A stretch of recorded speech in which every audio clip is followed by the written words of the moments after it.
Engage!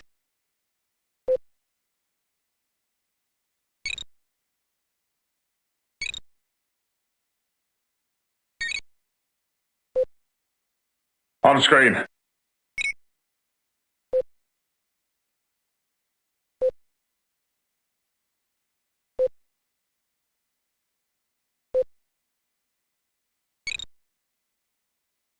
On screen.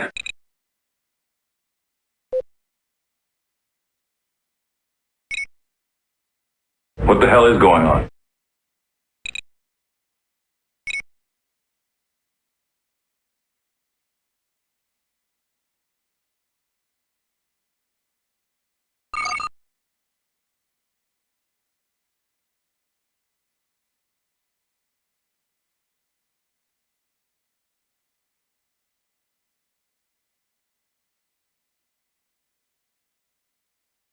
Engage!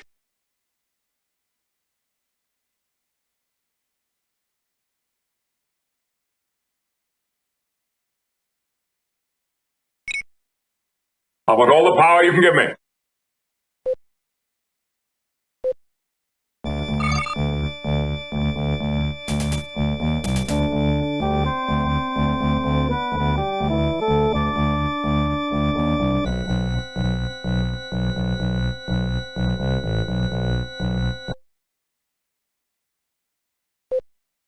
I'm not sure I have a specific recommendation.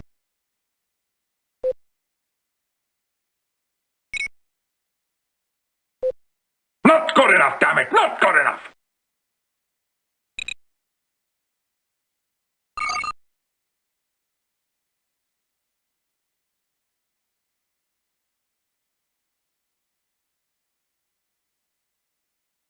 Any idea what it is or where it came from?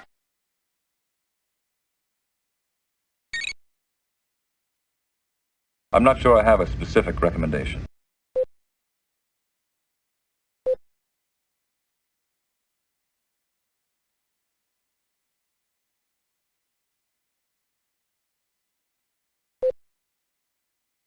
This is no longer amusing.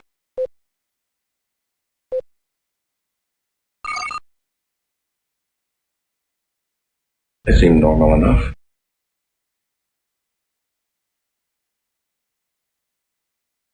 I shouldn't be so confident.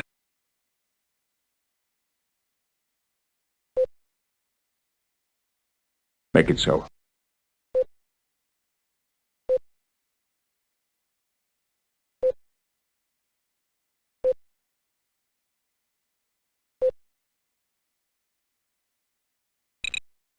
I would rather outthink them than outfight them.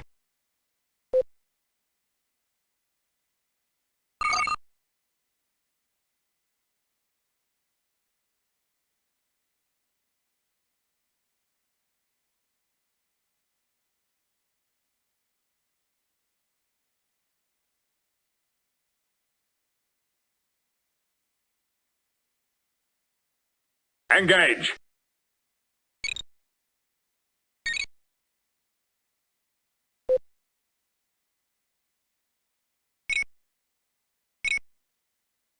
On screen.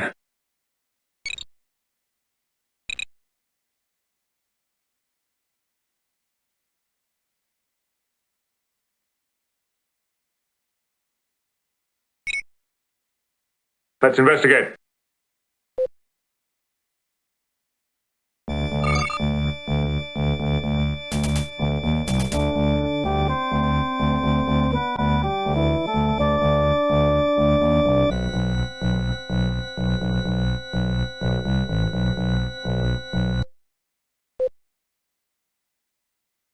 Enlarge and identify.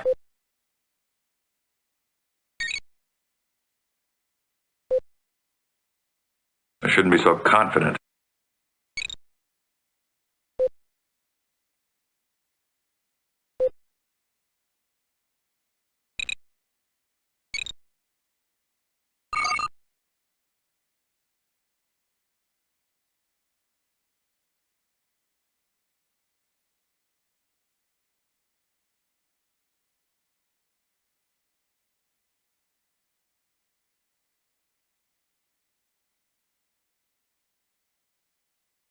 Engage!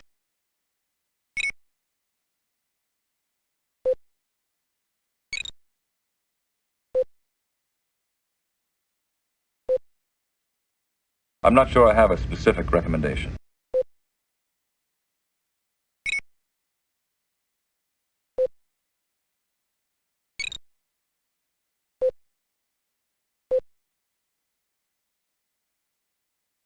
I want all the power you can give me.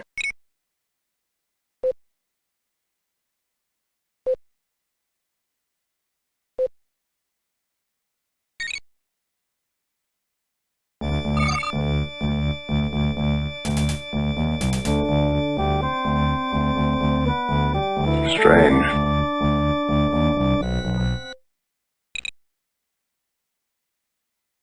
Slow to impulse speed.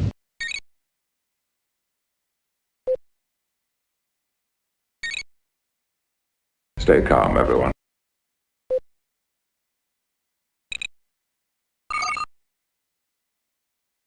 What the hell is going on?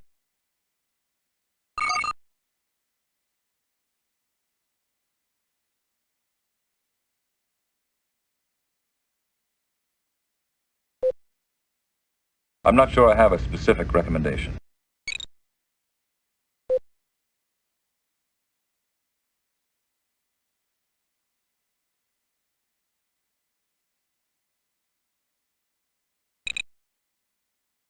Stay calm, everyone.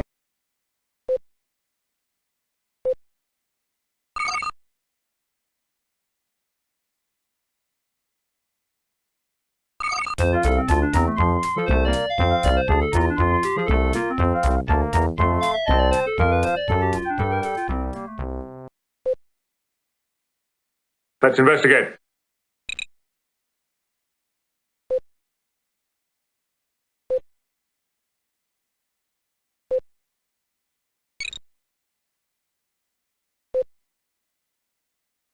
This is no longer amusing.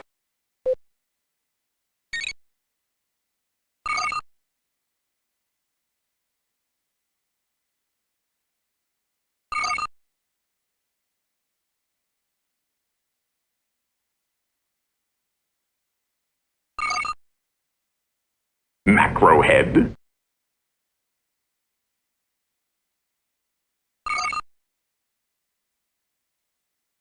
Stay calm, everyone.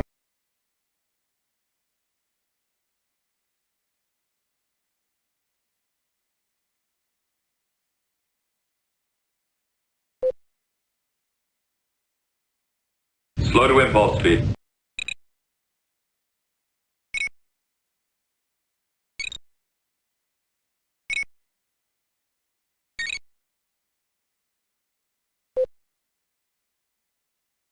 I would rather outthink them than outfight them.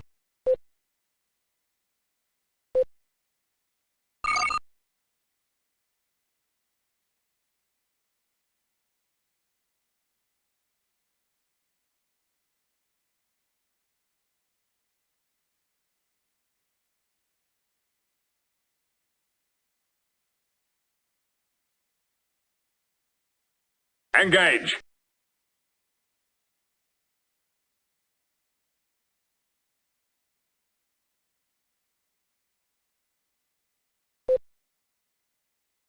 Slow to impulse speed.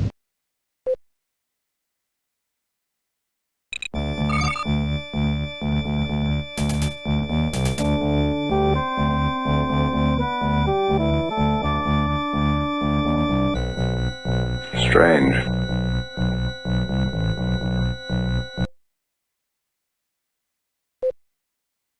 Slow to impulse speed.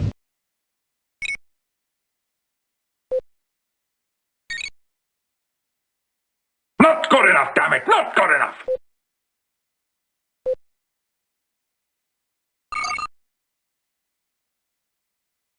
They seem normal enough.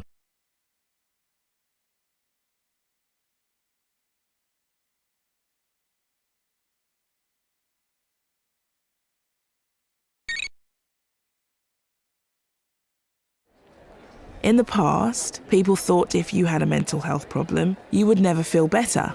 You might meet people who still feel this. Maybe you feel this way about yourself. Mental health is just like physical health. Everybody has it and needs to look after it. If your feelings, thoughts and reactions are getting in the way of how you want to live, if you feel things aren't right, if you feel like you need help, you can ask for it. We're not going to pretend it's easy. Mental health problems can change your life, and for some they can be overwhelming. But that's why Mind is here. We're going to face it with you.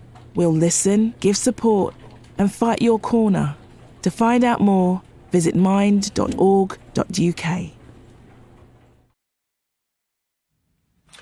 Welcome to the Timeline Talks. Or should I say, please state the nature of the Timelines Talks annual online charity stream emergency.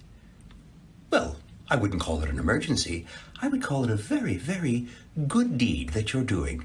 I understand that Timeline Talks is an online show based on the game Star Trek Timelines. And the hosts and viewers are all huge Star Trek fans. Well, I can't blame you for that. You have excellent taste. Hopefully you particularly love my character, the Doctor. That would speak very highly of you. That would say that in addition to having excellent taste, you have great intelligence and discernment. Because my character, after all, was really quite extraordinary. He was the absolute embodiment of everything humanity knows about medicine in the 24th century. Which does rather beg the question, whatever happened to Rogaine? Wasn't that... Well, never mind. In any case, you have the taste, intelligence, and discernment to love me. And I have the taste, intelligence, and discernment to congratulate you on your excellent good work in raising money for charities because of your love of Star Trek. Now, here's Robert Picardo, the actor who played me on Voyager. Hi, everybody. I had to ask the Doctor I had to deactivate the Doctor because he doesn't understand that Star Trek was a television show. He thinks it's sort of a historical documentary series based on actual events that happened to him and his crew in the 24th century, which somehow miraculously you were all able to access on ancient technology platforms. In the early 21st century, that particular temporal anomaly hasn't really occurred to the Doctor yet, I think. But in any case, he thinks Star Trek really happened, and you and I know that Star Trek is science fiction. It's a television show. But it's more than a television show. It's inspirational, and that's why you guys are doing the fine work that you're doing. So carry on, raise all the money you can in your Timelines Talks annual online charity stream. I raise a glass to you. Again, keep watching, keep raising money, and carry on. Welcome, ladies and gentlemen, coming to you live in Technicolor from the beautiful Hollywood Hills, California. The show where the total retail price of their advice is $0. This is Timelines Talk.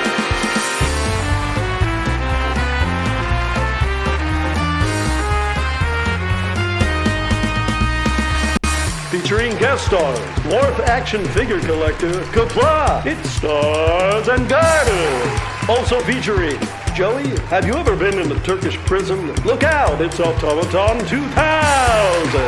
And now, the man with the chatter, he doesn't have a bladder. Here's your host, Captain Idol.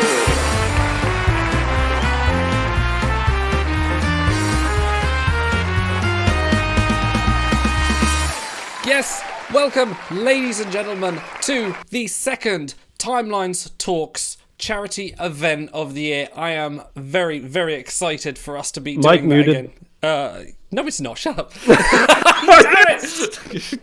I knew you were going to do that. Yes, thank you everyone for joining us, and thank you everyone for coming to this cause. We are supporting Mind, the mental health charity, this year, and we're very happy to do that. So although they are the UK-based organisation, they do support mental health programs the world over. So thank you all for coming there. Thank you especially as well to Cranky for getting us that Robert Picardo introduction. He surprised me with it I think it was about 3 weeks ago, and said, I've got this, you need to play it. And I said, well, okay, I'll save it for everyone and we'll get it on that. But no, thank you very, very much for getting that for us. Did you have to pay by the word? Because you went on for about 6 minutes there. And I think he did that, more than we voluntarily. But yes, no, thank you and welcome to our charity stream. We've got a huge lineup of events planned for you today.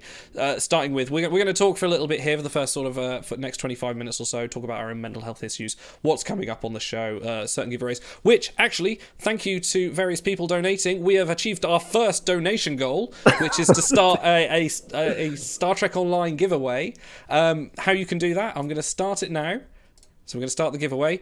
If anyone in chat, type !giveaway, you will win a Star Trek Online Agile bundle, which is a code and gets you ships, gets you some interesting equipment for the game. So next 15 minutes, we'll be running that, and I will set up our next donation goal. But yeah, I'm really excited. I've been nervous all day. I've been pacing around the kitchen doing this, trying to work out how we're going to start this show. Well, since we've already hit that goal, let me read out these donations. Boy, you guys are quick on the button. From Racing Liners, who says, I'll be popping in and out of the stream, but I'm really looking forward to tonight's show. Best of luck. May the lag be minimal and donations aplenty. Thank you. Here. From Noffenoff and from 7-6 Suited, who says, best of luck with the stream today. We miss you, buddy. You were on last time, and we had a great segment with you. That was a year ago. That's crazy to think about that. But yes, thank you everyone. Donation link is live now. bit.ly bit.ly/TTCharity22. Please donate however much or as little as you can. No obligation. Tell some friends, tell some people. Just come along to the stream. This donation, if you can't donate today, this link will be live throughout the week. I think we're going to end it just after the show on Wednesday as well. So if you feel like coming some money later in the week, you want to give some, please, this will be live, not just this show, but a little bit further on as well. But the first thing I think we should really talk about is the reason we're supporting this charity. And me and Auto both got personal stories. Oh, Stars will be along later in the show as well. I think he's got some obligations. We've killed him off. His budget was consuming the entire show. This is why we're feeling bad and have to support mine. No. Both me and Auto got some stories for this with our own struggles with mental health, and we wanted to do this last year, but I think it was one of the ideas we floated last year for a charity, was a mental health organisation, but we ended up settling on Child's Play, and we raised $2,000 odd for that. And this year I said, well, if we can, or we put it to the community. You guys did actually go out and vote, and you did choose Mind over a few of the other options, which we'll come back to if we end up doing this next year. We'll do it again. Where do we donate? Link is at the bottom of the screen there, bit.ly/TTCharity22. Let me ping up. You're good point. Good point, Naomi. I should actually put up a command for that. I'll do that in a bit if I just trigger that there. You can follow every that time link. You say TT, I can hear Big rolling in his grave. Yeah, rolling in his grave. That's a naughty word. But yeah, we've got our own. Red alarm! Thank Red you. alarm! Thank you, EI Smith 22 for following. So yeah, we've both got our own stories for mental health. I think. And I'm sorry, not jumping the gun. We did arrange this. I think I'll go first, and then I think you've got a little bit to say. But I think it comes, for myself, because I for those that don't know, and I've talked about this on stream before, but I suffer from anxiety-led depression. I know this is something I have and something I take medication for. I take sertraline, 50 ml a day, to keep myself. It's a funny one to talk about because it doesn't keep me. I wouldn't say it keeps me sane, but it keeps me going. It's not a pill. I call them happy pills. They don't make me happy. They keep things to the level. Because before that, I was feeling. I just felt something wasn't right. Something in my life just wasn't. Nothing made me happy. Nothing made me kind of have any enthusiasm for anything. And when I was a teenager, this affected me for a lot longer than when I realised what it was. I was confused for a while because I had a bit of a phobia for being sick. So every time I'd feel motions in my stomach or anything like that, I would get up, I'd have anxiety. What I didn't know at the time, but were anxiety attacks. I'd be getting up, I'd be sweating, my heart would be racing. I remember 3 o'clock in the morning when I used to live at my parents' place, in front of a toilet bowl, thinking I'm going to be sick. I wasn't. I was having a panic attack, overthinking I was. But I would, be holding the toilet seat, and I was holding it that tight. When I released them, my fingers would not release. I was that wound up.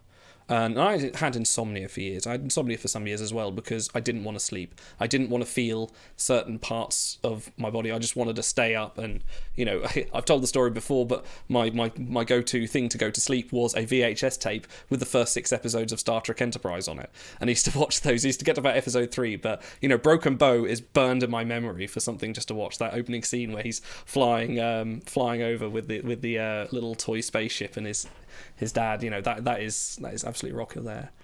And it wasn't till I had my first child that I kind of realised that this, I'm stressed. I'm still stressed, about things, I've got this child, I should be distracted, but I'm still feeling the same kind of, there was a pit of rock inside my chest. I could feel it. That just didn't feel right. I was angry, I was irritable, and not just, I thought, well, this is not just because I'm stressed because I've had a child. This is something else going on. And I went to my doctor, and they prescribed me, and I felt better for realizing what it was and realizing the issues that I had. But it's also it kind of didn't end there. There's one thing to sort of be diagnosed, someone to say, oh yes, you have depression. It's not just, oh good, fantastic, I'll get on then, bye. You do still deal with it throughout the years, and I've had times when I've skipped medication and I've felt rubbish again, or I've not wanted to do things, and it does really. The struggle for me was realizing that this isn't just going to go away. This isn't something I can take pills. This isn't, and my pills aren't an antibiotic. I don't just take them, it clears up, and then I can get on my life. This is something that is going to be with me forever. And yeah, it's I think I've been about 6 years I've been taking it, but oh, we can get donations on screen, Auto. Sorry, I lied. Namer put something up there. That's okay. I refuse to be out of a job. I'll read these all out when we get little breaks here and there. Go on, take it now. No, please continue what you were saying. I'm sort of wrapping up a little bit here, but it's been a learning experience, and it's given me a lot of sympathy for other people that feel the same things. It's not. I've never considered it debilitating, other than the point where it was interfering with my job, it was interfering with my relationship, and with how I was treating my children, and things like that. And it was, it took a long time to work out sort of the machinations, and I'm still learning bits about it and learning how my brain works and how I get affected by things like my diet, doing exercise as well. All these things I've had to sort of balance in my life, but on top of that, I have now, in my current job, I've taken a voluntary position as a well-being advisor. Some people, as part of my job, people can phone me up, and there's not my main job, but it's part, supplementary to it. They can phone me up and talk about mental health and talk about their well-being and things like that. So it was, it's been interesting. And my word, and we have just smashed some donation goals. My word, guys, you are so great. Well, let me catch up on this then, and give you a break. You're still recovering from COVID, so I am. Yes, I'm just about shaking the cough. We got that. Rest the voice. From Plain Simple Garrick, he says, "Good luck." Cranky, who says, "Amazing work." A donation from Walt Koenig. One from No Name Namer, who says, "Cute free tribbles give Hoshi only evoke feelings, affection." Okay. Large one from Low Cost Monkey, who says, "What a brilliant cause and brilliant show. Thank you for all you do." Thank you, Monkey. And from Fleur8B, I'm sorry if I'm butchering your name, but a large donation from them, so thank you very much. So, one thing I need to do before you carry on, Auto, we infamously said we would collect any subs, any donations, any bits that came on through the show. We would put that all through into the charity. And you guys, just by subscribing, giving bits, have raised £176, 86 pence. So I'm now literally on the donation page now. I'm going to add that in right now to be donated. So thank you everyone that subscribed to the channel. This is what it's all come to, and I will just donate. Sorry. Also, while I'm doing this, you go ahead. You start your one. Well, yeah. So Idle and I, we're best of friends at this point, and we both have somewhat similar issues sometimes. And even then, I feel like we still don't talk about it maybe as much as we should. Red alarm! Red alarm! Red alarm! Thank you, Brian. And we'll feel each other out, and how you're doing today, and this kind of thing. But even then, for great friends like us, it can be really difficult to talk about. I have something that I want to say, and I had to write it down because there's no way I was getting through it otherwise. So I'm going to block Idle's lovely face, or I'm going to lose it because, it's kind of personal. So, and it's going to be a little heavy. So if you want to come back in 7-8 minutes, I understand. But the topic of mental health is not something that we get to talk about really on our normal streams, and it is important to us. So I want to take a minute and speak to people like me who are dealing with anxiety or depression or loneliness, or maybe they've thought about taking their life. And I've been going through some hard times myself lately. This has been the most difficult period of my life. And there's been times when I'm alone in my house, and I know that if I stay alone with my thoughts, that something bad will happen. I have prepared the pills I would take. Sometimes I just sit there with the knife to my throat. And what stopped me is I would think about my connections. Sometimes I've had an appointment to watch a few episodes with my buddy Finn, Stars and Garters. And I told myself, just wait and do that with him. You agreed to do it, and then you can kill yourself afterwards. And I'm grateful because I have a friend like Finn, and I have friends like Alex, Captain Idle, and friends like Jared and Pete that I can reach out and talk to them when I need to. And I'm also glad that I found the courage to do that when I needed it. We lose almost 1 million people a year to suicide. And it can be really hard to feel a connection to a number with a bunch of zeros behind it. But I would have been one of those numbers if I didn't have people who were there for me who said, there's no shame. If you need a little help right now, it's okay to feel the way you're feeling. I'm here for you. So, believe me when I tell you that talking to someone, finding the courage to take that first step and reach out to them, even though I know it can be really hard. In my experience, it's the most important thing you can do to start dealing with this sort of thing. And maybe sometimes you tell yourself that they won't care, or that you're burdening them, or that you don't deserve to take away their time and attention. And I'm telling you, that's not true. And it doesn't mean that talking to them will fix things right away. It's taken me months to get to the point where I can get through a day without losing it. But I know that if those guys hadn't been there for me when I was at my lowest, that I wouldn't be here now. I wouldn't be able to greet you guys every Wednesday on our show with a big smile on my face. And it's not an act. It's because of my friends and my family that sometimes I'm still able to feel good and laugh and feel normal, even when the rest of my week doesn't feel that way.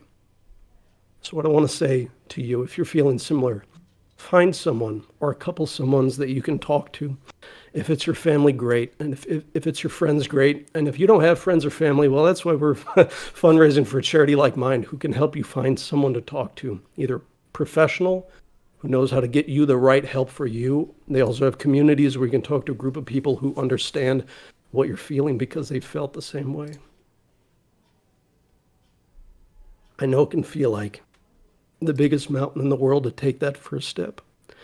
And sometimes you just want to stay buried under a pile of depressing thoughts, but that's not the right path. So if you feel a similar way, please just try to make a connection to someone. Do your best to summon the courage to find even one other person to talk to. And if that becomes 3 or 4 people, even better. We're not meant to operate alone. We're not meant to feel bad all the time.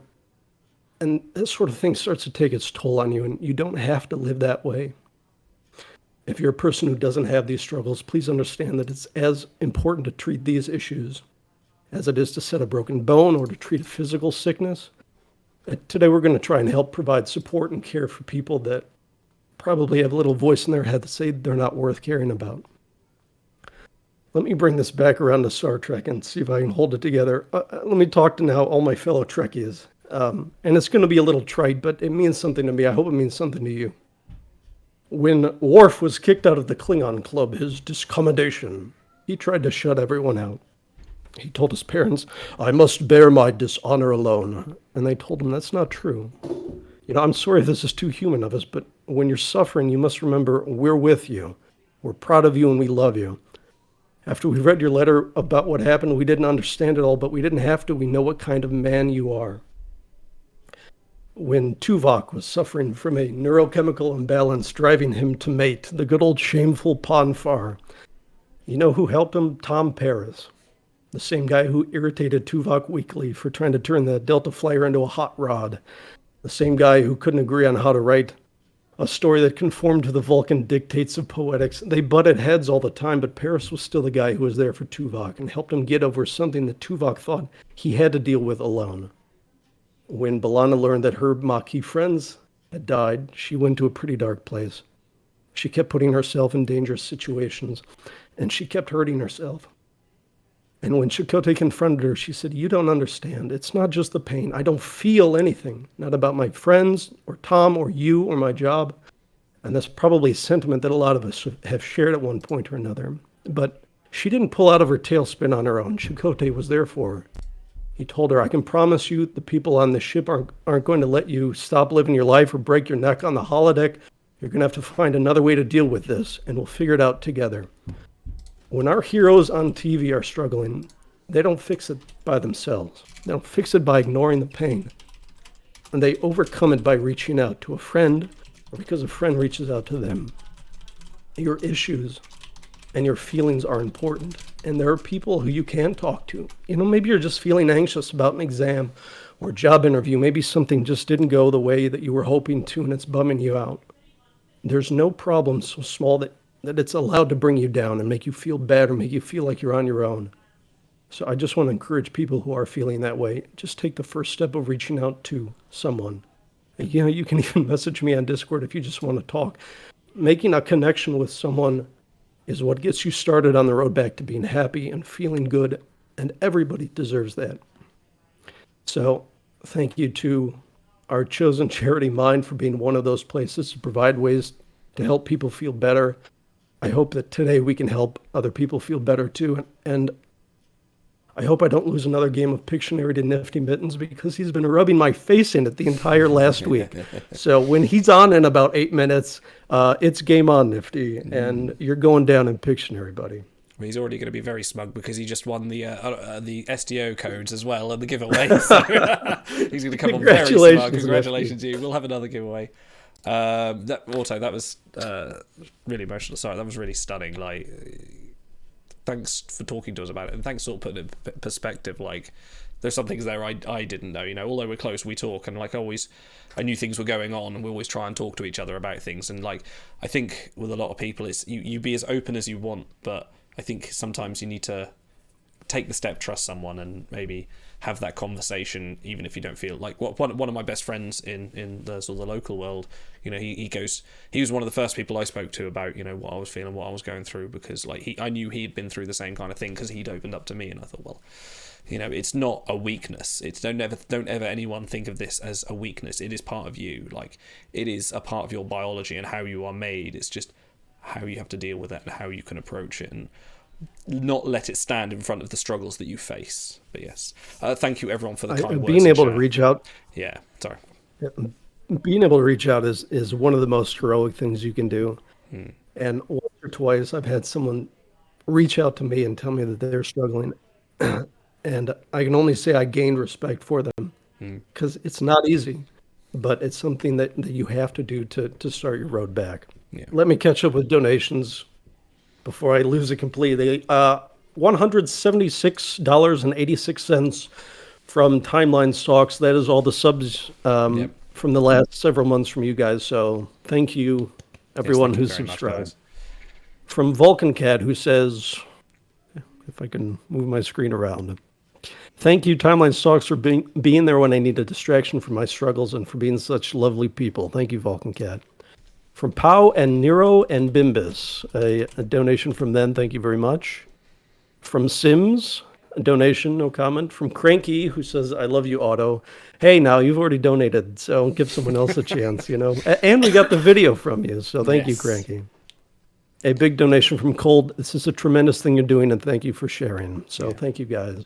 And some very nice comments in chat. Guys, thank you very much for being there for us as well, because I think this has been a nice outlet for all of us as well. So, guys, everyone that comes to chat, you always make us so happy with your participation, even here on the Discord and the comments. It's much loved, and you guys are becoming fast friends of ours as well. I think when we're talking about Star Trek London and going there and things like that, I'm very excited to come and meet some of you guys as well. So, We've just passed 1,000. We are shooting part this, and we're already halfway Jeez, have we? Yeah, we've shot past £1,000 so far. Well, so... I tell you what, I have a pile of sweets on my desk that's related to the $2,000 donation goal. So if someone wants to donate 1,000 so I can dig into my sweets and we can do that goal right away, that would be great too. But no pressure, no pressure. Okay, we're going to start the next giveaway, which as we passed 1,000. I appreciate we've got still got Shatner. We've got an acting goal, legendary retrieval, and a Shatner reading to do. We'll get to those when we can. We're on a bit of a tight crunch at the moment because, I say, in about half an hour, 35 minutes, we've got Noah AK coming on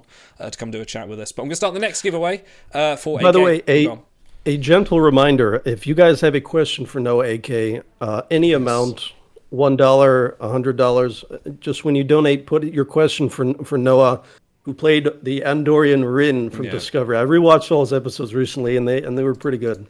If you have a question for him, just put that in the little donation area, and we'll read it out to him on stream. Okay, I'm going to start the next giveaway now. This is for Endless Space 2, a PC game. So if you're interested, type giveaway now, enter, and you can win a code for that and for the next 15 minutes. Okay, but should we start the next bit, Auto? Should we get ahead on the Pictionary? Should we invite... Well, actually, I'll tell you what, we have a... First, I have to find it. One of our goals is a blind legendary Polestar retrieval. So I'm looking for... I'm going to have to buy the Polestar, and then I can share my screen. Nice. So let me buy that first. We'll do that and we'll go on. Nifty and Cranky, if you want to jump on call, I'll give you a ping in the thing as well. We'll do our... You can come on for Pictionary if you want to get in now. Okay, let me go ahead and do that. No, it shouldn't take too long. Cool. But yes, if anyone, if anyone wants to chat, if you're feeling a bit lonely, let me know. Or you're feeling like you need to talk to someone, I'm willing to talk to anyone. So, come on and let us know. All right, are we set up on screen? We are on screen. You are live. Dude, if I get Vargas, I know someone at WRG is watching because. Okay, we have another one of these to go as well. I've got legendary. A lot immortalized and a lot empty. So. Hey. All right, let's pull the Band-Aid off. Hey. All right, let's see.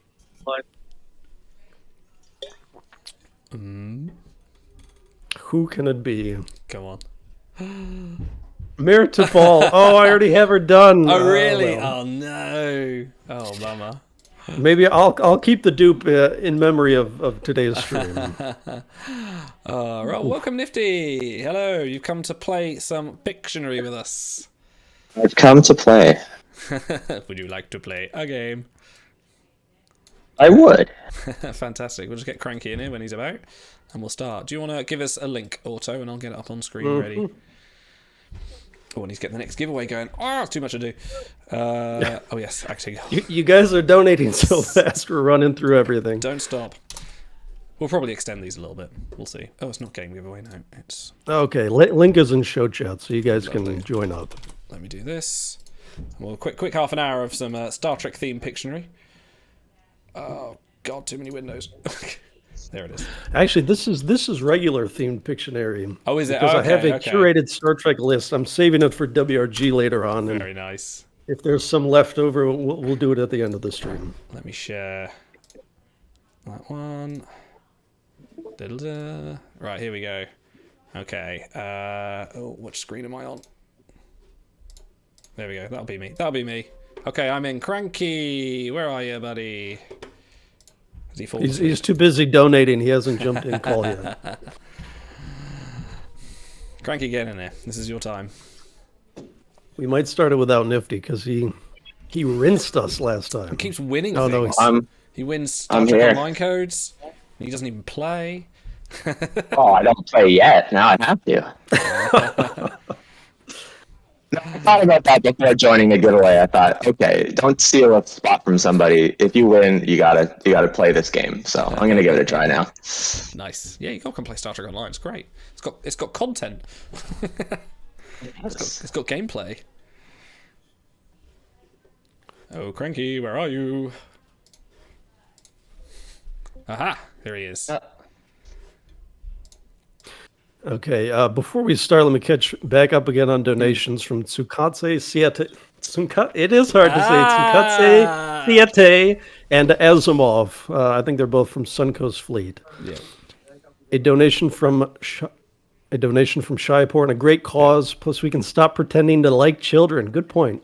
Love and best of luck to you all. Live long and prosper. Thank you. Hey, Cranky. Hey. I think Asimov wanted to donate but couldn't from his country, so yeah, Siete's done that for him. But yes. Welcome, Cranky. Yeah, Asimov couldn't donate from China. All right, boys, we ready to go? Oh, we're missing Cranky. The link is in show chat, so jump in and let's get started. Let's do it. And then in half an hour, which I better give him a nudge because he hasn't responded. Hopefully, we'll have her know we're okay. I'll go paint my forehead blue and we can pretend like it's the same guy. Then he maybe he's not awake yet. Who knows? Except no, he doesn't. He doesn't have that spoiler. Yeah, he's got the buzz cut. Okay. Just waiting for his ad to finish. Advert? Yeah, I've got an advert. There's an advert. Get Adblock, mate. Yeah. Or you block. Block those Sad, adverts. man. And you don't get ads. Oh wait, no, you're not talking about Twitch. Never mind. Right. Okay. Yeah, there we go. Nice. Let's go. Okay, who's going first? Oh, me. Oh, shit. Oh, no. And Cranky. chat, I expect you to guess along with us Yeah, please do. as we draw a horrible picture. Okay. Five-letter word. 5 letters. You can see the number of letters on top of the screen.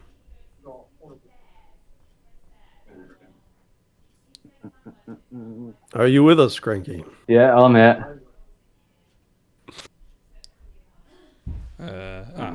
Empty.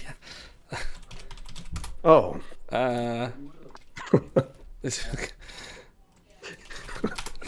one again. We had the word white before, and I just drew nothing.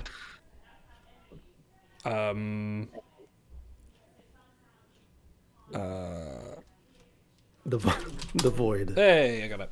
Okay. What one to start on?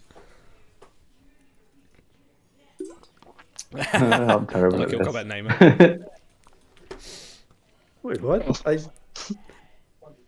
feel like I'm missing something here. Oh, what's the time? Oh, 10 seconds. 10 seconds. There we go. My title defense is not going well. Son of a bitch. Yeah. That's hard to guess. Storm. You could have done a lightning bolt or something, you know? See you I later. did lightning bolt.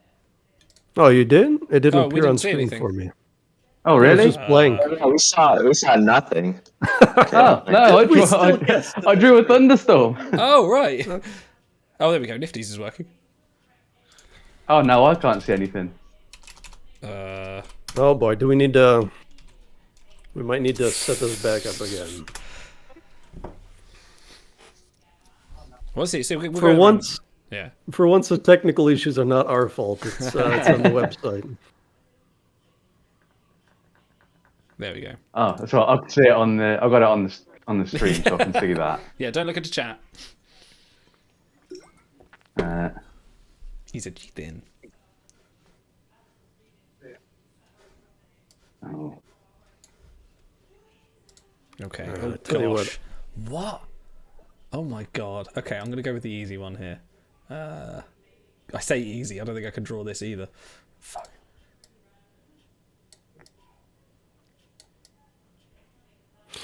All right, I put a new link in chat, so after mine, we'll switch over and do another round on the new link. Shall I try refreshing this, see if it works? Yeah. Oh my god, I cannot draw. Sure, you can do that. That's the derpiest bird I've ever seen. Oh.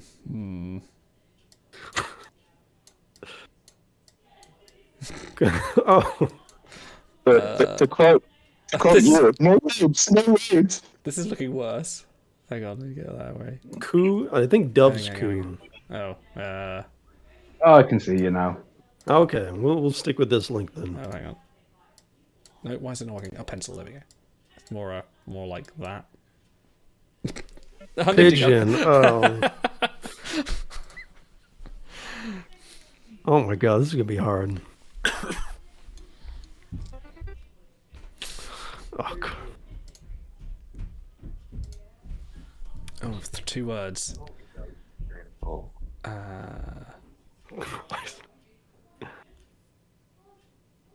I'm so bad at this. I should have gone with a fine point pen.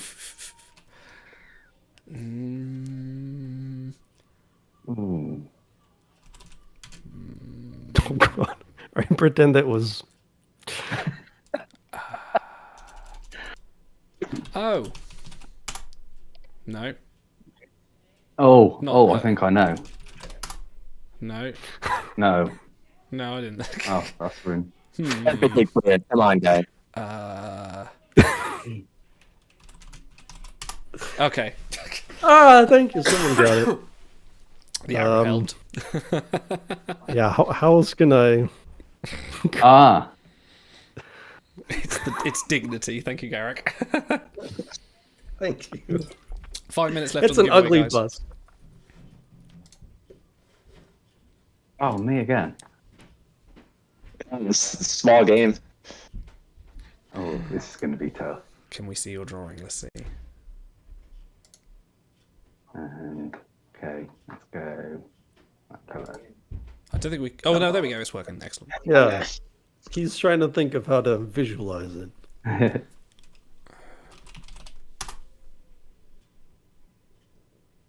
Oh. Yeah. It's very British-centric. Oh. All the hint I needed, Idle. Thank you. Yeah. There you go. You did pretty well there. Oh, man. Yeah. Chat, I think chat usually gets it before we do, and they're even on a I'm trying delay, not to look so- over, is it? I need to keep an eye on the donations. How many letters are it? Oh dear. 1, 2, 3. What? My wife just sent me a message saying, "Are you happy for me to use the blender?" Oh. Oh, haha. Yeah, about 5 minutes before we went live, Idle said they had company over, little kids running back and forth upstairs. So. Yeah, about 5 minutes before Oh, come on, guys. Oh, I was close. It was good. It was great. I got it. I think a few in chat got it too. Should have gone with avocado. Okay, I'm going to go for this one. Right.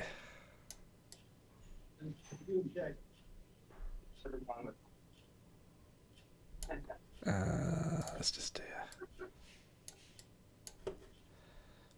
hang on.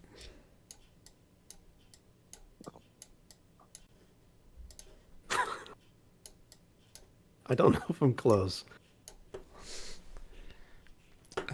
What's a fine? How'd you do to a fine point? Oh, there we go. I use the mouth roller. Oh, can you do that as well? Oh, look at that. Yeah. Oh, yeah, wow. Get the hacks over here.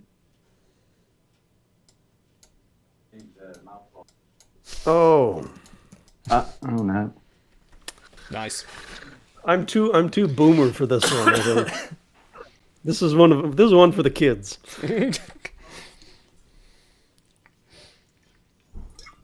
Thank you, Ronaldo. I'm going to do two there. Bottle flip. What on earth's a bottle flip? That's when you flip That the the bottle. kids used to do it. They used to flip it and then it's got to land like upright, and then everyone cheers and you post it on TikTok. Or... Yeah. I'm more of a spin the bottle type person. I'm literally the worst. Look at that head. Oh my god!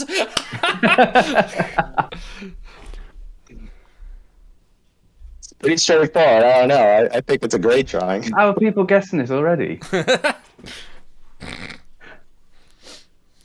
Yeah, so chat, you will be able to see the word when Idle's the one drawing, because Yeah. it shows us at the top, but I don't think we can avoid that, so. Yeah, you'll know what I'm drawing.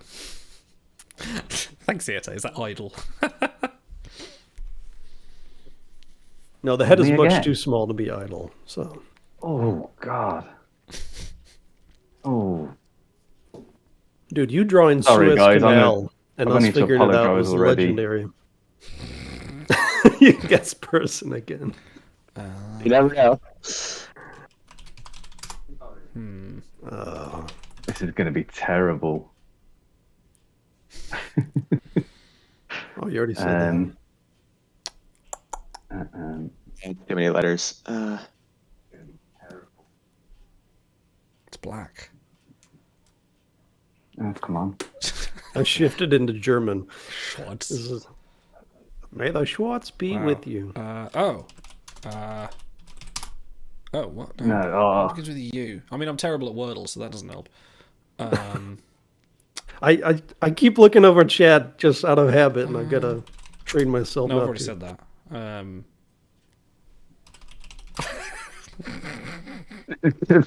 You're not going to get this. Excuse me. What? Nope.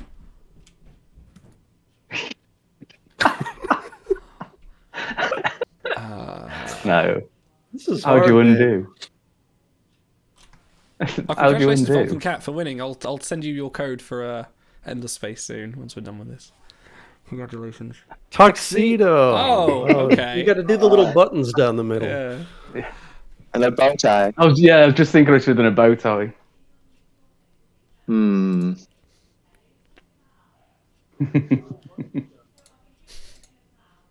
3 letters.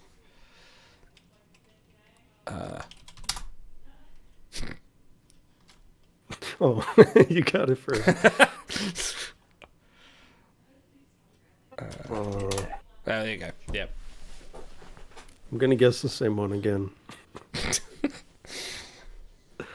So it doesn't go through the first time.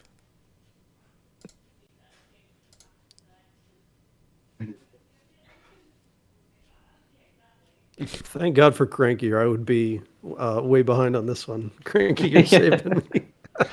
I'm done terrible. I haven't had a drink yet. That's the problem. I need a beer. That's true. Me neither, but it's not even 10 a.m. yet. So Yeah, not Sky. Fuck it, it's Sunday.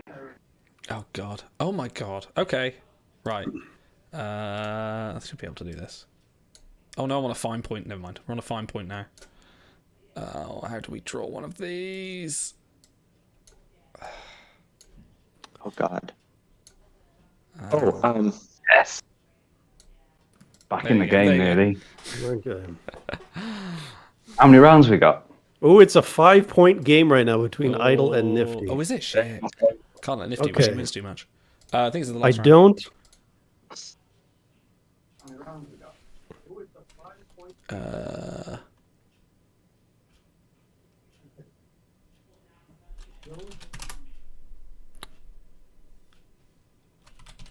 Oh no.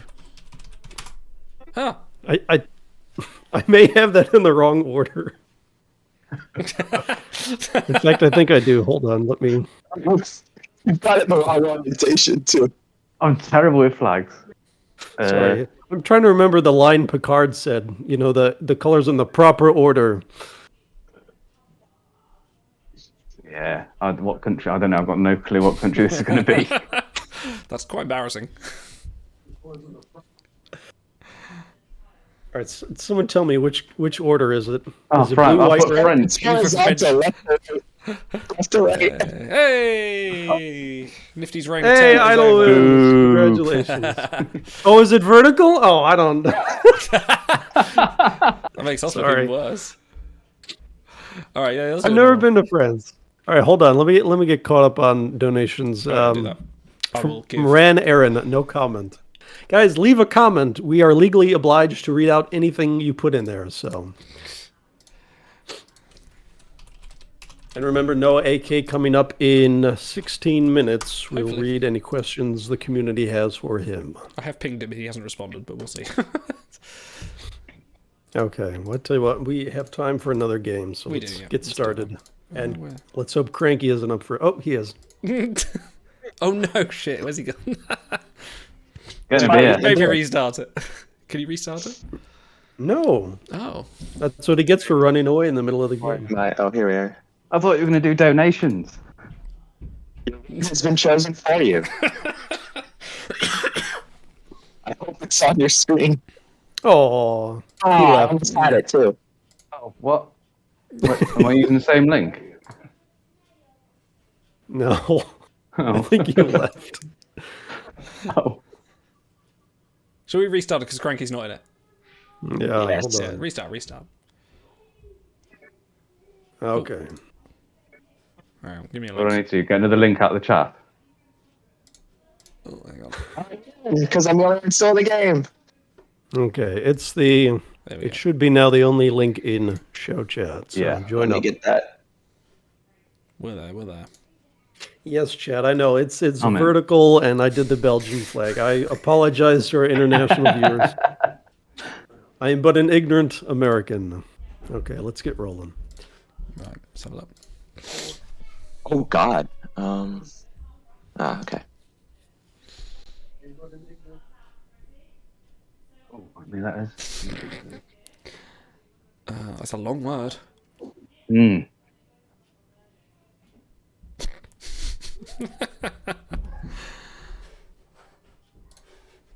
Oh. There we go. For our German viewers, this is Hubschraube. Schraube. Sorry. No. How do you spell it? I'm trying to win some points back with the international community after offending France. This is where my bad spelling comes into play.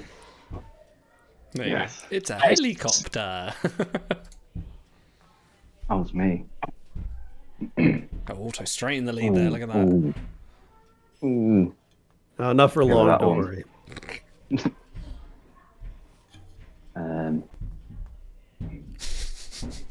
It's never not going to make me laugh. Someone guessing the same word from the previous round.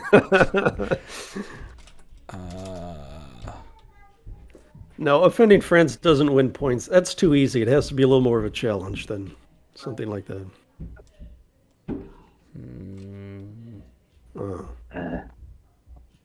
That's What? about the best you're gonna get for this. That's all I need. Ah, Nifty's on it. See. I haven't got a clue. Think along the lines of Auto's flag.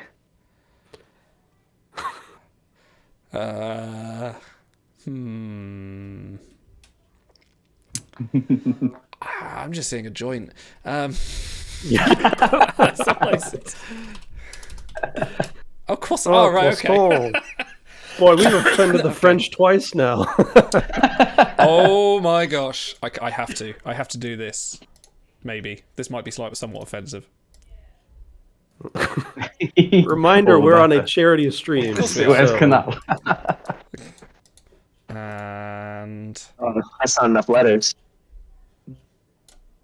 chat knows. Oh god, this is a terrible whatever it is I'm trying to draw here. It's not a Roomba. Oh, God. Really? It's not that? Nifty's got it.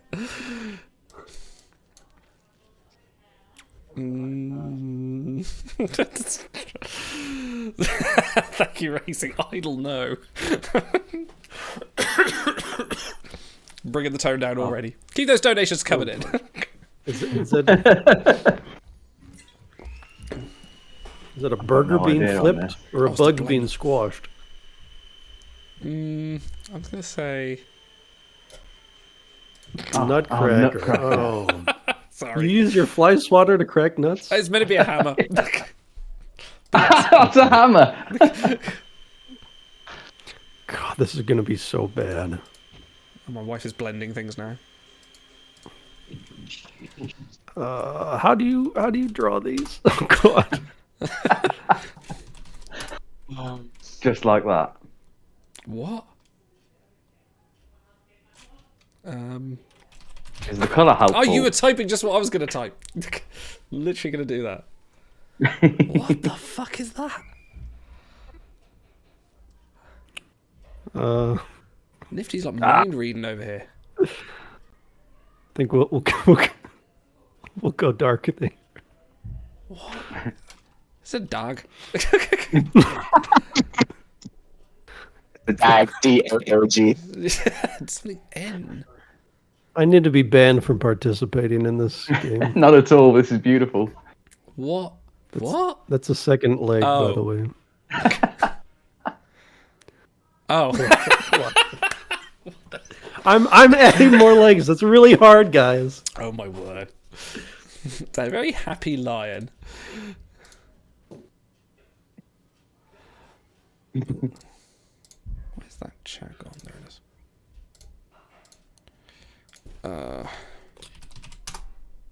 Get in. Oh. There we go. Nice. Nice. Teamwork. Very good.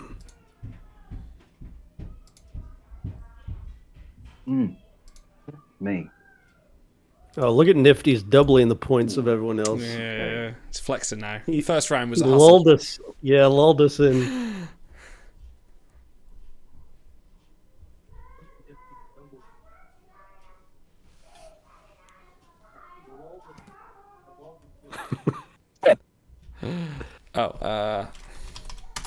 Hey. There we It's go. Lori. You have to guess the word Lori. Lorry. Lorry. Red lorry, yellow lorry.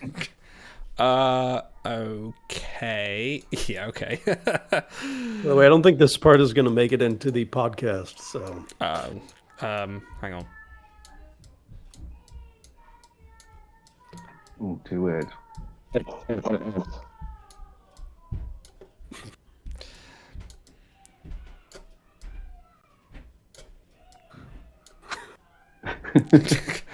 You also draw so much faster than I do. We've got a time limit, haven't we? So. Begins with H. 5 letters, then 6 letters. No, that's wrong. Oh no, there we go. That's a bit better. How on earth does Nifty get these so quick? There's a key detail that he does not I say. thought it was firing a gun. He had the lightning bolt. I thought he was giving you the finger. He's flipping the bird. I just picked an easy one, because... Yay.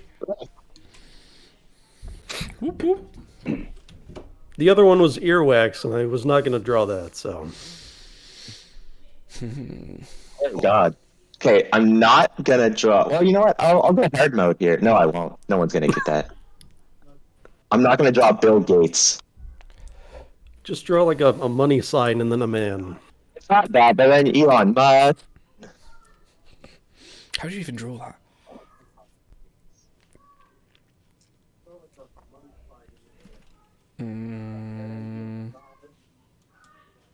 Oh, God, this is bad. Awesome. Ooh.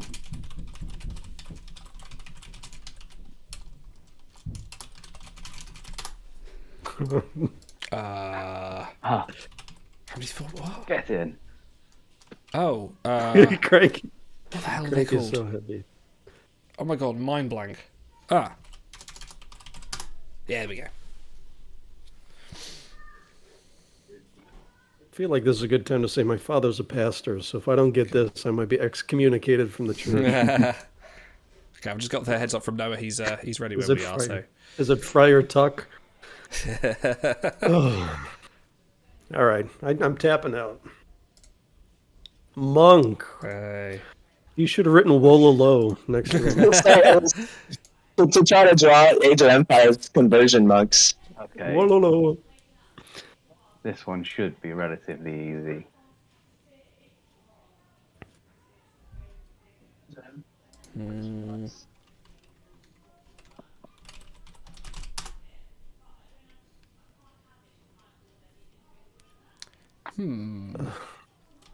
Oh. Yeah. Take that, Nifty. I already got it. Ah. Nifty beat you to it. Damn it. I got it with an orange V. Nice. My excuse is going to be I'm monitoring Okay. other windows and such for the charity. That's Okay, we're gonna go with this one. This is gonna be an That's interesting. my excuse. Bill Gates is too many letters.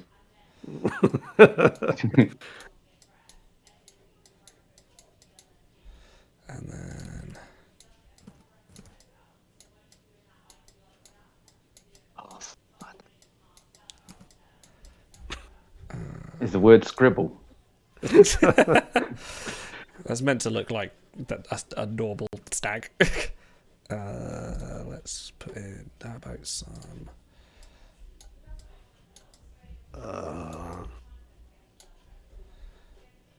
Red alarm. Red alarm. Thank you, Just Joseph, Red for alarm. following. Just got it again. We got the first letter. That was my help. What else can I put in there? How about a...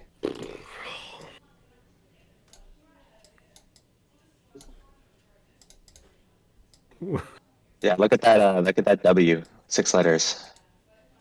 Oh, we're starting with W. See, I keep forgetting to look at the letters. Here's a Daddy Warbucks. Well. Oh, wow. Money, That explains why I was never going to get it. Yeah, I've never known Walt. Oh, boy. Oh, God. Plus, the money was all green, and you don't have that in Britain, so... No.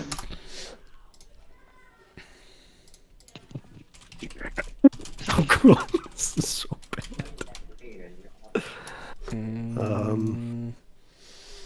Is that an arm? It's sort of... Groot. It's Groot. It's sort of... Hold on. Where's the eraser? Give me a large eraser, please. Thank you. I was thinking with types of flowers, and now I'm very not sure. Oh God, I haven't even drawn the actual thing yet. What?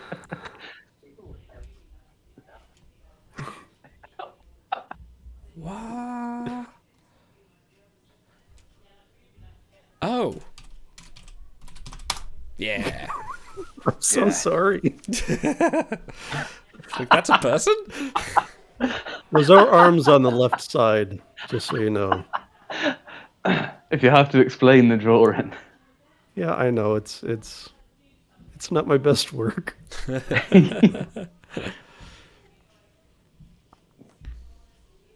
Oh, Nifty, come on. I know. Oh. Oh, well done, Nifty. Cool. Thank you. Thank you. I am suitably in dead last on that one, so. Excellent. Nifty, Cranky, thank you for joining us. No worries. Thanks, Thank you. We'll probably see both of you a bit later. Nifty, you're coming on to do some Star Trek Adventures with us, and Cranky, I think you're going to be opening some packs with us in a bit. So, yeah, I can look forward to that. Definitely. Now, we're going to jump off. I'm going to play a couple of videos. I'll probably replay the Picardo one as well, while we're going to hop over and try and get the attention of Noah AK, who will be joining us for a quick interview. But we will be back very shortly. See you soon. There are a number of misconceptions surrounding mental health. There's an enormous stigma. Britain is a country, perhaps more than any other, where you might say that the national emotion is embarrassment. And nowhere is that clearer than when it comes to issues of mental health. We're addressing a real crisis. 1 in 4 people in any given year suffer from a mental health condition. My first overdose was in 2003, December. I felt I had no future. I couldn't hold down work. I genuinely believed that the people around me, for all the hurt I was causing them, would be better off if I wasn't there. From about 18, 19, as soon as I went to university, I knew there was something wrong. I could feel there was a change in my personality, a change in myself. I was very, very low, very negative about life. My self-confidence, self-esteem and self-worth went. I didn't know who to talk to, where to go. I didn't know anything about mental health at the time. If I had, then I would have gone to Mind. Mind is composed of passionate and driven people who are absolutely committed to making sure that people with a mental health problem get the care and support and respect that they deserve. It was my counsellor who initially recommended that I contact Mind. And it was everything that he said it would be. It allowed me to put value back on my life. It provided me with a network of people who I could trust because I knew they understood everything that I was going through. If it wasn't for Mind, I don't know where I would be today. I'd be amazed if you said you'd never met anybody or you weren't related to anybody who had some sort of mental problem. And therefore, it seems to me a very natural choice to choose Mind. So that's what I'm saying to you. Choose Mind. And we are back. Thank you, everyone, for joining us. We are joined by a very, very special guest. Thank you very much, Noah A.K., for those that don't know, plays Rin on Star Trek Discovery. Thank you very much for joining us. How the devil are My you? pleasure. My pleasure. Thank you for having me. Glad to be here. Before we came on, I was saying that, all your followers and viewers have done such a great job donating and helping this organization.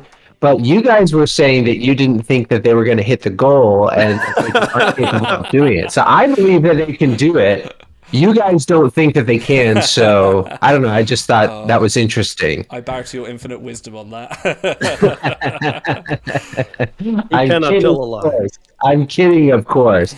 I'm super excited to be here. Glad to be here. How are you guys doing? How's it going so far? And hello to everybody. Hello to everybody in chat. I'm looking at chat so I can see you all out there.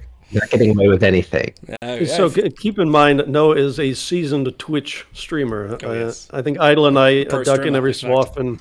Yeah, when he's playing Star Trek Online, etc. You can find him twitch.tv/thetype1trekkie, #1, or on Twitter at N_A_K. So we have a special guest as well. We have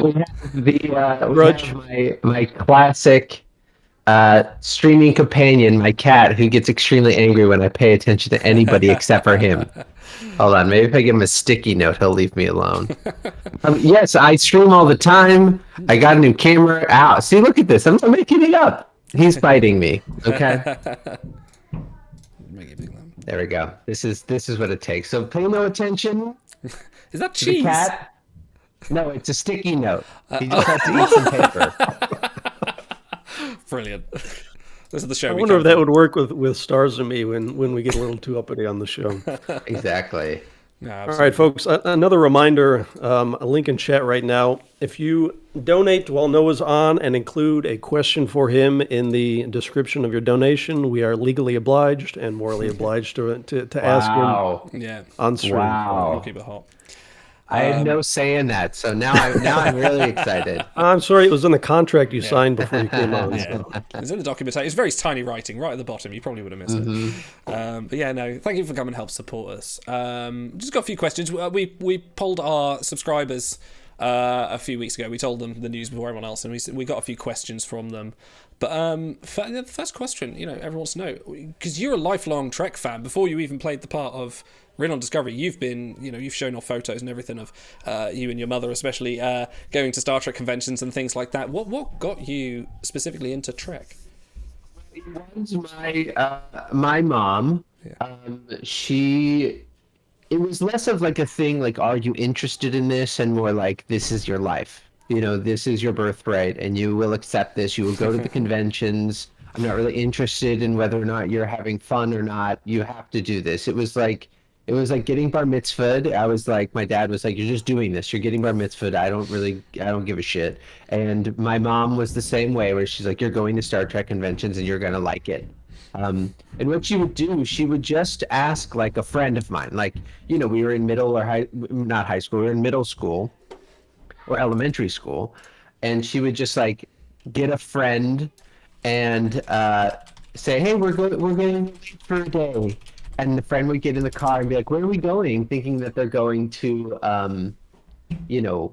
a water park or a laser tag. And then we go to a Star Trek convention. So it's borderline kidnapping. To be fair, for some of us, that would be, better than a water park and such. So listen, it was no judgment on that. It was just, my mom's way of doing things. Fantastic. So she's the one that watches your streams all the time, sort of going, is that right? Oh, yes. Yeah. Oh, yes. Yeah. It's all for her. How did she find out when you got the part of Rin? How did she react to that? Was over the moon? Was there a surprise party? Getting the part, I really tried to keep expectations very low for her, because it wasn't clear what I was going to do on the show. I wasn't sure if I was going to have a line, or 2 lines or 1 episode. So for that, I really tried to just pump the brakes and reality check and not get overly excited, So there wasn't a big thing that I remember. She did maybe when I told her, she did go grab a.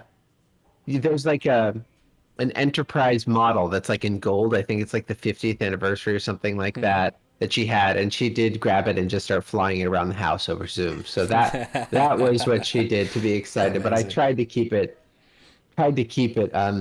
manageable for that. Okay, one from one of our community. Hi Noah, being a Star Trek fan yourself, and this is related, so please describe your feelings and emotions that you experience when you get that phone call to confirm that you're going to have a part in the latest Star Trek show. How does the first 24 hours feel? It was funny because again, with that, when they told me I was going to do it, I didn't know what I was going to do, and I wanted to keep a level head and not freak out. And I was like, well, it could just be a line, which would be a dream come true, but I didn't want to too high only for it to come crashing down. I want to kind of keep my expectations in line.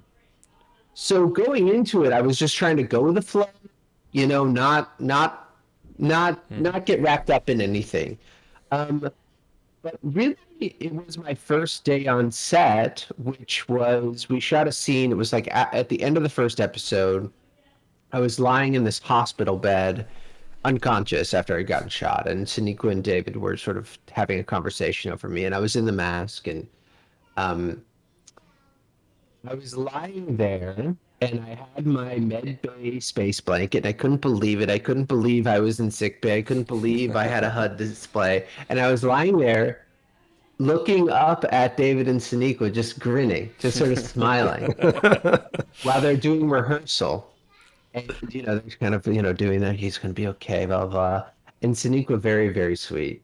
she looks down and she goes, "Are you going to do that during the whole scene?" And I thought, oh, shit, I have to, act now, I think for, it wasn't 24 hours. It was, for the full week where they were sort of makeup testing me, and I was getting dribs and drabs of what I was going to be doing. I was just so excited and just going with the flow and just sort of, geeking out and having fun looking and literally right before somebody said action, I was like, oh crap, I actually have to do this now. So it was sort of an extended a couple of a week of just sort of being in fantasy land, which was amazing. Yeah, I bet. And something you wouldn't trade for anything. Oh, no way. There's a few Star Trek friends we know here, and also actors probably watching you right now going, no.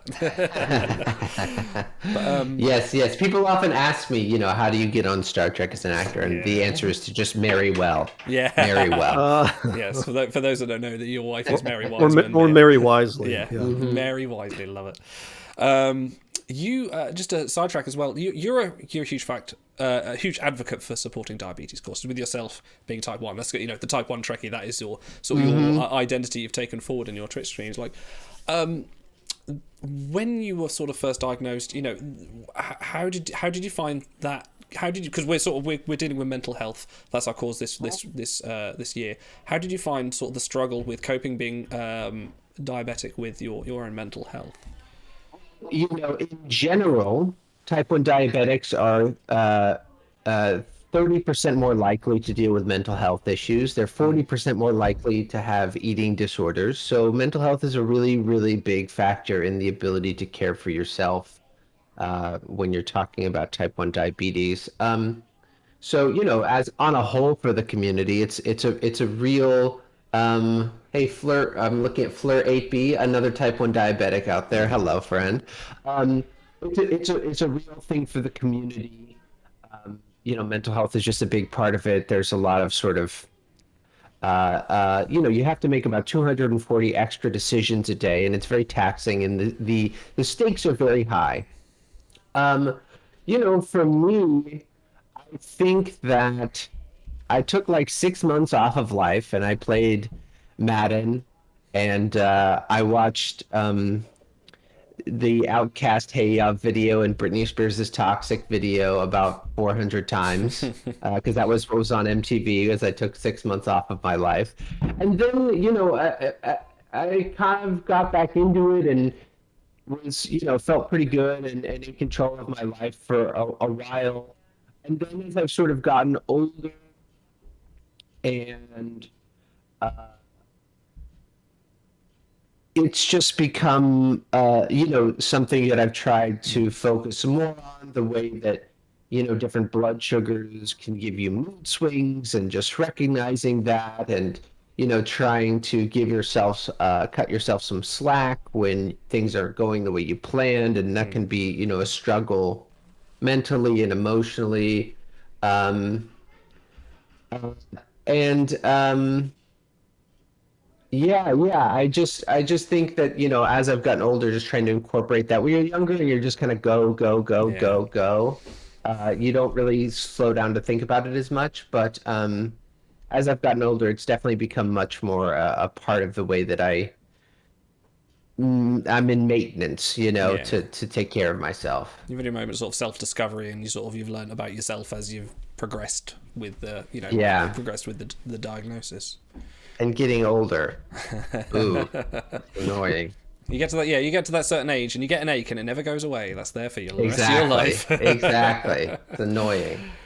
Okay, before we move on to the questions from our subs who submitted them earlier on, let me get caught up on donations here. A big one from Dangavin, who says, thank you for all that you do. Thank you. One from Just Joseph, who says, hugs and thanks for the heartfelt shares.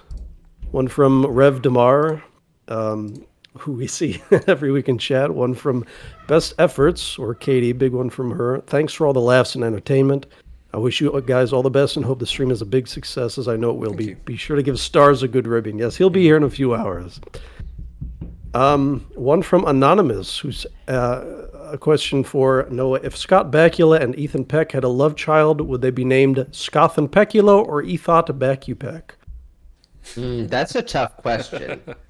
Ethan Peck and Scott Bakula. I think it would be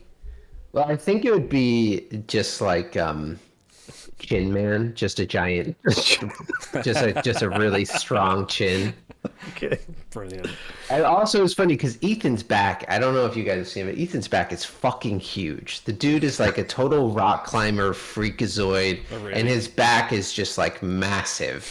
He's absolutely stacked. The dude could absolutely kick my ass. Now you've said that, I'm going to watch Strange New Worlds, and I'm just going to be looking at his back. That's all I'm going to look for. Listen, it's going to take up the whole damn screen, man. The dude's freaking jacked. So I think it would probably just be Ethan Bakula is probably the best name for him. Brilliant. All right, a question from No Name Namer. How long did it take to put makeup on and take it off? I'm sure you get this one a lot. So starting out, it took about 5.5 hours because you paint the mask, right? The mask is just sort of this general blue color. And they paint it, and you have to kind of learn how to paint it. So it takes, it's not like uniform every time, and you sort of have to find the groove and find what works and try stuff out. So the early, week or two, it took a little bit longer. And then I also had this beard, and that had to get glued on strand by strand and then cut to my face. So that added an extra hour and a half and was a massive pain in the ass, and they got rid of it. So 4 a.m. starts, 3 a.m. starts, kind of? Yeah, 100%. 100%. I was there so early. And then, after people got a little bit more in the routine of like, okay, this is how we paint it, they got rid of the beard. It got down to about 3.5 hours, give or take, depending on the day. And it took about an hour to take off in total. Oh, wow. They have to cut it off your face and basically like de-glue it from your face. And make sure that there's no sand in your eyes and, all that good stuff. So yeah, it's a lot. It's a lot. It's, when you hear people be like, I don't want to do it anymore. It's driving me crazy. I don't want to come back to the show if I have to wear a prosthetic, or any show, not just Star Trek. They're not making it up.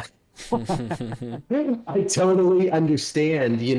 One of the nice things was sort of understanding that even knowing I had some sort of limited run, setting my mind to be like, all right, I can make it through however many weeks.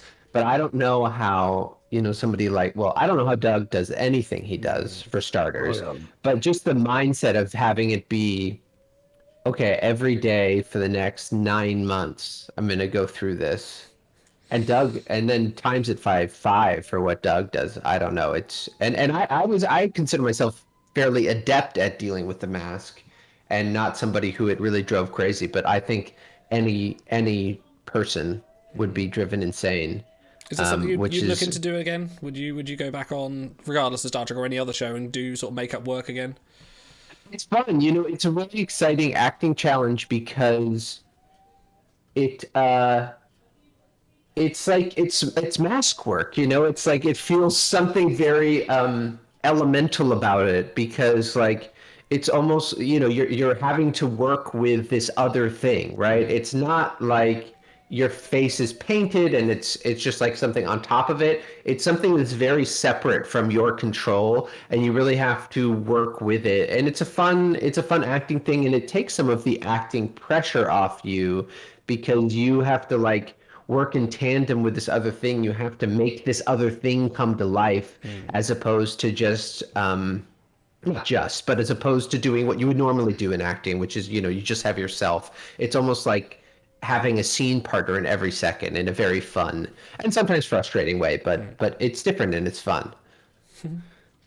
I remember an interview with Jeff Combs, who played another Andorian in Enterprise, and he said, you know, with the antenna being controlled by someone else, it was like having a dance partner. You have to act your thing, and then they have to sort of work with you. So I asked him about those antenna, and he just loved them so much. I was so jealous of him and all that stuff. And you know, it's funny, I don't think they would ever do the mechanized antenna again, you know. Is that why they cut yours off?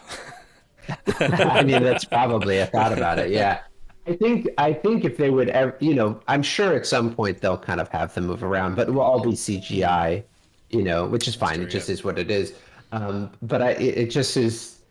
It's really fun to watch those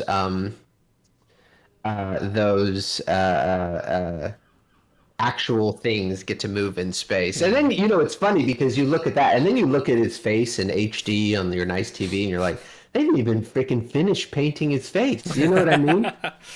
You can just see it, his corner of his lips. You know, it's funny to go back after going through the level of detail that goes, not to say nobody did a good job, whatever. You're just working for a different kind of TV. You're working under different circumstances, you know, but you can see the inside of his lip. And, you know, I'm getting painted like all the way up in the back of my brain and down my mouth. So it's just a totally different thing now.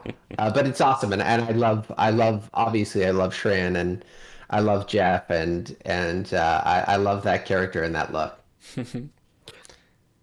Okay, we should get cracking on some of these questions, or people are going to get mad that theirs weren't asked. When you were given the reign of role on Discovery, how much information were you given about how you should play it?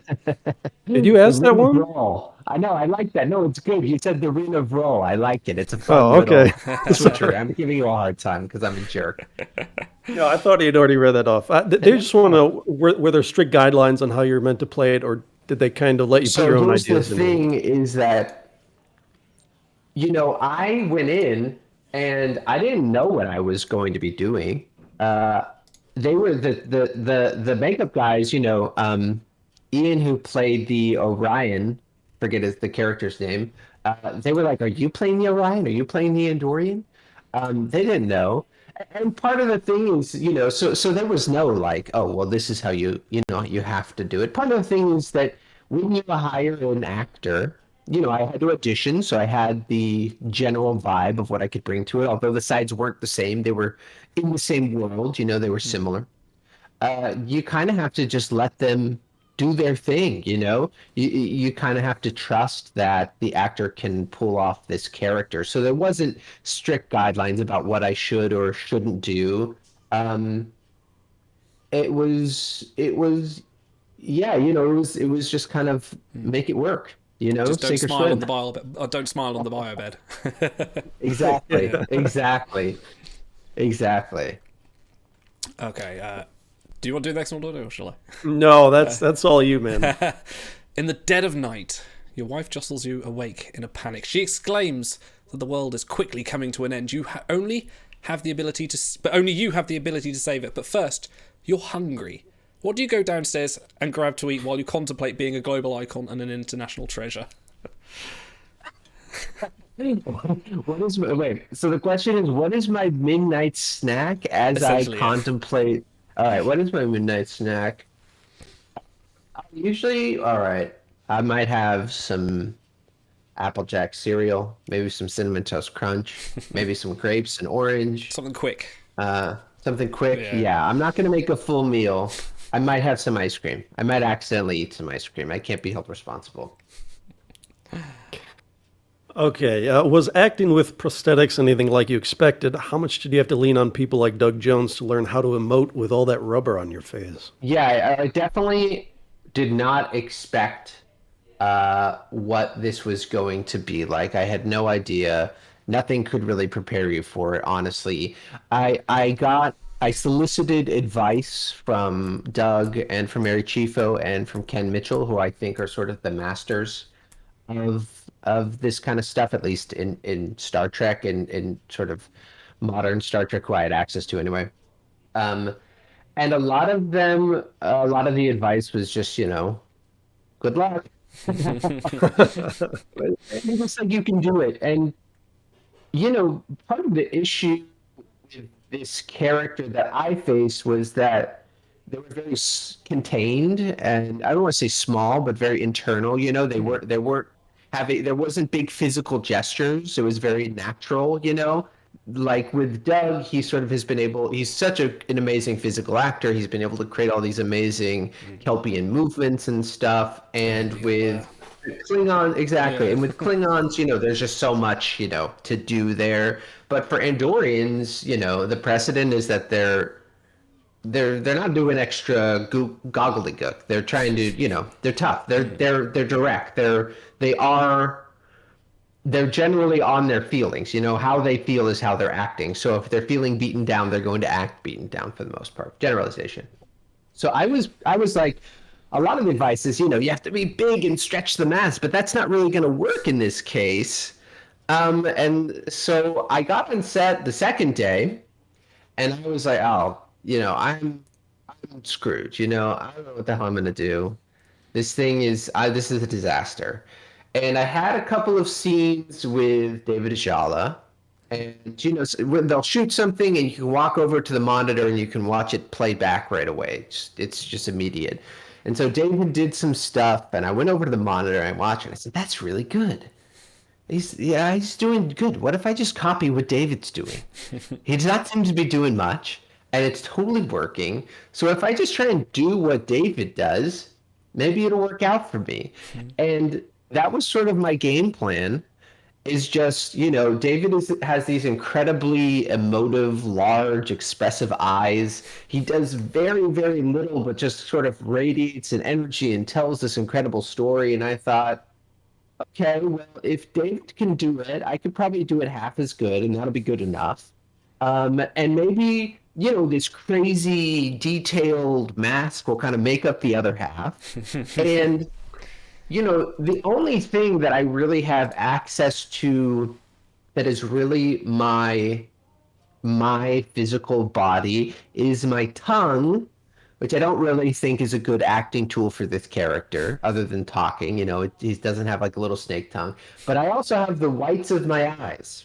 So I had contacts, but I didn't have full contacts. Like Doug has full contacts that cover his whole eyes, but my whites of my eyes. So I thought, maybe if I can try and tell his emotive story through the eyes, and not worry too much about trying to manipulate the mask, and actually let people sort of project the story onto this very interesting face. Very there's a real story on that face because it's such a wild alien. You can't help but sort of project the story into that. And if I can tell his emotional journey through the eyes, sort of like David is doing, then maybe I'll be able to sort of get the story across. So that was sort of my plan, is just copy David and kind of draft off him. So it's all in the eyes. Exactly. A donation question, and we'll get back to reading the other donations after Noah leaves us, but we want to maximize our time with him. From Nuffinoff, who asks, what is your favorite race in Star Trek? I mean, it's Centaurians. What are we talking about? Hey, they paid the money. We have to read it out, you know? Yeah, definitely. I will just sidetrack quickly. You've. I'll say this. Second favorite race? Sure. Cardassians. Ooh, that's a good Yeah, answer. I'm going there. I like that. And why? You just like their look, or is it their? No, I just think they are. I love the type of characters which they're allowed to, which they sort of present, which is like, you don't really know what they're up to. You don't know if they're good or bad. You know, I love how manipulative they are. How they're sort of playing this chess game, but there's nothing reading on their face. You know, they're always lying all the time. I love that. Super fun characters to play. There's someone in chat named Damar who agrees with you. So yeah, I see that. Yeah, it's the Canary. Yeah, I'm drinking too much of that good stuff, man. I think with your streams, you definitely need a twisty bottle right next to you. Just swig out of one of the canals. Exactly. Just sidetrack slightly. You've been doing a D&D campaign with some fellow Discovery cast, including Anthony, Anti-Rat, Blue Del Barrio, and Ian Alexander. How did you convince them to start playing D&D with you? Because this is something that evolved on the Discovery set, wasn't it? Yeah, we have a game today for everybody in chat. We have a game at 4 Eastern time today. It's over on disco_does_D&D. So it started because, you know, we were planning on going up before season 4. Everybody was sort of going up to Toronto. This is in 2020 still. And, you know, everybody's miserable. Everybody's unvaccinated. Everybody's freaked the hell out. Nobody knows what's going to happen. And I think I saw that Anthony had tweeted he had been playing some D&D, and I had been thinking about trying to start like a D&D game when I was up there in 2019, but then I got on the show and I was like, well, I don't need to do this. And so I think, you know, maybe I messaged Anthony or tweeted at Anthony, and then maybe Blue saw, and then we were on a call, like sort of a Zoom call with the cast, and Blue was like, oh yeah, Noah's running a D&D game. And I was like, "Whoa, okay, news to me." But then, you know, in our time up in Toronto, it was just a really, really isolating. And look, this is for everybody. It's not just for us. I think everybody understands the experience I'm talking about. In 2020, it was just isolating and miserable, and everything was closed, and it was freezing because it was winter in Canada, and everybody was miserable. And one of the great parts of being a part of that cast is the camaraderie, the weekends where you can just hang out, and you know, and everybody at that point was so tired of Zoom drinks, and nobody wanted to go on Zoom and talk about work, you know. So we all sort of got this little D&D game going, and became a way for us on the weekends to hang out and get to know each other. It was all over Zoom because we weren't allowed to be in the same domiciles yet, yeah, it was just for us to hang out, and it gave us a chance to like go on these adventures together, which we would have done, you know, in 2019 out at a bar or a restaurant or at somebody's house. We got to do them in our little fantasy world, and then I don't know, you know, people responded so much to Anthony's little recaps that he posted, and people were so wanted to see it streamed, and we did a live game at Star Trek Las Vegas, and it went over really well, and people had a great time and really enjoyed it, and it was fun and silly, and everybody, you know, even if you didn't know anything about D&D, was just really into it. And a lot of people were feeling left out, rightfully so, you know? So we thought, well, let's just put it on the internet and see what happens. And it kind of just gives us a chance to keep playing D&D together, which is really all we're trying to do. You know, you're just constantly looking for excuse to have a regularly scheduled D&D game. So that's ultimately what's going on. And hopefully people enjoy it and reap the benefits from it. But it's really for us. I remember Go on. That sounds a lot like our streams because we also do a Star Trek D&D, and it's like even if we had one viewer, we'd still do it just because we love doing it. I think I remember tweeting at Anthony Rapp on Twitter when he first started doing it, and I was saying, "Oh, there's a Star Trek adventure setting. You guys could do that." And he goes, "No, that's my day job. I don't want to do that for my day job." So I was like, actually, no, fair point. I do agree with that. Yeah, but who else can say that? Like, Star Trek's my day job. I'm not doing that. Come on.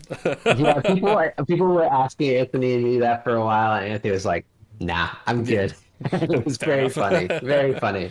But I do have the adventure set. Someday I'll play it. Once Modifius gives me some money to do it, I'll put it on. We've for those interested, we've got a Star Trek Adventures little module later. Our GM Stars, one of our GMs, he's going to do a Captain Proton module later. So I'll link guys in that when that comes up. It should be a lot of fun.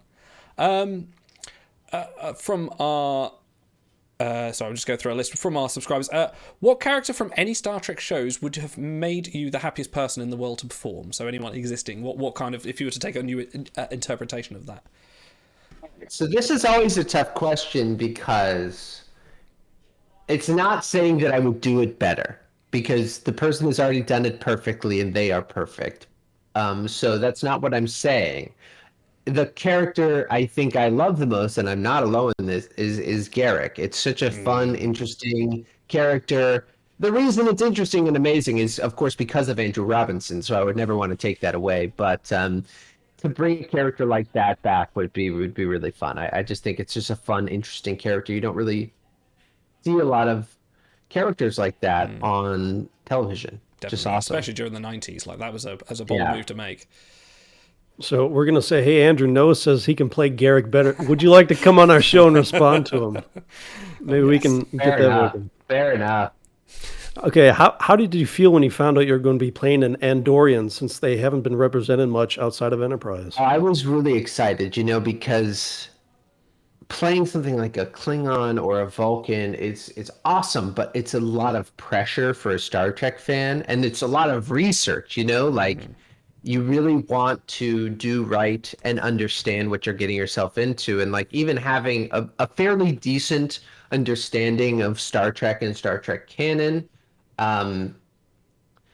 just having to, so early on I auditioned for the role of Spock, which went to Ethan. And and it was super fun to audition for, and watching Ethan work on season 2 when I was on set with him, it's just like, oh yeah, you're the dude, this is awesome, you're killing it. And it's just his massive back intimidate you. He's amazing. And voices, but what I'm trying to say is that I would have moments, after I shot it, where I'd wake up in bed and be like, oh, was I Andorian enough? And just trying to imagine having to think, if I was Spock enough, I would absolutely fold under that sort of pressure. I wouldn't be able to handle it, and it would crush me. And I sort of feel that way about a lot of other Star Trek races. What was amazing about Andorians was they're so iconic, they're such an iconic thing, but there's 15 episodes where they're featured, maybe up until, of course, Lower Decks and Discovery have come out. Now I think all the writers are saying, whoa, what the hell are these guys doing here? We have this iconic race that nobody has really, delved into, of course, with the Anar on Strange New Worlds or whatever. So obviously now it's like, oh, we're this is a gold mine here. But back then it was just Jeff, you know what I mean? It was just Jeffrey. And it was awesome to feel like it can really be a part of canon. You know what I mean? Every choice I make is canonical in a cool way, as opposed to, a choice you might make with a Vulcan is well, that's that Vulcan. This is well, there's only 2 of us right now. There's 3.5, So if I do something or I say something, then Susie Plaxton's outraged at this comment. Yeah, exactly. There's not a lot of us. Did that sort of add extra pressure? Did you look at what Jeffrey did and say, okay, I'm going to try to mimic that, or did you say, well, I can kind of do my own thing now because there's really only Shran out there for large parts? Well, I watched all of his episodes, and I definitely did not want to turn away from what he had done, but issue that I was struck with was that they're very different characters. You know, Rin and Shran. They're just very different characters, and I thought a lot about, you know, what are Andorians even about? Like, what is he trying to do with this character? You've got 12 episodes of him, this little arc of him in Enterprise. What is he actually trying to do, either consciously or unconsciously? You know, I don't know. Maybe Jeffrey just showed up on the day and was like, I'm going to, you know, he always talks about them being awesome. Irish and the Vulcans being English, you know. So, like, I don't know if I can use that. But one thing I think a lot about Star Trek races is that, and in terms of like approaching them as an actor, which I think is useful, is that Star Trek races, including humans, I don't like to think of them as like embodying a different part of humanity, because I don't think that's really true or useful, especially as an actor. I think about what they present and then what they're covering. So like Vulcans present this super logical, emotionless front, but we all know they're covering these insane, wild emotions. Klingons present this like battle lust and bloodlust, but really they're covering this sort of sense of honor and community. And for Andorians, my take on Jeffrey's performance, which is just my take, is that he's presenting this blustering, confident badass, which he is, but he's sort of covering the sort of sensitive, emotional, deeply felt being, which I think is sort of his arc in Enterprise. He starts as like this badass military commander, and he ends as just being like, I just love my daughter and I need her back. And so what I tried to do was sort of reverse engineer that. So like when we meet Rin, he's where Shran ends, right? He is at his lowest. He's like lost his sort of he's lost his cover, right? He's lost being a badass. He's lost the sort of the Andorian swagger, and he's just sort of open and raw. You know, there's no cover. He's not trying to put a happy face on it. He's trying to recover his Andorian-ness in that way. And I think his journey in the show ends with him being like, you know what, I am a badass. Eat shit, Osira. I don't care if you kill me. I've got my mojo back, and I'm ready to get blasted. So in that sense, that was sort of what I took from his performance and sort of his authorship of Andorians. Yeah, of course, in preparation, I had to rewatch your episodes, and you do notice that even though you start out as very different characters, by the end of it, you can see that sort of defiance in the strong chin, and I'm like, oh, I'm seeing the parallels there. So yeah, that's good. That's good. Where are we? Yeah, pretty much you've answered a lot of all our community questions, but no, it's been great. You ask, okay, I have one question, and then I want to hear you asking about the Kickstarter. Everyone loves Grudge, the cat from Discovery, and there's a scene where you're acting with Grudge kind of in your lap, and sometimes pets are notoriously hard to, you know, they have their own mind about things. What was that like? Did she run away from you at any point, or? I hated working with that cat. It was so absolutely miserable. It's not, listen, I don't blame the cat, but that is not a trained cat. That's just somebody's big ass cat. There's no training involved in this cat. It was, you know, in that scene, it's supposed to comfort me and like be my friend. I'm supposed to calm down. It doesn't happen. The cat jumps on me, and then I throw it because it's useless, and it's because so if you watch the scene, there's like this barely cut where it like jumps on my lap, but if you look at the cut, it's just like a cat moving because one of the crew threw it into my lap because there was no way in hell it was going to jump in my lap, and then the whole time I'm holding it to my chest. By the end of the day, my arms were sore from locking it to my chest because it so desperately wanted to run away. In the script, it's supposed to calm me down or whatever, and Jonathan was directing. I was like, Jonathan, this cat's not going to calm me down. It is hissing at me. My costume is covered in claw marks. can I just throw this cat and just like move on with the scene? And he was like, yes, absolutely. So I sort of just like let go of the guy and throw it onto the console. It runs into its little box and I move on. I think the biggest scam Star Trek has ever pulled is promoting Grudge as... Oh man, I bet the Book of Grudge makes you quite physically sick then. I'm in it too. It's so annoying. Oh no. Nobody got my input on that. And then, like 3 episodes later, David's like, "Oh, there's 2 grudges now. So if one gets tired," I'm like, "I was doing the scene where it had to we were in the firefight, and I only got 1 grudge. There's not a second grudge. I don't know. They Where's really, the second rin? Where's the second rin for the first grudge? Exactly. So I mean, it was a wild day, yeah, that was that. No. Two more questions for you, and we'll let you go. You've just finished a very successful Kickstarter campaign based on your type 1 diabetes diagnosis with some other Star Trek alums. Can you tell us a bit more about it? Yeah, so it's a short film called Type 1.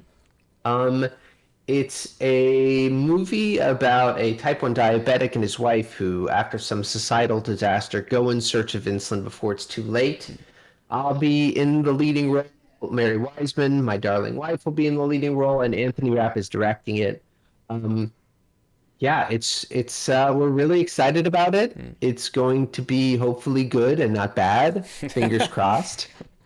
And it was a really amazing Kickstarter campaign. You know, the Star Trek community really showed up. The diabetes community really showed up, and then the crossover between the Star Trek and the diabetes community was amazing as well, which was just awesome. And we are, plugging away at it, making all the kind of appropriate hires to bring people on, yeah,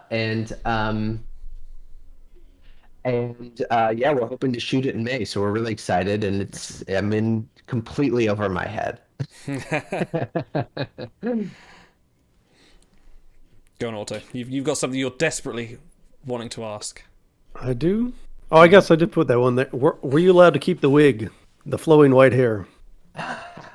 No. I only was allowed to keep a bit of my headpiece. So I have the really? headpiece in a box back there with my cutoff antenna, but they didn't let me keep the wig. The wig was kind of nasty. You know what I mean? Like it wasn't like flowing and light and beautiful. It was kind of like be on the next L'Oreal advert.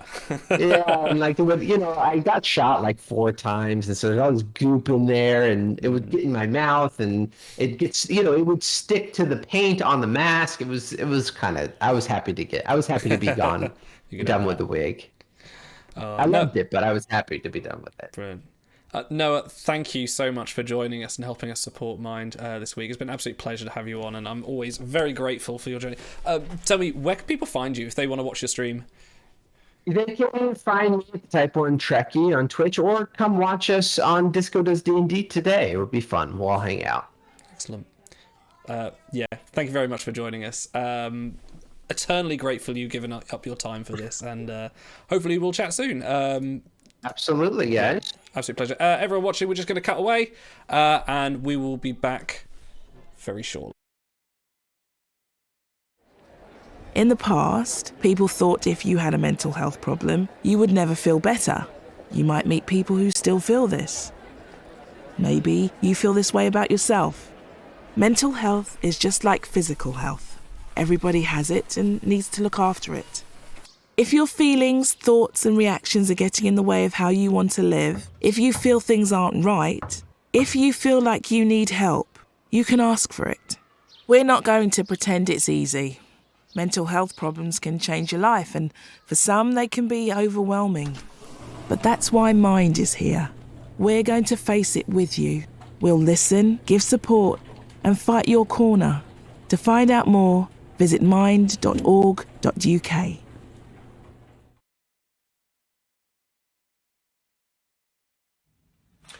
Welcome to the Timeline Talks. Or should I say, please state the nature of the Timelines Talks annual online charity stream emergency. Well, I wouldn't call it an emergency.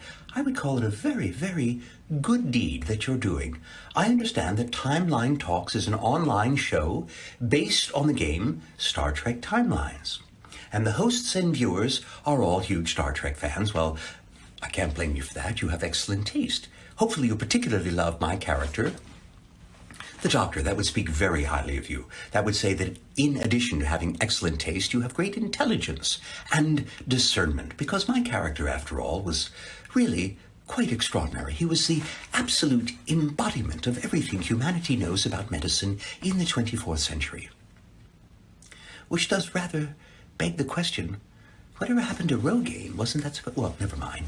In any case, you have the taste, intelligence, and discernment to love me. And I have the taste, intelligence, and discernment to congratulate you on your excellent good work in raising money for charities because of your love of Star Trek. Now, here's Robert Picardo, the actor who played me on Voyager. Hi, everybody. I had to ask the Doctor I had to deactivate the Doctor because he doesn't understand that Star Trek was a television show. He thinks it's sort of a historical documentary series based on actual events that happened to him and his crew in the 24th century, which somehow miraculously you were all able to access on ancient technology platforms. In the early 21st century, that particular temporal anomaly hasn't really occurred to the Doctor yet, I think. But in any case, he thinks Star Trek really happened, and you and I know that Star Trek is science fiction. It's a television show. But it's more than a television show. It's inspirational, and that's why you guys are doing the fine work that you're doing. So carry on, raise all the money you can in your Timelines Talks annual online charity stream. I raise a glass to you.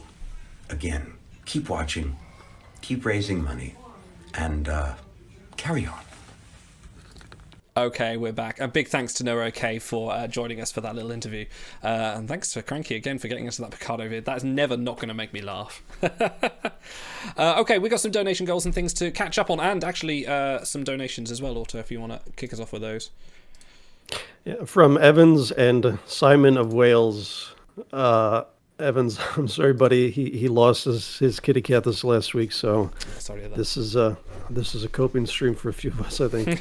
He says, while I relate more personally to Idol's experiences, I was off work for 8 months with depression. I'd like to think I provided the same sort of support as Stars and others have to Auto.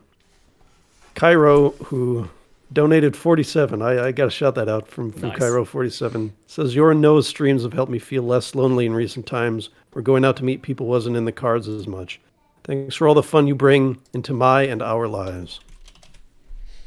And I think as one of the donation goals, we have several acting goals that we'll let chat vote on later when we have a third man. But for now, we'll be doing a reading from Shatner's novel. Fill us in on that.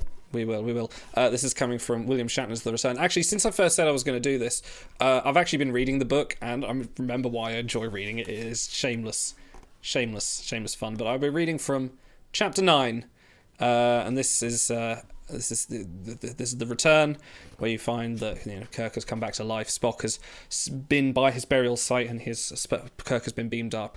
Picard is away on a mission, and Riker is overseeing the Enterprise being deconstructed. And this actually came out before First Contact, but I'm going to read this in my best Shatnerish. But this is starting with Spark. Kirk ran, calling for help, something chasing him. His movements were slowed by liquid, something thick. The deck below him seemed to shift with the characteristic lag of artificial gravity. Voices called out to him. This is the El-Orient transport ship, look cool. We're caught in some energy distortion. Someone was in trouble. Kirk had to run faster. Always had to run faster. Their hulls are starting to buckle under the stress. Faster! Never enough time. The young captain looked at him. You have the bridge. Kirk took the chair, the centre chair, when he had wanted anything else, anything more. But this time it wasn't right. He turned his back, left the bridge. Keep things together until I get back. They always do. Into the bowels of the ship, running, always running, reconnecting the circuits, making the deflector arrays do what they were never supposed to do. Changing the rules, the way he had. That's it. Let's go. The command from the bridge. The young captain, activate main deflector, and then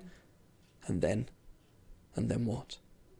Nothing made sense. Horses Antonia. The stars in space, making the jump, burning the eggs in the kitchen. The man in the strange uniform. The Starfleet uniform. Make a difference. The man from the future. Picard? Jumping through space, through time. You don't appreciate the gravity of your situation, Captain. Falling. Yosemite. The ground, swirling up, and the sudden pressure on his ankles. Spark. He hadn't been alone at Yosemite, climbing the mountain. Touching the mountain. But this time he was. Until he felt the pressure of a cold cloth on his forehead. Kirk's eyes flew open as the shifting gravity stopped its wild movement. Excuse me. Sorry. The only darkness he saw was caused by the cloth. He reached for it, needing to take away, needing to get away. Something was gaining. He had to keep running. Shh. He saw the cloth and saw... He didn't know her. Do you know where you are? The woman said. At some level, he understood. She was beautiful. Dark hair, haunting eyes, sensuous, upswept, pointed ears. The word Romulan came to him, though he didn't know what it meant. My ship? He asked. Somehow, he was always on board his ship, wherever that was. But the woman shook her head, so serious. He felt she needed help. He wanted to help her. It was one way to stop running. Do you know who you are? She asked. Of course he did. He smiled, opened his mouth. Nothing came out. Panic. It's all right, the woman said. She soothed his forehead, his temples with the cool cloth. I know who did this to you. Did this? Kirk said. You were very brave. Kirk felt relief. People counted on him, all 430 aboard. The Enterprise? He frowned. The Enterprise? What is it? Can you sit up? The woman asked. Kirk did. His head swam, but he hid his symptoms. It wasn't right to show weakness, not when so many needed him, looked to him for strength, for guidance. He looked around. He was on a bed, a medical gurney, he knew, but the room he was in wasn't familiar. A black cube of a room, marked with yellow grid lines. Where am I? He asked. He felt he had nothing to hide from this woman. You were injured, she said, in a battle. Battle. His next question was reflexive. The ship! Your ship. It's out of danger. Kirk sighed. Nothing else mattered. For now, the woman concluded. I have to get back to the bridge, Kirk said. We'll read a bit more of that later. Sorry, because I'm holding a cough. But yes. We probably should have passed off the reading goals to someone else. Yeah, maybe not. That whole book involves Romulans, Kirk, Picard, and the Borg. So it's a fun read. Yes. What other goals have we got? Let's start a new giveaway because I'm feeling generous. Let's start another Star Trek Online code. I'm going to do one for Xbox fans out there. Excuse me, struggling with my cough now. We're also dangerously close to. Yes. At $1,400, we will be taking a tour of Idle's new basement, including the whiteboard. So yes. Something to look forward to. Agile Classics for anyone that's got a PS4 or Xbox. Enter the giveaway, ! Giveaway. It's just started. And you can get some codes for any console versions of Star Trek Online for the Agile bundle. And these were graciously provided by Noah AK as well. So yes, not only giving of his time, but also some game codes. He has some good links with the Star Trek Online people. Okay, Cold's coming on very shortly. What other goals have we not got? You've done your goal, Blind Red Legendary. We've done a Shatner. We've got an acting goal, which we will do, and then very soon we will do that. Okay, let's get Cold in here. Cold, wherever you are, come on in if you're watching. I'll give you a ping as well. Oh, and Stars is back home now. Cool. Come on in. I'm going to have my dinner, which my wife just put on the stairs over there. Stars says he has to freshen up, but I find it difficult to believe that luxuriant hair is not always perfectly in place. So. Mr. Gold. Welcome, Cold. Welcome. For anyone that wants to donate, the link is down below, bit.ly/ttcharity22. Please go there, donate anything you can or anything. You can leave a message for us and we'll read them out as well. We're supporting Mind, the mental health charity. Cold, how the devil are you? I'm not too bad, how are you?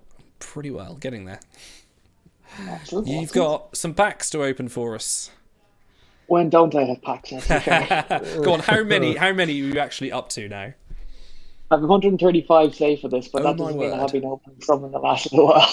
Well, good news, because you've got about half an hour. You've got a half-hour slot before we get Shyaporn to open some packs for us and do something for the Timelines fans out there. What's your goal? Well, because what's you're Mr. You're Mr. AFB, aren't you? You're Mr. I've got all the behold. Who do you still need? Very few now, to be fair. I've got a list of dupes as well that may be decent if I get a hold of them. But a couple of things.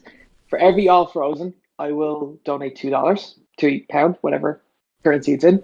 Nice. And I will do something very stupid with with the retrieval that I've saved at the end of this as well.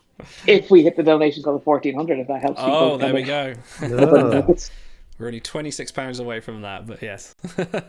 Please, share away. So then I'll probably will do it. Is this all frozen be gold or all the purples too? Because that might get expensive very quickly.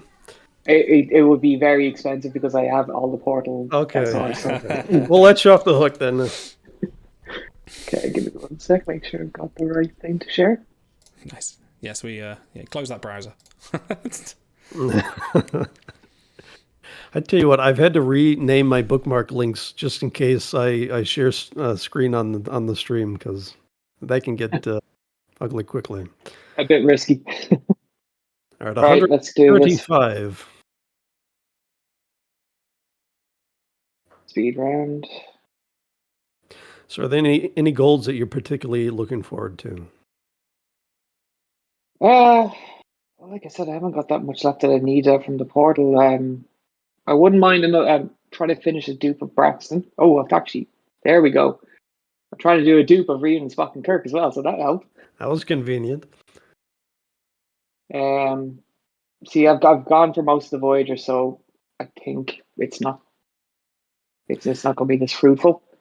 Oh, there you go. Something useful. Jennifer Sisko. That's called good karma, folks. There are a few people on the Discord who are down to, they can probably count on their hands how many crew they need. So are you one of those or not quite yet? Yeah. Let me just check my stats. I've got 10 cards altogether that I need. 10 goals altogether that I don't have at least a copy of. Which is a bit scary. But I am playing this 6 years, so it kind of does help. So when you have so few options, how do you handle your crew retrieval? Do you just look to get the ones you don't have at all, or are you adding stars or what? Adding stars, yeah. So as you'll see at the end of this, the stupid thing I'll do is related to what I've yet to get from the retrieval. And there's one. Okay, I have my dinner now, so I'm just going to mute while I eat. It's meatballs and pasta if anyone's interested. And I get my first one. Oh. Idle comes back and I get my first one. He's the bad luck charm, I think. Can we ban him from the server? I know he would say, "I am the Senate." There. I got the same there a few minutes ago. Got turkey burgers and rice.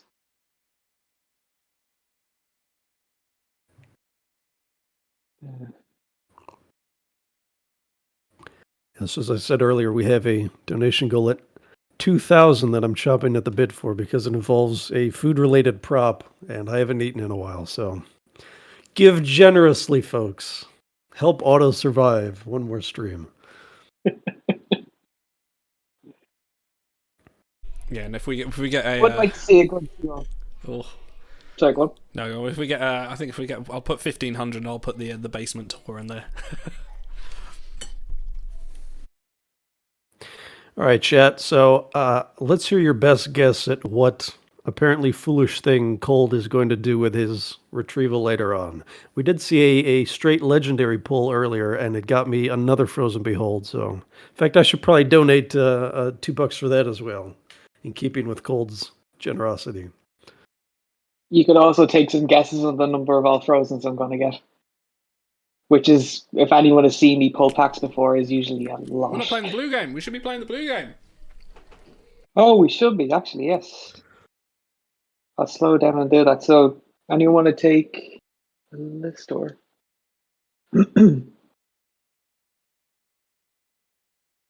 I will go you're going to with... have to host for a bit. I'm mid-mouthful. So I'm making my own donations. So, all right, Cold, you're going to have to host yourself while we do other related things. We do the blue game, just the three of us for now, because I can't see chat. Sure, I'll take I'll take Expedition Shran, since we just had an Andorian on the show. Nepenthe Riker. Okay.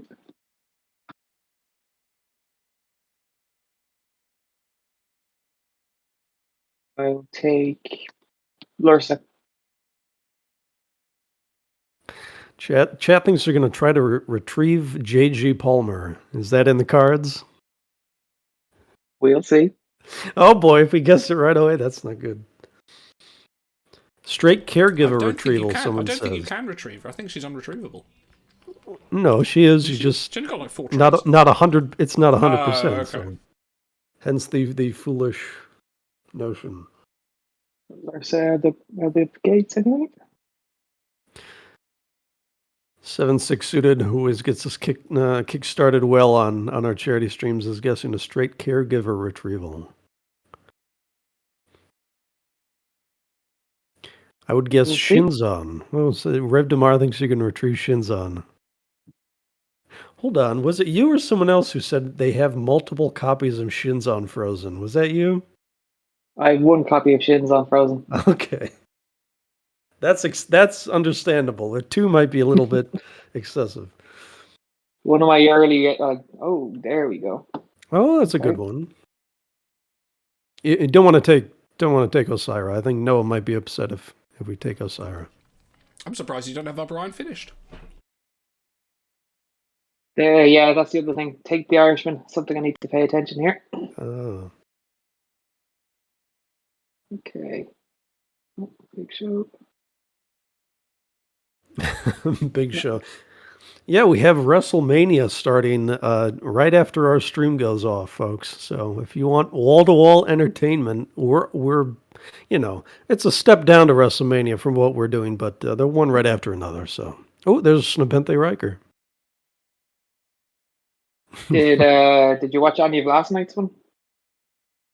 Yeah, I watched a good portion of it. My sister's fiance actually really loves wrestling, so that's one way we can connect with each other. I hope everyone picking blues in chat is keeping track of their own, because I'm afraid we don't have the capacity for that.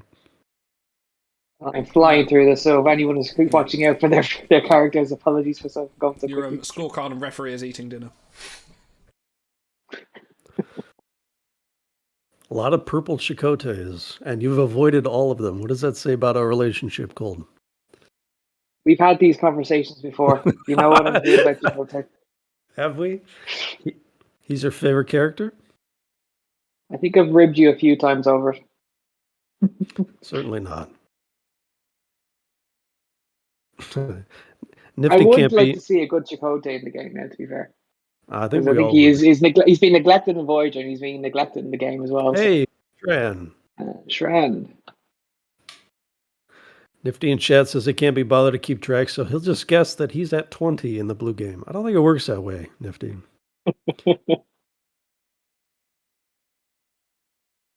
I'm getting the feeling that Nifty's quite competitive. Yeah, just a little bit.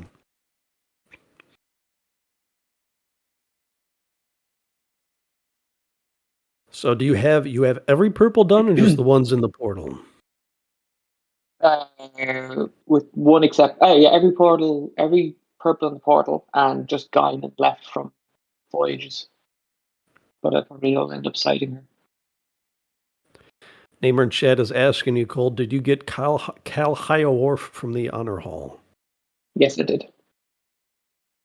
Oh. Yes, I did. And I cited him. Okay.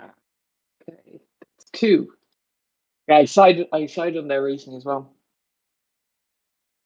And did he go on the forums and complain that he wasn't good enough like the rest of us?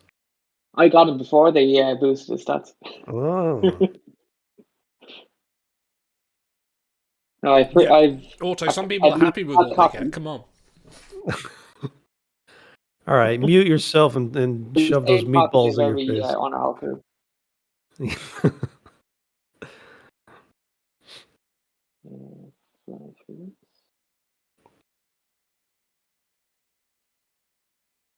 I can't see chat. Is any more guesses of what I'm going to be doing with retrieval?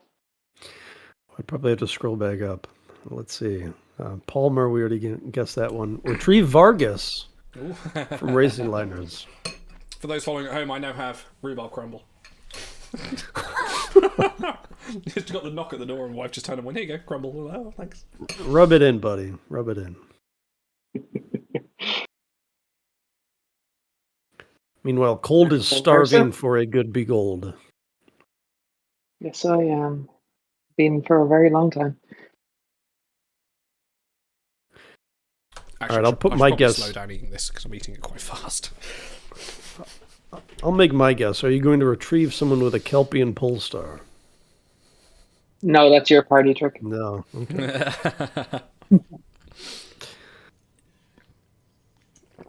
Oh. Boy, we're not doing well in the blue game. Who's the blue? Who's the sorry? Who's the dupes that you're most keen to put stars on? So the list I've got is sorry, 1 sec. My third Braxton. I'd like to get him done if possible. And where's the other one gone? Right. I have too many spreadsheets here. Welcome to the chat, Big McLarge Huge. I do Bavardar Raffo. Nearly finished, and you one more side star left. High Roller Cisco. See, it's just to kind of bottom out the shuttles, because if I get the high tier ones, I can just kill a lot of slots, you know. And I'm about to start my third Mycelial Culprit. Oh, there it is. That's 3. 3 so far. Low Cost Monkey in chat asks, are you retrieving based on a single skill Polestar? Do you have the Irish Polestar? The O'Brien LCARS. No, I mean, yay, more money for us. More money for the stream. Getting closer to that next donation goal of me getting another Vargas. That's true. Man, I've not been triggering enough. Okay, let's have a look. Oh, nearly 1 minute left for the giveaway for Star Trek Online Xbox codes. And I'll start a game giveaway straight after that. Why not? I've got lots to give. Daddy Warbucks over here. Yeah. I've actually not been keeping count of a family of mine have come up at all. And stuff in my face. Should have gone with Hugh, I think. There's always one I've afterwards. seen one Pizza Chef, one Shran, and one Lursa so far. 2 Lursa, sorry. 2 Lursa so far. It's neck and neck, I guess. When are we going to get Kyle Riker in the Ambo Jitsu uniform? So he just passed away, didn't he? Whoa! I talked it up. Look. Wow. Yes. All right, WRG, your segment's later. Cool it a little bit. Hey, Neymar. I'll give you some codes. Rigged. Yeah, so far.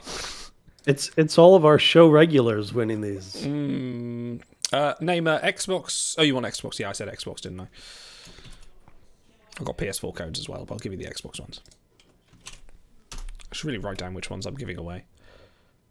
There you go. Have some codes. Oh, Frozen. Lots of Number 5. Oh, yes, this is a good one. So, if anyone knows me, I love my building sims, and this game is one I've got, and I'm giving it away as well. This is called Satisfactory. It's a great game. Go look it up. It will suck the life out of you, and you will become a vegetable at about 3 o'clock in the morning in front of your screen. But type giveaway in chat, and you can win a copy of Satisfactory. It's a great game. I can't encourage it enough. It's brilliant. So, what kind of game is it besides addictive? You're stranded on a planet, and it's kind of sort of like a survival sim, but it's you're building up a factory, and then all of a sudden it's like a factory management thing, and you sort of got to like use the natural resources to make different sort of like technology upgrades. And all the time you're sort of fighting off creatures on the planet. It's a great game. Go look it up on Steam. I'm tempted to enter, but if I win, they would destroy me in chat. So I think I'll set this one. I only have out. the one copy, but yeah, enter. Do it. Then it will be rigged. I'll take this Chakotay just for you. Hey. Okay. Man, I thought you would take Taylor's since we're getting another Taylor variant in this mega. Oh, true.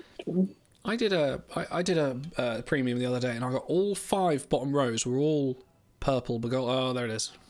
Man, you've even got 6. Regina done. Wow, Regina. Annoyingly, I did cider there recently. Yes. That's the other thing. I've an insane amount of sites. 15 gig disk space, yeah. Nobleman, have you seen the new Call of Duty sizes? They're like hundreds of gigabytes. 15 gigs, nothing.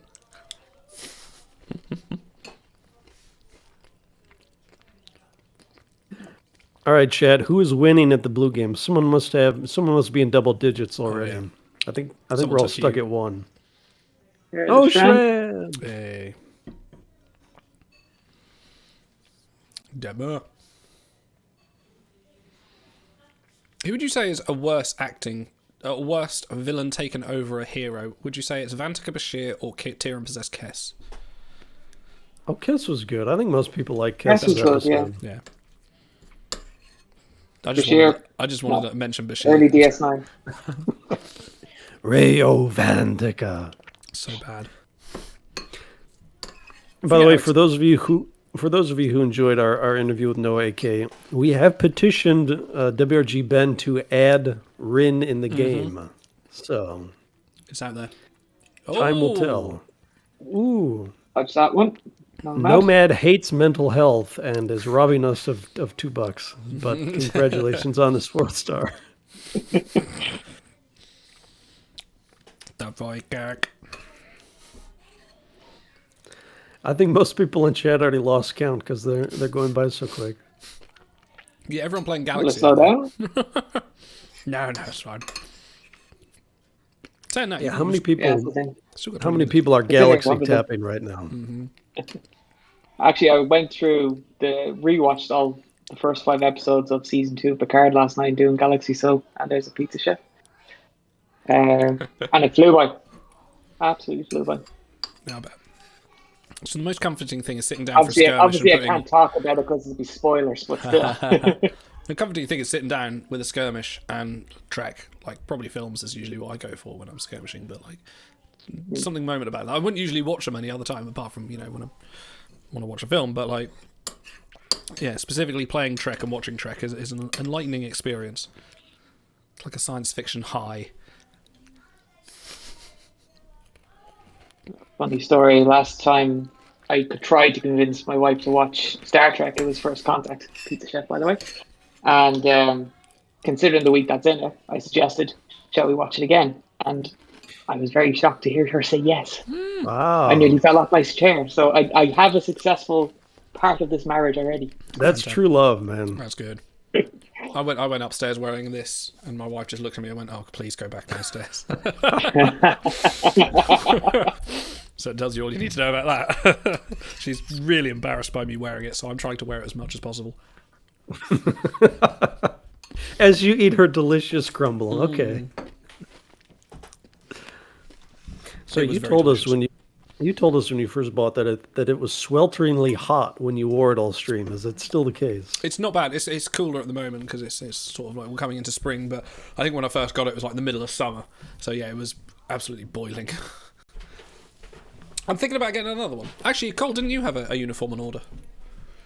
I did Picard season 1 uniform, and it is stuck somewhere in Dublin Airport, I think. Oh, jeez. Waiting to our cousins to let it through. There's a Lursa. It's colloquially. I have a com badge on order, season 2 com badge as well on order. That's nice. Waiting on. Should be good. Now, see, you should have just said Duras for the blue game, and then you get a 2-for-1. Yeah. Right. Crew from the house. That's another thing. I wouldn't mind seeing.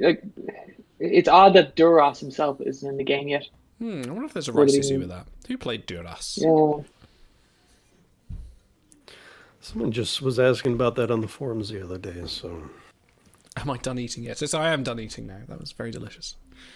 Duras, son of Jarod, played by Patrick Massett. Oh, he played both, did he? What? No, he played Duras. Duras and Jarod. No, son of. Oh, Jarod. son of Jarod. Okay, I don't know if we'd missed Jarod in the show at some point. Pizza Chef.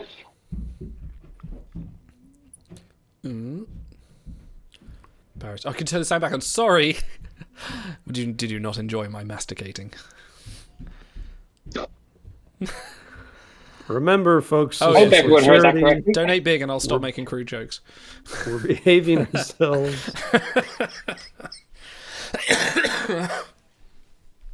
See, this is how I now know how to put Nifty off his game when we're playing Pictionary next time. Is just to eat something and then maybe he'll be too distracted. He won't be able to think. You know, I will say I'm very grateful because this stream starts at a reasonable time for me.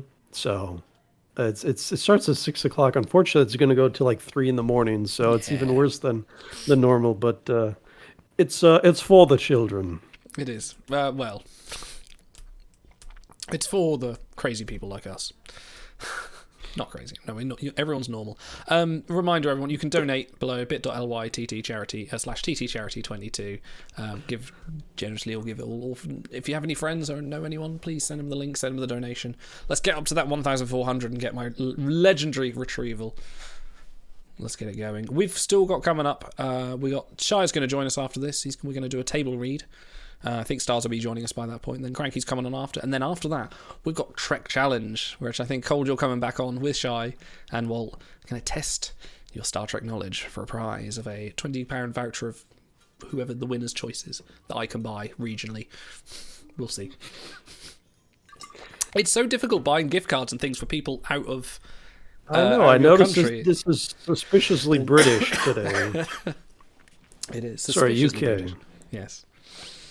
So much. I remember when I was a kid, I had a Star Trek Next Generation quiz book, so I'm hoping any of the memories from that might kick in during the quiz. So. Oh well, I've got some questions for Auto and Stars later. So if you'll get too good, maybe I'll switch it to their questions, which are notably harder. Oh, thanks, buddy. Oh yeah, come on, you're the professional here. So you did get a second Anxious Kirk. You need all 4 copies still for a dupe? Need one more to get at him, and then the slot obviously, but still to have him ready to go just for the fuse would be helpful. Such a hard card to get. You have to literally pray to get it. You can't get it any other way. Oh boy. Number 7. Oh, was it 7? I'm 1 behind. All right. Give generously. So how many useful stars have you had? 2 so far? Nomad and... Oh, and O'Brien and Jen. Wow. How many packs so far? What, up to 3. 45 packs or so? 35 packs?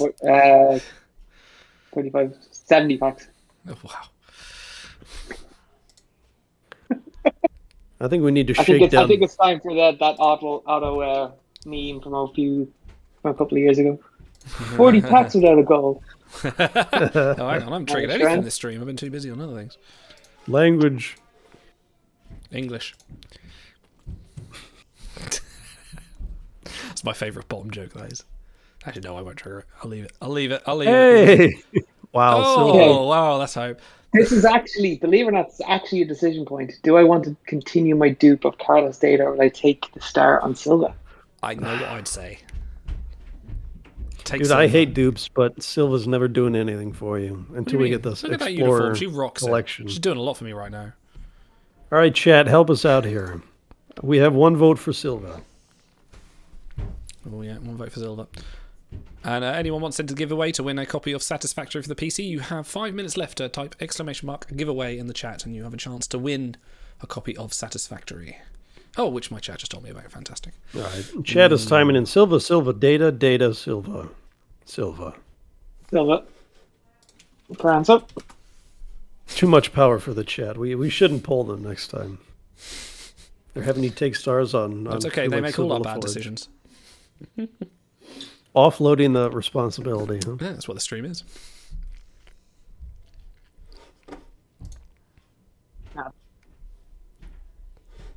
In a long time since I've actually seen a useful purple in this, other than Anxious Kirk, obviously. Whoever picked Evisu Tuvok or Wesley has already matched our blue count in 1 pack. Wow. That Jadzia as well from Rise also shows up an awful lot.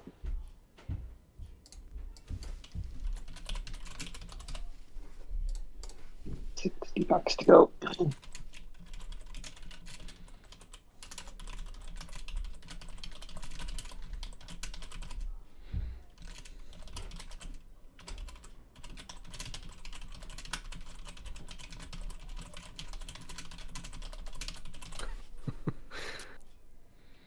Sorry, I'm working the annals of Twitch here to try to figure out how to subscribe. Why do they make this so difficult? Am I a boomer? You press the subscribe button. I guess. And it subscribes you. Oh. Hey. Useful. Not a bad one. Yeah, that's good. I don't know what that Cisco like. I haven't thought about him since he came out. Can anyone remember? 2020? I don't know. He was not great when he came out, so. But he's got some good traits. Bajoran, athlete, etc. Wait, no, hold As on. Nicky would say, go look at bigbook.app to find out. Ah, there you go.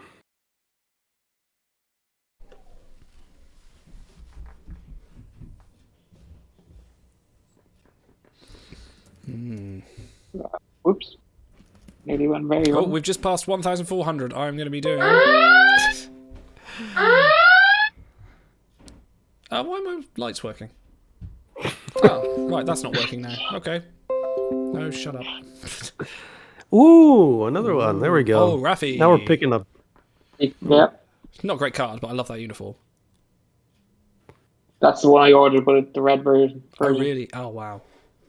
That's like the Now we're card. 2285 uniform, that is. 2385, sorry.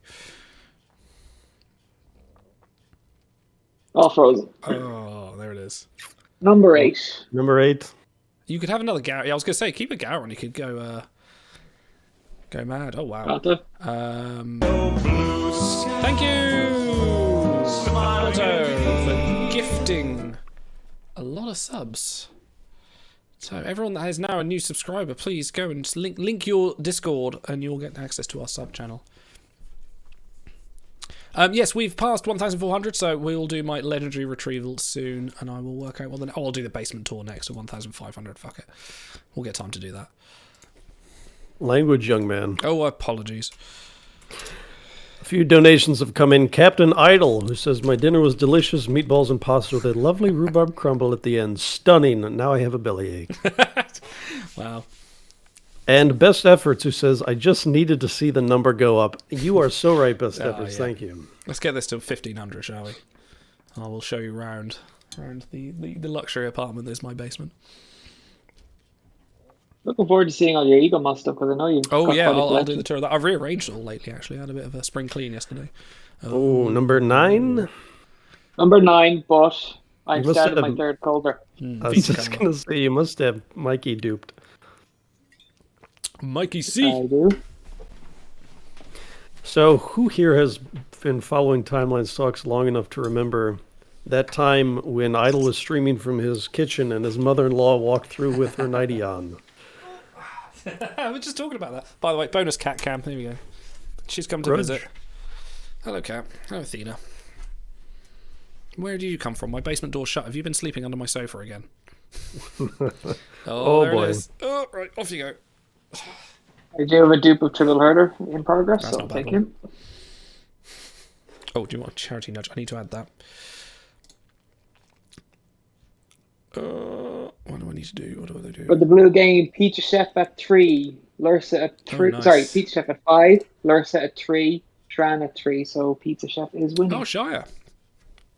Shia wins satisfactory. I will send you a code for that, and it's been nice knowing you. Okay, Carl. Third star. Let me do that now. I have a little bit of tidying to do before I do the stupid thing. I bet. Need to free up some slots. Any more guesses from chat on what I'm going to do?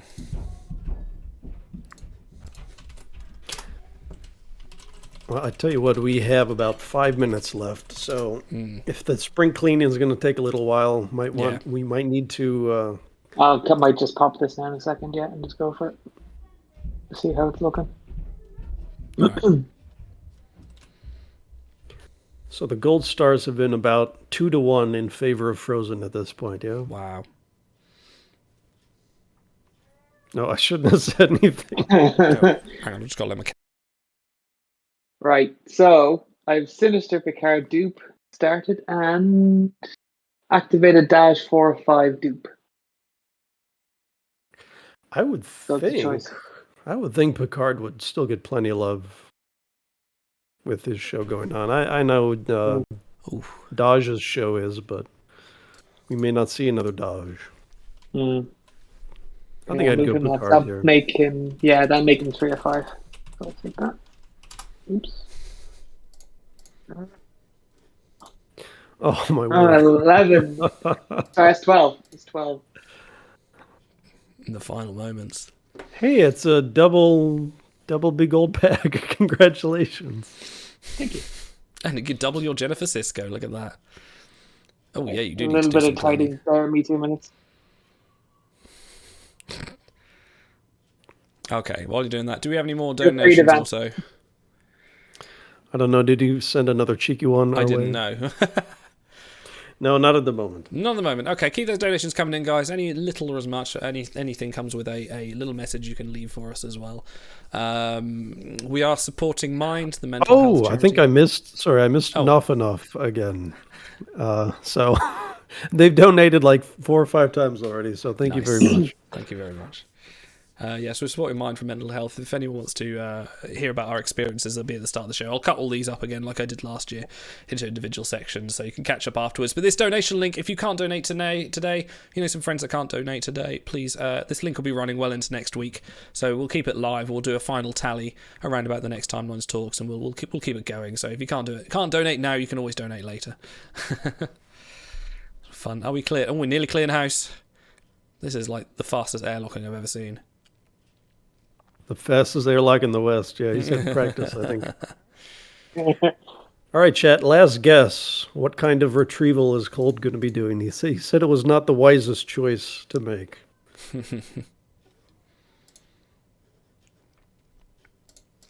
Stars, you can jump in. So Shy as well.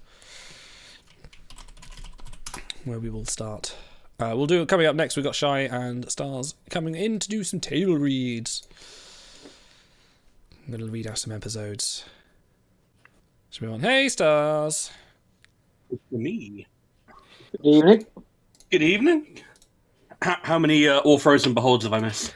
Don't ask. That's a touchy subject. Fair enough. Well, but it's for a good cause. He's agreed to donate $2 for each All Frozen Legendary Behold. So very generous.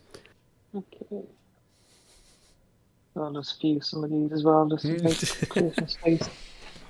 Vulcan Cat says, as a beginner player, it makes me twitch to see elderly players airlock crew that I want. This is a ivory tower situation. I mean, if we had some kind of trade your crew in game, I'm sure people would love to throw those around. Everybody will read the word table, and we'll all judge who did it best. Table? Table. Yes. I'll do Shatner. Table. There you go. Table. Table.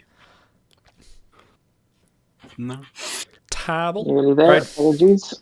All right, Cole, you have 90 seconds to do this retrieval. We're playing the Mission Impossible theme. Dun, dun, dun, dun, dun, dun, dun. Oh no, we'll get copyright struck even with that. I don't think your humming's quite that good. You may be a musician, but... Hey! Here comes... Stars comes in swinging when he's on the show.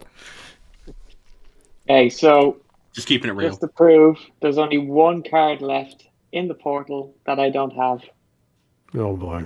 No. It's got to be someone awful, right? Oh, wow. Seriously? You don't have Trelane?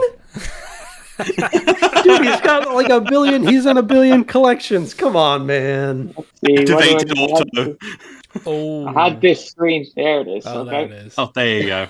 Wow. That's the smartest move you could have ever made. I can't believe... I actually quite shocked you didn't have him either. Is that just luck or deliberate? That was the Did you only airlock him? card. That's weird. Unluck. Only one. Oh, and you can do it as well. Oh, and with the citations too. All right, you can come back on, Colby. All the way up. And by the end of the night, I'll put a screenshot on Discord, subscribe to their Discord, where he's fully equipped. Now, we may not be supporting Child's Play this year, but you've made a very happy child today. All right, thank you, Cole, for joining us. It's been an absolute pleasure to have you on. Thank you for sharing your unluck, as it were. But no, it's brilliant. You've been an absolute pleasure. Cool. I'll talk to you later, guys. See you later. Cheers, buddy. Thank you very much. Okay, any minute now, we'll have Shia will be jumping in. Actually, I'll just give him the nudge. And we will start our team. Oh, here he comes. Here he comes. The one and only, our other prolific actor friend in the show. Hopefully. He is acting bro. He is. We're all doing our Shatner. Hello. Perfect. The command rap. That's right. Season 2 for our first scene. Fantastic. Incredible. So yes, you've given us all a bunch of roles and a bunch of scenes, and we're going to act our way the best we can through them. Yes. Thank you for having me, and thank you guys so much for sharing your stories. It's really been amazing. You know, obviously, mental health is a big issue in the acting community, so I appreciate your bravery in sharing your stories. Thank you. Cheers, buddy. And now goofiness. Yes. All right. How about you introduce which scene we're going to be doing first? This first scene is from the fan favorite episode, Trouble with Tribbles. It is, anyone watching the stream will know the intro, so let's just, should we just dive in? I will be playing Kirk, obviously. Captain Ida will be playing Commander Scott. Aye. Stars will graciously be playing Chekhov, and Otto will be playing Lieutenant or Ensign Freeman. I don't know his. Freeman. Yeah, Morgan Freeman. he's in everything. Morgan Freeman's in everything. So should I be doing stage direction since I have but one line in this scene? No. I think we're good. We're saving your voice for the later goodness, obviously. So right. I'll do the captain's log and we'll jump right in. Sure.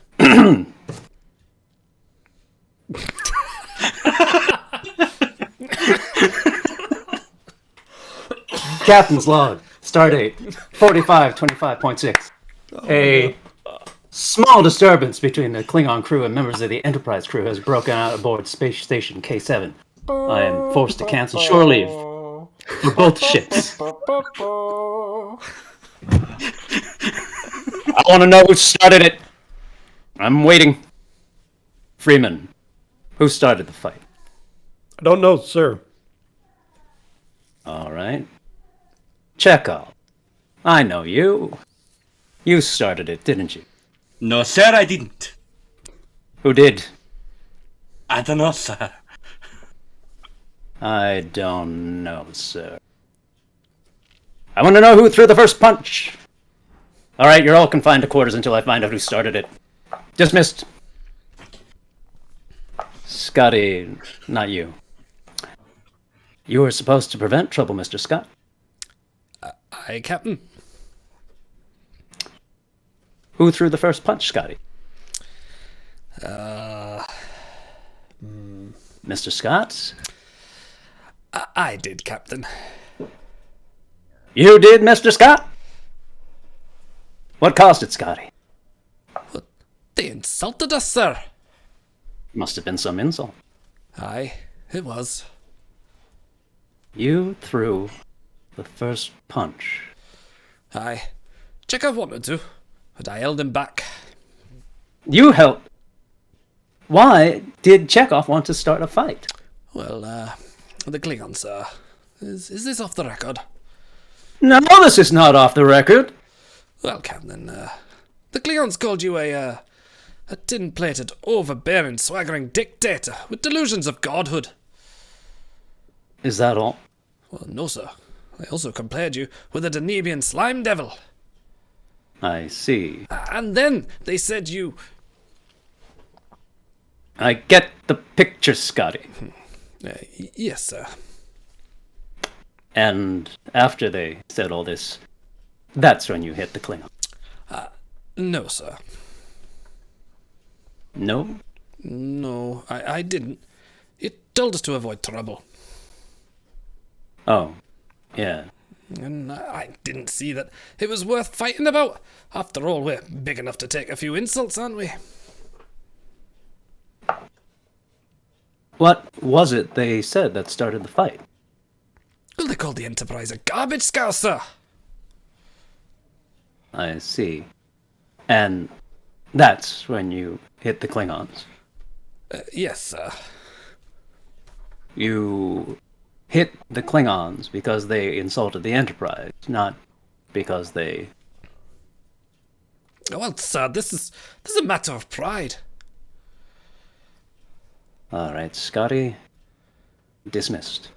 Oh, Scotty, you're restricted to quarters until further notice. Yes, sir. Thank you, sir. That'll give me a chance to catch up on my technical journals. And scene. And scene. My God, your Kirk is like spotless. Where did you two go?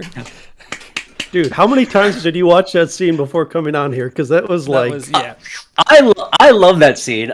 People always make fun of Shatner's sort of big bombastic moments, but I love his quiet little syncopation and cadence when he's kind of like muttering or even like whispering. It's really he's a underrated actor. Dude, I'm doing Kirk later, and it's gonna suck compared to that. So. No, I know you were practicing, so I have full faith in your ability to deliver. Unfortunately, I only practiced the one line and forgot to look at the rest. My natural talent will shine through, I'm sure. Exactly. Now I'm going to step aside, and the big three here will give us a great scene from TNG. Which one are we doing? Is it The Offspring? Well, it's the Offspring between so Data. Introduce us, if you don't mind. Right. This is the Offspring where Data has created a child. It's a life, Data! That was almost the scene it was going to be. Activated simply. I love to deliver that line. I almost picked that scene, but this is the scene between Data, Admiral Murderer Halftel, and Captain Picard. Last name Halftel, first name Murderer. First name Murderer, exactly. Distant cousin to Murderer Rand. Don't worry, I'll be going Admiral Fulltel on this one. Don't you worry. Oh, I see. Exactly. So yes, this is a scene where Halftel is asking Data to turn over his child to Starfleet research. So I'll step aside, and you guys, please. Commander, you have Lal off to a wonderful start in life, and that's what being a parent is all about. But I have decided I must ask you to release her to me. May I know why, sir? All the other arguments aside, there's one that is irrefutable. There are only 2 Soong-type androids in existence. It is far too dangerous to have the 2 of you in one place, especially on a starship. One lucky shot by some Romulan and we'd lose you both. Well, that's a fine argument, Admiral, but it doesn't change my feeling that the proper place for Lal to develop is by Data's side. You're not a parent, Captain. I am. I've learned, with difficulty, that there's a time when all parents have to let go of our children for their own good. This is not that time. The umbilical cord is virtually uncut. The child depends on him. Mr. Data, it would be much better for Lal if she left knowing you had voluntarily decided this was the best course of action. Admiral, when I created Lal, it was with the hope that someday she would choose to enter the Academy and become a member of Starfleet. I wanted to give something back in return for all Starfleet has given for me. I still do. But Lal is my child. You cannot ask that I volunteer to give her up. I cannot. That would violate every lesson that I have learned about human parenting. As Captain Picard told me after he first met her, I have taken on quite a responsibility. I have brought a new life into this world. It is my duty, not Starfleet, to guide her through these first difficult steps to maturity, to support her as she learns, to prepare her to be a contributing member of society. No one can relieve me of that obligation, and I cannot ignore it. I am her father. Then, Mr. Data, I regret that I must order you to transport Lal aboard my ship. Belay that order, Commander. I beg your pardon? I'll take the matter to Starfleet myself. I am Starfleet, Captain, and this is an order. Proceed, Commander. Hold your ground, Mr. Data. Do you understand you're risking your command and your career, Captain? There are times, sir, when men of good conscience cannot blindly follow orders. You acknowledge they are sentient, but ignore their personal liberty and freedom. Order a man to turn his child over to the state, not while I am his captain. And scene. Da da da da da da da da. And it all ended very happily. It was such a happy ending. It was, yeah. Nothing went wrong. It was... His hands were moving faster than I could see, trying to stay one step ahead of the breakdowns. There, that's the only half-tell I remember. Shy, come back. We're lost without you. I'm here. Can you hear me? We can hear you. Can't see you. Yes, perfect. Well, I'll come in on cue for this. I'll get you on the wireless. Oh, I can't wait for this. Oh god. I feel as though this scene doesn't need any introduction to the Star Trek crew. You know the scene. So that Discord avatar may be a breadcrumb. A little spoiler, sure. Yes, exactly. A little bit of a spoiler for the. Well, when you said you weren't going to be in this scene, I wasn't expecting a costume change, but then I should have known better. Yes. All right. It's all carefully laid out. Yeah. So in this scene, well, you'll see. All right. So in which case, I will lead us off. Admiral, the commander of the Reliant is signaling. He wishes to discuss terms of our surrender. Put it on screen. Admiral. Do it while we have time. On screen, sir. Khan! You still remember, Admiral. I cannot help but be touched. I, of course, remember you. What is the meaning of this attack? Where's the crew of the Reliant? Surely I have made my meaning plain. I mean to avenge myself upon you, Admiral. I've deprived your ship of power, and when I swing round, I mean to deprive you of your life. But I wanted you to know first who it was who had beaten you. Khan, if it's me you want, I'll have myself beamed aboard. Spare my crew. I make you a counter-proposal. I'll agree to your terms if, in addition to yourself, you hand over to me all data and material regarding the project called Genesis. Genesis, what's that? Don't insult my intelligence, Kirk. Give me some time to recall the data on our computers. I give you 60 seconds, Adam. Clear the bridge. At least we know he doesn't have Genesis. No, sorry. Mad me. Sorry. No, see my lines, fella. At least we know he doesn't have Genesis. Just keep nodding as though I'm giving orders. Mr. Savick, punch up the data charts of Reliance Command Console. Reliance Command? Hurry! 45 seconds, Admiral. The prefix code? That's all we've got. Charts up, sir. Admiral. We're finding it. Admiral. Please, you've got to give us time. The bridge is smashed. Computer's inoperative. Time is a luxury you don't have, Admiral. Damn. Admiral? It's coming through now, Khan. Reliance prefix number is 16309. I don't understand. You have to learn why things work on a starship. Each ship has its own combination code. To prevent an enemy from doing what we're attempting. using our console to order Reliant to lower her shields. Assuming he hasn't changed the combination. He's quite intelligent. 15 seconds, Admiral. Khan, how do we know you'll keep your word? Oh, I've given you no word to keep, Admiral. In my judgment, you simply have no alternative. I see your point. Stand by to receive our transmission. Mr. Sulu, lock phasers on target and await my command. Phasers locked. Time's up, Admiral. Here it comes. Now, Mr. Spock. Sir, our shields are dropping. Raise them! I can't! Where's the override? The override! Fire! Fire! Fire! Fire! We can't fire, sir! Why can't you? They've damaged the photon controls and the warp drive! We must withdraw!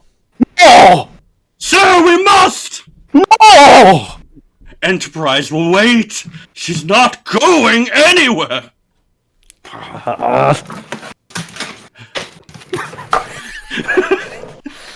Sir, you did it. I did nothing, except get caught with my britches down. I must be getting senile. Mr. Savick, you go right on quoting regulations. Meantime, let's find out how badly we've been hurt. And scene. Da da da da da da da da. Shark, you had a question. Is that the glove? Question from chat. Is this the glove? It's Khan's a glove. It is a glove of type. Absolutely stunning. All right, hold on a second. We have a fourth scene here and some time to burn. Are you guys interested in doing that one as well? Why not? I'd be down for doing it. Why not? We got time. All right, do you want to introduce that one? Are you staying in uniform as Khan, or? No, I guess I should. We're doing a different scene. It's fine. Yeah, go on. Well, do two of you want to do this? This is Star's favorite Worf. Has been temporarily promoted to second in command behind Data as he's captaining the Enterprise.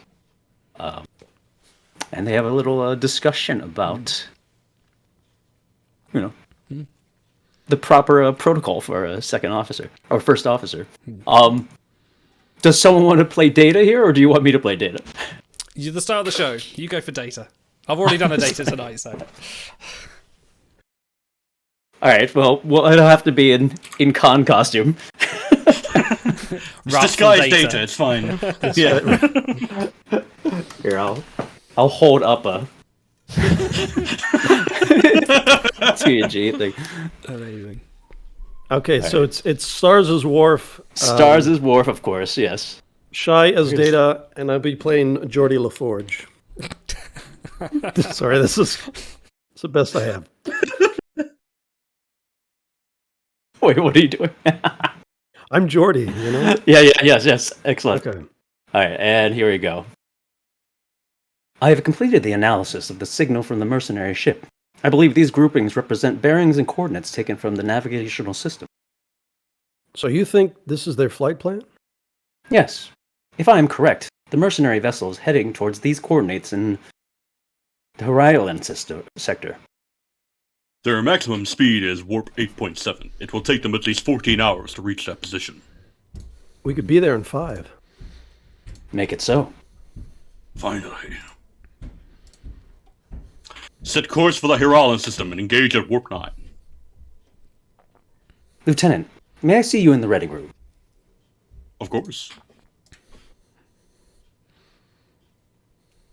Lieutenant, I am dissatisfied with your performance as acting first officer. May I ask in what way? You continually question my orders in front of the crew. I do not think this is appropriate behavior. Sir, With all due respect, I have always felt free to voice my opinions, even when they differed from those of Captain Picard or Commander Riker. That is true. But in those situations, you are acting as head of security, not as first officer. The primary role of the second in command is to carry out the decisions of the captain, in this case, me. But it is not my duty to offer you alternatives. Yes, but once I have made a decision, it is your job to carry it out regardless of how you may personally feel. Any further objections should be given to me in private, not in front of the crew. I do not recall Commander Riker ever publicly showing irritation with his captain as you did a moment ago. No, sir. If you feel you are not capable of carrying out this role, I can assign it to Commander LaForge and return you to Tactical. I would not enter it as a reprimand on your record, simply as a transfer. I would prefer to remain at my current post. Then I will expect you to conform to the guidelines I have laid out. Aye, sir. Mr. Worf, I am sorry if I have ended our friendship. Sir, it is I who has jeopardized our friendship, not you. If you will overlook this incident, I would like to continue to consider yourself my friend. I would like that as well. Thank you, sir. And then they hugged and kissed. And then they hug and Exactly. That's Data's secret hologram that he has of his fellow crewmate. That was amazing. Wonderful. Kisses and roses adorned at the stage. Underpants thrown at from the crowd. Folks, if that doesn't part you with the money from your wallet, nothing will. Yeah. So, right. In honor of Shai's incredible rendition, and you wouldn't believe the budget that his outfit ate up from Timeline Stocks, but... Yeah, I did so many push-ups. I was just doing non-stop push-ups leading up to this. Yeah, we didn't even pay Noah. Shai came with a rider. This is just the green room. No, thank you very much, Shai, for coming on. We're going to see you again soon in about 40 minutes or so. We're going to come on and do some Trek challenge. You're going to test your knowledge with Cranky and Shai, so we'll look forward to seeing you then. But yeah, thank you. Thank you. Yeah. Thank you for having me. I'll see you guys soon. We will see you soon. Okay, I need to do one of our donation goals, which was my retrieval. So let me start up timelines. My blind retrieval. What do you reckon? Another Vargas? Oh, I'm hoping so. Ideally hope so. It feels like it was meant to be. I do need stars on him. It's fine, you know. Right, there's Speaking of stars, how was your day today, buddy? Yeah. Best not to ask, really. Oh, okay. Let's hope we can make it better for you then. Oops. Yeah, Space. I'm already having a much better The time. final frontier. Apparently I've got sound. But what if it weren't? Hang on. It isn't Joey's best with sound on, apparently. It is apparently, but no. Hello, Cranky. How you doing? How's it going? There we go. Thank you. Right, let me skew that down a bit. So, yes, going to be doing a blind retrieval with nothing but a legendary pole star. So you made this happen. There it is. Legendary pole star. I've got 3 of them. I'm actually just saving these for stream goals. That's all. Are we ready? What do we predict? So each one you predict. And I will, if you get that prediction right, I will donate another £10. Actually, chat, come in as well. Chat, you got a few minutes before I do this. What do you predict that I am going to pull with this? And if you get it right, I will donate £10 to the charity. I'm going to take the cop-out since he's on the screen and say A.G. Robinson. Interesting. It's too good. It's too good for him. I'm going to go ahead and say Joseph Sisko. Joseph, wow. Do need stars on him, so yeah. Go on, Cranky, what do you think? I'll go with First Contact Data. First Contact. Oh, that one, yes. No, I've got him done. Tempted Data, yeah. Yeah, Tempted Data. That'd be extra delicious if it happens. Yeah, he's got done. So we've got Erica Hernandez from chat, Adam, Grilka, EV Suit Worf, Party Tilly, Mira Bashir, Bees Jake, Judge Q, Trelane, Humbled Archer, Mintark and Riker, Sinister Picard, Admiral Sheer fucking Humors. Admiral Forrest. Okay. 1701 Zisco from Paris and Trip Fan. Ooh. Any more coming in? I hope you retrieve a cold allergy, like relief. Yeah. Speaking of cold, a donation from Cold, $32, who says, on screen 12 all frozen holds and 4 more off screen. Thanks for sharing my pain. Thanks, Cold. It was great to have you on. Yeah. Hashtag feels bad, man. Feels bad. Okay. Final one in there from Nifty Red Jack Jarris. Let's do this.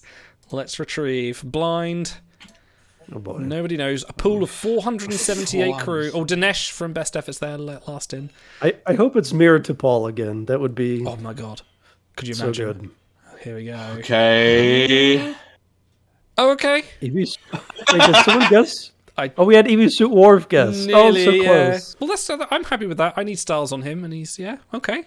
That worked out well. Sorry to disappoint you all.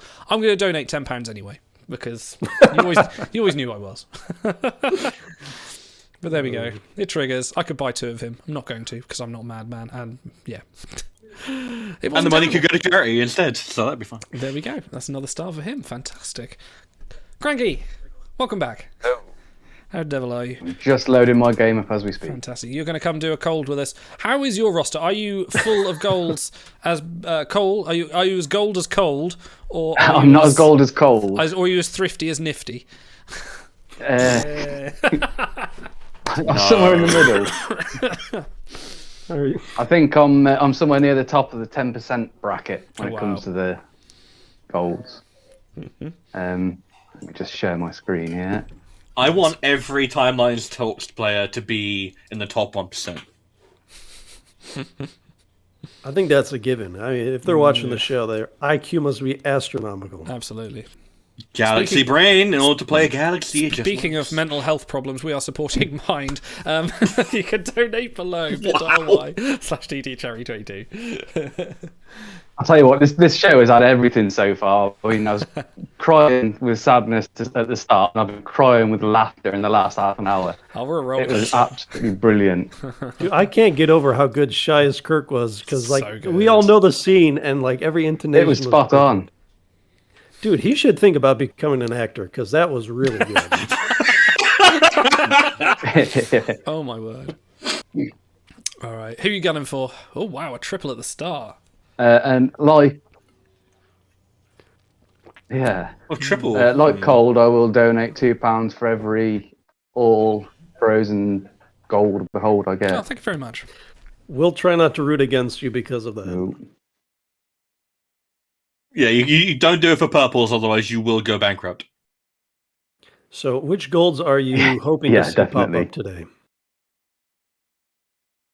I've got nothing specific really that I'm chasing. I mean, I made a little list of my dupes, my gold dupes. I've got 21 gold dupes that I need stars for.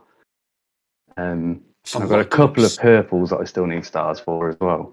If anyone sees a mutated Paris, let me shout at me because I'll airlock him without thinking about it, and I need him to finish the last star on my Frogfish Janeway dupe. I tell you what, if anyone wants to play Blue Game with me, I'm going to take the whales this time in honor of fragrance-free Vaseline, because they're always here asking about the whales. If we're going to do Blue Game, I'm going to go for... I'll go Tourist Wharf. Tourist Wharf, I was just going to say that. Hey, man. Hey, I gotta live up to the gimmick. And you're muted, Idol. So. You guys will have to keep track of the I blues. I won't be on. It's far too much for my brain to handle. I'll stick with the pen. No, sensory overload. You worry about the golds, Cranky. Yeah. Thank you to Scholar, who's just taken us over the next threshold. We are now going to get a tour of the basement at some point when we get there. So, yeah, big donation from Scholar. Says, what threshold are we close to at the moment? Because I could... Go on. Okay, a donation from Scholar says, let's hit that next goal. Low Cost Monkey, who says, tenor for Evie Suit Tucker. And Methos, who donates and says, go Cranky! ! So, we're all rooting you on, buddy. Okay, our next goal is 1600, where stars will cite his loathed Braxton. Damn it! I'll So get donate us- for that. That was my suggestion as well. 65 more pounds for that one. So I could do. I've got. It's retrieval day for me, so I could do a blind legendary retrieve. Ooh. You want to be spicy? I like it. I tell you what, I'm going to Well, put where are in all the tourists? another giveaway. Tourist wolf. I saw one. Why not? Guys, we're starting a new giveaway in the chat. You can win some Star Trek Online codes. This is for the new Genesis bundle for the PC. Type !! giveaway. You can join in and hopefully grab a copy of those for yourself. I saw a pizza Riker there, by the way. Ooh, thank you. You're welcome. I shouldn't really tell you these things. I should. No, I should cheat. I am looking and at about 15 kill different Dunker. screens trying to organise, so I'm very, very appreciative. Yeah, no, there was no Riker there. No. Also, Idle, you said it wrong. It's not Genesis. It's Genesis. Oh look, we just had 65. We had 2 people donate 65 at the same time. Wow. Including Smash Nifty that as goal. Braxton. Nifty says, join us, stars. We're running out of goals here. Damn it. I think we're going to have to go for the big one. I think we're going to have to put in 2,000 in there while we catch up. All right. Well, I have my citations earmarked. I hoped it wouldn't come to this, but I guess you people are just too generous. So generous. You Yeah. should have known better. I should have really. Oh well. I do these things to myself. Ooh. Ooh, interesting. It's got to be Picard. That one's. If you're trying to avoid, gotta be frozen Picard, beholds, isn't it? it's probably Picard, but he's better got than really bad traits, so... Has Trevor got collections? He does. Inspiring. Yeah. Communicator. And it would get his creepy face off your roster. Yeah, no, I think I might take the last star there. Get him out of the way. Okay, guys, if we get to £2,000, I don't know why I put dollars in there, but £2,000, Auto... Well, we'll have Auto's Rocket Man. Make from that what you will. Oh boy. We've been working You on this. thought I was done with Kirk tonight? You couldn't be more wrong. That's right. That's right. It's going to be awful. It's a very Shatner Awfully night, good. isn't it? But have you got the command wrap to go with it? No, Yeah, that's I true. will never surpass Shy's wardrobe. Quick, go get the green curtains.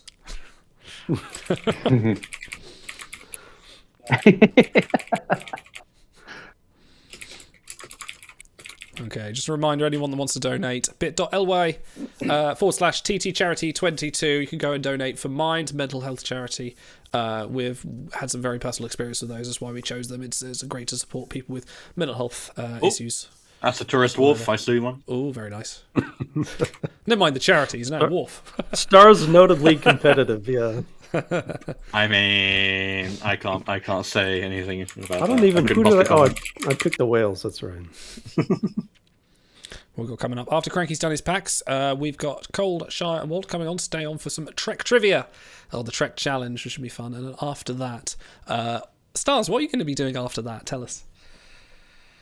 Oh, I believe that's when I'm going to be running my Captain Proton themed Star Trek adventures. Very excited. Ooh, the rare, useful purple. Excellent, and it's a good one too. It's a Chakotay. Very rare, useful purple. Yeah, I thought you were going to say the rare, As another useful wolf. Chakotay. No, there are useful Chakotays out there. Are there? There are. Name 3. Don't start with me, young man. Where's the server mute button?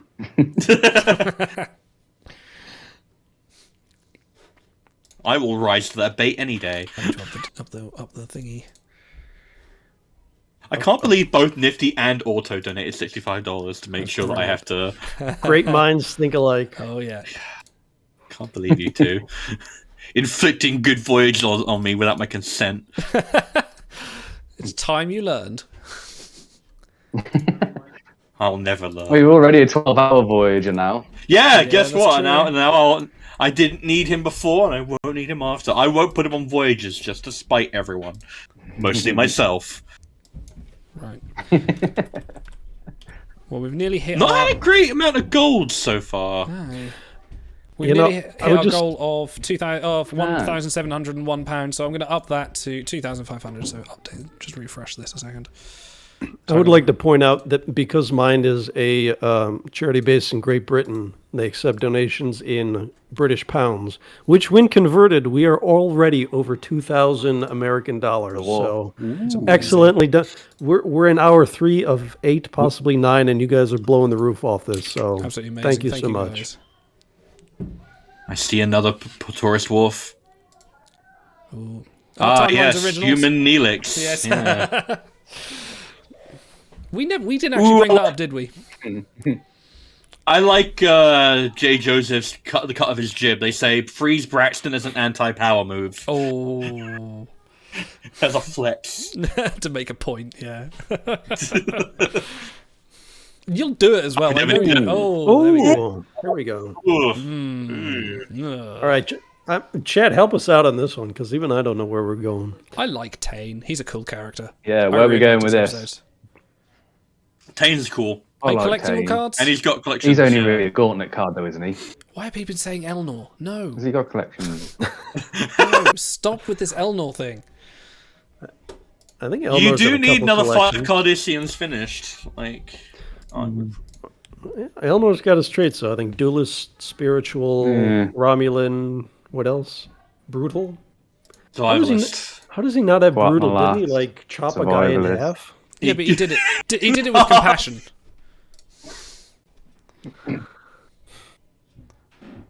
I'd go Tane. I've always liked Tane. Where we're going? What's chat saying? I can't do chat. Chat says Elnor, Tane, Elnor. So we're tied 4-4 between Elnor and Tane.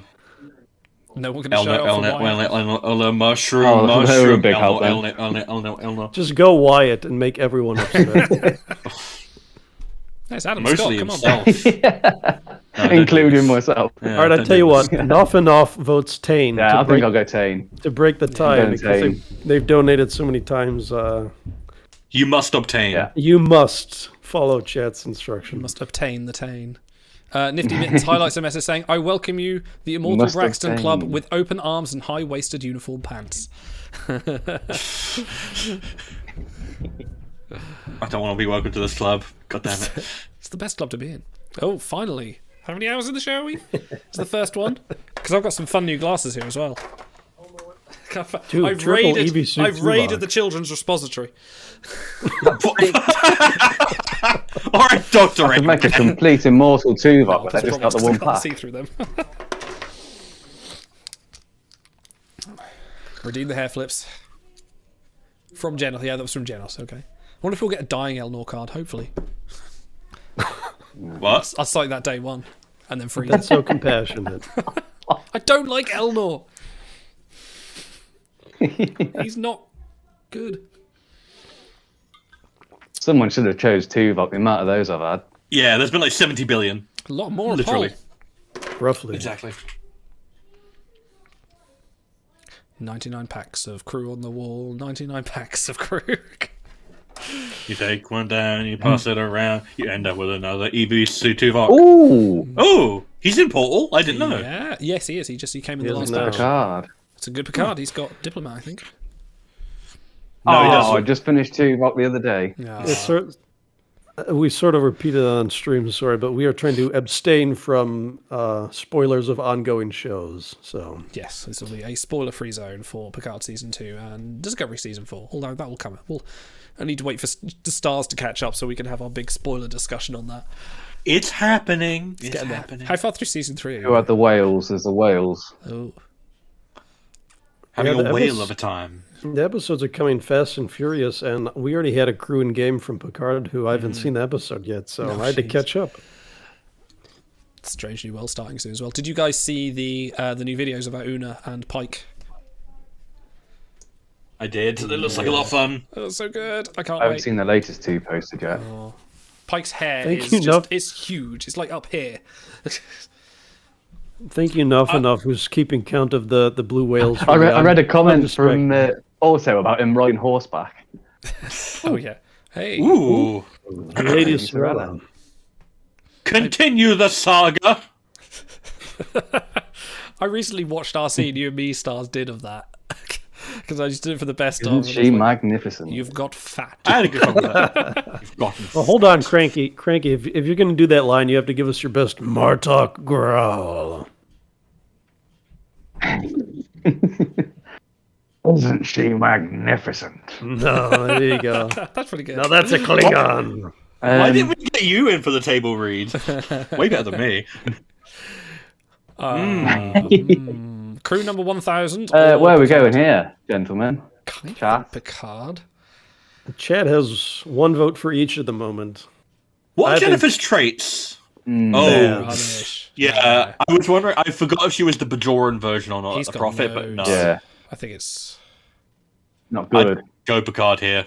He's got a few, yeah. Well, 7-6 suited, says Jennifer. Yeah, definitely. And he's the Picard. meme. It's the meme himself. Yeah. It's the meme Picard, yeah. How I compare thee to a summer's day. If in doubt, go Picard. Oh, why didn't we? Someone should have chosen that scene. I think we did that last year, didn't we? I think we did do that last year. Who played? I think. Oh, did you? I was You were Picard. Picard, yeah. I was Loaxana. I think Idol. Yeah. Idol was Loaxana, and I think If I was the Watson is Ferengi. not in my arms in 10 seconds. My love has a fever. Longing still for that which longer nurseth the disease. Cisco. That Cisco's really good too. He's okay. He's really tradey, let's put it Okay, that way. yeah. And that's all I care about. Yeah, no, Idol. You should have more of an appreciation for that, considering that you play the game just for collections now. I do have an appreciation for him, but I finished him so long ago, he's lost all meaning. He's already part of the system. He's been absorbed into the collection matrix. I see that you've unlearned that thing called object permanence, haven't you? Who are you? By the way, Just thank your you, grandmother, don't worry. thank you for using his given name Amal Cote. That's I appreciate it. Amal. Amal Cote. Oh, yes. Ooh, I'll hey. take that, definitely. Nice. Next Picard. Okay, I 3 didn't know minutes. we were allowed to Wonder if I invite can people finish on him this. before the end. 3 minutes I left think we need on a this. little raise our hand as to who gets to talk. I'm holding the stick now. 3 minutes left on the giveaway, guys. If you type exclamation mark giveaway in the chat, you will you can win some Star Trek Online codes for the new Genesis bundle on PC. So enter that now and win some codes. Oh, how did the interview with Noah go? I Really missed well. it. He's a really nice guy. Really funny. He immediately came in and took the piss out Brilliant. of both of us. Made It us was look bad. brilliant. So brilliant. Yeah. He just Yeah. launched Not straight hard, in. to be fair. No, he was really good. He was really good. Really informative of stuff behind the scenes on that season of Disco and how things came cool. about. For anyone that missed it, I will. Ooh, nice hello. Kirk. Nice Kirk. Anyone that missed it, I will be cutting up. I'll post the full I haven't show. actually got that credit finished. Nice. I'll post the full show and also cut up each individual section, so we'll have you can see just the interview if you wish, and ignore all the rest of our rubbish. Did you I've have you got two finished? reunion I was curtains. gonna say. I'm tempted to do a third. Oh, really? Oh, Yeah, tempted to do a third. Before you do a third, I would say finish off Anxious Kirk just Yeah. for the collections, because I think he's in 3. He's inspiring Yeah, for sure. I think now that I've got another copy of him, I will do. And then you can start building a third one. Look at you dripping in Anxious Kirks, just falling upon Get you. to nifty levels. Yeah. Ooh. Where's Auto? He's missed the Did he shot. miss this? Man, that hair is so powerful. Yeah, that's almost Pike level powerful hair. Yeah. There's enough CFCs in that hair to kill a small continent. God, yeah. It's a load bearing Pike.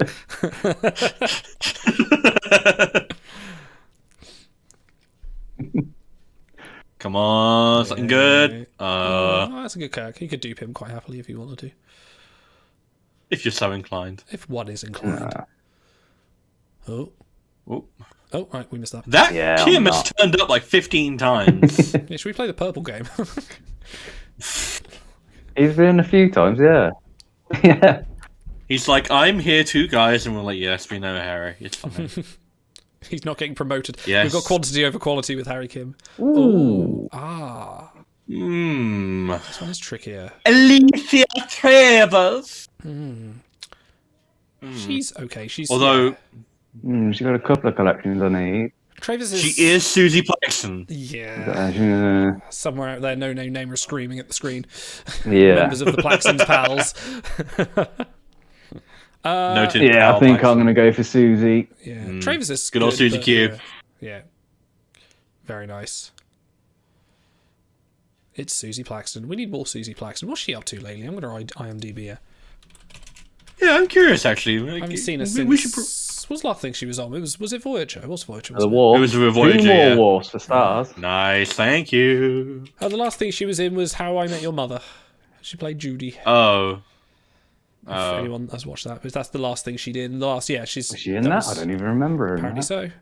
She was in Bones in 2011. That's kind of the last thing she does. It sounds like she's all semi-retired. Shame. Get her in the new seasons of Strange New Worlds. I wouldn't mind that. Actually, she could still turn up in Picard. You never know. Get her to play like Kayla's grandmother or something. That'd be cool. Oh, can you imagine that? She could be Lady Q, couldn't she? I suppose so. Yeah. That's not bad. Yeah.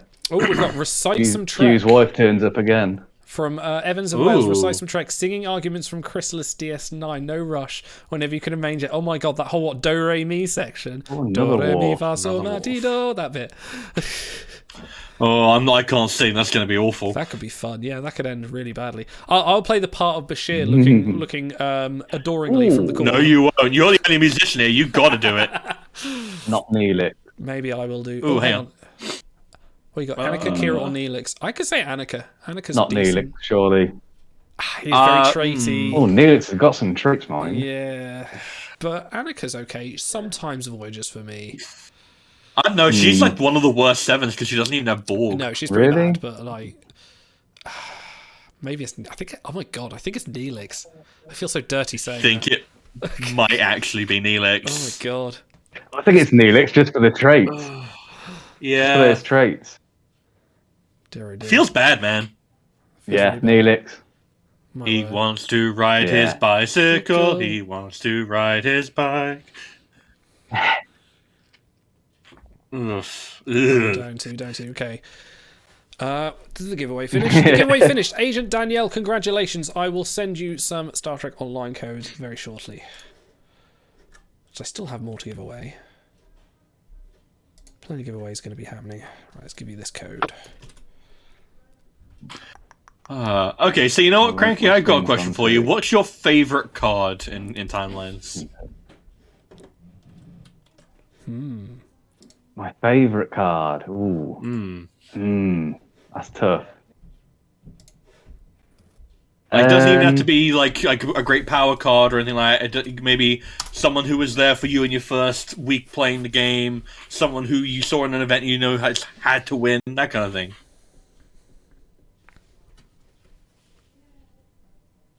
I don't know. Possibly Cheesecake 7, Indulgent 7. I was so proud when I got her finished. I did it right when it was first announced that she came out. And I was so proud that I got her, even though she's not particularly useful anymore. She goes on voyages occasionally. Yeah, it's a good card, that one. So, I'm going back and looking at conversation of December 2020, where Idle asked Noah A.K., would you come on the show if they add a card of you in game? And he said yes. So, we petitioned Ben back then, and we're still waiting for it. Still waiting on it. Maybe, I think I'll remind him when he's on the stream later tonight. I lost my screen. That's okay. And it was 2 years in the making, that one. Noted influencer idol at work. Please don't use that word. I hate that word. It's one of the worst words. I let you try to influence me into not saying that word. All right, I know when I'm being ganged up on.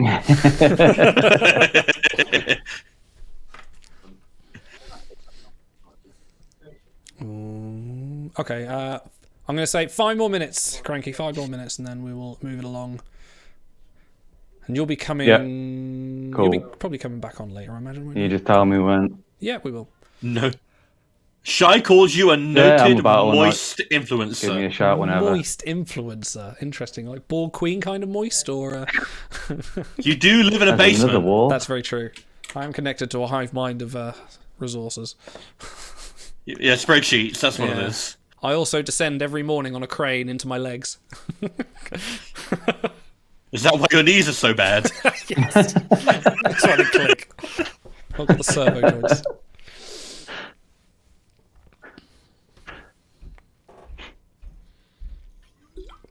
The Topol Yeah, column I is can't no believe way. I can't believe I'm actually going to have to cite Braxton. Yes, you are. Oh, we're up to 1700, getting close to that. Yeah, I'm sorry for doing that to you, Stars. You're not sorry, but that's fine. It was a group effort. I'm not. Ooh. Nice. Very nice. There you go. Also, just so you know, you missed a Ishari R, and he took him. From 0 to 3 stars. Oh, he's not on his headphones. Scholar from set. Say that again. Sorry, Scholar from chat says Luma Alkira is my favourite. She was the reward for my first rank 1 win. Congratulations. Thank you, Siete. I did try with my wolf. I don't quite have the base for it, but the problem is I'm very good at wolf when it's like monosyllabic things like this, but when it's like extended things, it's a little bit harder. Oh, dodged a bullet. Nice. Yeah, good time to get a pike. Good time to get a pike. It's true. Got the powerful hair. Damn right. You want to win like you want to get lumberjack horseback riding man's man pike. Everyone wants that variant. Yeah. Everyone stars. Everyone. Everyone. Actually, no, you're right, everyone. Because you know they're going to make him a number 1 Voyager. That's what they do with cards with Oh pets. yes. Please can the number 1 Voyager be riding a horse? Yes. What else? Hey, number of packs. Nice. Yeah. Nice.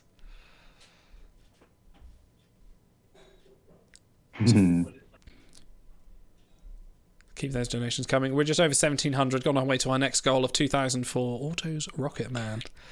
And in fact, a big donation from Captain Mahomes, who I see frequently on the event leaderboard. So thank you very much. And Go Bolts 07. Thank you both. Thank you, guys. You could have a lot of horse riding crew, couldn't Someone you? said I missed a card earlier on. Oh, did you? Did I airlock someone? I don't know. I thought I heard you have someone. 4 hours to maybe figure say- it out. Yeah. I don't know. Scroll through all those Yeah. names. As long as we have the saddle in game, why not add more horse riding Yeah. cards? I think Picard in and the Kirk. episode Pen Pals, we see Picard on horseback talking to Deanna Troy. So Picard and Kurt Fuse. Yeah, you could. That'd be No. quite confusing, actually. I thought you said fuse. We're not going to fuse people with horses in cards. That would not be appropriate. Centaur Picard. Don't do this. Don't do this. This is a road I want nothing to do with. This is no. His arena ability is clip clop, clip clop. I feel like we've gone down a road we should not have gone down. Somewhere out there, someone's frantically drawing some fan art. If they can put it right in the bin, please. Every Don't time usually Idol say says that, but every time Idol says something off color, it's like the perfect time to plug the mental health charity Mind. So Don't be like me. Get help. Taruhura's good collections. Barber Mott Picard can whip a saddle. You know what? He did point out to Worf that any accomplished rider needs his own saddle. Yeah, we could have Picard from that episode as well. Crossbow and saddle in hand. Nexus Picard. How do we not have him? I think I've dodged a bullet. Like that, not had any all fused the hole. Wow. Oh, don't jinx it, man. Come on. you can't say that one out loud. Okay, you got a couple of minutes. Like, do you know what happened right before Cole came on stream? He said, "Boy, it sure is nice not to have any all frozen behold." He said it, he said it 15 times, and we were like, "Bro, don't do it."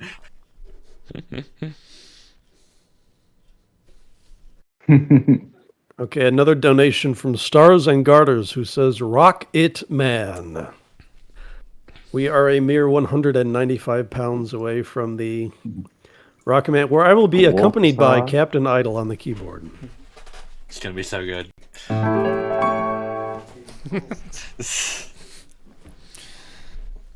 All there for you. I think I will be accompanying you. I'll be following Auto's rendition. We won't be exactly playing together. You'll be doing it in the musical style of the Les Mis 2012 film, where the pianist follows the words. Oh, that's a good one, Gomez. Yes. A new card. Sorry, were you going to mention that?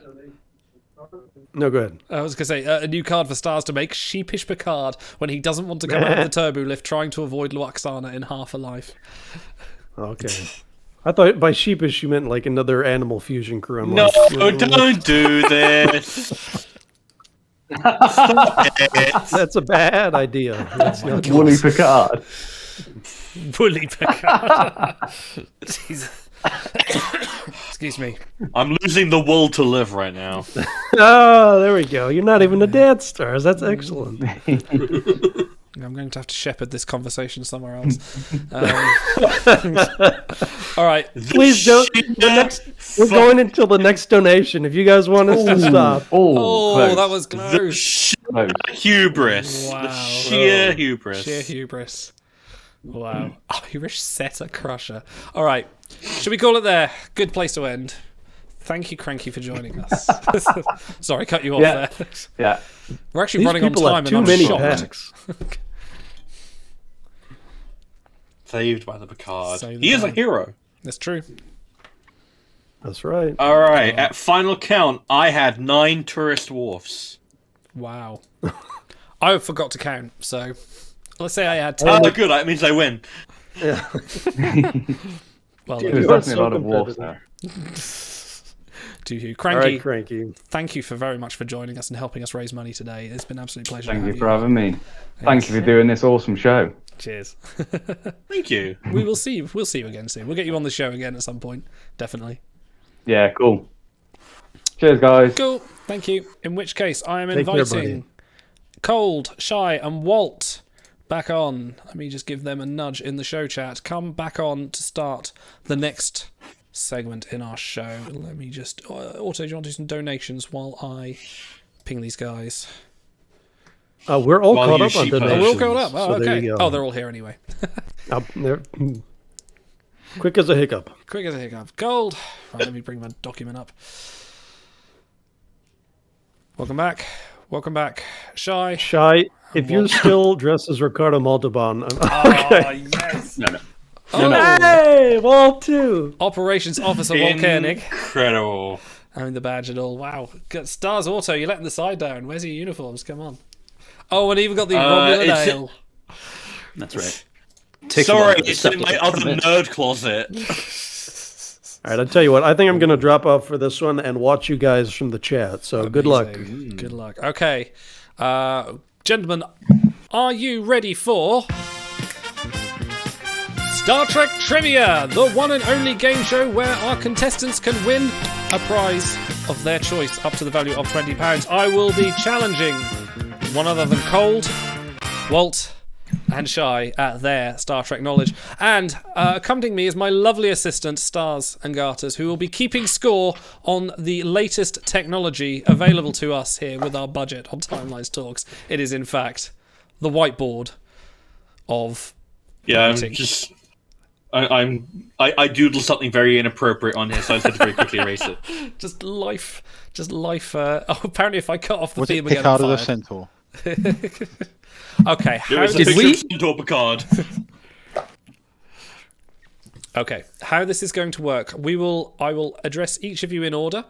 We'll start with going in the order: Walt, Cold, Shy, because that's how you are on my screen. I'll keep it simple. I'll ask each of you individually a question. If you get that question right, you score 2 points. If you cannot answer it or get it wrong, it will go to the next person in the list. If they get that correct, they will score 1 point. If they don't get it, they'll go to the final person, who, if they score it, will get 1 point as well. So, first question, then passed over to the next people. Whoever has the most points at the end of the game will be the winner. So all to play for. We have a significant amount of time. Gentlemen, are you ready? Who's been thumbing through their edition of the Star Trek chronology? Also, no looking at chat, no cheating. Chat, join in as well. Don't give these guys hints. And stars, if they can't answer it and they don't know, for a bonus point, I will donate £1 for every question that stars gets right. So, shall we begin? Are we all ready? Are we comfortable? Sure. Well, before we begin, okay. I need to know, Walt, what is your rank? Lieutenant Commander. You're a lieutenant. Modest. Okay. Lieutenant Commander. Well, I thought I couldn't go. With the gold, I couldn't go captain, could I? So There was an admiral in a gold uniform once, wasn't there? There was an admiral in DS9 that had the gold admiral's uniform. It was really strange. So, on my scoreboard, I have Admiral Shy, Lieutenant Commander Walt, and Chief Petty Officer Cold, and I am Captain Stars. Captain Stars, fantastic. Okay. First question, and this goes to Walt. In Gene Roddenberry's original treatment for Star Trek, and these are all multiple choice, by the way, what was the name of the starship? Was it A, the Yorktown, B, the Enterprise, C, the Plymouth, or D, the Reliant? I believe it's A, the Yorktown. That is correct. Well done. Okay. Cold. Who's the first actor to play a member of all three of the major alien races in Star Trek?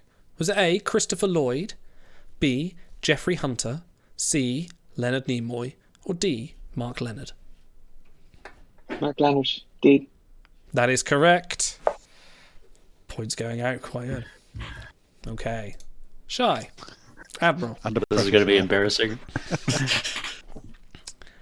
Which alien race did Ronald Reagan say reminded him of Congress? Was it A, the Vulcans, B, the Ferengi, C, the Klingons, or D, the Borg? I'll go with the Klingons. That is Ronald correct. Reagan? That is correct. I was just Reagan, just yes, going what said. from an 80s time period, yeah. Yeah. See, if that was me, I would have actually probably answered the Vulcans, but yes. I would have said the Ferengi, because that's what I said. Ferengi as well, yeah. Because his ex-wife was married to a Vulcan, is that? Wow. There are many things I could say about Ronald Reagan's wife. Most of them I can't say on stream.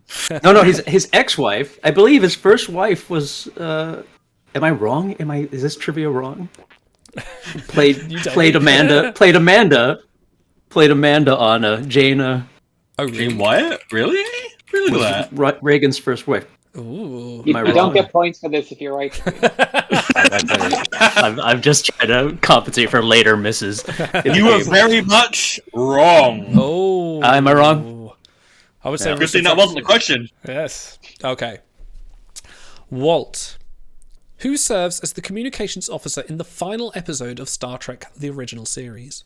Is it A, Lieutenant Baldwin, B, Lieutenant Rand, C, Lieutenant Uhura, or D, Lieutenant Lisa? It's Lieutenant Lisa. That is correct. And sharp reply. Whoa. Wow. Jesus. Good lord. I mean, I don't know what we're going to do if everyone gets all of these right. Oh.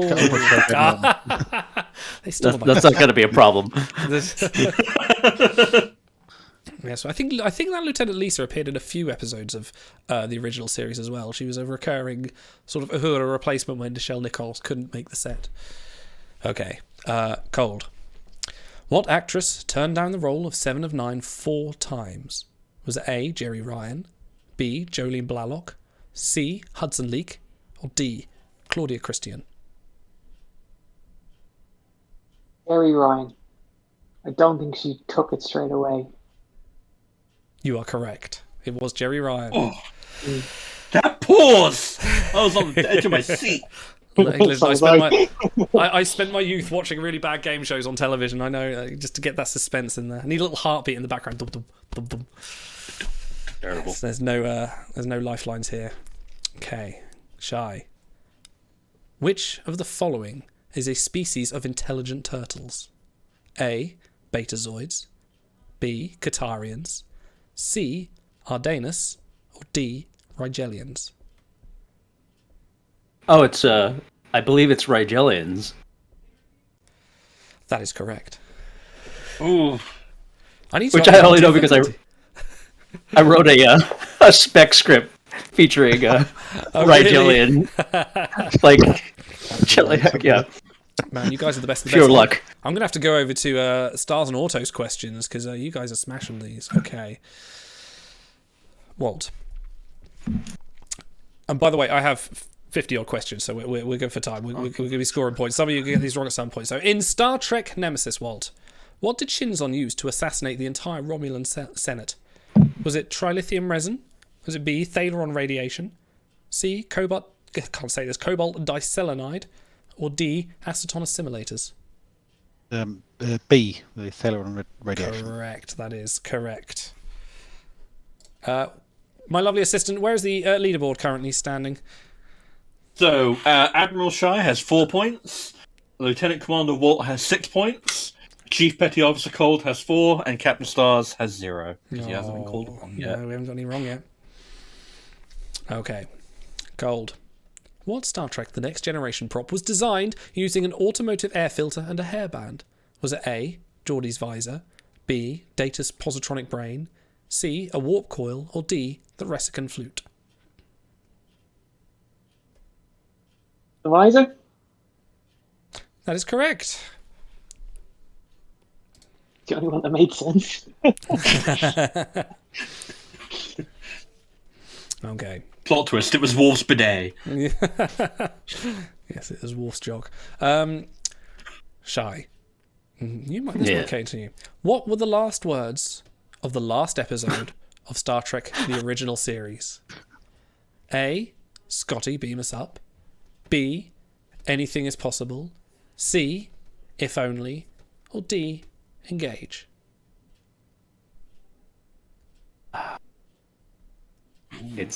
It's not 1 or 4. What were 2 and 3 again? 2 or 3 was if only. If so, we got Scotty, beam us up. Anything is possible. If only, or engage.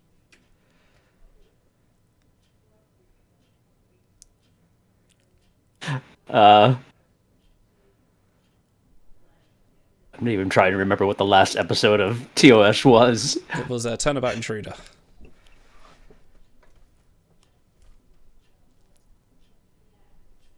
We'll go with if only.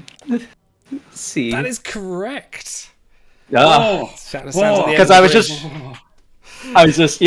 trying to imagine which one Shatner or who delivers it. Who delivers that line? Is it Shatner? Yeah, I think it's Shatner. He's the final line. Yeah, I was trying to imagine which one could be delivered with like that quiet Shatner pathos of like, if only. After he spent most of the episode pretending to be a woman. Right. Okay, Walt. Who was originally offered the role of Spock? Was it A, Martin Landau, B, DeForest Kelley, C, Roger Moore, or D, Dustin Hoffman? I think it was Martin Landau. That is correct. Man, these are too easy. They will ramp up in difficulty. Don't worry. Don't panic. The idea of Roger Moore. I don't know. Shy seems to be getting some hard ones. I didn't know. Shy. Yeah, I was going to ask. Shuffle the deck. We could randomize it, actually. Do you want me to randomize it? Shall I get a random number generator? Yeah. Okay. Let me. No, do whatever. Keep going. It's fine. Hang on. No, I'll do this fair. I'll do this to these guys later. Random number generator. Okay. Between 1 and 50. Let's go. Okay. Who did I ask that last one as well? So, Cold. What do the inhabitants of Gamma Trianguli 6 worship? Is it A, a god, B, a computer, C, a rogue Starfleet captain, or D, an alien being? I've got a clue. God. Just to repeat the What's question. planet called again? The inhabitants of Gamma Trianguli 6, do they worship a god, a computer, a rogue Starfleet captain, or an alien being? Computer. That is correct. Oh! That is in fact Landru, the will of Landru. Andrew, yeah. Right, hang on a second. I just want to mark something on my document. Okay. Spin the wheel. Have you got something for us in like between softball and what the hell? I was going to say, like, I have a range. You know, a rogue. We have a range. Okay. Shy. Which actor received death threats after Star Trek Generations? Was it A, Patrick Stewart? Was it B, Malcolm McDowell? Was it C, Alan Ruck? Or D, William Shatner? Death threats. Alan Ruck. Would it have to be because Ruck killed? I guess I'll say Alan Ruck because he was so bumbling, but he didn't receive the death threat until Tuesday. So yeah, we'll go with that. It was not Alan Ruck. Okay, I'm out. Question goes to Walt for a point. Sorry, Shy. It was Malcolm McDowell. That is correct. Killing It was Kirk. yes, because in fact he was responsible for killing Kirk. Okay, since we'll come on to Walt. Okay, Picard is painting a portrait of a nude woman in what episode? A Matter of Perspective. B, Tapestry. C, We'll Always Have Paris. Or D, The Chase. I'm going to guess We'll Always Have Paris. That is incorrect. Over to you, Cold. The options are a Matter of What are the options Perspective. again? Matter of Perspective, Tapestry, or The Chase. Matter of Perspective. That is correct. Single point for you there. On to Cold. Question, no, hang on. 47. Okay. Cold. Roger Corby designed and constructed the android Andrea on the planet Exo-3. What were the main colours of her outfit?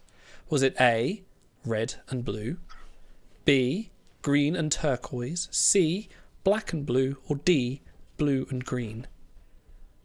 My God. I'm guessing because of the card in timelines, it's going to be red and blue and green.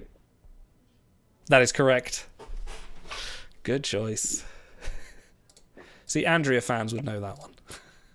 But what was one of the options? Blue and turquoise. It was green and turquoise. Green and turquoise. That's the same as blue and green. Not quite. Turquoise is a shade. Turquoise is a shade. All right. Okay. Shy. No, not that one. Sorry. Bear with me. Okay. 26. Okay, what did the USS Enterprise have on deck 21? And this is no bloody A, B, or C, or D. This is the original Enterprise. What did it have on deck 21? A basketball court. B, a bowling alley. C, a baseball field. Or D, a swimming pool.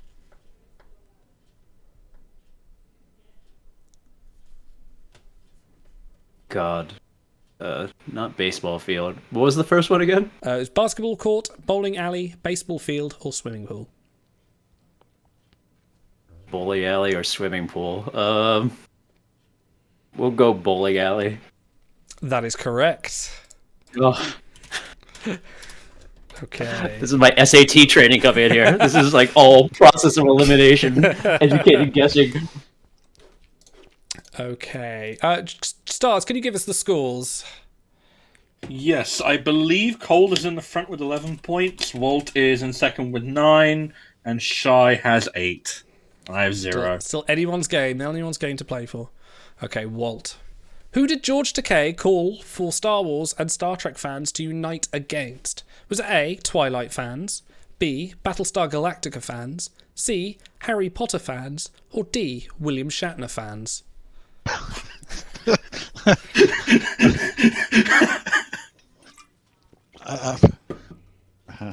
I know him and Shatner never get on, but what did I have with it? Twilight fans, Battlestar Galactica fans, Harry Potter fans, or William Shatner fans?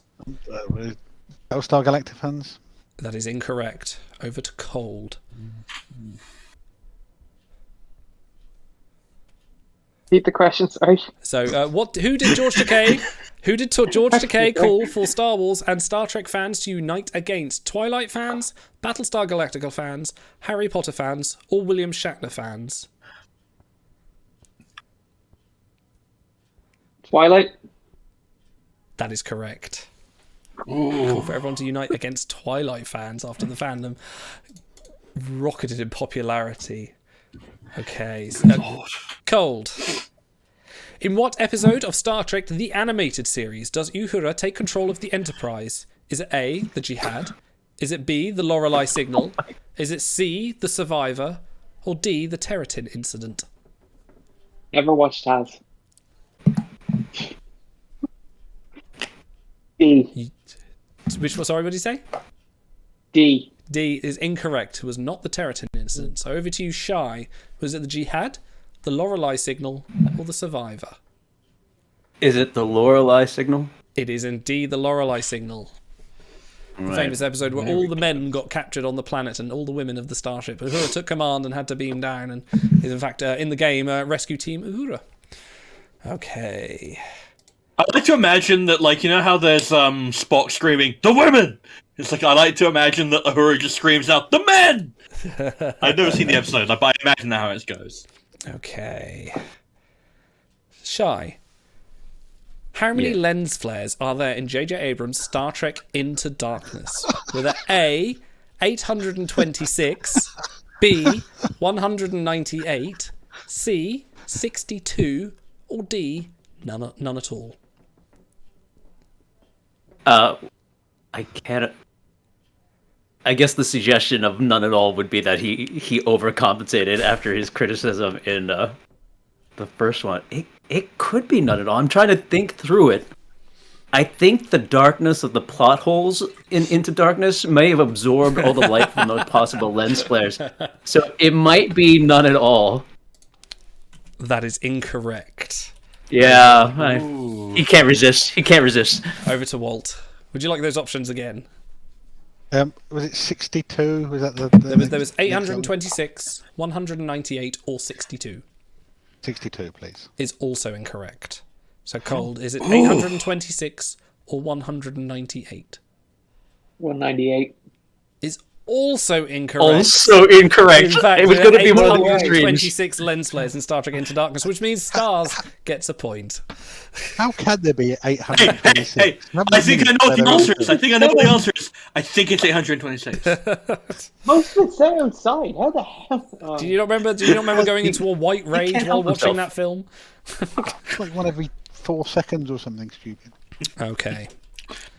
Walt. In what city was Spock born? Was it A, Vulcana, B, Shikar, C, Rhaegar, or D, T'Pol?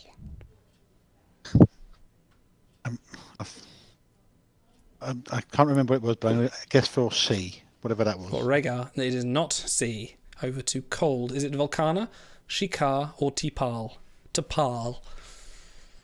Shikar. Say that one. Shikar. Shikar is correct, yes. Well done. Okay. Cold. Why did the network censors initially reject the character of Spock? Was it A, he looked satanic? B, they didn't want aliens on the Enterprise? C, his lack of emotion was boring? Or D, he was better looking than Kirk? He looks satanic. That is correct. Straight away. Jesus. That was true. The original Cold is pitch smashing it. After the cage, they didn't want Spock on because he looked satanic, and they also didn't want Una on, number one on, because they didn't want a woman. So they had to make a choice. But Gene Roddenberry fought very hard for Spock to stay on.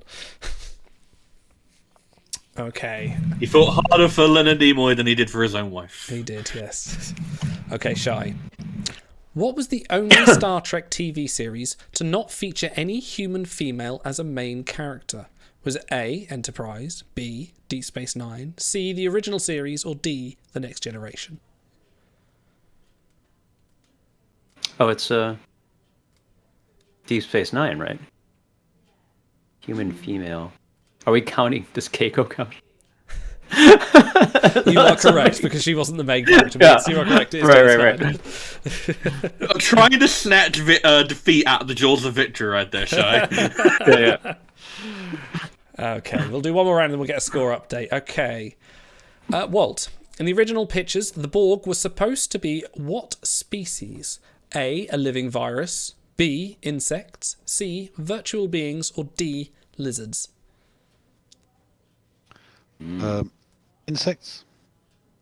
That is correct. They were originally pitched to be insects, but I think there was a budget constraint, so they had to just put some mechanical bits on people and run with that.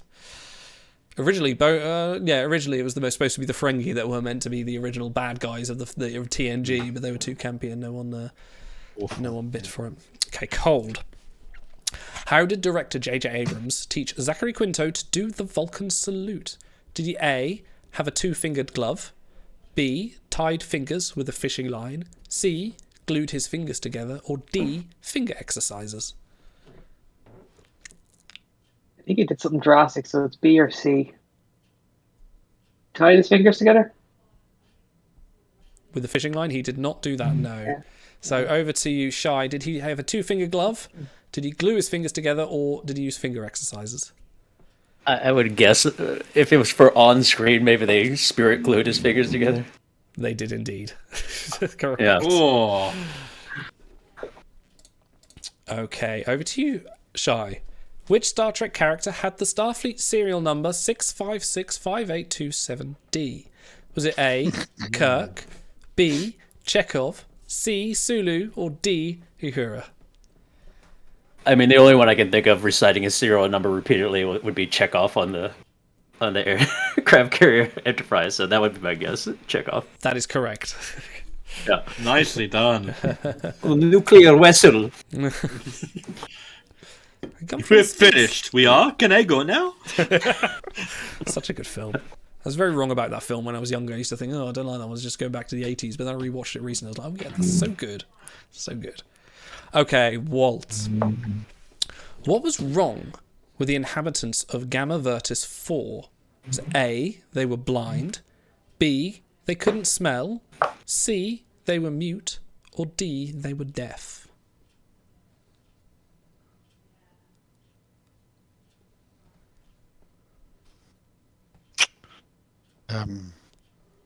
Mute. That is correct. Oh! Well done. Yes. Yes. I can't remember what episode that was from. If it had ended up being that they couldn't smell, I'd be like, wow, that's a lot of dogs with no noses. Yeah, funny, we just did a Star Trek Adventures thing with a load of dogs on it, wasn't it? Okay. Cold.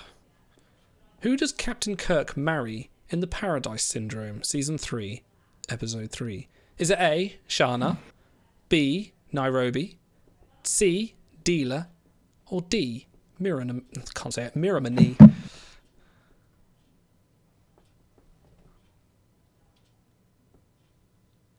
Again. Was it A, Shana, B, Nairobi, C, Dealer, or D, Miramani? B. Is incorrect. Shy.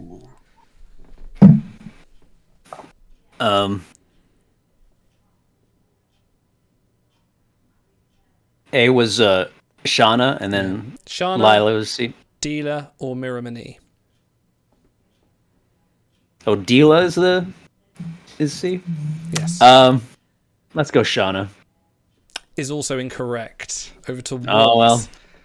Is it Dealer or Miramani? Miramani. That is correct.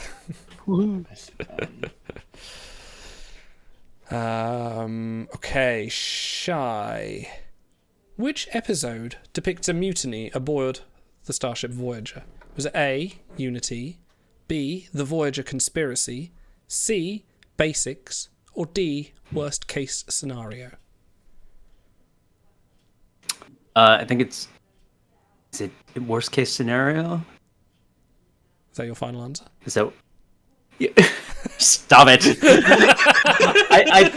I think so. That's the one with the holographic, simulations. That'll be my final answer. That is correct. Yeah, that holographic simulations. Marquis Teska. Yes, indeed. Yeah. Okay, can we get a score update, please? Stars. All right, so pulling ahead into the lead is Admiral Shy with 16 points. What? Trailing, yeah, I know. Okay. Trailing just behind is Chief Petty Officer Cold with 15 points. Lieutenant Commander Walt has 14 points, and I only have 1. Did I tell you we're playing golf rules? Okay. All in one.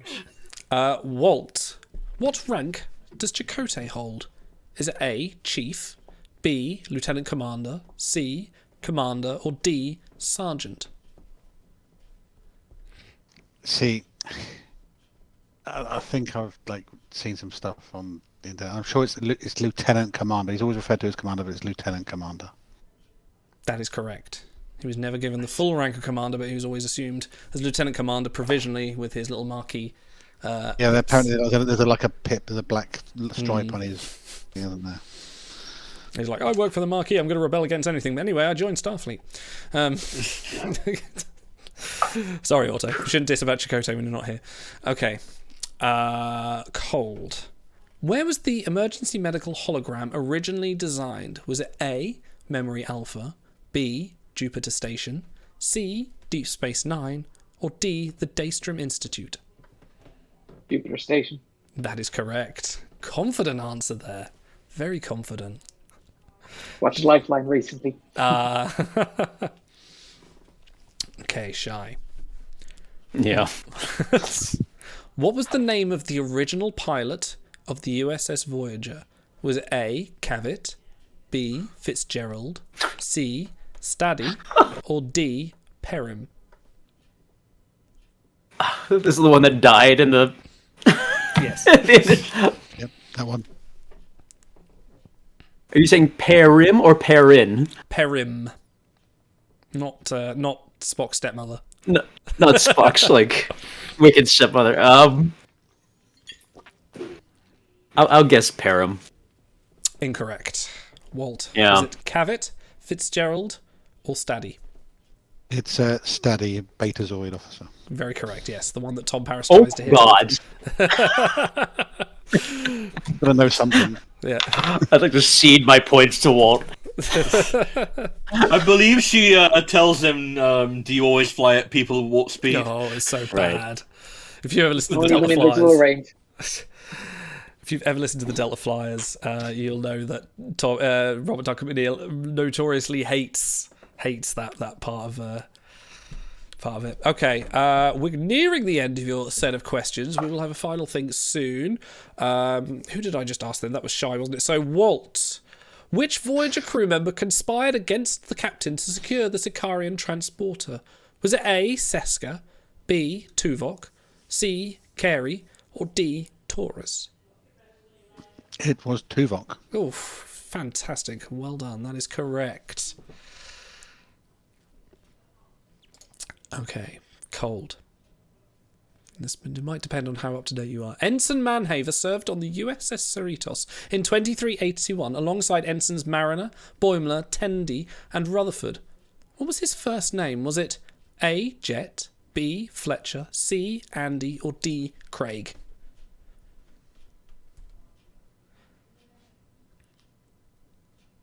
Oh. What was the second name again? Fletcher. Jet. Yeah? Mm. Is that what you're going with? Mm. You don't look confident. Just to reiterate, your options were Jet, Fletcher, Andy, or Craig.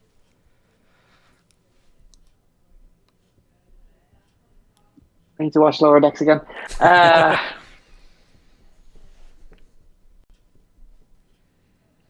Yeah, Beckett, Jet. Correct. It is Jet. Oh! Jack Manhaver. He's been in quite a few episodes, actually. He's been quite a bit of season 2 as well. It was ringing some bell back there, but wasn't that loud. It's amazing. They went with two characters named Jet in the franchise. It's kind of... Who was the other one? Jet Reno, Reno. of course, yes. Jet Reno, yeah. Yeah.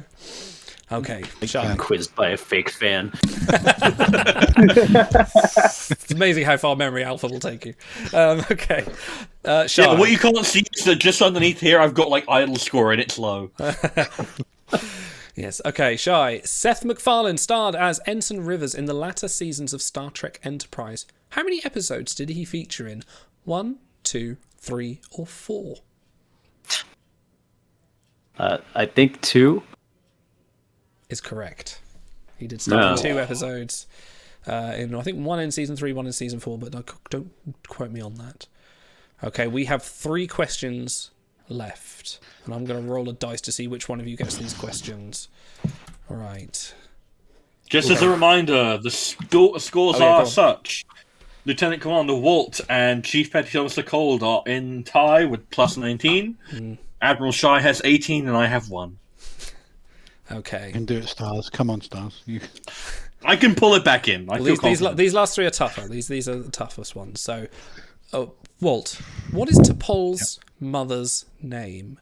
Is it A, T'Les, B, T'Len, C, T'Lau, or D, T'Lu?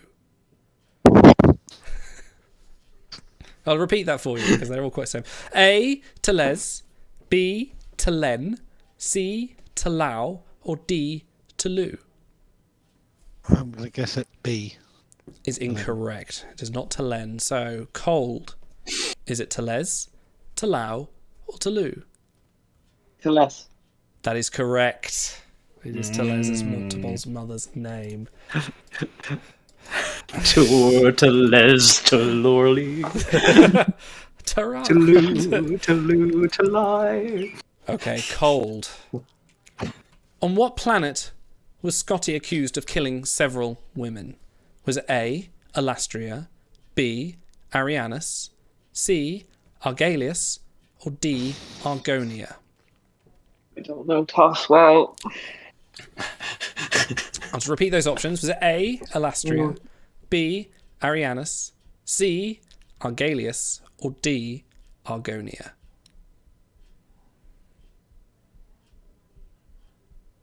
I know it's not one of them. It's not 3 of them. I know it's not one of them.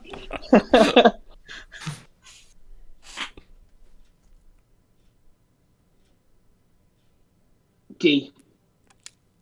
D, did you say? D. Incorrect. Shy.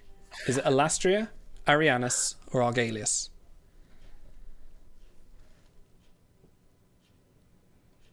Well, the 4th one was Argonia. That correct. You missed. There was Alastria sounds like. No, wait. No, Roddenberry liked. Let's see the Latin. Screw it. We'll just go with Alastria. We'll go with Alastria. It's a little more fantasy than sci-fi, but we'll go with it. Why not? That is incorrect. Walt. Yeah. Is it Arianus or Argalius? Argalius? That is correct. The planet Argalius. He was accused of being Jack the Ripper, or essentially Red Jack Jarrus, or Red Jack himself. The only reason I knew that is because of his traits on the in-game come up as Argelian. So. Okay, for the final question. Was Voyager. That was how I knew that was wrong. Yes. Shah, the final question for this round. We actually got through it a lot quicker than I thought. But the final question. In the Lower Decks episode I Excretus, Boimler and crew enter a set of holo programs, holo simulations. Which of the following names was not one of the assigned holo simulations? A, Tribble Infestation, B, Naked Time, C, Fully Functional, or D, Natural Selection? Oh, shoot. That's a great scene, but yeah, they do spew a lot of holo programs. Read them one more time for me, please. You've got A, Tribble Infestation, B, Naked Time, C, Fully Functional, or D, Natural Selection?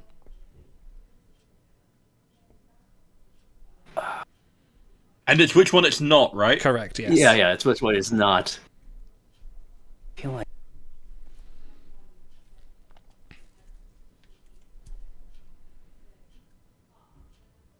Let's go with. I feel like Naked Time was too. Is Naked Time? It is not Naked Time. Is in fact the, not Naked the Time. infamous one where they actually see more. Wait. You selected. It's too late. No, I'm saying doesn't Walt get a chance to? He does, but I'm just telling him. Yeah. Yeah. Oh, so, okay. Walt, was it Tribble infestation, fully functional, or natural selection? Tribble infestation? Also incorrect. Cold, was it fully functional or natural selection? As not one of the holo simulations that was on that episode. And I should point out, this is the point that will win you the game. No pressure. No pressure. Pressure. Fully functional. Is correct. Fully functional was not one of the simulations. So get up final scores, please, stars. All right. So, Chief Petty Officer Cold leaves the enlisted officers in his dust with 21 points. Amazing. Lieutenant Commander Walt comes in second with a very respectable 20 points.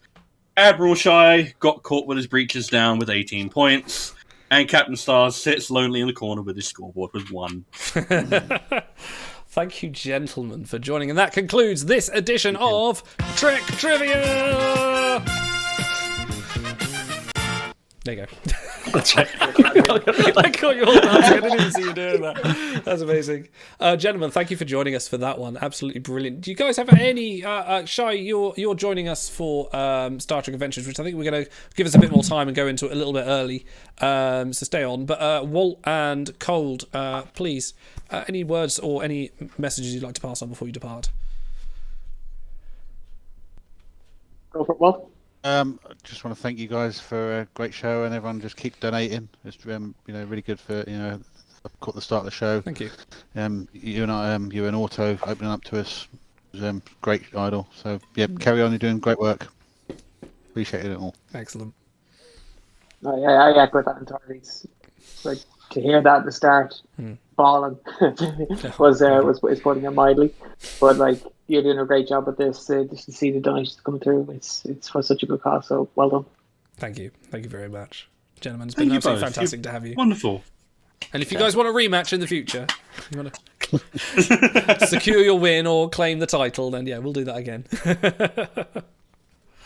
Excellent. Thank you very much. Okay. We now need to do stars. I'm going to get Auto back. Auto, come back in.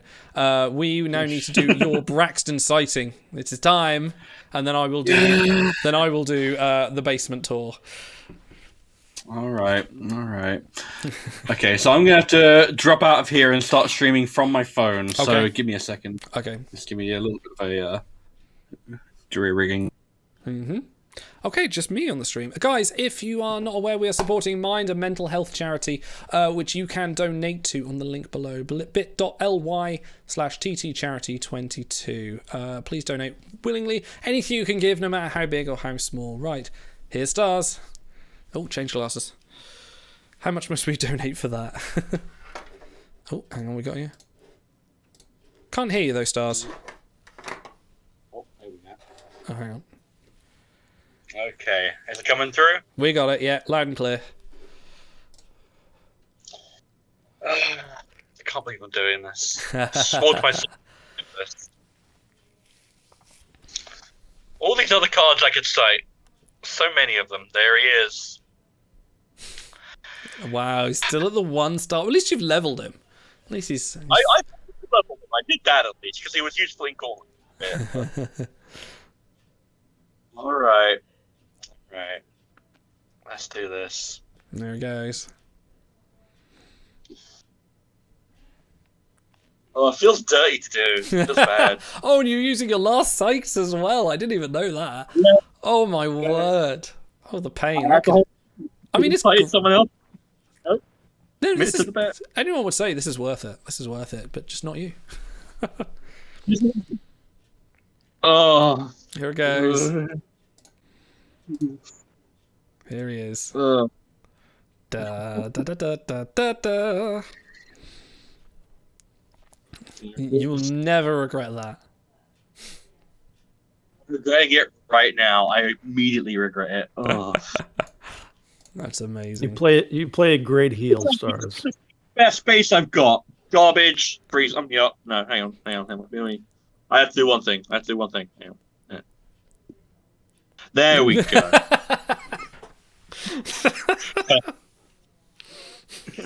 Perfect. That's exactly. That's amazing. Villain. Auto, how many points did you score?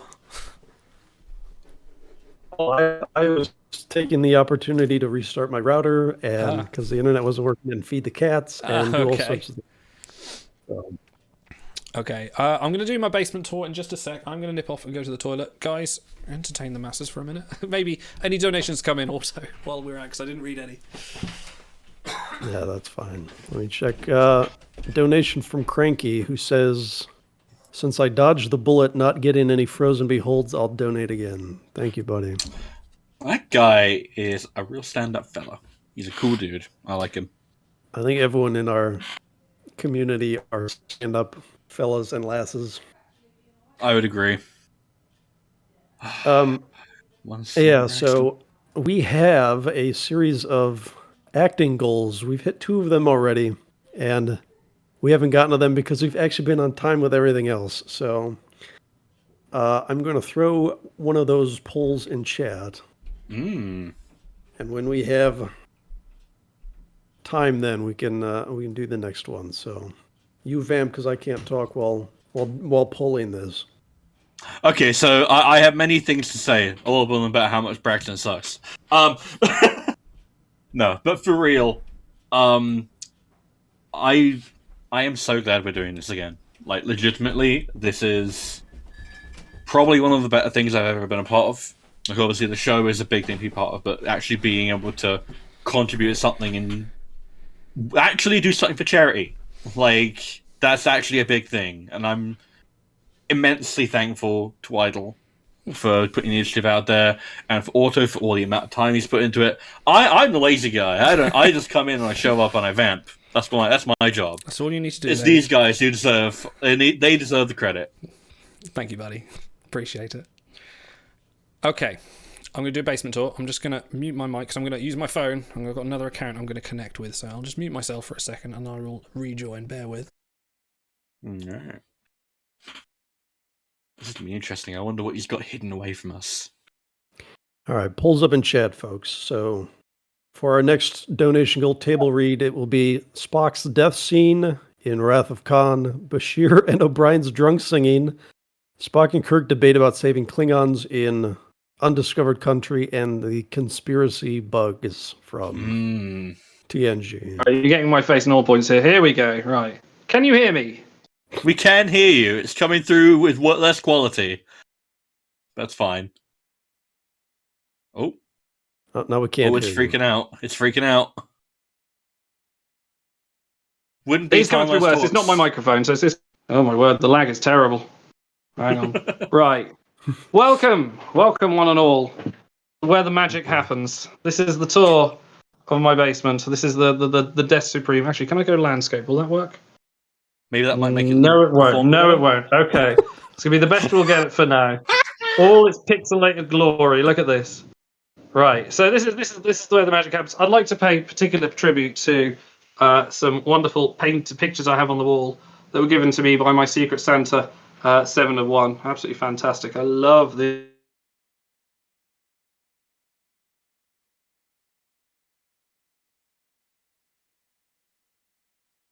And he's gone. And he's dead. He's destroyed.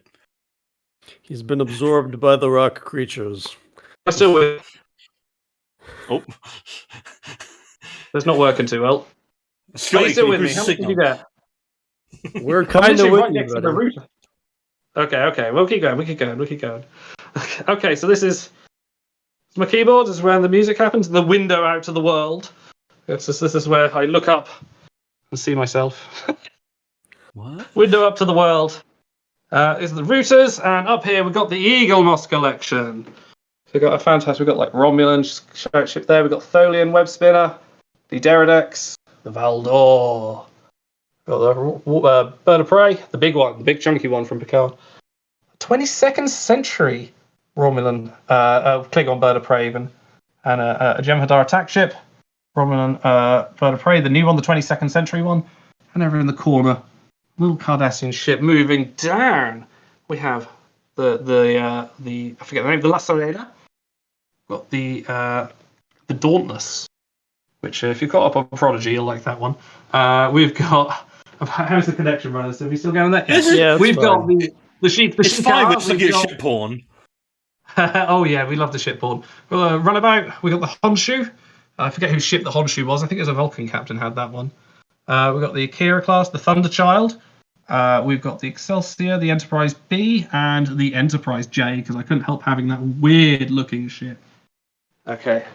Spin around, so we've got the desk here directly opposite. This is the sitting area. This is where I was wanting to do some Timelines talks at some point, just lounging on the sofa, just going, "Oh, hello, welcome to my pad," but I couldn't quite make it work. Oh, I didn't see you come in. I didn't see you come in. No, exactly. Timelines talks supports mine. This is what's on the whiteboard today. A couple of acoustic guitars, including this guitar is one I got given by my mother-in-law. This guitar, I bought that for £10 in a charity shop. I've been to every festival. I've been to about six or seven festivals, and it just will not die. It's fantastic. I absolutely love it. This is my painting area, my board games and painting area. So I'm currently learning a game of Arctic Scavengers. I've got some miniatures on the go. I've got this. I need to turn my lights up. Probably would help if I illuminated the room a bit better. There we go. We can see what's going on now. Probably would help, wouldn't it? There we go. We've got this creature I'm working on at the moment. And on my assortment of paints, I'm working on a few pieces here at the moment whenever I get a few bits of time and learning board games. And now over here, this is where the magic happens. This is Jesus.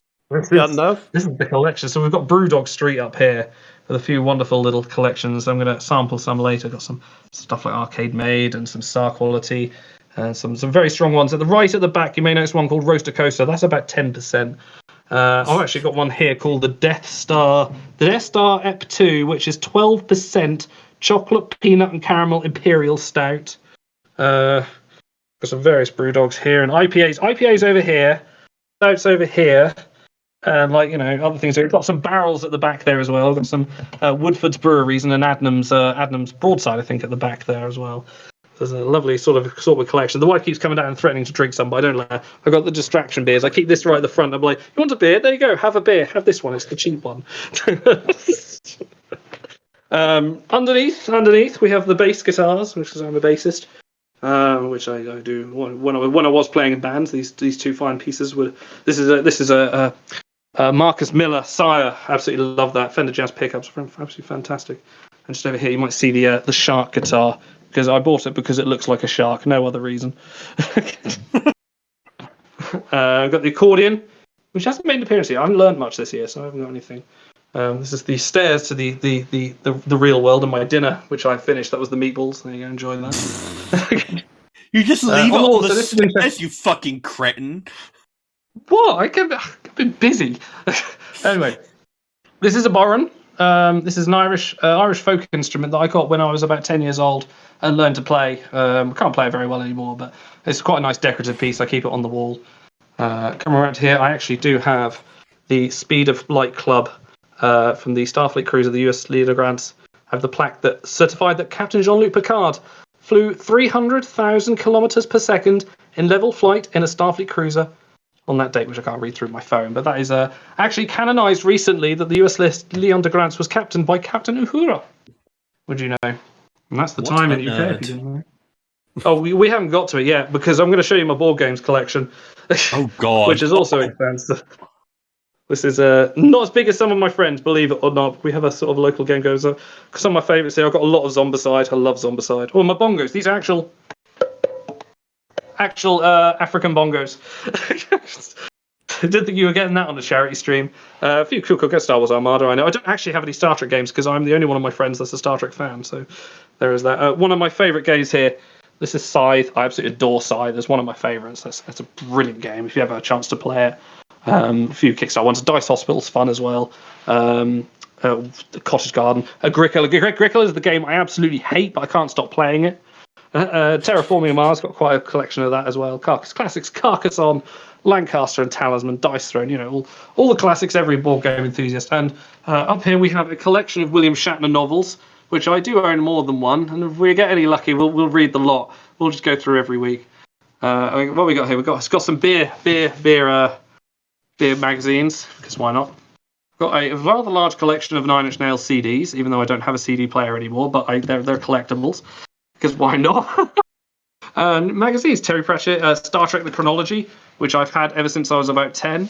I've got a model of the USS Shenzhou I haven't built yet, and some other comics, and then we come back around, and this is I come back around to my desk, and I'd just like to feature this, which the wonderful Skycap actually made for me, but I thought I'd decorate it in situation. Glory to you and your house, with the D12 and the bird of prey there, so I thought quite like it. And coming back to the stream, so yeah, guys, that's been the tour. I will hop back on now.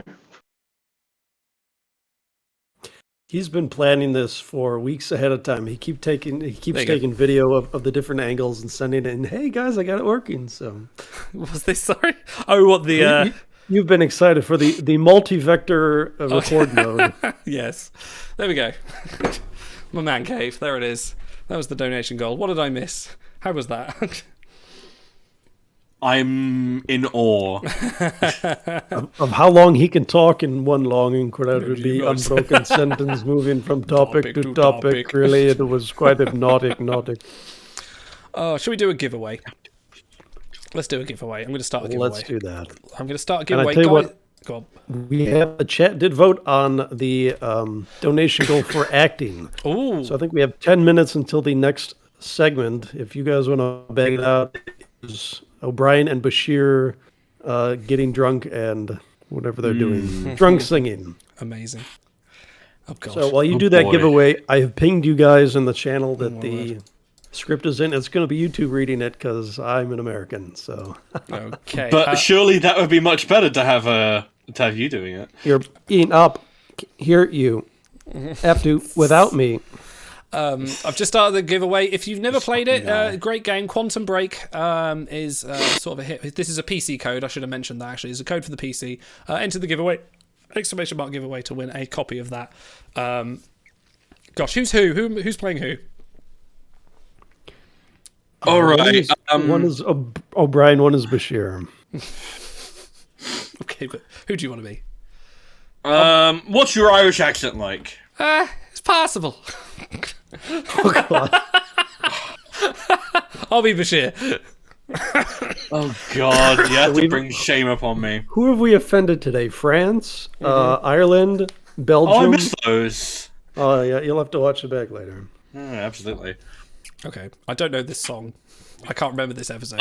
It's Jerusalem. I don't know either, which probably means I'm a bad Brit. Look, they voted for it. You included it. It must be sung. All right. So we got to do this in sync, yeah? Okay. And okay. No, you count me in. You're the musician. You count me in. You're the musician. Well, we're going to be on a lag stream anyway, so we'll come in at different times. It'll be have fun. I don't know the song or how it goes. I know Jerusalem, but we'll see. We'll see how they go. I'll just do my best singing. Okay. On 4, 3, 2, 1. Bring me chariots of fire. I will not cease from mental flight.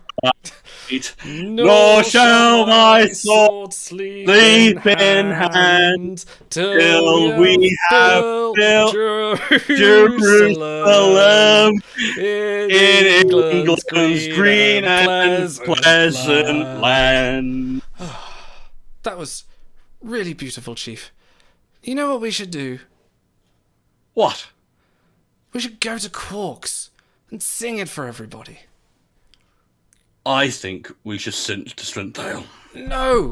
No, this isn't a Synthale kind of night. She walked right past me, Chief. Acted like I wasn't even here or there. Do you know what I think? What?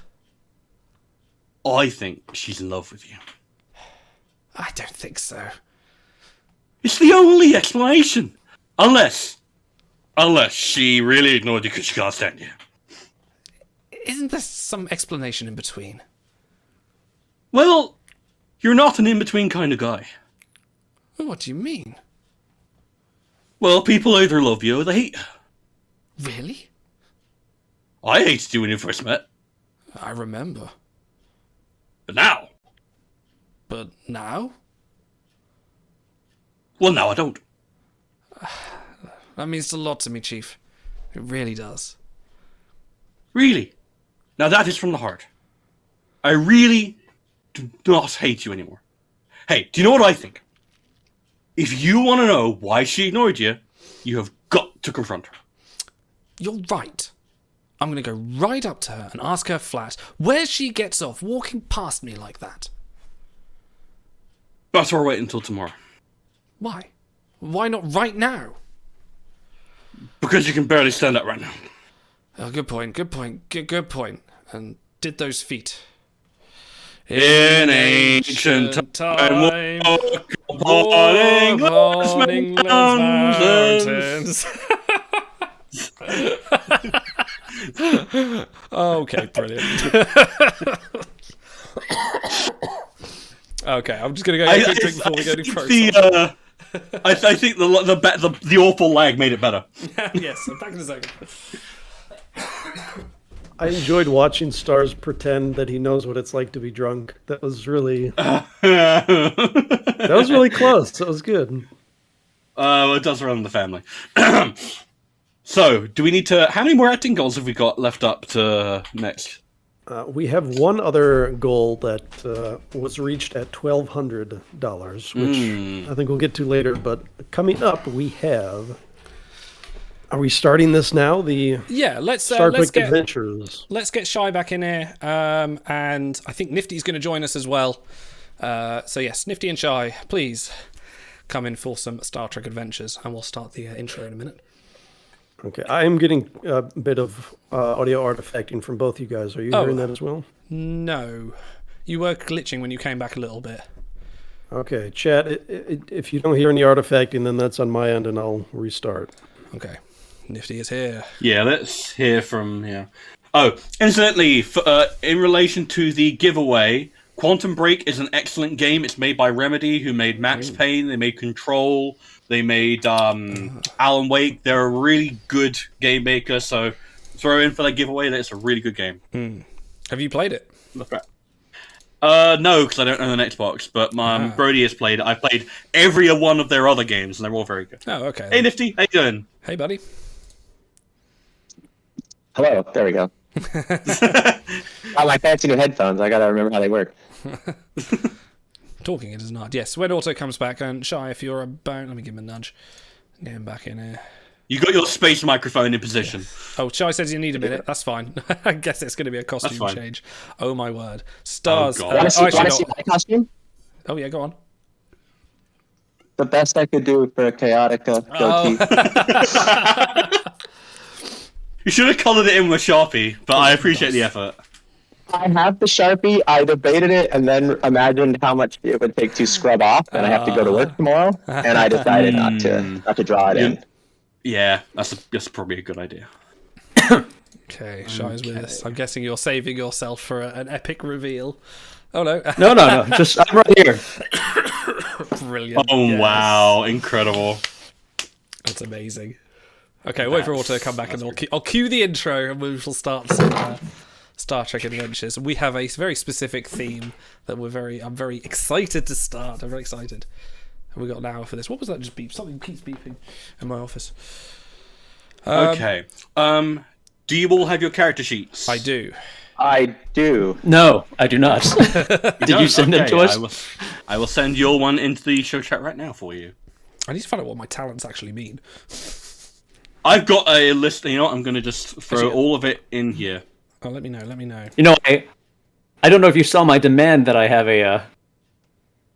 my sidekick, Buster Kincaid. Do I get a sheet for him, or am I just kind of winging it? I thought you said he was an NPC. Do they get sheets?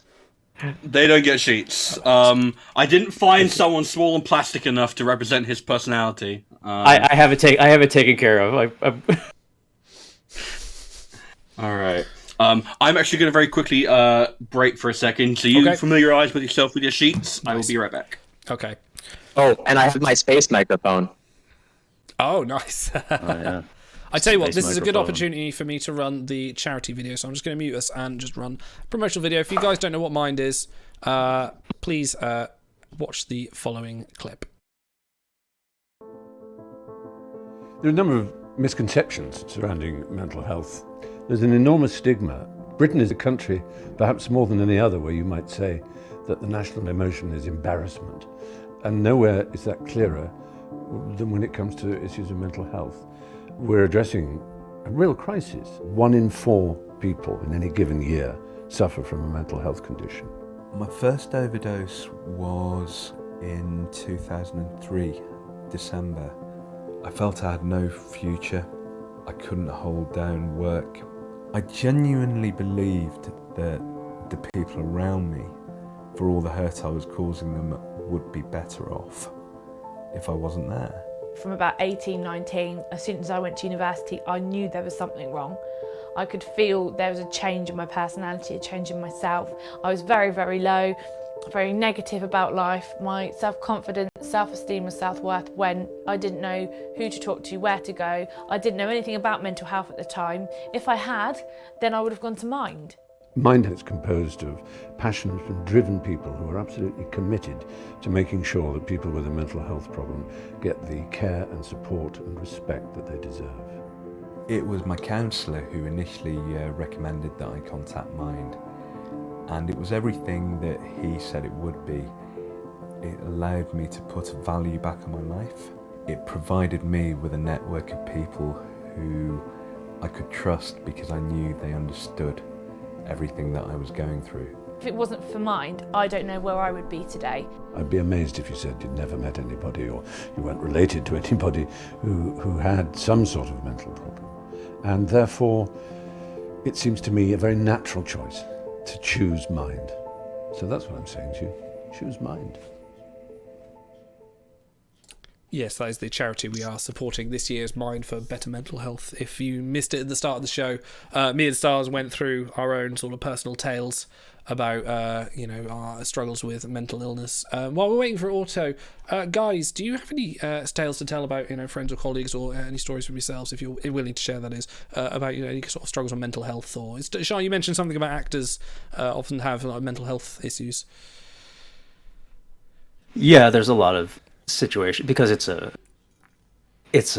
industry with like 95% unemployment. You're constantly sort of being put up for rejection. There's a lot of instances of substance abuse, so actors have to really be careful about, and some acting methods involve like delving into darker parts of your persona, so actors have to be very cognizant about their mental health and sort of do things to self-care and take care of themselves, and so this is a very pertinent subject. And like everyone, especially during these past few years of the pandemic, I've lost people. I've experienced that isolation, and I've been very grateful to you guys for providing this sort of community. That is much like Otto was saying, it's been a sort of a good like anchor point, sort of look forward to and know that you folks are out there. Yeah, thank you. That's nice to hear it. Yeah. I'm actually kind of touched. Yeah, I'm very touched. How about you, Nifty? Anyone you know, or obviously no names. Have you any kind of experience with sort of anyone with sort of mental problems, or has that been a part of sort of your life anywhere? Yeah, I've had people close to me that, in some cases, you see them struggling, and maybe you want to help, you're not sure, or people who eventually come to you, and it turns out they've been struggling for a long time, and you had no clue. Because maybe just because they were able to hide it from the world doesn't mean that internally they weren't really dealing with a lot of stuff. And so in that regard, because in the most recent example in my life, when that person came forward, I could kind of see the healing already begin because they got all this stuff off their chest. Finally reached out to people who they know care for them unconditionally, and I knew that was obviously hard for them to do, and this is with some of the closest people in the world to them. So therefore, anybody out there, just know that there's all sorts of people who are there for you. You might not think they do. That might be one of the things you're struggling with, is thinking they don't. But they do. There's always somebody, and just by reaching out, that's only gonna help you on the road to something better. Definitely. I think if anyone's listening to this and wondering, feeling, it might not be anything obvious. I think it strikes, and it definitely did for me, it strikes you in ways that you wouldn't understand or wouldn't realise, because it is a new feeling. But if something's just not quite right, you don't have to suddenly wake up and go, oh yeah, I'm depressed. Like, you don't know it until you feel it and until you talk to someone about it. So if anyone's out there and needs to realise something's wrong, talk to someone about it, even if you think it's inconsequential. I've been through so much of my life thinking, I just don't want to be a burden to someone, or I don't want to bother other people with this problem that I've got, or anything like that. It helps to talk. People listen. People don't mind how small your problem is, and if they do mind, bugger them. Find someone else. Find someone that will listen, because there are plenty of them out there. Definitely. Also just messaged me saying he's having German internet difficulties, so we'll give him a few minutes. He could drop in when needed.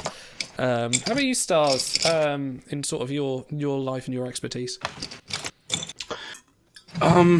Yeah, I've come from a family with a myriad of autistic problems. I don't want to be too specific because it's a bit personal, but growing up, it was always kind of like, I think everyone has that moment when they realize that their parents are, they're human, but it's quite another to realize, oh, there's actual, like, a struggle going on there that's more than that maybe you don't realize, maybe because you don't see those problems in yourself, or because it doesn't make sense to you, because a lot of the time mental illness, like the ways it manifests, doesn't always make sense outside looking in, and knowing how to approach can always just be, because you don't want to make them feel like they're weak for accepting help. That's always the worry is, you don't want to admit you're a burden, you don't want to admit, oh, I need help. It's like, we're so conditioned to refuse help and say, no, I'm fine, I'll be okay.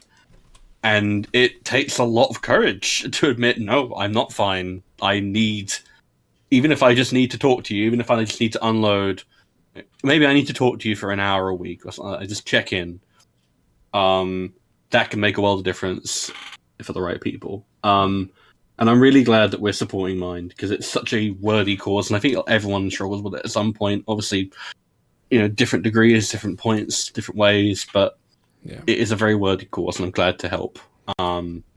Brody suffers from various anxieties, and the amount of help he's gotten from his local sort of council for help has been really helpful for him. Going through a therapist and stuff like that it helps to have someone to listen. It really does. Yeah, listening's free. People that worry about it, especially in countries where they're not so well off, they think, well, I can't afford therapy. And you don't necessarily need therapy. Sometimes it's just someone to talk to, or a doctor to talk to, and then just, Oh, apparently the Strange New Worlds trailer is here as well. Thank you, Cairo, for breaking that. And thank you, Vulcan Cat, for hanging out with us. I'm glad you've joined us. And if we do get to £2,000, we will do Auto's Rocket Man. And yes, that will be on YouTube. We will put that on there for you to review. But we've got to get to that. It'll be a charity single. Yes. I think he's still having trouble. So shall we kick off and start? And then also can drop in when needed. Sorry, buddy. So let me just play our STA intro.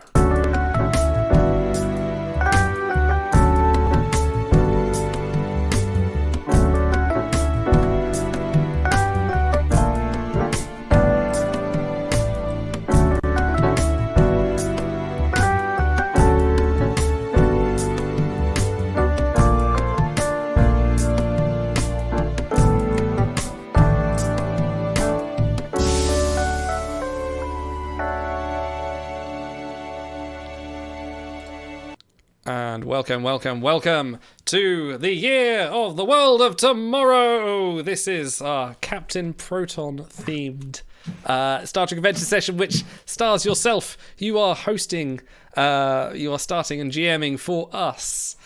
Yes. Shall we go around the table? I just need to adjust the layout. But please tell us, what are we in for tonight?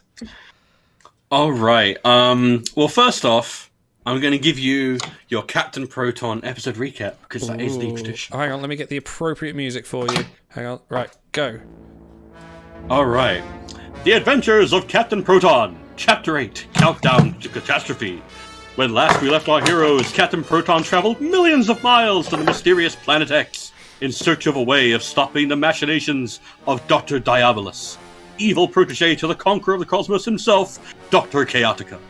Our hero arrived, only to discover that his usual gallery of rogues and villains had been bested by Diabolus, and a countdown clock to catastrophe for the entire cosmos had been put into motion. Now, with only an hour before Diabolus's devilish device strikes doom for every living thing, Captain Proton must ally with his sworn enemies: Arachnia, queen of the spider people; Lonzak, Chaotica's heinous henchman; and evil incarnate himself, Dr. Chaotica. Oh god, that's so good. So, would you fine gentlemen like to say for the audience who you are all playing? So I did provide character sheets. You did, yes. I shall be playing Lonzak, the head of security for Dr. Chaotica. I shall be at his every whim and curses to anyone who defiles me. Files you? That's a different tone. I am Chaotica, ruler of the cosmos. Oh, that's so good. Projection, I love it. I am Captain Proton, protector of Earth and defender of truth, justice, and the spaceman way, along with my ray gun and my trusty sidekick, Buster Kincaid. Hi, Captain Proton. Let's fight evil. Yes, Buster. Let's. Oh my god. Oh god. Oh my god. All right. Oh dear, oh dear. And who is, when Auto comes in, God bless you, Auto, hope your internet gets this sorted soon. Who is Auto playing? He would be playing Arachnia, queen of the spider people. Arachnia. Yes, your erstwhile bride. Okay. So, we begin at the entrance to Dr. Diabolus's lair, Proton having had to crash his rocket ship in a magnificent conflagration of flame into the side of it in order to get them this far. It is a gleaming testament to future science, all smooth round shapes, shining chrome and plasma balls. Indeed, Diabolus has even installed the marvel of marvels, a wireless transmitter atop his lair, so that he may broadcast his evil intentions to the cosmos, gloating that the universe itself shall soon come to an abrupt and silent end, and no one can stop him. And you guys are all aboard Captain Proton's rocket ship, having endured a very bumpy landing. I'm sure you're all very happy to be here. Are you sure this ship is stable? You survived, didn't you? Barely. You've scuffed my I'm growing boots. weary. I'm growing weary of this charade. Why are we working together? Yes, I too want to know why we have to be in the same vehicle as this hero. You know, they say the enemy of mine enemy is a bigger enemy. Was that right? Well. Don't trust these guys, Captain. We have to work with them for now, Buster. Incredible. All right. So I'm going to go ahead and imagine you're going to want to pop the latch and on your immaculately sealed like rocket ship and step out onto this mysterious planet. I shall go first to ensure that there are no ne'er-do-well beings on this planet that could harm my lord. So I'm going to stride out into the environment. All right. So you pop you pop the latch, and it's a very very graceful landing. That the door just kind of goes like that, and you're fairly certain you hear a little bit of the scene dressing just pop off, but that's fine. The stagehand will get that. Have you got my coffee? Now I've got my coffee. It's about 2 sugars. Now, once you've stepped out, you see that the exterior of the lair is patrolled by roving pairs of Diabolus's guards, dressed in gleaming spaceman attire and wielding ray guns.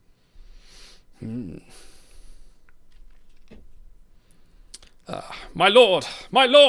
There are men here! They brandish weapons unfamiliar to me.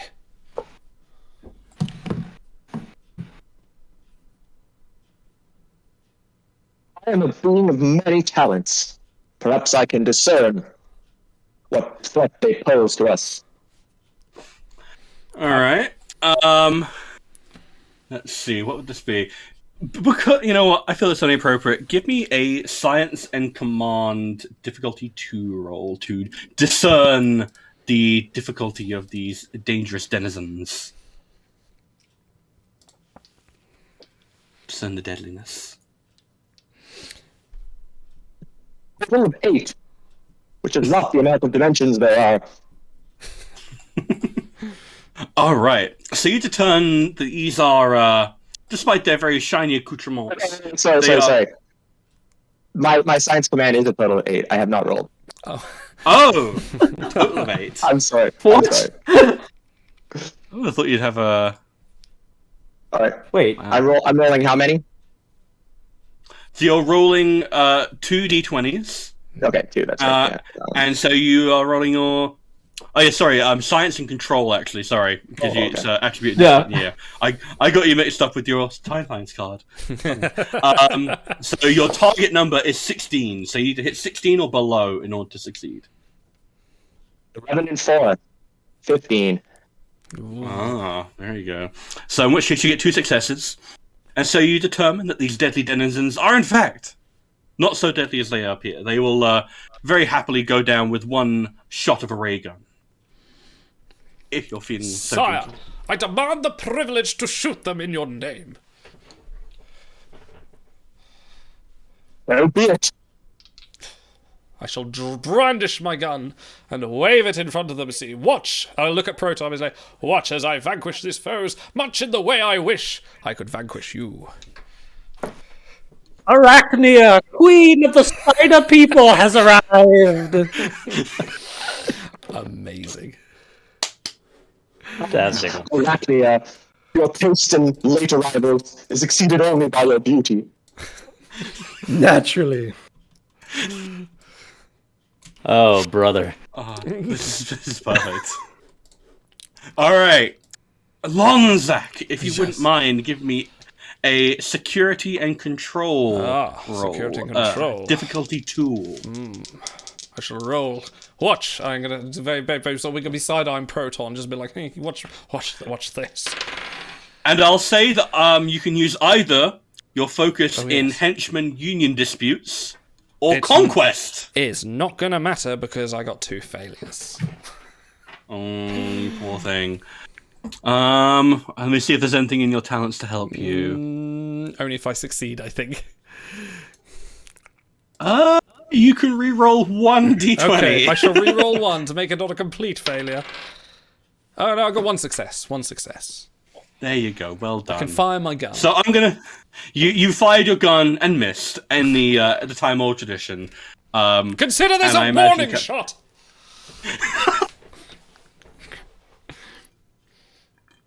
And they just kind of turn around and look at you, and it appears that the extras have missed their cue, and one of them has to slap the other and go, and they bring up their ray guns and they say, "Look, it's Captain Proton." Is my ship functional at all? Is there like a turret I can point at them from the ship? Do you believe it has laser cannons? Perhaps. Yes. Chaotic does have his death ray. I made sure to include that on his character sheet. Oh, okay. Yeah, I'd like to turn the Buster. Yes, Captain. Go turn the laser cannon turrets and point them at these poor fools. Get this taken care of. Aye, aye, Captain. Oh God, I can't hold it together. All right, All right. I will go ahead and say that would be a daring plus security difficulty 2 roll. 16. All right. You know, I'm a little bit shocked that Shy isn't riding on a life-size model of Captain Proton's rocket at this point. Didn't come in the mail. Yes. No, he's already got it. I should have known.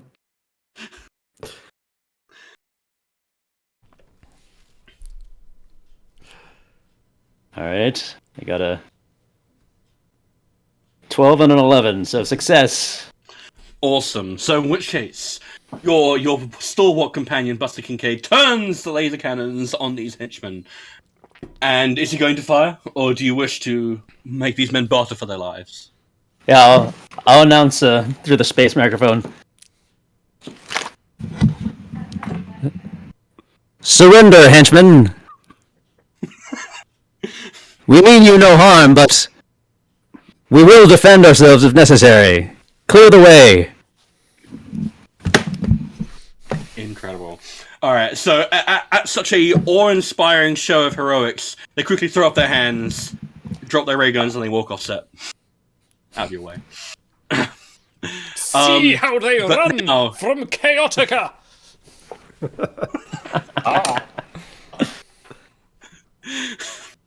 Oh, this is the best idea I've ever had. Alright, but that may only have been your first obstacle, because you see the first layer of Diobolus's true security, a deadly moat of crocodiles, all of which are very conveniently staying hidden under the water so as to save on budget, except for when a jaw very stiffly opens and closes when the audience are watching.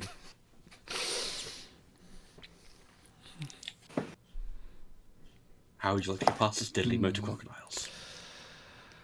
Can we run right on top of them? I do have a focus in escaping dens of crocodiles, funnily enough. I feel like... Well, that's convenient. I will take Arachnia by the hand and, my lady, please allow me the privilege of escorting you across the lake of deadly crocodiles. I believe it shall be no matter for me to get across with you safely in my arms. And I reach inside my blouse and pull out... Damn it, I should have had this ready. My vial of pheromones and uncork them. And I reach under Lonzak's nose and wave them. Ooh. Lonzak, you will escort me over. Carry me. I'm going to pick up Arachnia. I'm going to swoop her up in my arms. You're a treacherous harlot. Sire! She is but a fickle being, but she is mine. Do I need to roll to pick up Arachnia, or can I just do it? No, Okay. it's the golden age of Hollywood. She weighs nothing. Fantastic. It's a dainty thing. Dainty thing. All right. So you're gonna have to. So you're gonna have to give me a fitness plus command roll. Can my stunt normally it'd be difficulty 2. yeah. You're gonna. This is why you have the big hat, so that when someone has to stunt double for you, it's not very obvious. So what was that? Fitness and security. Okay, and I'm using my focus in escaping dens of crocodiles. Yes, absolutely. Now, I should also point out you guys have 4 points of momentum to start with, 1 for each player, so you do still have a pool of 4 momentum. And normally this would be a difficulty of 2, but because you are carrying Arachnia herself, and you must make sure not to do any damage to... You're right there, right? Make sure not to do any damage to her spider silk dress, or you will die. This is going to be a difficulty 3. I would like to purchase 1 dice of momentum. You may. Okay. So you have 3 momentum left. 3. Okay, rolling now. So what we do? Sorry, fitness and security. Yes. Okay, so that's 13. What do we get? 2, 3, and a 19. So I've got 2 successes. Ooh. I believe that actually counts as 4 successes because you have your focus in escaping. Yes. And you get that point of momentum back. Wonderful. So I'm going to go ahead and say that with Roger Moore like aplomb, you skip across the crocodiles, and Arachnia notices your very, very dainty, very impressive footwork, almost as if it were a much smaller, more agile, fitter man who had suddenly taken your place, and you are across, leaving Chaotica and Proton on the other side, left to do whatever. My lady, we have arrived! So, are the crocodiles more agitated now, thus increasing the future difficulty rolls for the other 2 to join us? Okay. Absolutely. What kind of monster are you? Who signed you on? Well, I believe I have a jetpack, so I'm just going to fly over and carry my buddy Buster. My lord, are you okay? Hold my legs. I shall be fine, Lonzac. Do you require any coffee? I believe Proton likes the stuff. It's in his cabinet. Fool. All Allow me to right. cross. I shall smack you. I love this. I love this. This is the best I've ever done. Okay. Now, Proton, you're going to have to give me a... I have to give you a roll to operate my jetpack? Okay. Yeah, because this could go fun. This will be a daring plus con, difficulty 1. And you do have a focus in jetpack wizardry. Yes. Plus con, so... Only 1.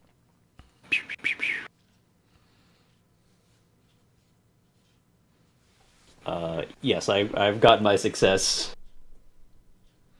All right.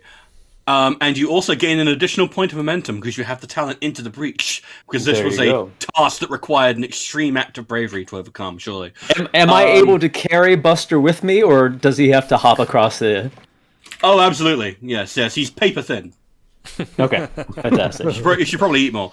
Now, Chaotica, ruler of the cosmos. How would you like to get across? I had to decide how to best use a focus here. Get myself some extra help.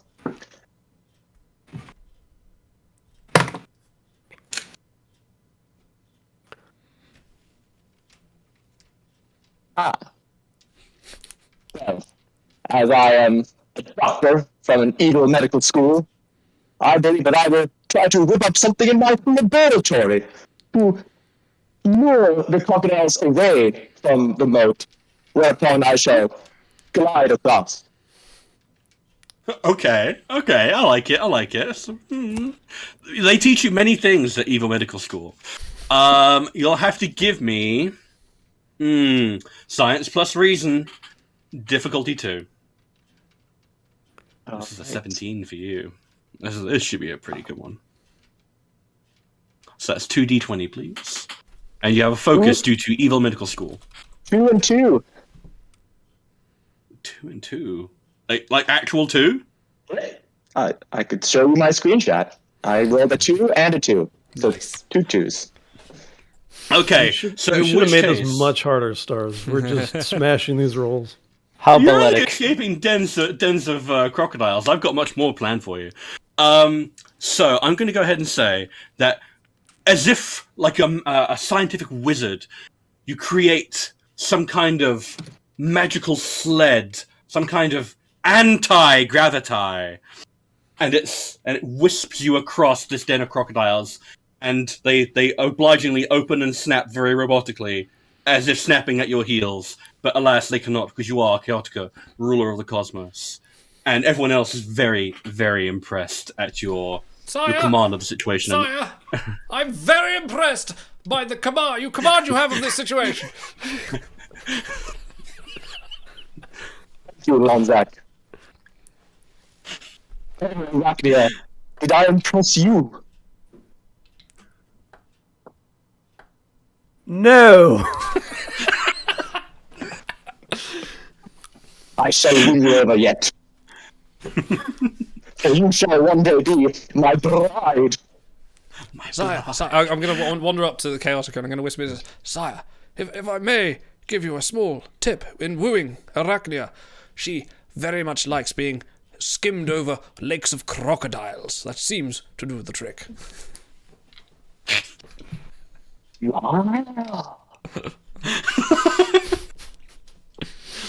Shy, I think Nifty is giving you a run for your money here. All right. I'm sorry, I missed the beginning. Where are we trying to get to? You're trying to get into Dr. Diabolus's lair because he has an evil computer that is counting down to the end of the universe itself, and it conveniently ends in 33 minutes. So, Chaotica, don't you think I have every man in the cosmos after me if you want to win my favor? Take us to... what was his name? Diabolus. Diabolus's lair! Once we're inside, you may sample my Orange extract pheromones. All right. Oh, this is good. This is good. Okay. Now, after the den of crocodiles, you are now officially inside the lair. And now comes the most deadly game in all of the cosmos. Checkers. Script originally called for chess, but the studio was unable to cure human-sized chess pieces for this episode under budget. Now, in order to cross... yes, exactly. In order to cross this electrified game board, you must win the game of checkers. You don't actually have to play checkers. Okay. Who would like to attempt to win and show up their fellows? Yeah, I nominate you, for you are the queen. Okay. I will... How large are these checkers? They are very, very large. They look almost as if they are hockey pucks. Suspiciously so. I try pushing them, and they won't move, and I turn around from behind, and I'm pushing, and they won't move.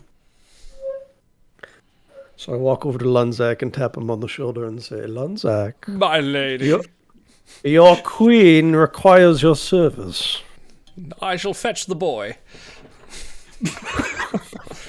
Oh, we're acting. Okay. Oh, sorry. Lunzak is here to perform the service that you require. Very good. Move this checker piece forward 3 spaces. Okay, would you like me to roll for that, or shall I just do it? Yes, you'll have to give me a fitness plus security difficulty 1 to push a large human-sized checker. Can I use my focus in spider people mating rituals? Because I have observed the way they push against things, and I realise that technique is actually great for moving large obstacles. I will allow it. Okay. Okay, here we go. So fitness security. That is a success and a critical fail. Ooh, okay. So in which case, I'm going to go ahead and say that you managed to push the checker forward, and it's an accepted move by the board, but you managed to put a foot out of place. You put a foot out of place, and you're going to take 5 points of stress. Oh, God. Oh, wow. Okay, since we are at the halfway point of this particular campaign, I want to shout out some more donations. Bossy Pants, who says, thank you all for raising awareness. My wife, who says, thank you, husband, for all the good you've done. Thank you for donating, dear. Noffy Noff, who says, I must catch the rest of the show on YouTube later. Thanks for a great stream and a great show all in all. And Evans and Simon of Wales, who says, thanks for the game. In tribute to the Captain Proton adventure, I will now cite up Arachnia and Lunzak to complete the collection. Nice. Very nice. Dedication. All right. Now, since Lunzak has valiantly volunteered to be your checkers mover piece, now, who will wish to direct his actions and win the game? Who has the keenest tactical mind, the stunning intellect? It's not Proton! The instinct. Well, considering this is an Earth game, but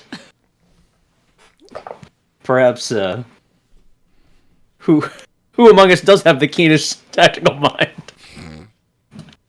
I will let you know that the check would be, depending on the person, either reason or daring and command.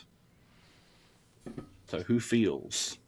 Well then, if it's daring and command, you've got your man. God damn it! All right. Shoot you! I've never met anyone more daring than you, Captain Proton. Yes. That's the Braxton voice. I recognize it anywhere. Oh, this is the best. I'm having fun. Okay. It's like Proton. Oh, I'm so happy to be here. All right, now, Captain Proton, if you wouldn't mind giving me a daring and command check, difficulty 3 to win a game of checkers. Oh, well, then I probably should spend a point or two of momentum. You have 6. You have 6 points of momentum. Can Buster assist right. him? Use at least one, yeah. I will say that Buster is cheering on from the sidelines, and that will count. Who wants to roll for Buster? Who wants to add an additional d20 for an assisted roll? I'll Buster roll it. Okay. Buster roll. So how many dice would you like to buy, Captain Proton? I'll buy 2. Okay. So you're back down to 3 momentum. That's right. So you're rolling 4. Buster, aka Chaotica, is rolling 1. Let's see. Yeah. Your King me, king me, king me! I have rolled a 5. That's I have 4 successes and 1. Is a 2 a critical success for me, or is that a? Is a critical success? No. All right. So Well, have you got a focus that applies? Actually, let me see. I'm a Deadeye Would this marksman. count his heroics? I don't know. Just check his heroic. Depends who you ask. Well, hold on. I'm He in has, space. I'm jumping over pieces. he has a focus in defeating intergalactic evil, and we are in an evil lair. So You know what? I'll allow that to apply. So in which case, you get your successes and you get a point of momentum back. Well done. All right. So you vanquish the checker pieces, and Lonzak, I should let you know that the little explosive squib in your shoe that was meant to go off when you hit the electric guide board, that finally went off, and there's a little. It is all part of my right. plan, sire. The shoes will give me momentum to move the pieces. All right. So now you've cleared these dastardly checkers, and finally next we come up to Diabolus's communication room, a sad affair consisting solely of long rolls of ticker tape displaying cries for help, pleas for mercy, and wailing sobs of despair. And in fact, a number of Arachnia's spider people have been enslaved and put to work as secretaries to read out the pleas and cries for help directly to Diabolus through an oversized space microphone.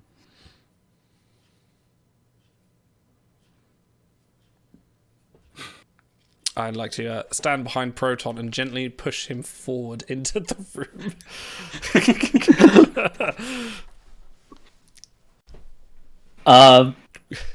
Oh no! I tell you what I'm doing. Okay, go. No, This go. looks grim. Okay, go. No, go on. What are you doing? I was just going to push you into the room and I was say, what was his name? The Lord Diabolus. Diabolus.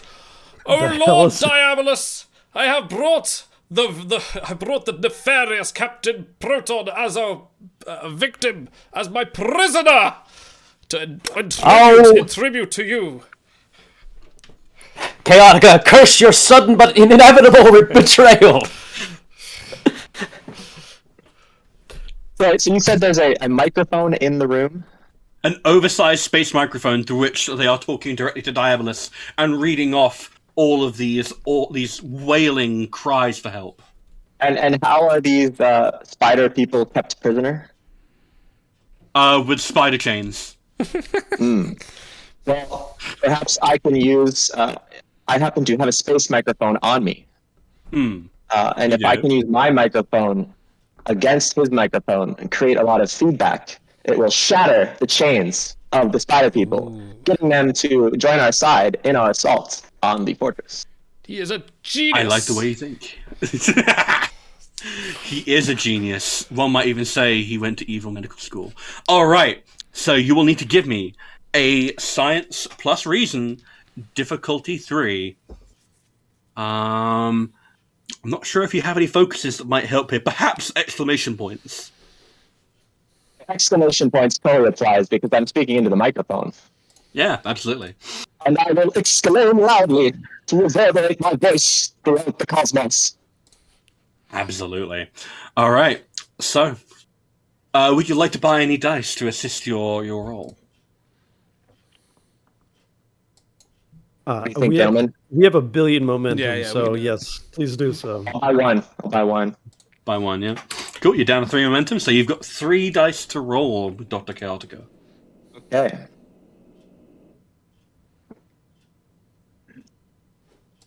A 16, an 8, and a 7. All right. So in which case, your incredibly dulcet tones sweep through the room, shattering Diabolus's space microphone, and they create this wonderful feedback pulse of your voice, which I'm sure Captain Proton much appreciates hearing you just reverberating around the room. Isn't he marvelous? Lonzak's just standing there, eyes closed, just going, "Oh yes," just taking it in. And the chain shattered very dramatically, almost as if they were cheap dollar store props, but they aren't. And the spider people, who are they look suspiciously like the henchmen, but in slightly different headed outfits. They go, "Yes, thank you, Chaotica. Thank you for freeing us." They don't care about their queen. They don't care. She isn't in the room yet. My queen, I have freed your people. Is that enough to win your heart? I think we need to use... I also have a space microphone. Can we relay false data to Diabolus? You could, That's yeah. the one I just destroyed. Yeah. No, I have my own. I carry That's a what I space... mean. We replace his with yours, and he doesn't know anything happened. That's a good thing. In fact, since we all have space microphones, don't we? Mm-hmm. Oh, So, as like, well. I've got a space microphone. Is this time for like a musical number? 5, 6, 7, 8. You gotta Diabolica. Diabolica. Incredible. All right. So now that you have braved Mamma the horrors, mia. Here I go again. La la. How could I forget you? All right. Now that you have braved the horrors of the communications room and freed the spider people, comes perhaps the most dreaded room of all, Diabolus's laboratory. A stark, dark, and nefarious affair. Long shadows cast by beakers and test tubes, holding horrors unknown to the world. It is very dark and scary. Sire! I am scared. Yes, Lonzak. Did you bring the official nightlight? I'm afraid I only have my portable spatioscope. So your spatioscope is actually a very oversized prop with lots of twiddly dials and knobs that you could use to shine a light on the situation, as it were. Would you like to? Yes. Hold on. Say it with you say it with such authority. Before we do that, can I roll to see if I can convince Chaotica to just drink whatever's in the vials of potions? I don't know if you meant to just drink it, but yeah, okay. Give it a shot. Good. All right, Do you want to? What am I rolling? Yes, I have a focus in Chaotica, believe it or not. And a talent in Passive Persuader. All right. Okay, so what would it be to convince him to drink what's ever in one of these tubes? Okay. I would say probably insight and either medicine or command. Probably command, actually. Yeah, command, okay. Yeah. A passive persuader, I forget what that does. What does it do? Let's see. Oh, you reduce the difficulty of negotiation based. Yeah, I would allow that. Okay, what is the difficulty? Normally it would be, well, Chaotica's pretty commanding. So I'd say it's going to go down from a 4 to a 3. Okay. I don't know how many people are going to let you buy momentum. Lonzak, am I allowed to buy a dice to potentially put your boss in jeopardy? It depends. Is the pheromones still working on me? Or are they worn off? I'd say they're still working. They're pretty Okay. potent. My lady, he will bravely drink whatever potions and concoctions, for he is Chaotica. He fears no medicine. You will attack something but pinpricks to me. Okay. So I'm rolling 3 dice. I have 2 successes and a complication. So I have failed to convince Dr. Nifty Chaotica to drink whatever's in the potions. You have, and I'm afraid that your posturing attempts have summoned something. The creature from Mercury, which happens to look suspiciously like a Horta repainted and missing a few parts of the costume due to a lack of care, but it's still very threatening. And it's shuffling nefariously at you, like. Brings me to say that Captain Proton, I believe we need you. Sire! That's right. How could you say so? I am my trusty. Gonzak, I have a talent for backup plans. As we always say, the spaceman way is to shoot first, kiss girls later. Let's go, Buster! And Captain Proton bravely rides Buster Kincaid into battle.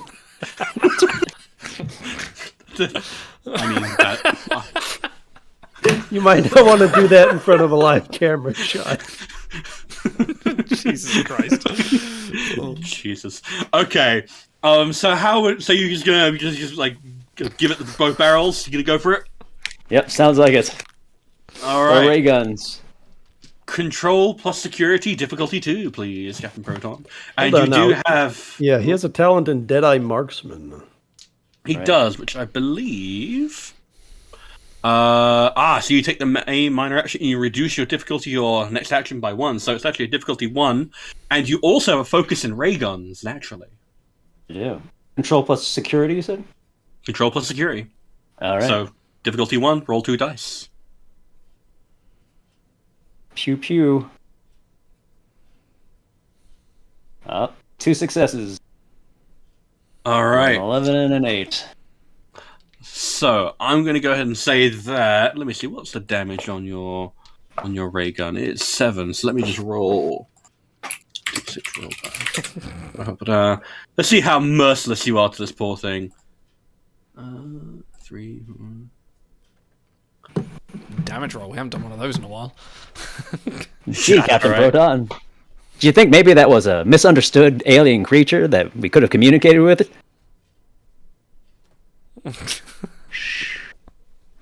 Go have a cookie, Buster. All right.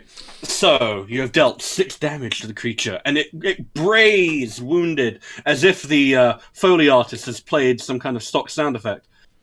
But it is wounded, but not dead. And now it is angry. So who would like to take up the heroics next? By the way, I've started a poll in chat, guys, for our next table read, which maybe we'll do at the end of this, maybe not. I don't know. We'll see. We'll see. Do we know? Is it gonna be Captain Proton brave in the music? Is Lonzak gonna just sit there and protect Arachnia like the hero he is? Cannot stand to see Captain Proton outwitting him and firing. So Captain Lonzak will stand beside him. Let me show you how to slay a creature. I have destroyed many beasts bigger than this over the years I've been doing this. I would like to use a value. My value in that scurrilous do-gooder Proton. My disdain for Proton is so good, and I wish to outbest him so much. I would love to use my value. Okay, well, in which case, you'd only be rolling for momentum. Give me a control and security difficulty 2. My control security 13, and I got 2 successes. All right, 2 momentum back. Well done. And now your ray gun is 6. Let's see how much damage you do. So that is 1, 2, 3. How much health does this not Horta have? I couldn't possibly tell you. Enough that you have... but Lonzak manages to slay it, and the audience doesn't seem to know how to respond. They're very unsettled at the sight of a villainous character in the 1930s doing something so heroic, but eventually they start clapping. See how it destroyed by my hand, in the name of Chaotica.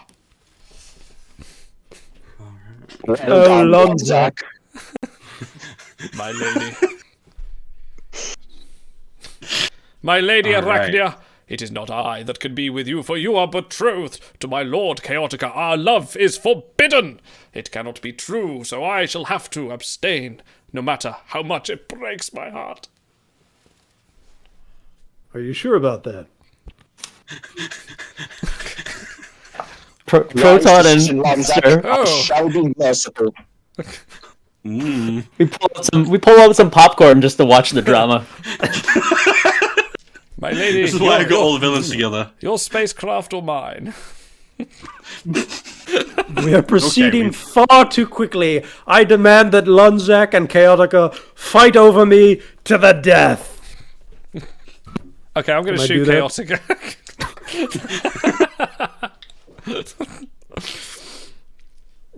Do we want to? Oh yeah, should we finish the story? Do you want to? No, I'm good with this.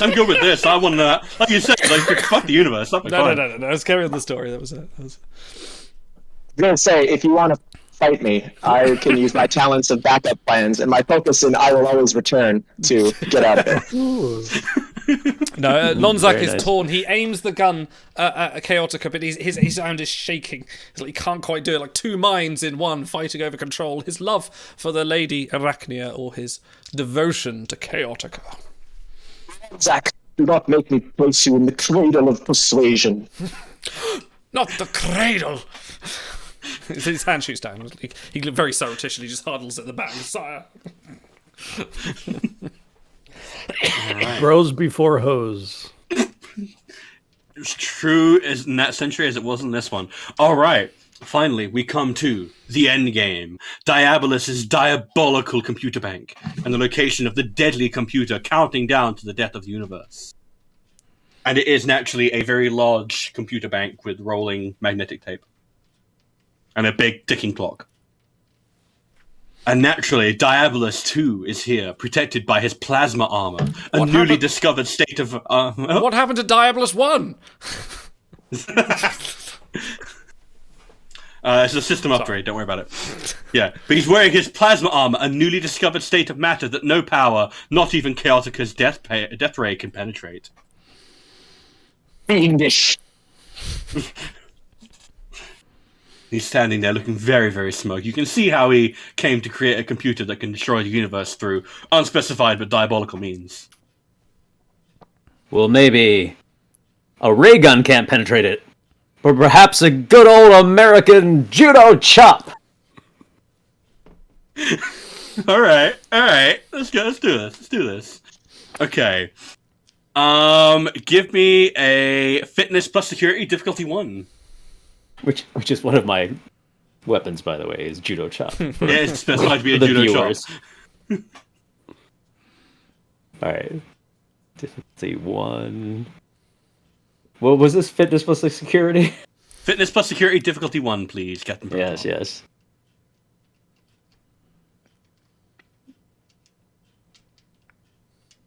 This is the most generous GM Stars has ever been.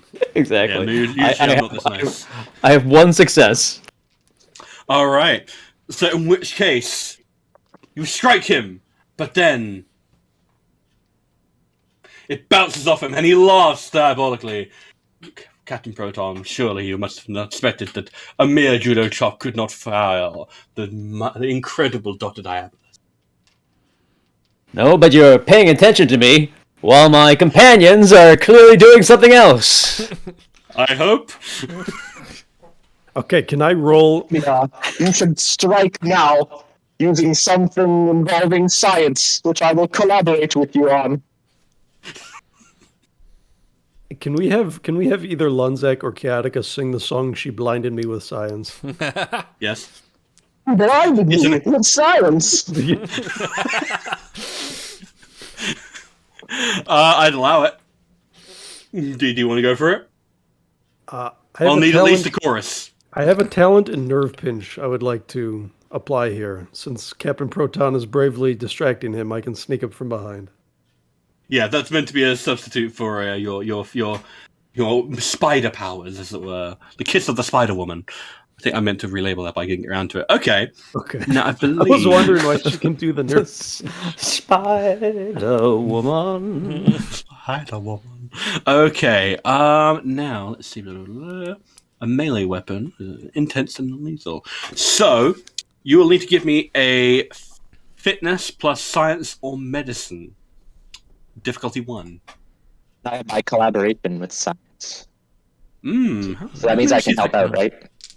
I believe so. Sire, shall I get the science ray? Excellent idea, Lonzac. I don't know where it is, but I shall look in the. I think we left it on the ship. Foils, curses. Yes, I believe that Arachne can actually use your points in science instead of her own, because you are after a deadly duo. So. Okay, well, I've already rolled using my own, so it's too late now to go back. Oh, it's too late now. I've rolled a 1 and an 11. 2 successes, so you get a point of momentum. And what did Chaotica roll as an assist? Sorry. Too many tabs open. I know the feeling. Are we maxed out on momentum anyways? Not quite. You can still bank some more. Sire, that's the real game. Have you updated your antivirus? I have rolled an 8. Alright. So in which case, I'm going to go ahead and say that while Captain Proton's judo chop in American ways may not have foiled Dr. Abelis, the kiss of the Spider-Woman has proven more than sufficient. And for all his plasma armor and posturing, he crumples like so many men before Arachnia. Spiders are forever. They are all I need to please me. They can stimulate and tease me. They won't leave in the night. I've no fear that they might desert me. Da-da-da-da-dun. You don't need love. Bravo. There's my James Bond of the evening. And restored achievement, my queen. Still your beating heart, Chaotica. Alright, but you may have bested Dr. Diabolus, but the computer is still counting down. Uh-oh, how many seconds do we have left? Yeah, 5 minutes. Oh, well, that's plenty of time. The death ray. You want to just shoot with the death ray? We shall indeed. But I have a focus in the death ray. Naturally. Okay. And the value. I am merciless. I am without equal. I am Chaotica. I'll allow it. Okay, so this will be a difficulty 5. Oh boy. To aim the death ray and to thread that fine line of command and science. Now, shall I assist you, sire?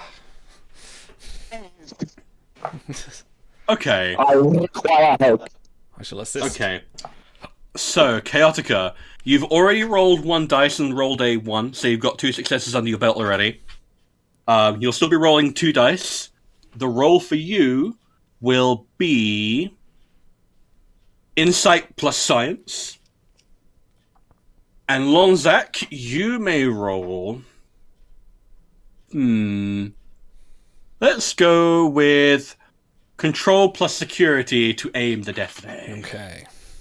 So we have enough momentum to buy the max dice, right? 5 dice? I believe so. Although I think 1, 2... 2 from Chaotica, 1 assist, and then 2 with momentum, yes? And then we've got the 2 from his value as well. Yeah, so that dice already counts as 1, so you can buy another dice. We might as well use it all.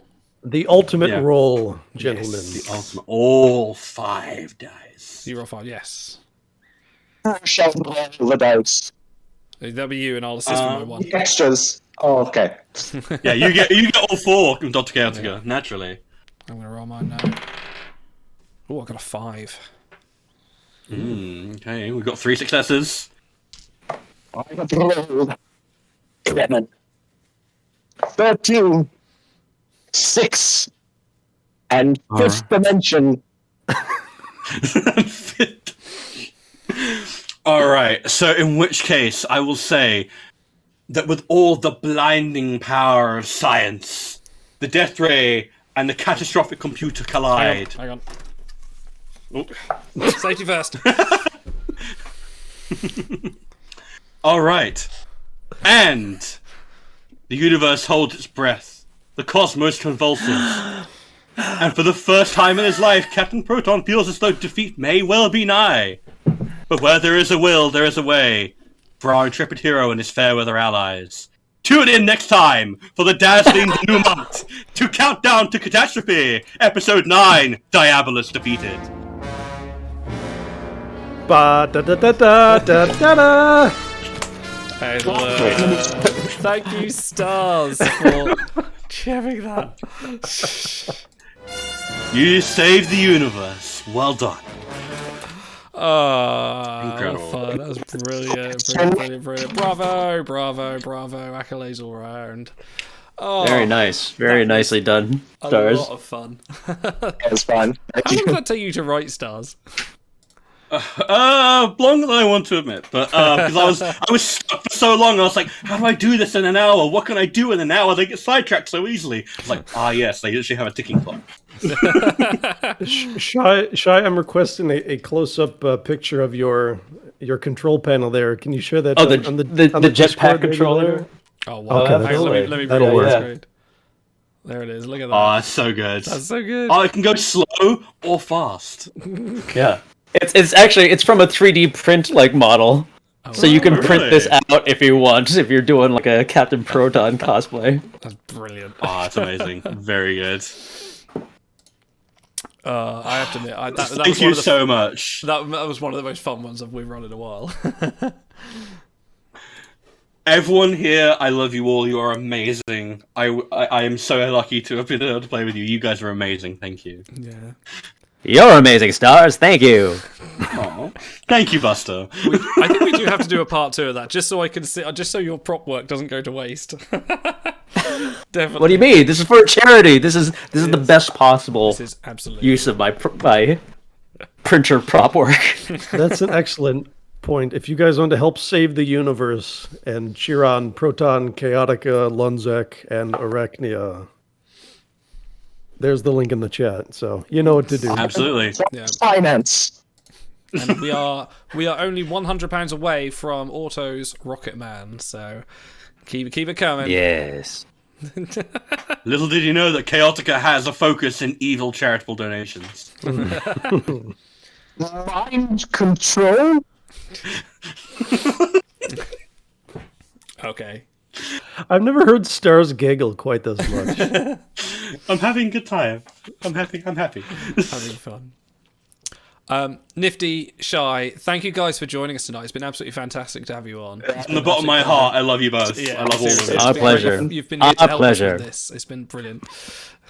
And we will see you very soon. I'm sure we're gonna have some more STA coming on, and I think Nifty will probably join our ranks for that at some point. Yeah. We'd be happy to have him on board. Is it your first time playing? I have to jump into this. What the dub? My very first time playing, and it was a lot of fun. Yeah. Excellent. Next time, I'll get more advanced growing on my goatee. Yeah. Absolutely, I would hope so. It's not my strong suit. Excellent. Yeah, get your Sharpie out, man. I told you. Next time, I might just come prepared with ways to clean my face after and just go full Sharpie. There is a middle ground between Sharpie and nothing, you know. There's makeup, there's eyeliner and sort of eyeliner I could boil. That would go. Yeah. Okay. Right. Thank you very much, guys, for joining us. It's been Thank you so fantastic. much. Right, we need to catch up with some donation goals before we carry on. Yes, Goodbye, we catch Buster. up. Thank you. We're up to 1910. Auto, do you want to go up some donation? What donations we've had recently, and then we'll do our goals. From Cranky, who says, "This is for another verse of Spiders Are Forever." I think you might have to do it. It's for the children. Spiders are forever. Hold one up and then caress it. Touch it, stroke it, and undress it. I can see every part. Nothing hides in the heart to hurt me. Da-da-da-da-dun. Amazing. And if you want the verse, if you want the chorus, then you'll have to donate even more. So, okay. Chat, get on that. Before we move on now to the second part of the What is it? Trek Challenge. Trek Challenge, yes. We'll Yes. in a minute. We do have another table read goal to hit, and chat did vote for Data and Guinan. Data trying to become a comic. So the script is in the same location, gentlemen. And who would like to play who? Golly gosh. Hmm. I think I'll abstain to you guys for the moment because I need to go and sort a few bits out. But you guys, okay, please take this. Haven't had enough of you two yet. All right. I will play Guinan or Data unless you would rather play Data. I can't do a very good black woman, bizarrely enough. And you think I can? Okay. You have a very deep voice, I don't. Okay, then I guess you are Data for this. Okay, then. Alright. So you agree with O'Connor that I am missing a very important human factor? I never said that. Oh, God, please don't cancel me. I simply said I've never seen you laugh. I am capable of that function when it is asked of me. Data, do you even know what a joke is? Of course I do. It is a witticism, a gag, a bon mot, a fluctuation of... Stop. Look, it's just you and I here. We're talking, we're having an intimate conversation. Why? Because you're a droid and I'm annoyed. But why? Because that's what I am. Have I said something to offend you? No. Then why are you annoyed? Because you're a droid and I'm annoyed. Humanoid? Yes. You told a joke? Yes. I am not laughing. Yes. Perhaps the joke was not funny. No, the joke was funny. It's you, Data. Are you sure? Yes. I agree. What do I do? Well, under normal circumstances, I'd say seek a higher power. But in your case, probably a smarter computer is in order. And I believe this is a little bit of a skip, but a guy walks into a doctor's office. You gotta do that. The doctor tells... Can't do that. Yeah. No, I can't do that. No, I Come can't. on, it's for the children. A guy walks into the doctor's office. The doctor tells him you need an operation. The guy says, I want a second opinion. The doctor said, okay, you're ugly too. Ba-ba-boom. Was that funny? No. Data, you spoiled the joke. It could have been your timing. My timing is digital. What? That's funny. Why? It would take too long to explain. Tell me another joke. A monk, a clown, and a Ferengi decide to go crawling together. Red alarm, red alarm, red alarm. Right on cue. Excellent. Thank you, Michael Kell, for following. I agree, Timing Scholar. was digital. The joke was never funny, I agree. Yeah, no, the droid noid, no, not a good line. So if anyone ever needs a saucy black lady for their kid's birthday party, you know where to look. Absolutely.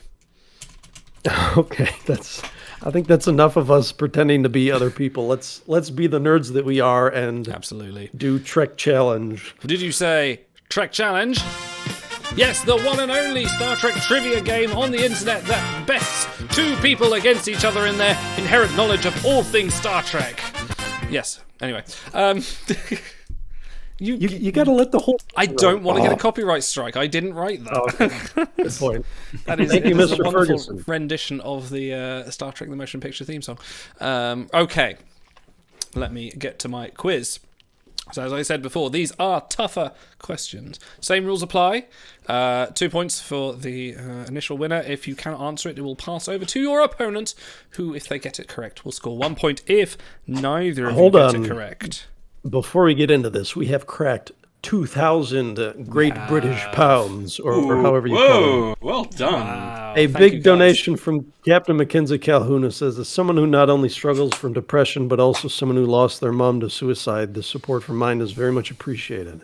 While I wish I could donate more, I do make this donation in her memory. Thank you all for everything you do. Thanks, Captain Mackenzie Calhoun. Yeah, thank you very much. And yeah, That's a very heartfelt sentiment, and we're very glad to have you here. absolutely. And know that A your donation will from- definitely go to the right place. A donation from Agent Danielle. Great show, guys, and I'm loving the support you're giving to people with mental health issues. So, Thanks very much, guys. Thank you very much. We've got a good community. I'm very We've got happy. a very good community. Keep it coming. Our next, we're going to do another act. You said we weren't going to do more, but we'll do another acting goal at 2,200, so keep it coming in. Okay. So, if neither of you can answer the question, it will in fact go a point to me. So you are battling the host directly here. And since there's only the two of you, the chances are high. And these are tougher questions. Okay. I was listening earlier and I couldn't get like any of them, so... Do you need me to keep score for your idol, or are you all good? I can keep score. I'm going to roll the dice. So, right, I'm so... Auto close out chat. Just to decide who's going first. Auto 1 to 3 stars, 4 to 6. It is 2, so Auto is going first. Auto, according to Klingon mythology, what is the place where all life began? Was it A, Pamach? Was it B, Kitu? Was it C, Putakcha? Or D, Kunto? Can you use the word in a sentence, please? No. No. Okay. I know it wasn't Parmok, because that's love. What can you give me the other three quickly? Putakcha and Kunto. Okay, I'm gonna guess B. That sounds vaguely familiar. Ito. Kito is correct. Yes. 2 points. Good early start. Stars. Which of the following starships survived the Battle of Wolf 359? A, the USS Awani, B, the USS Saratoga, C, the USS Yamaguchi, or D, the USS Melbourne? Gonna go and say A. That is correct. Ooh. Very nice. Auto, what kind of pancakes did B'Elanna Torres's grandmother make for her as a child?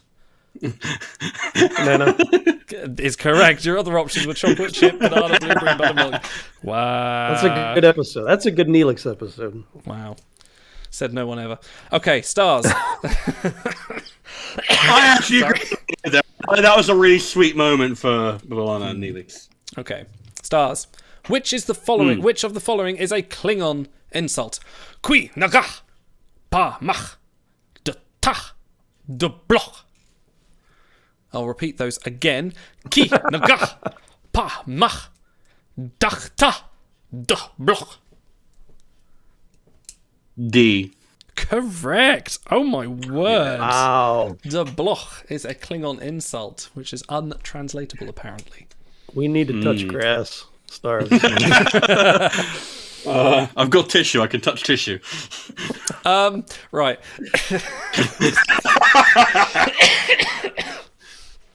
Right. My skin gets dry, Mom, okay?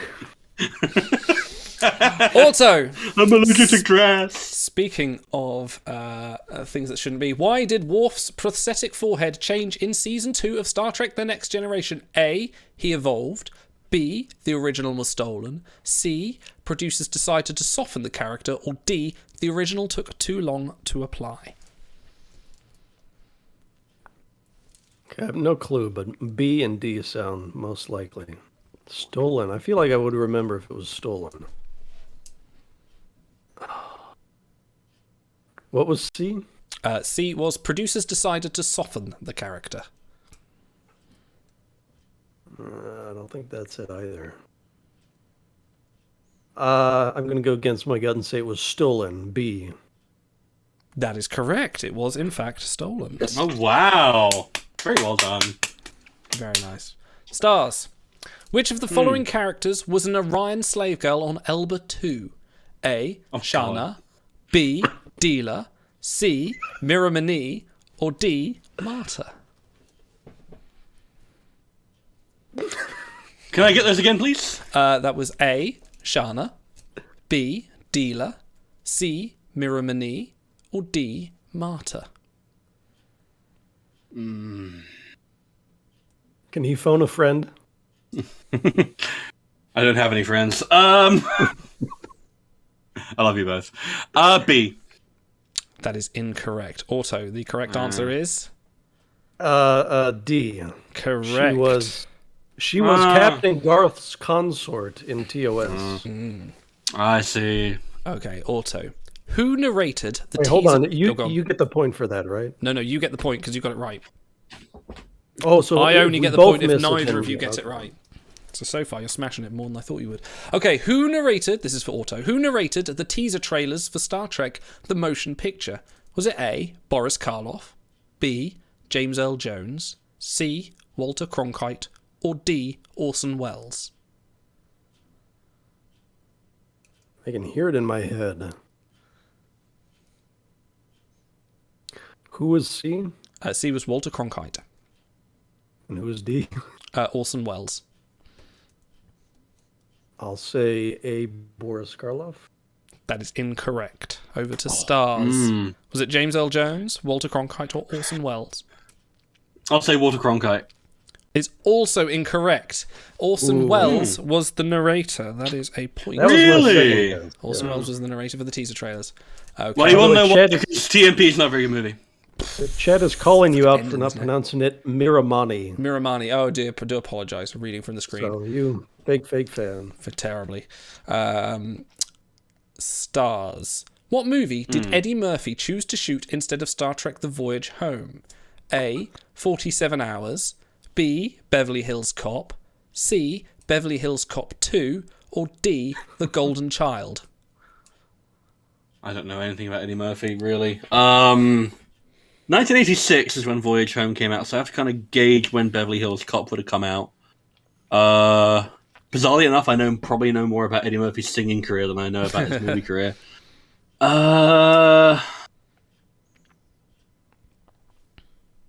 I will say Beverly Hills Cop 2. That is incorrect. Auto. What were the other three options? 47 Hours, Beverly Hills Cop, or The Golden Child? Okay, I think Beverly Hills Cop post dates it, so I will guess 47 hours. What is it? 47 Hours. Is that your guess? Yeah. That is incorrect. It was The Golden Child.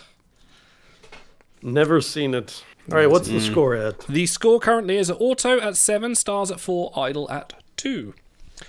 Who did I give that last one to? That was through Stars. So, Auto. What line did DeForest Kelley refuse to deliver in Star Trek II, The Wrath of Khan? Where is that pointy-eared bastard?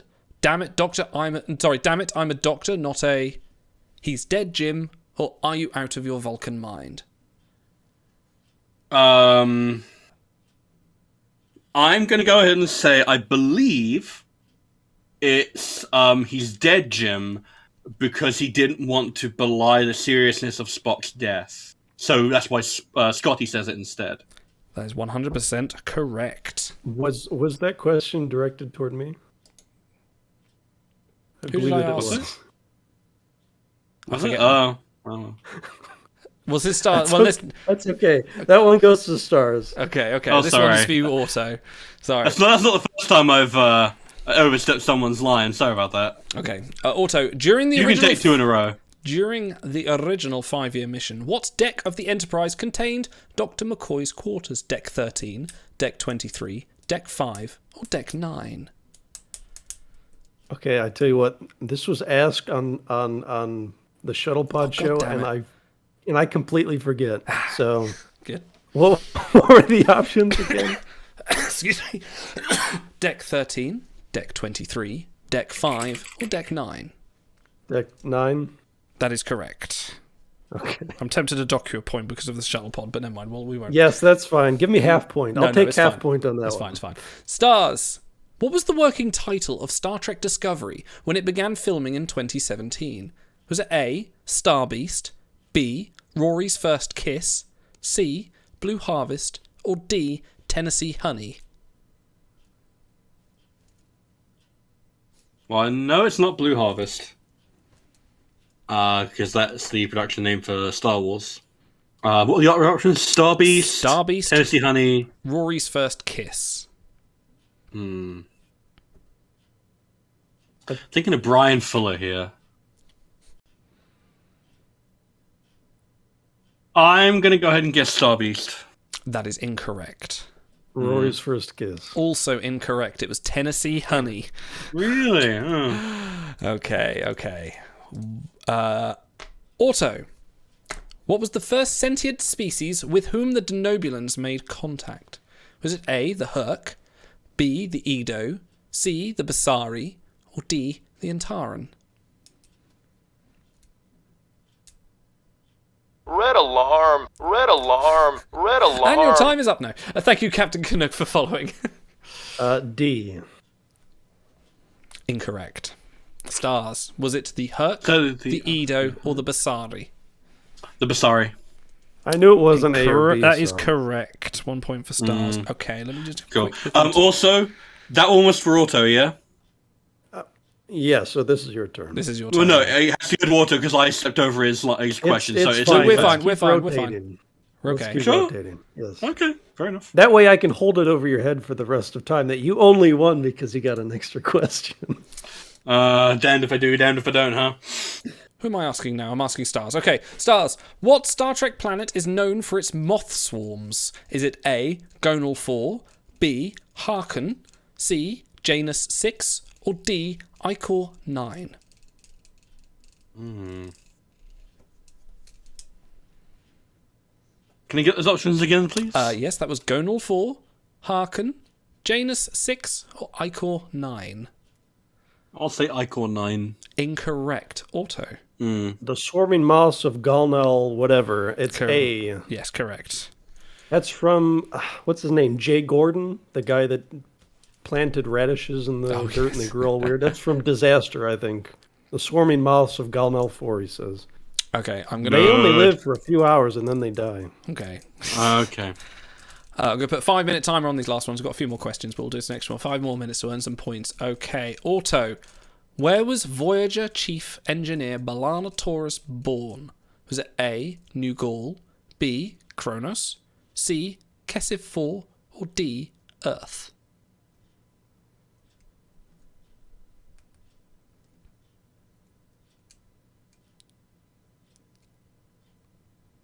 What was C again? C was Kessiv Do you want me 4. to step over your question and answer this for you?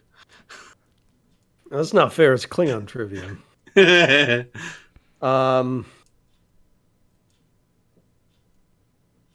want to say C real bad, but I know she grew up among humans. So, or wait, or was there? All right, I'll go with C. That's correct. Yay! Kessiv 4. Stars. Counselor Troy's official rank is stated by someone aboard the Enterprise in all following episodes, except which one? A, Conundrum, B, Disaster, C, Chain of Command Part 1, or D, The Ensigns of Command? I will say Ensigns of Command. Is correct. Yeah. Yeah. Her rank is stated in every single episode apart from that one. So I was just going through the context. Like, okay, yeah, that one's the personnel file. That's the then. Yeah.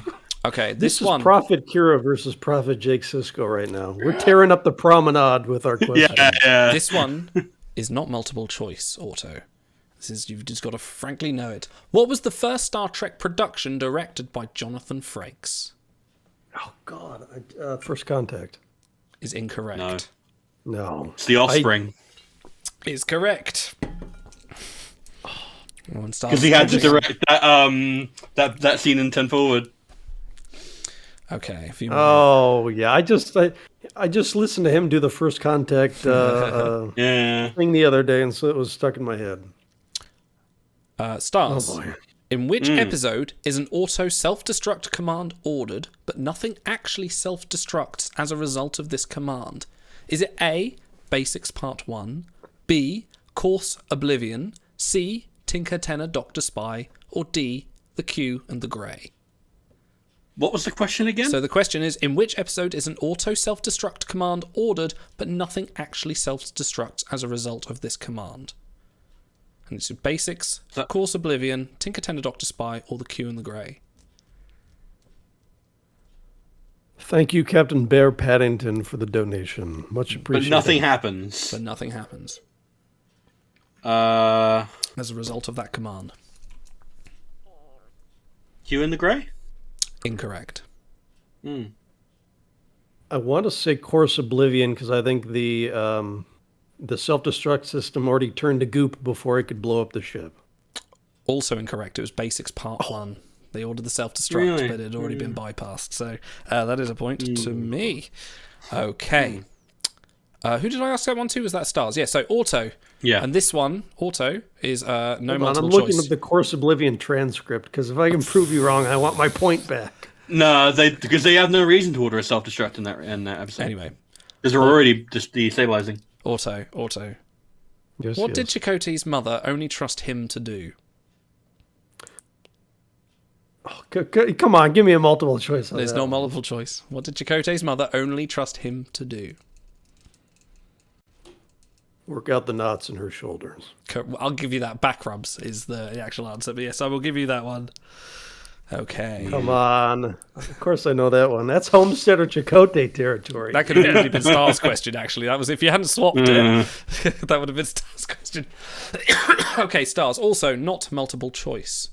What was the first name mentioned of B'Elanna Torres and Tom Paris?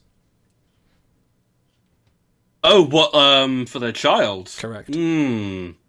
Sorry, yes, mentioned for their child. Sorry, I forgot to mention that. Mentioned for their child. Because they're talking to everyone about it, right? Going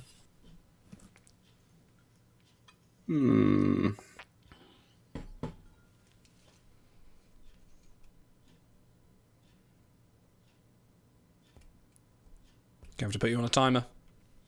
Okay. Do I get any points if I say Neelix's sister's name? Because I don't remember what it is. No, no points for that. I don't remember. Okay. Auto? Sorry, I was pinging people in Discord. What was the question?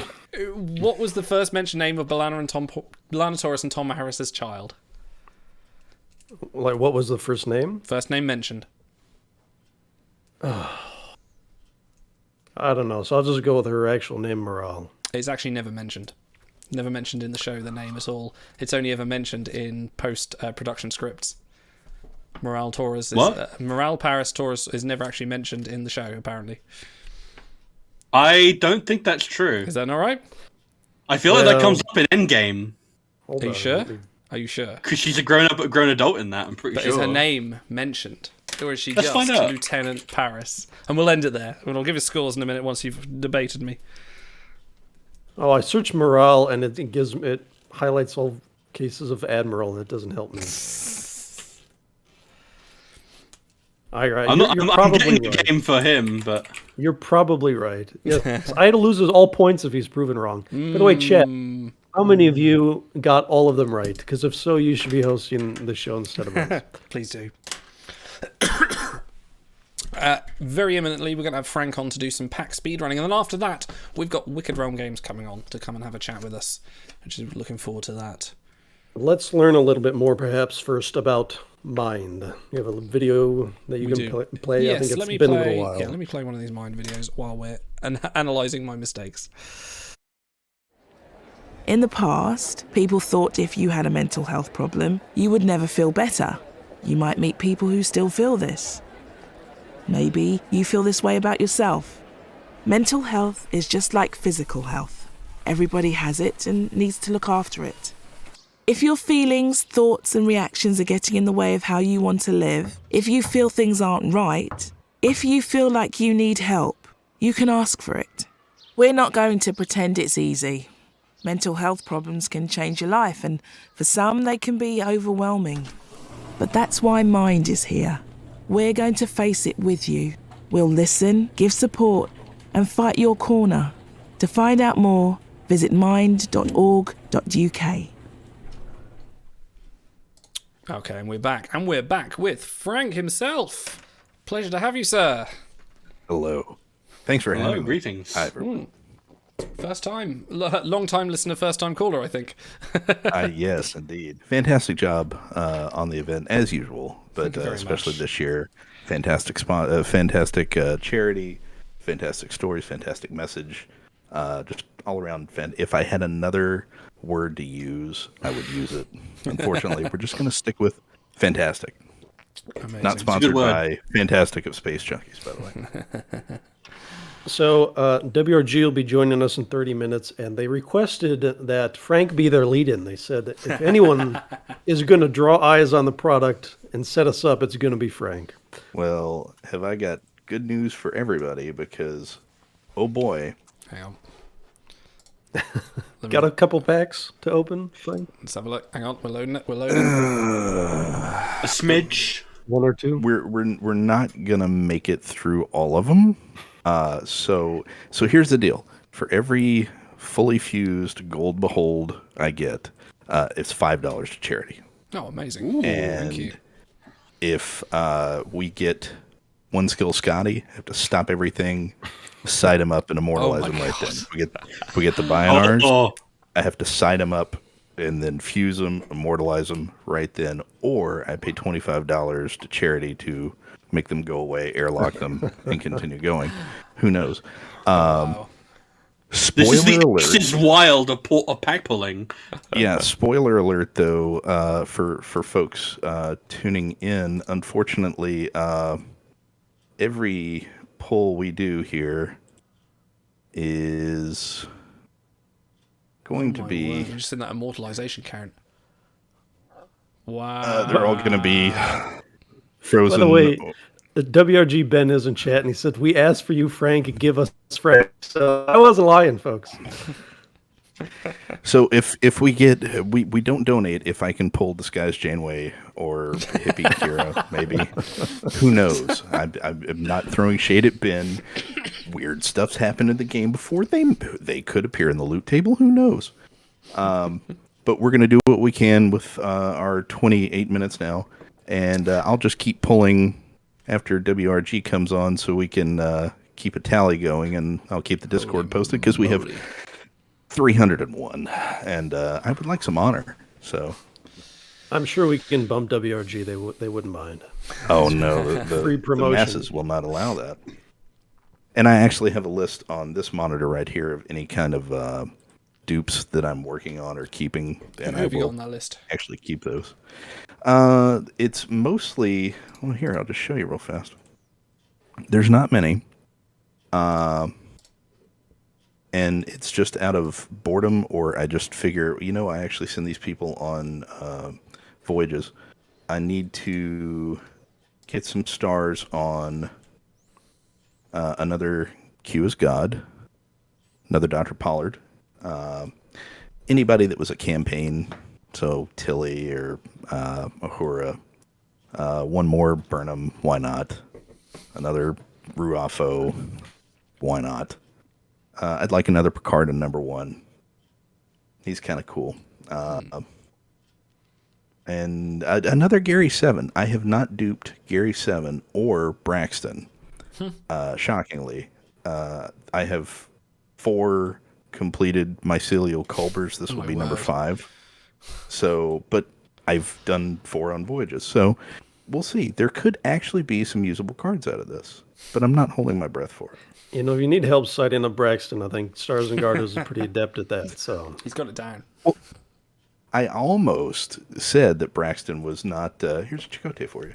Not as useful a card as everybody thinks, and then I actually started looking at my own voyage numbers, thanks to a spreadsheet of a certain host of this show.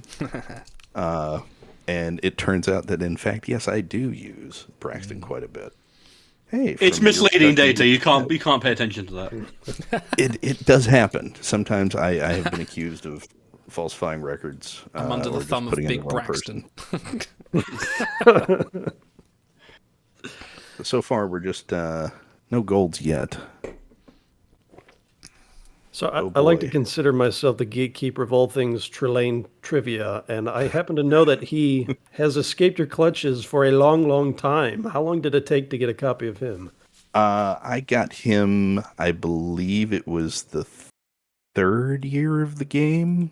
It was after the first Boston meetup where I went and asked Nod in person to please give me Trelane if I slid him money. To which they refused. And so then I bought drinks for him and the rest of the, at that time, DB staff to get them drunk to try and convince them to give me Trelane because he was the only card I was missing. And they refused. And finally, I got him in a behold out of nowhere, and then he was a $9.99 offer like the next week. Yeah. Yeah, I remember running the Dabo table for Braxton, and then 2 weeks later he was in a $4.90 pack. So it happens. Don't anybody who plays, play the game any way you want to. There's no right or wrong way to play the game. There are, well, wrong ways, absolutely. But don't be sad or upset if you miss a card. That card will come back, I promise. Cheaper than you were trying to get it. I would be, if I was wanting golds, I'd be mad right now. This is bad. We are. Yeah, how many deep are we in? That was number 10. I've gone 10 with that. Have you got a dupe Binars? I do not, and I realized that I just made a mistake because I was supposed to actually choose 0-1 there, and I did not. So I owe another $5. I've got a counter on this monitor, so an extra $5. Thank you, I appreciate that. Yes, trying to be accountable here. And we're just okay. Ben, you're in the chat. Come on. So, Frank, how long have you been playing? Were you here at the very beginning? I joined the game on the 3rd week, and my account was bugged and broken on the very first event. I bought a $99 pack to get, I believe it was Blood and Circuses, if I'm remembering correct. I've slept since then. So it was Mirror Kirk, and which is just a great card, by the way. He's so useful. And I got one of those, we have tribbles in our systems messages, and then my account locked, and I couldn't actually log into my account. So filed a ticket, and I created an alt account, just, why not, to play because I was bored. That account was locked and bugged for a year and a half.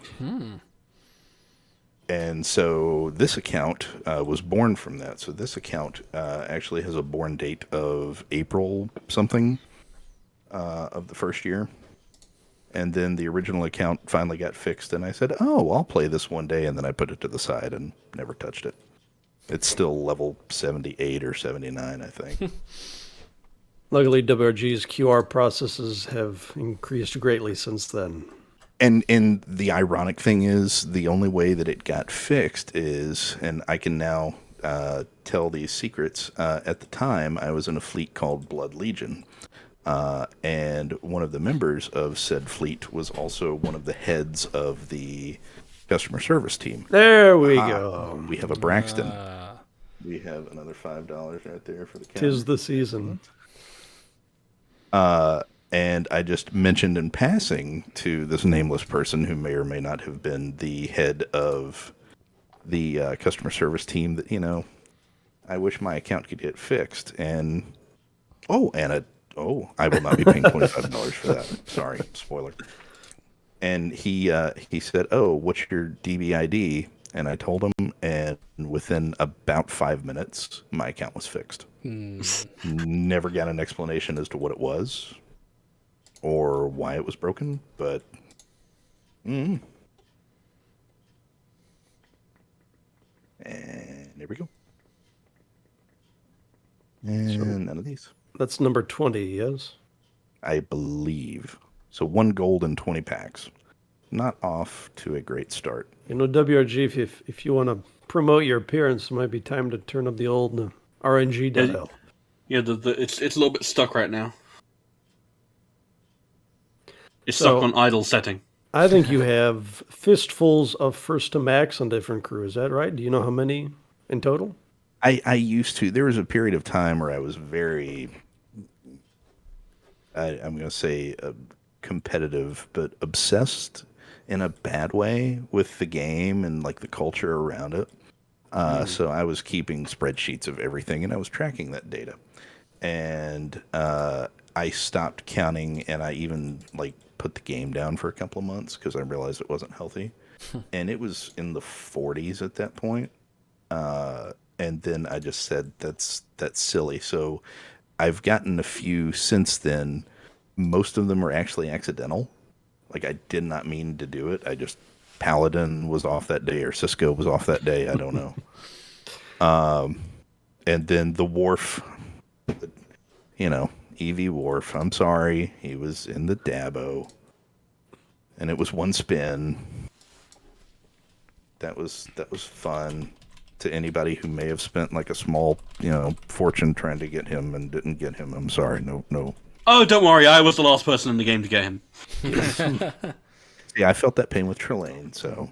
Yeah. Guys, just interject. I've just started a new giveaway for some Xbox or PlayStation codes for the Star Trek Online Agile Bundle. Hit giveaway to join that, and I'll get codes out for you, whoever wins that. I see a certain Timelines Talks host going for that giveaway. I may or may not own a PlayStation. I couldn't possibly divulge. Okay. Ooh. Could it be? No. Selection of polls. Okay. We have our first binar. All right, here we go. I believe they call it a logic of polls when they're clustered like that. Yes. And a flock of viceroys, or what would he be? A staff of viceroys? A chasm full of viceroys. Yeah. A trip of tuckers. And onward we go. So I don't think there are enough. I don't think there are enough tuckers in the game to have 3 in a behold. He's a character that needs a little bit more love. Dude, it's so bad. Every one of them sucks. There's several. And I'll I joked on one skill Scotty saying I'll stop what I'm doing and immortalize him. When you look at the Scotties, we've gotten a lot of TOS eras, but we really need like a solid movie. And I'll even take goofy ass Star Trek V Scotty who knows the ship like the back of his hand. That'd be a great card. That one's for free, Ben. You can have that one. I think Stars and I were talking about his romance with Uhura and how fleeting it was. If they ever wanted to do kind of a romantic fusion crew, I think Scotty and Uhura would be a good one. And it always frustrated me a little bit that they started going there with that in the movies. Before I ever read the books, I started, the very first Star Trek I ever saw was TNG when it premiered. I was a kid, and there was a kid in my neighborhood who I would go over to his house and play. And he lived with his grandparents, and his grandfather on this certain day of the week would make us shut up and be quiet because his new show came on and he was taping it. And the second episode, I sat down. It was right after Farpoint, and I said, well, what are you watching? And it was like hooked instantly. And then, got into watching it and watching the movies. And so Star Trek V, you see the hints of there's some sort of romance there. By the way, Ben, 30 packs, 1 gold. Come on, man.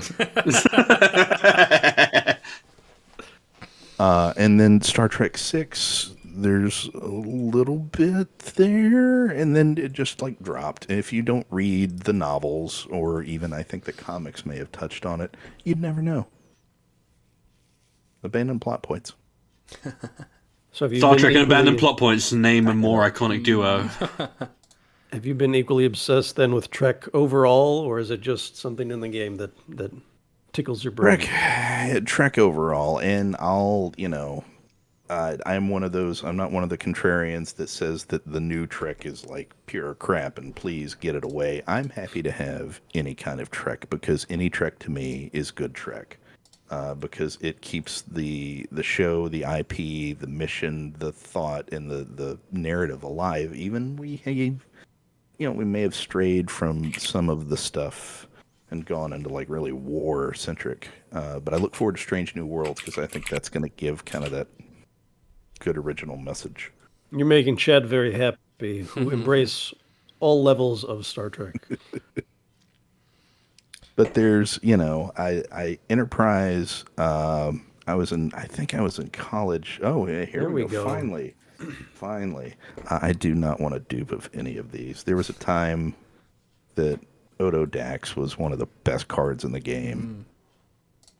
But I remember getting him. Very excited to get him, and I haven't leveled him past level 40 yet. Well, That's your existence in a nutshell, Idol. There was a period where he was like the top dip card in the game. Yeah, by a good margin, yeah. I think he also had one of the early top event counts because back in 2017 they gave both Janeway and Dax like 7 events in that year. So early events were weird compared to now.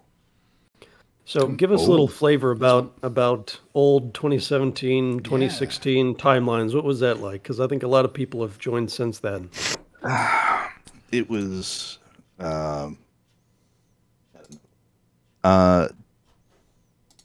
I'm going to use some big words here. It was different. The game now is much crap as we give it, and I am obviously first and foremost in the line of people that have given the various companies crap about this game, about QA or problems or anything. I'm also one to stand up and give them props first. The game runs today far more refined and balanced than it ever could have thought of in early 2016, 2017. It was just a very different game because they were adamant to tell you it was not a card collecting game. It was a strategy game. Which is sure. But you know, it's the events were another one. Oh, okay. Well, obviously, you have to take Spock. How many reunion Spock and Kirks have you got? I've got 3, and I'm not opposed to 4. That's a nifty of them, I hear. Yes, I hear that's a nifty. And I have a fully fused up Kirk just waiting for some more Spock sitting there that I was going to actually use as my level for the next objective event. You know, you have to have a card to level. Ugh. Unless you're idle, in which case you just let them sit by. Yeah, fuck objective events. You know, I almost used you as my patron saint of that because I was really feeling that. I tried to give the big it month-long ones. I like the ones with the crew where you got a while to do it. Oh yeah, just the weekly ones. Yeah. It's just like that. And that really hard for no reason one. The top 5 pip level. That was different. I like different. But I also try and look at it from the perspective of the other players, because obviously there's not a lot of players that may have my roster situation that I have, that when every week I log into the game and it's, hey, get ready, you get to level a crew and you get to immortalize a crew, and I'm sitting here going, well, I don't have one, you know, and I'm not going to dupe a 2-star, so I've got to purposely get a crew for the event or the Tuesday crew and hold on to them. Oh, this is an interesting behold, because these are actually, in today's game, arguably 3 usable crew for a person. You say so, yeah. In some cases. Yes. Your roster may vary. Yes. Oh, Paris. There you go. I did not opt to do the Lizard Janeway in my punishment trials. For those keeping track, I am now drinking my first beer of the evening. This is a big bottle of Elvis juice. So I am now on the hooch. It has begun. I thought it was appropriate time. Well, I am joining you with a bourbon-aged honey bock from a small batch little brewery. The guy at the store highly recommended it, and it's very good. Nice. It's making the pain of this ease greatly. The longer you play the game, the more you only have pain. So in the early, I guess back. See, I could have done the Mutant Janeway. Maybe we do that after the fact. In the early game, it was very much, you didn't have a lot of crew. You didn't have 1,200 crew in the game, and so dupes were not a thing because the highest level people in the game were 50 or 60. No one had level 99, and you would just make do with what you had. So event scores were very low. If you look at any fleet leaderboard archive out there, not that one exists. Hello, Ben. And look at, what the scores were for previous events. I mean, hell, my event that I won in, I don't even remember, 2016 or 2017, it was a faction event, Retrograde, I think, with Janitor Spock. I had 1 million VP. That was it. People had 1 million VP this week in a day. and that was a full weekend. It was lower cost, I guess, but you also had the best chance packs and not the 6-packs that you do today. Where don't even. Yeah, they don't understand that pain, Frank. And that's why I never got Trelane, because he was a sneaky one, the Squire. Ooh. By the way, thank you to Anonymous, who donated right when Frank joined us. No comment there, but thank you very much. No. Could be donating to get me off the screen. Who knows? That should be a goal.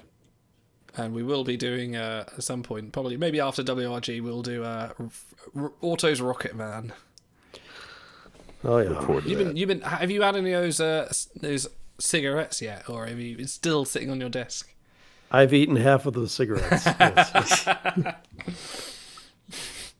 That was my dinner. Is that where you got the gravel in your voice to play Guinan? No, that was Admiral Halftail. Yeah, I started to go a little saucy, and then I thought, nope, I'm going to offend someone. Better pull it back. Sauce for the goose, Mr. Savick. Oh, nice. The odds will be even. So we are 50 packs in now. Wow. And we're starting to see glimmers of gold. Not very much. So are you someone, because you have seemingly unlimited purples, are you someone who dupes Purple Crew if you ever need to make a push in their event, or only the golds? I'd have to look over at my data core export, but I believe I only have one duped purple. Hmm. The only I can tell you offhand, the only non-duped non-golds, or the only duped non-golds I have are Stargazer Picard and EMH Mark II from the Honor Hall, because the Honor Hall, reset accidentally. And everything that was previously bought was put back in there, which is why I have 3 K less. I was just going to say, if I'm remembering right. Yeah. 4 too many, 3 just right. Yes. Yes. And I didn't remember, that's the frustrating thing, because I like good dupes, of good crew. So when the GOAT came out, I purposely don't rush to first to max or anything anymore, because I want to make sure I've got a double your crew ready if it's a one-time crew like that, or an Honor Hall crew or something. And that's when I always screw it up. I screwed it up with him. I screwed it up with Captain Tribble. So I don't always, even after 5 years in this game, I don't know what I'm doing. Ooh, oh boy! Do I take the namesake, or I have to. Another pile of the shame here. Oh, and, look at that! 2 versions Neelix. of the cat looking at what is this original crew? Well, he's Neelix, don't you remember? They walk into the bar and he says, "Hello, gentlemen. What can I make for you?" Yes. Some of the Yola route, and they're like, "Yes, we would love some." Guys, 2 minutes left in the giveaway to win some Star Trek codes for if you're a Xbox or PlayStation player for Star Trek Online. This is the Agile Bundle, which comes with a couple of ships and a few giveaways. 2 more minutes. Hit giveaway in the chat. So they have, WRG will have a presence in Star Trek Chicago coming up in a couple days. Are you going to be there? I'm contemplating it. I'm thinking about going, because this incarnation of the team, largely, I have not met. The folks from DB I had met previously, but I don't think Ben was a part of that. And Shan had never made it to any of the cons, because she was always West Coast, and they were always in Boston. So I'm thinking about making a trip up to cold Chicago, just to meet a few of the people and see this new game mode that's being teased. I'm intrigued. Mm-hmm. Let's see if we can eke out of one of them today. See if we can get some hints. I know. We'll twist some arms. Yeah. Hint, hint, Ben. For those who can't travel, maybe just a little breadcrumbs. I did ask them if they could do a little recording of someone trying out the feature, maybe putting it on their YouTube. So we'll see if that happens. If I go, I will do that, because that's a big thing. That so harkening back to the early days of the game. Obviously, different times, different circumstances, different company, but the studio had developed the Game of Thrones game first.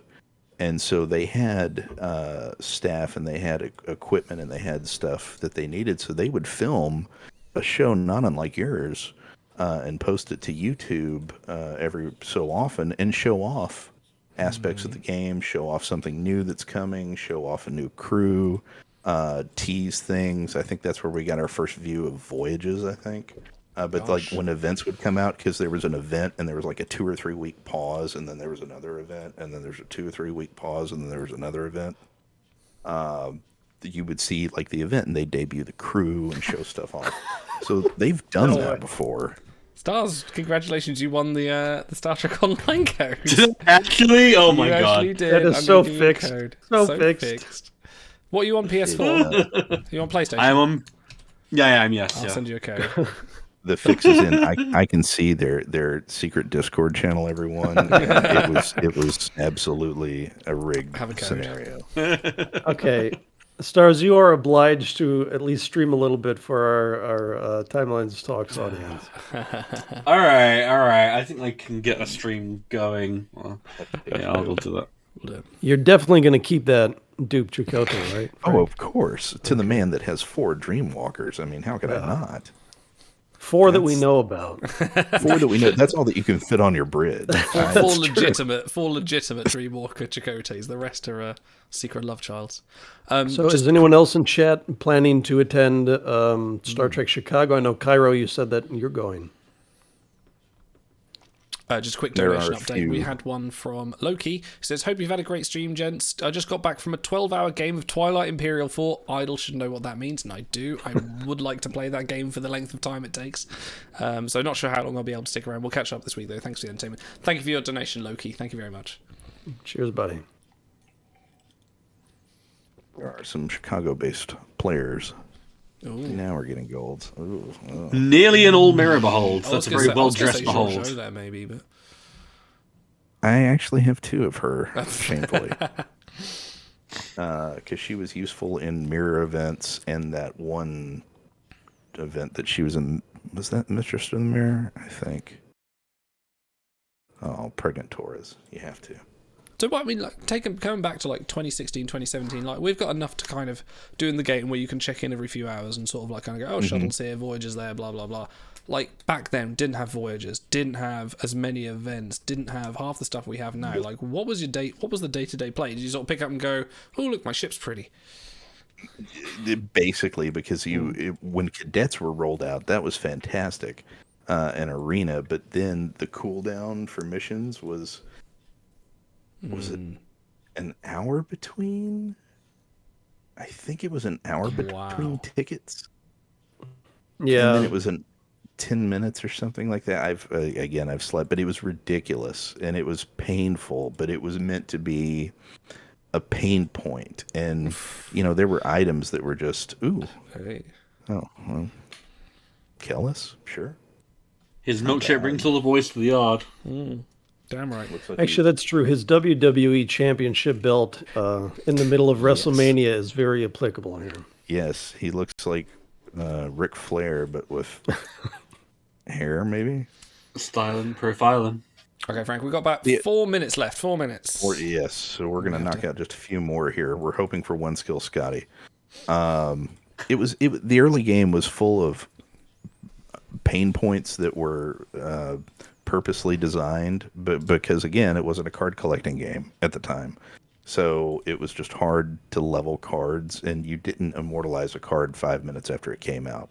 You immortalized a card a week or 2 after it came out because it took you a long time to farm, and your crons would run out, and you would just be sitting there waiting and looking and waiting and looking to get 5 crons to go run because he didn't even have a supply kit. So, Lord.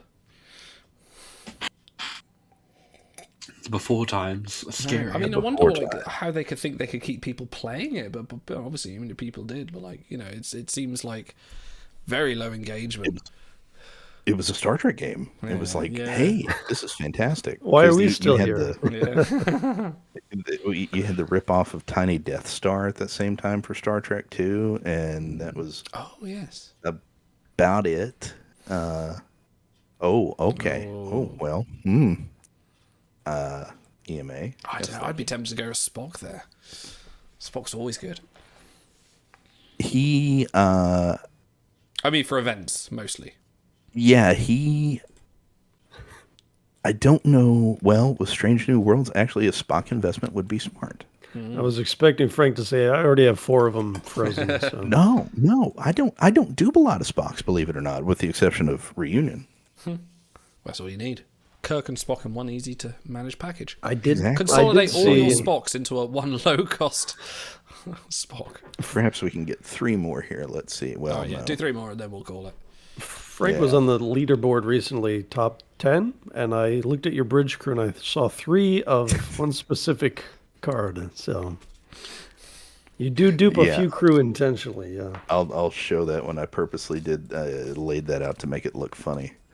Yeah, and the funny thing is, I was like top 10 of this current event at one time. I haven't touched the event since then. I haven't even claimed the stuff. I really need to continue because I will fall out of the top 1500 if I don't. Oops. And last one. Let's do it. 75 polls. Wow. Yuck. Okay. Ben, I'm not filing an official complaint, but you know, it's a viable one. And this is the where am I? Here I am. This is the bridge crew. Oh my word! Oh my god! The old. What have I done? Yes. So many confused. Well, that was 75 packs for charity. We're up to $100 so far. That's I do amazing. have to do a buy on ours, and behind the scenes, I'm going to keep pulling. We'll keep Discord updated, and when we have a final total, I will drop a donation. Frank, your Thank you generosity very much, Frank. is absolutely amazing. Thank you very much for coming on. You and doing guys, this. it's all you guys. You guys, pat yourselves on the back. You've done an amazing thing here.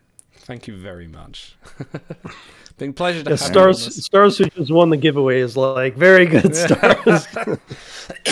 I do have another Good luck PS4 following code, that. so Fiction maybe idol. I do have another PS4 code, so maybe I'll rerun that giveaway at some point. And Stars is not allowed to join. Guys, we're gonna go and relocate to another channel as we go to WRG. We'll be back. I'm just going to run a quick video. Have a look at Mind, and guys, please keep supporting the charity. We will see you very soon. There are a number of misconceptions surrounding mental health. There's an enormous stigma. Britain is a country, perhaps more than any other, where you might say that the national emotion is embarrassment. And nowhere is that clearer than when it comes to issues of mental health. We're addressing a real crisis. 1 in 4 people in any given year suffer from a mental health condition. My first overdose was in 2003, December. I felt I had no future. I couldn't hold down work. I genuinely believed that the people around me, for all the hurt I was causing them, would be better off if I wasn't there. From about 18, 19, as soon as I went to university, I knew there was something wrong. I could feel there was a change in my personality, a change in myself. I was very, very low, very negative about life. My self-confidence, self-esteem and self-worth went. I didn't know who to talk to, where to go. I didn't know anything about mental health at the time. If I had, then I would have gone to Mind. Mind is composed of passionate and driven people who are absolutely committed to making sure that people with a mental health problem get the care and support and respect that they deserve. It was my counsellor who initially recommended that I contact Mind, and it was everything that he said it would be. It allowed me to put value back in my life. It provided me with a network of people who I could trust because I knew they understood everything that I was going through. If it wasn't for Mind, I don't know where I would be today. I'd be amazed if you said you'd never met anybody or you weren't related to anybody who had some sort of mental problem. And therefore, it seems to me a very natural choice to choose Mind. So that's what I'm saying to you. Choose Mind. I just don't think he was. I just don't think he was able to make it. We are live, ladies and gentlemen, with Wicked Realm Games. Sorry. We have the wonderful Ben and Fury have joined us. I believe Joe is going to be along very, very shortly. Guys, welcome to our charity show, and very thankful to have you here. Thank you for joining us. Anytime. Thanks for having us. Yeah. Maybe I'm not legally allowed to say that, but I mean it in my heart. All right, so what is the story, Fury? That hat is stealing the scene right now. What's going on with that? It's so funny. So funny. I wasn't wearing this last year because I was living under that bed. This is just the hat I wear every day. I collect hats. This is my favorite one. It's got a story, but I started wearing it specifically more when I moved to Boston because it's one of the only hats that I own that doesn't blow off in the wind, and Boston's really windy. So that's one of the reasons. Come on, Idle. This is your. Now you sat on the sidelines last year, and I had to host. We're waiting for Joe. Listen, I'll just start talking about Deep Rock Galactic if we don't start talking Rock about and Stone. Let's do that. Are you excited for season 2? Have you seen the promos? Dude, I don't do the season feature. That is not the kind of. Only basic bitches do that, Idle. You're just the driller. You're just the driller that goes. You're just the driller that goes around dropping C4 on everyone, aren't you? No, I'm offended. Take that back instantly. I'm sorry. I'm out. I didn't really mean that. Before Joe gets in, but yeah, thank you very much, guys. We've got some questions for you. We've got some leftover questions from our community as well. So hopefully we'll get around to those as well. They're a bit more light, a bit more fun, but we'll wait for Joe to come in. But guys, how are you doing? How are things? Obviously, we've heard from Ben lately, so we know how you're doing. Everything's great with Ben. Yeah, we're good. We've had enough Ben. That's all right. This is Fury and Joe's time to go, and we'll mute and kick Ben later if you need to say anything. That's no, we need Ben. He's our moral backbone. Fury's not used to seeing how much abuse we give Ben every time he comes on. That's true. But he gives it. According to this last one we had, definitely can give it back.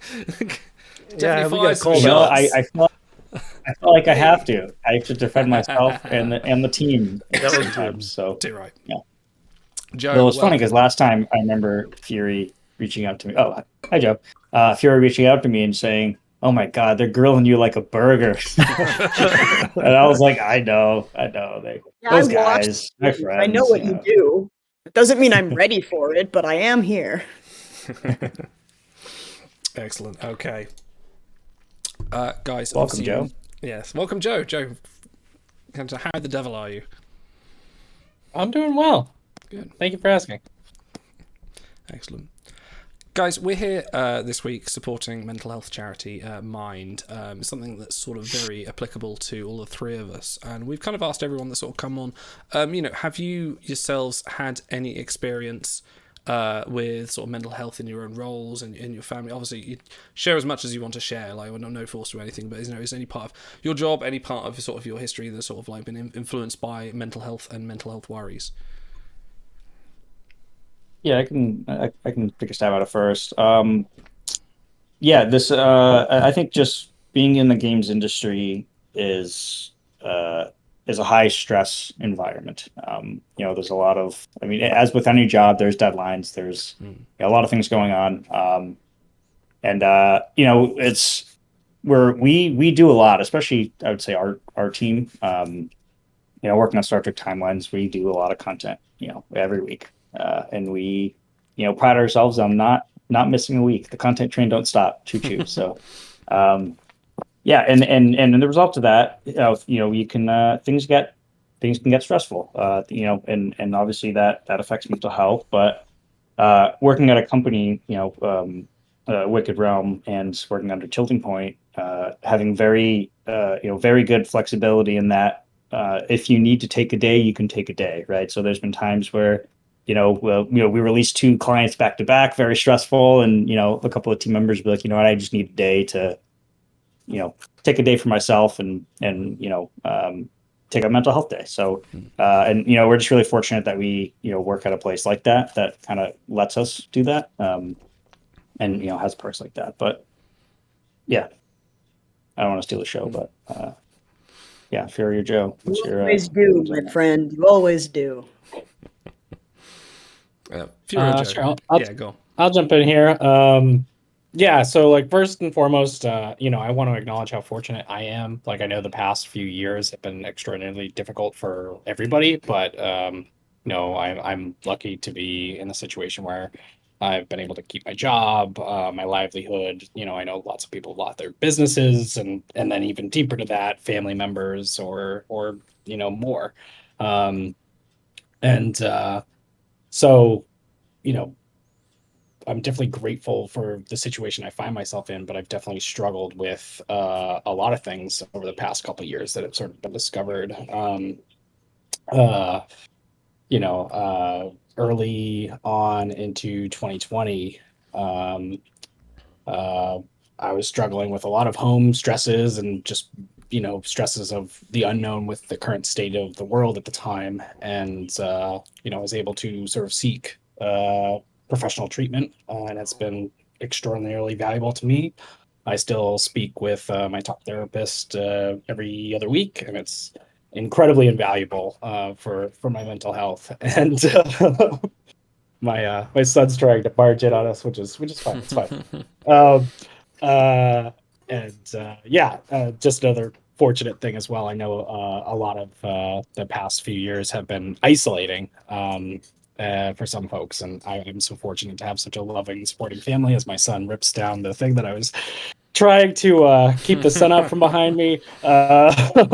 But yeah, so this is great. I am fully supportive of the mental health seeking support, and this is a great charity. I'm glad to be here and to help support it.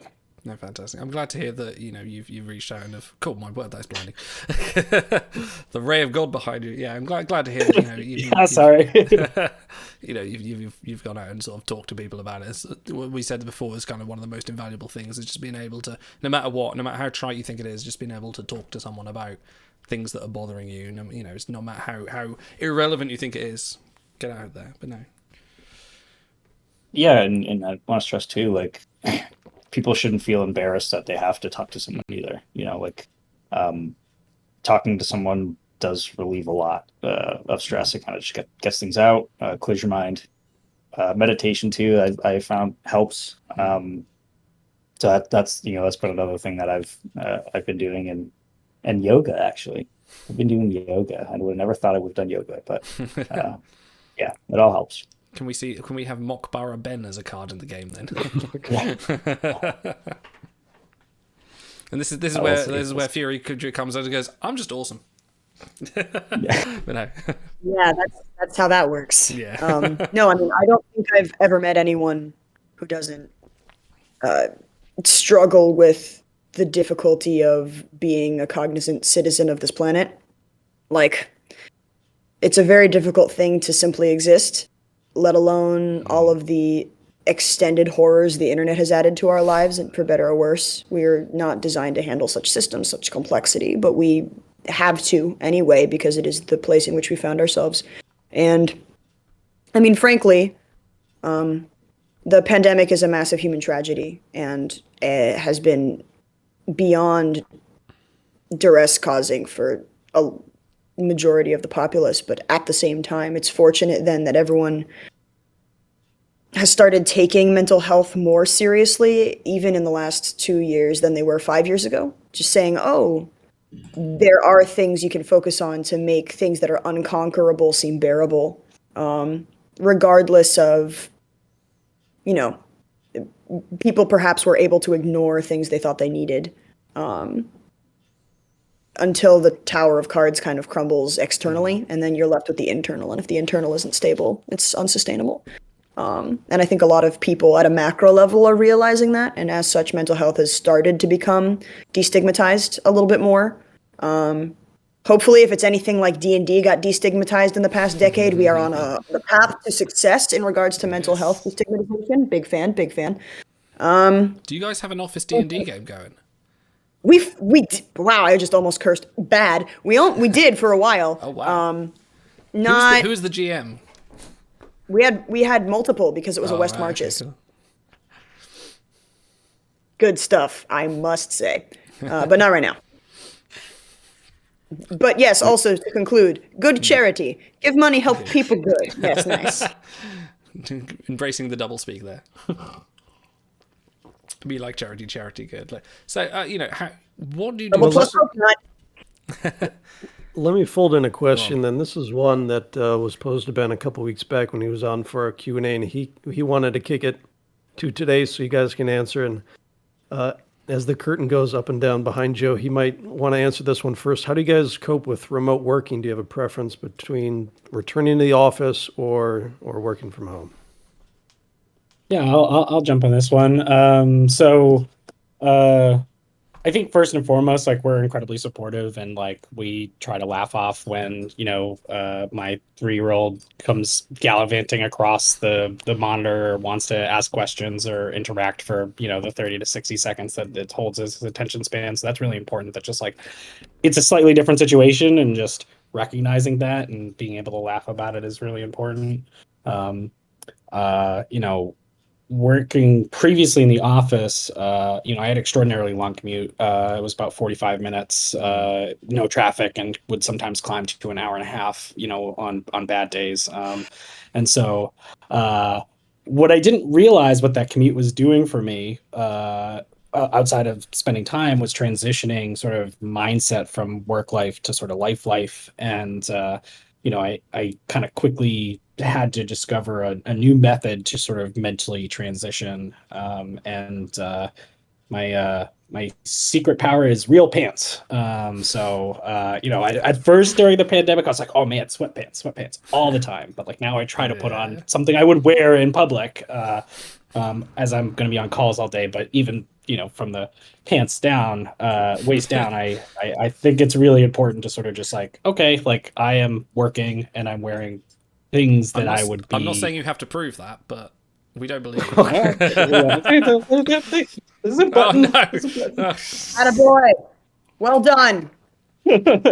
Better than me. They're not 98% of my days. And I don't do it all the time, but it's just a helpful thing to sort of transition sort of between the life that is just right there, right? So I've actually found that too, of like, so it took a little while for me to kind of build out my office, like since we started working remote. But then once that was fully built out, like my office is where I do work, and when I'm not in my office is where I'm not working. And just separating that, right? I think goes a long way as well. Because in the beginning, I would work on my couch. I'd bring my laptop, work on my couch. Like, oh, this is awesome. I can, have a TV in the background or whatnot, and do stuff. But it's definitely important to separate work from home now that the lines have kind of been blurred a little bit. What about you, Fury? I'm digging it. I moved since the last time we spoke. And now I have a place to play games and be alive that isn't also where I work all the time. I remember Ben saying this last year at the charity stream, and me being like, sounds nice, Ben. Way to rub it in. Thanks, Ben. And man, you were not lying. It is revelatory. It's really, really a good idea. And I knew it was a good idea last year, but I couldn't do anything about it. And this year, I can. So that's been nice. Similarly to Joe, I was commuting quite a ways as well. I sometimes got up to an hour 15, depending on the traffic from the city. But I don't do that at present. I'm still within relative driving distance of, when the office, as it were. So if we like have a company event or something, I can head down. But majority of the time I work remotely, just personal preference. And I like it because, similarly, that commute was rough, and getting that time back has helped. Oh man, separate work office space. It's just really good. I remember a tilting point was like, hey, do that. And I was like, smart. And I ordered a work keyboard and everything. Who knew? Ben knew. Ben knew and told us. That's the answer to that. Listen, as myself, I do sort of like 35 to 40 minute commute myself. Like how many podcasts are you behind now that you were previously? How many audiobooks are now sitting in the shelf just like, I've got no time to listen to these anymore? Like I found like when the brief period when I was working from home, I was just like, I went back on the road and went back to work. I was like, I've got all these podcasts I can listen to now. I'm not a podcaster. It's just a matter of which of my albums don't get looped just as many times these days. Yeah, Joe got me. He's like, have you got the 6 CD player in the back? Have you? Thankfully, my son is getting to the age where and I love Disney musical stuff. Like that's great, but like my commute was like I would listen to Hadestown or Hamilton or whatever the new thing was, and just they're back like for weeks and weeks and weeks on end. So I definitely miss that.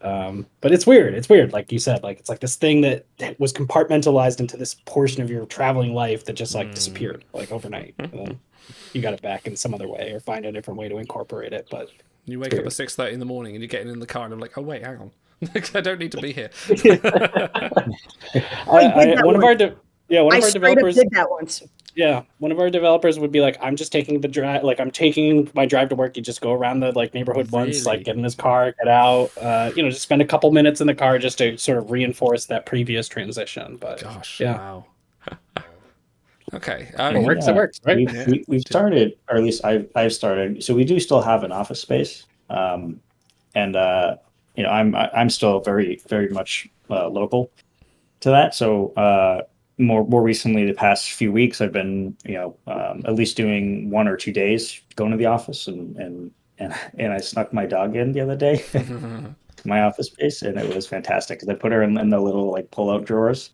Those were some. And so she was just sitting in there at the little bed, and no one knew, and it was fantastic. Did you just find the captain's chair you've inherited and just start spinning around and go, woo? Yeah. So, guys, where is that? Literally, is that in the office space? Where is it? I want it. We have it. It's in the storage. Is it in unit. storage unit still? Yeah. It's been storage for a year. I was there today and I couldn't get in, so I need to talk to someone about it. So I need to get in there for something for Star Trek 5. So I need to get a key that works. You need to find that in some way you can shoot yourselves on it, definitely. Take it to Chicago. Yes. Take it to Chicago. Oh, the shipping on that? Oh my gosh. Just bundle it in the back of your car. I should just put it right. I should put it on the top of the car, and then I'll drive by Joe. Joe, I'll come pick you up, and you can just hop in the front, and we'll just drive straight to Chicago. So that's great.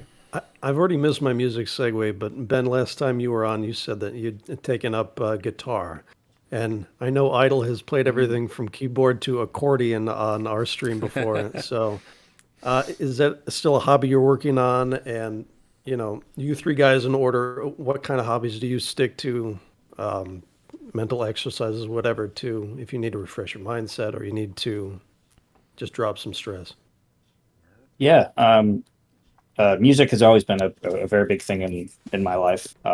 And so I started playing guitar, I think years ago. And as I found more time without commuting every day, I found more time to, work on to experiment with my hobbies and stuff. So I've been playing a lot of music and I've kind of expanded from that to start kind of recording my own stuff, which has been a blast, and I'm learning a lot. Fury, we gotta record some stuff. Tonight you do that too. So yeah, dude, where has this news been, sir? Hello, recording your own stuff? Excuse me, I'm offended. Yeah. Can we talk? Yes. Let's do it. But I've been playing guitar. I've been trying to in the early stages. I found recently that I'm really interested in woodworking. So I got like just a few tools, and there's like.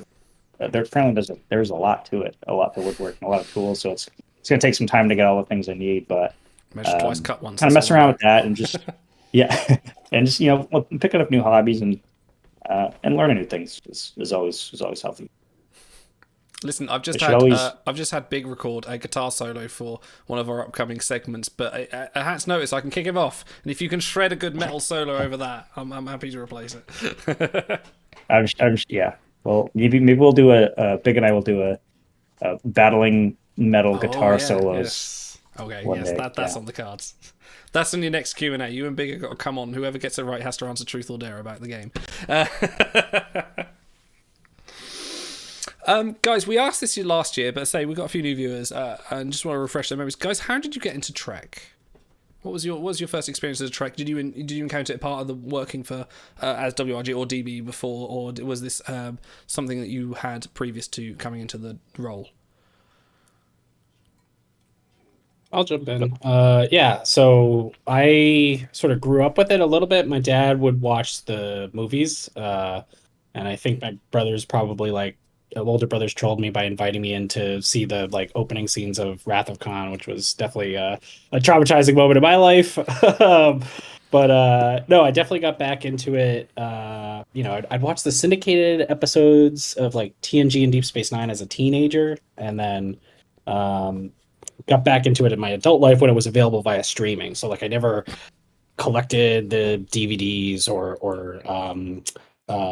recorded as a lot of people and fans did back in the day. But once it sort of was accessible, a colleague sort of reinvigorated that sort of discovery of it, and my now wife and I sort of went through and watched all of it. And this was all prior to joining Disruptor Beam and the marketing team for Star Trek Timelines, which obviously was great. It was so wonderful to sort of play with those characters and those assets and bring those ships to life as part of my job. So, yeah. Go ahead, Fury. Okay, thank you, Ben. Like I said last year, my mom was an original Trekkie. She watched the original series as it came out and was trying to convince me to get into Trek, and was just somewhat unsuccessful until Star Trek 2009, when I was like, Eomer, and then I just kind of fell in love with the franchise. And watched all of TOS, watched all the TOS films, fell in love with Star Trek 4 specifically, watched all of TNG, all the TNG films, and then nothing else, and then skip ahead, I get hired at Wicked Realm Games, and I've watched some of the newer stuff because of, the working on with the licensing and everything and being up to date and stuff like that, but I still haven't worked my way through the back catalog. But I was really deeply into Trek in middle school when I first got into it, and that fervor kind of hasn't left my blood. It's so funny because last year the charity stream was literally the week before we dropped George and Gracie into the game, and I couldn't say anything. And I knew it was going in, and they're like, "Tell us about a crew you've been trying to get into the game, Fury." And I'm like, "I can't." But now I can. So, yeah, that was awesome. My buddies are in the game now, which makes it a better game for me. And we heard it from Fury, I think, for probably a year and a half prior to that. It's like George and Gracie, come on now. And we're like, I'm in the content planning meeting and being like, "You guys put my whales in yet? You guys put in my whales? I have the stats for you. I've got the stats. You want the ship ability? I got him. You want it? You want it? I've got it. I've got reference images at the wazoo. You want the She opens her trench coat. She's got they're all lined up in the trench coat. Fury, which one did Spock mind meld with, George or Gracie? Gracie. That's how we knew she was pregnant. All right, just making sure you still know that. Nice. Why couldn't we have had her on this fucking Trek challenge instead of you? That's all I know. Star Trek 4, all I know. Enterprise stuff, I don't even know the characters. Deep Space Nine, nothing. I am not no. I'm hyper fixated on these freaking whales. There is a member of our community called Fragrance Free Vaseline, and he is the moderator for Noah AK, who came on. He was the actor played Rin. He is obsessed with anything Wales or Cetacean Ops. I feel you two will get on very well. Already I forgot you mentioned you were having someone from an actor on, right? How did that go? It went really well. Yes, we had Noah AK, who played Rin on Star Trek Discovery, who expressed to us that he's very disappointed there isn't a Rin card in Star Trek Timelines yet. Now, we did message Ben back in December 2020 with a confirmation from Noah that if he got a card in game, he would come on the show and talk about it. So we're still waiting. And we got him on the show. We did. No, he came on. He was very good. He was very funny, very informative. A lot of the behind the scenes stuff that we had with Discovery and wearing the makeup and things like that, and also the mental process of sort of going into the acting role. It's really good. And it was absolute sport for him to come on for about 40 minutes and give us a chat. It was great. He launched straight in. He didn't give us any hesitation. He was just like, "I'm going to talk about myself." It was brilliant. Acting. Yes, acting. Exactly. Yes. Before we transition more to I remember when we got to speak with John Delancey at the start of the pandemic, and he was a delight to us. And I was just starting to read about acting books because I had this idiot realization I wanted to be an actor at some point. And John Delancey came on, and I was like, hey, it's a pandemic now. How do I prepare to be an actor for when eventually that happens? And he was like, keep your day job, basically, because we didn't know how long it was going to be. He was such a delight. He gave me some really lovely advice, actually. He's a very kind man. I have nothing bad to say about that guy. What a sweet dude. But yeah, can't believe that was years plural ago. Don't like that. Time flies. But look at that, Fury. You were just at the theater. It's on true. your show. I'm an actor now. Congratulations on that. Yeah. Thank you. you. Acting, were you, or were you audience? I just came from a run of a musical, actually. Ah. Would have thunk. Were you singing? Would not have thunk. What? Were you singing? Yeah, I was singing. What were you singing? Please sing it, please. I'm not going to sing it. But it was. You have to buy tickets, Captain. It's a local theater. It's a run of Jesus Christ Superstar, which is hilarious. Yep. Go figure. But yeah, he was really nice to all. He's nice to us every time we talk to him, frankly.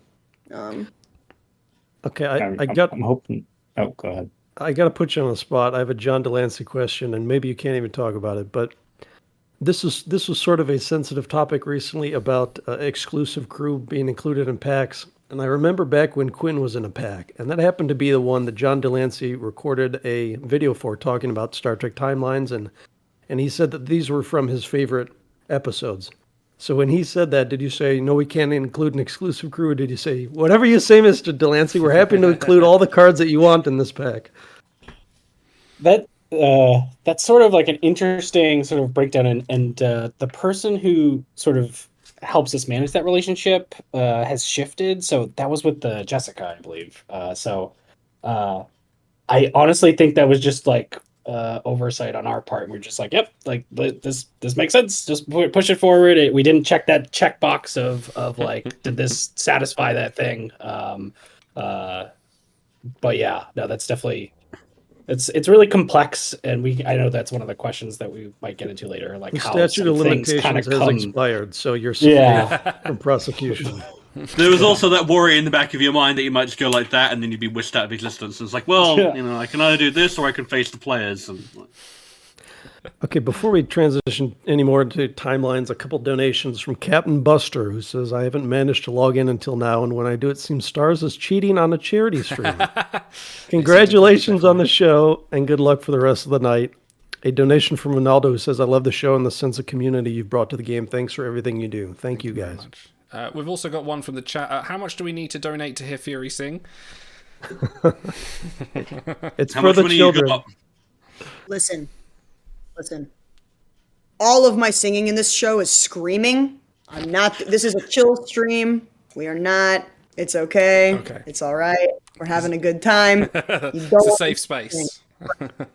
Yeah, it's a safe space. No one hear Fury sing. Okay. Also, go on. Where are we going with this? Yeah, I tell you what, we're getting a little tight on time because thankfully these guys have been more than tight-lipped with us. So let's see, what can we go? I want to ask Joe something. Last time you were on the stream for the last charity stream, you talked about how to capture crew art and get reference photos in the right ratio, this and that. And I was wondering if there any crew that you really wanted to include, but sometimes we try to mock these up for our show too, and we just can't get a clear photo. Is there one that you wanted to include and you just couldn't get a good reference photo, so you had to either ask the artist to kind of draw it from scratch or what? We definitely sort of killed a few sort of jobs of like trying to be like, all right, we went through the creation phase of this and we couldn't generate a satisfactory request for the artist. I think one example of that was one of the variations of the EMHs or the holograms from Picard season 1, one of the Rios holograms. Just couldn't find good enough references for his costume to sort of flesh out the full idea because it was something different than what Rios would show in for the rest of the show. But a recent example, so there's an opportunity to pivot, obviously. So we really narratively wanted to include sort of Curzon in that symbiosis event that was about the sort of trill and everything else. And we went through the cap phase and we're like, there's nothing there. Like, we can't figure out how to generate a Curzon document based off of canonically what exists in Star Trek. So we pivoted. We made an STT original version. We leveraged the robes from the Trill ceremonies as seen from Discovery. So kind of putting our own interpretation on it, but leveraging the actor's likeness as we see him. I think it's primarily just dying in Deep Space Nine, that one scene that we really see him in.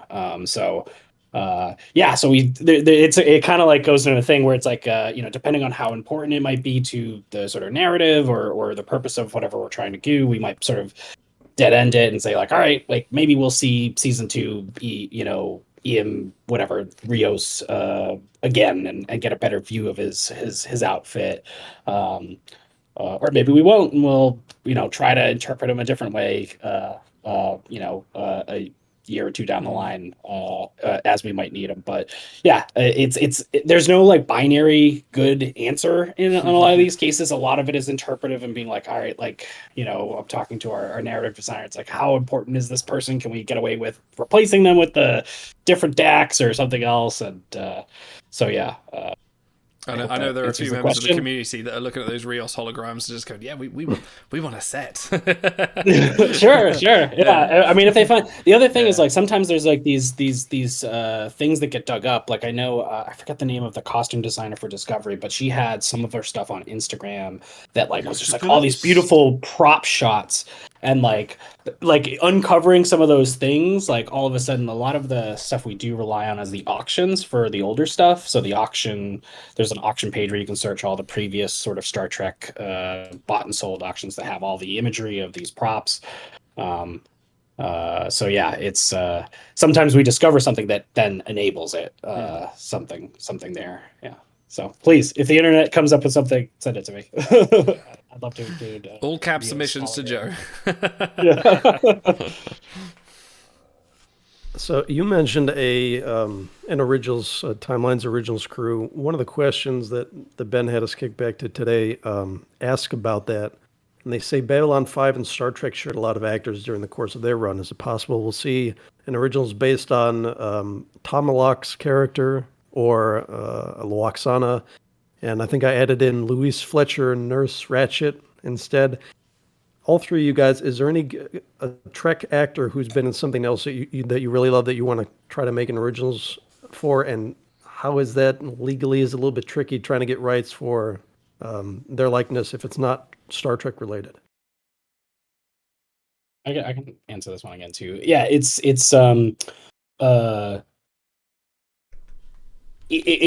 needs to be like separate enough. So I think Prince Bashir, I think is his name. Prince Bashir was leveraging Bashir's likeness from an episode of Star Trek and interpreting a completely original costume from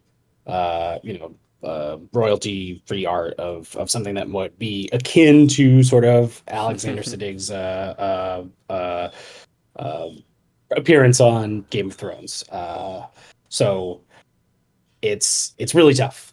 We've again come into things where our licensing partner might be like, oh, that's a little too close to this other thing, and we'll have to sort of cut it back.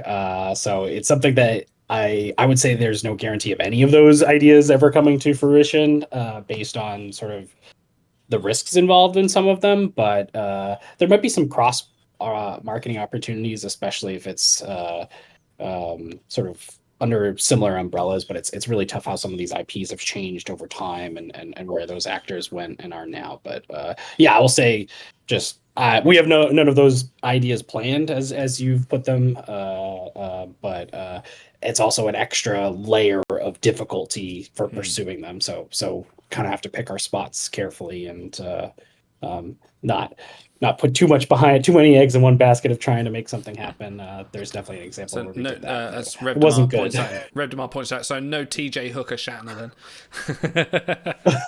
I don't think so. We all have dreams. All of us have dreams. Yeah. Any game I can put Eomer into is a better game. Yeah, But well, listen, I guess you got you not got the Kelvin verse license then. oh my God, Carl Urban, a good man. But you know, some dreams have to remain dreams, and there are some things. Joe, don't. You know what? Okay. That's well said. Thank you, Fury. Yeah. I mean, Joe said it really well. I just wanted to add that because it's important. We do. So I know Joe mentioned like sometimes I think one of the backups we had to go with was like a Star Trek Timelines original. I think we do have one in the pipe, actually, another Star Trek Timelines original. Well, not an SCT original, Ben. This is specifically trying to reference a performance Right, from a another Star Trek right. actor. Yeah, of that we don't have any currently in the pipe because we got burned. We got burned on one in the past like 6 to 8 months. So yeah. Can I just say a suggestion for the forums? If you just put that quote Fury from yourself on there, it's like we all have dreams, and just leave it at that as a pinned topic.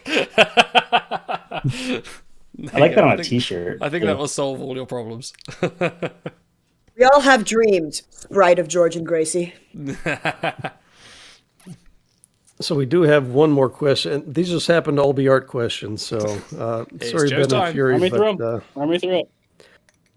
A lot of people are asking, obviously, about Lower Decks and getting that license. And we've noticed an uptick in animated series crew. So I think Ben has said that some art tests were done for Lower Decks and that sort of thing. How are you finding it integrating that style into the more realistic, photorealistic stuff of live action Trek? For sure, yeah. So I think I can talk about a couple things that might have been sort of kicked over. So with I think it's public knowledge that we are pursuing the Lower Decks license. We want it, so hopefully we get it soon. But yeah, with that, there was several rounds of art testing with CBS to sort of work with Mike McCann. Is that his name? Mike McCann? Mike Mahan. Mike Mahan. Yeah. Thank you. To sort of realize sort of his vision with something that would work for us. So we started with our original TAS strategy. I took the actress that plays Tendi and tried to generate like what would she look like as an Orion, right? Like using her likeness, interpreting the uniforms realistically, and ultimately we wanted to sort of more preserve the original sort of proportions and the style of the Lower Decks show, because coming from the perspective of a Lower Decks fan, you almost want to see the Lower Decks cards as Lower Decks characters. So the challenge then was sort of interpreting that with our style, right? So we think we found something that's a good in between, and the art style is not what's holding up any sort of licensing agreement for this thing. But so basically, once Lori's finished talking, we should be ready to go with a lot of fun Lower Decks art. But it's definitely going to be leaning more towards the cartoonish proportions with a little bit more of the the rendering of some of our other crew. And in doing this process, we actually worked with this different artist. We've had the great fortune of working with Mike Gardner of Mike Gardner Art. Mike Gardner's done like 99.5% of the 1,200 or some odd characters we have in this game. And we're continuing to work with Mike. Mike's great. But in doing so, we've been working with a different artist to sort of bring in more art from a different resource and sort of not just have a single lane bottleneck for art specifically. And this kind of came into the sort of yellow art phase that people might have caught. So as we got that art that art team integrated, they tend to oversaturate a little bit, and the skin tones were a little sometimes yellow, sometimes orange, sometimes too red. So it became, as we sort of received that feedback from the player base, we're like, okay, our previous pipeline and adjustments of these things needed to have an extra criteria of checking this, and so it's something that we sometimes hand adjust on our side after we get the assets to sort of bring them back more in line with what players have come to expect from the single artists that have been making the art for the past 6 or 7 years since before even the project was live. Now listen, lovingly referred to as malaria art in some circles. Yeah, I see it, and I think the important thing in context is sometimes like looking at it on itself, like you don't see it, but when you put it next to another thing, you're like, oh my god, like it's obvious, like so yeah, the malaria phase, yellow fever.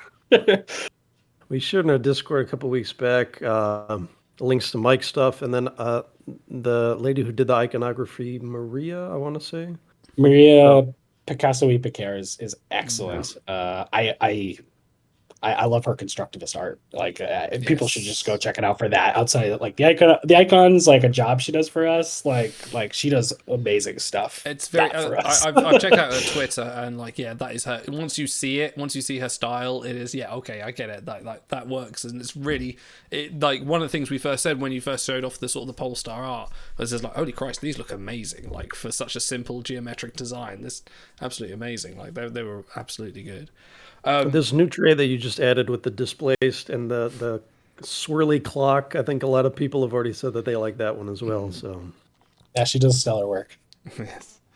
I like a lot of her like I know especially for the Polestar art, like we went through a lot of reviews of that, and she would do a few different things for like each trait, and that was a cool review process of which one screams more of of this trait, and so and talking about that. But yeah, like her iconography is awesome, really good. So two things. One from No Namer in chat is, Joe, can we pretty please get access to the high quality versions of the crew art? I think there's Namer who's asked that question is desperate for like really high quality versions of the art, because it's like a lot of the cards are absolutely stunning in art. Like there is really good attention to detail. Someone like Chancellor Martok, he's get all the sort of different iconography on his sash. I think a lot of people would like to see like the full resolution versions of those art.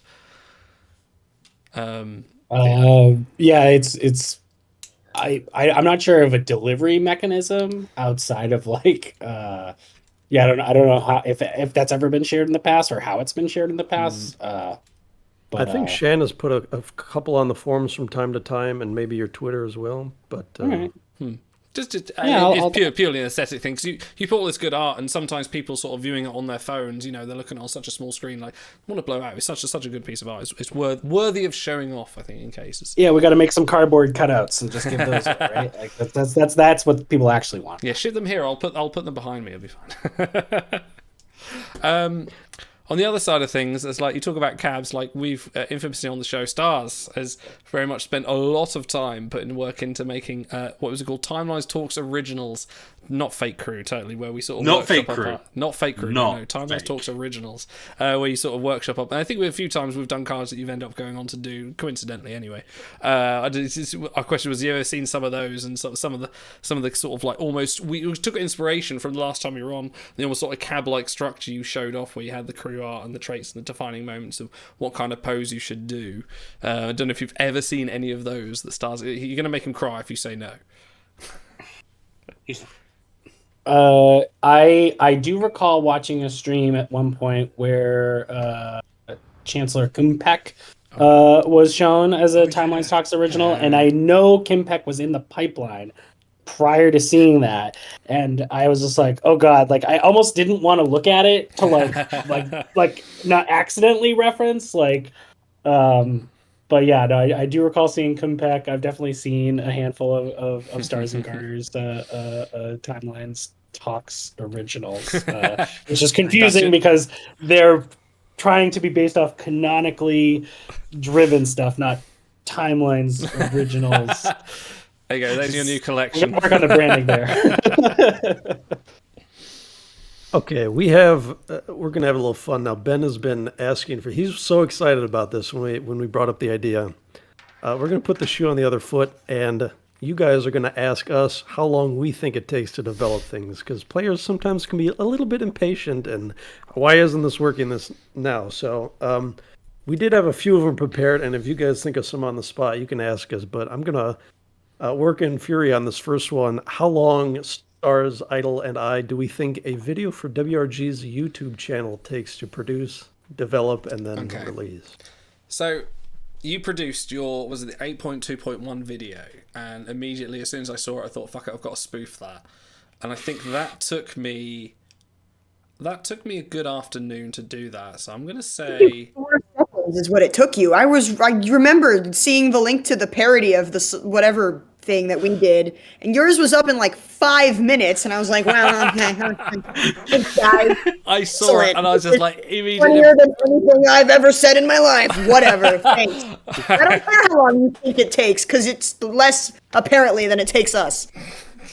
Well, I think it's an important like process breakdown. Like you just leverage the existing capture, wrote the script for I think it was auto read it, and certainly so there's a few steps there of pre-production that we've done for that video for them. So You're right. No, you're right. Deep breaths. You're right. Joe's right. Joe's always right.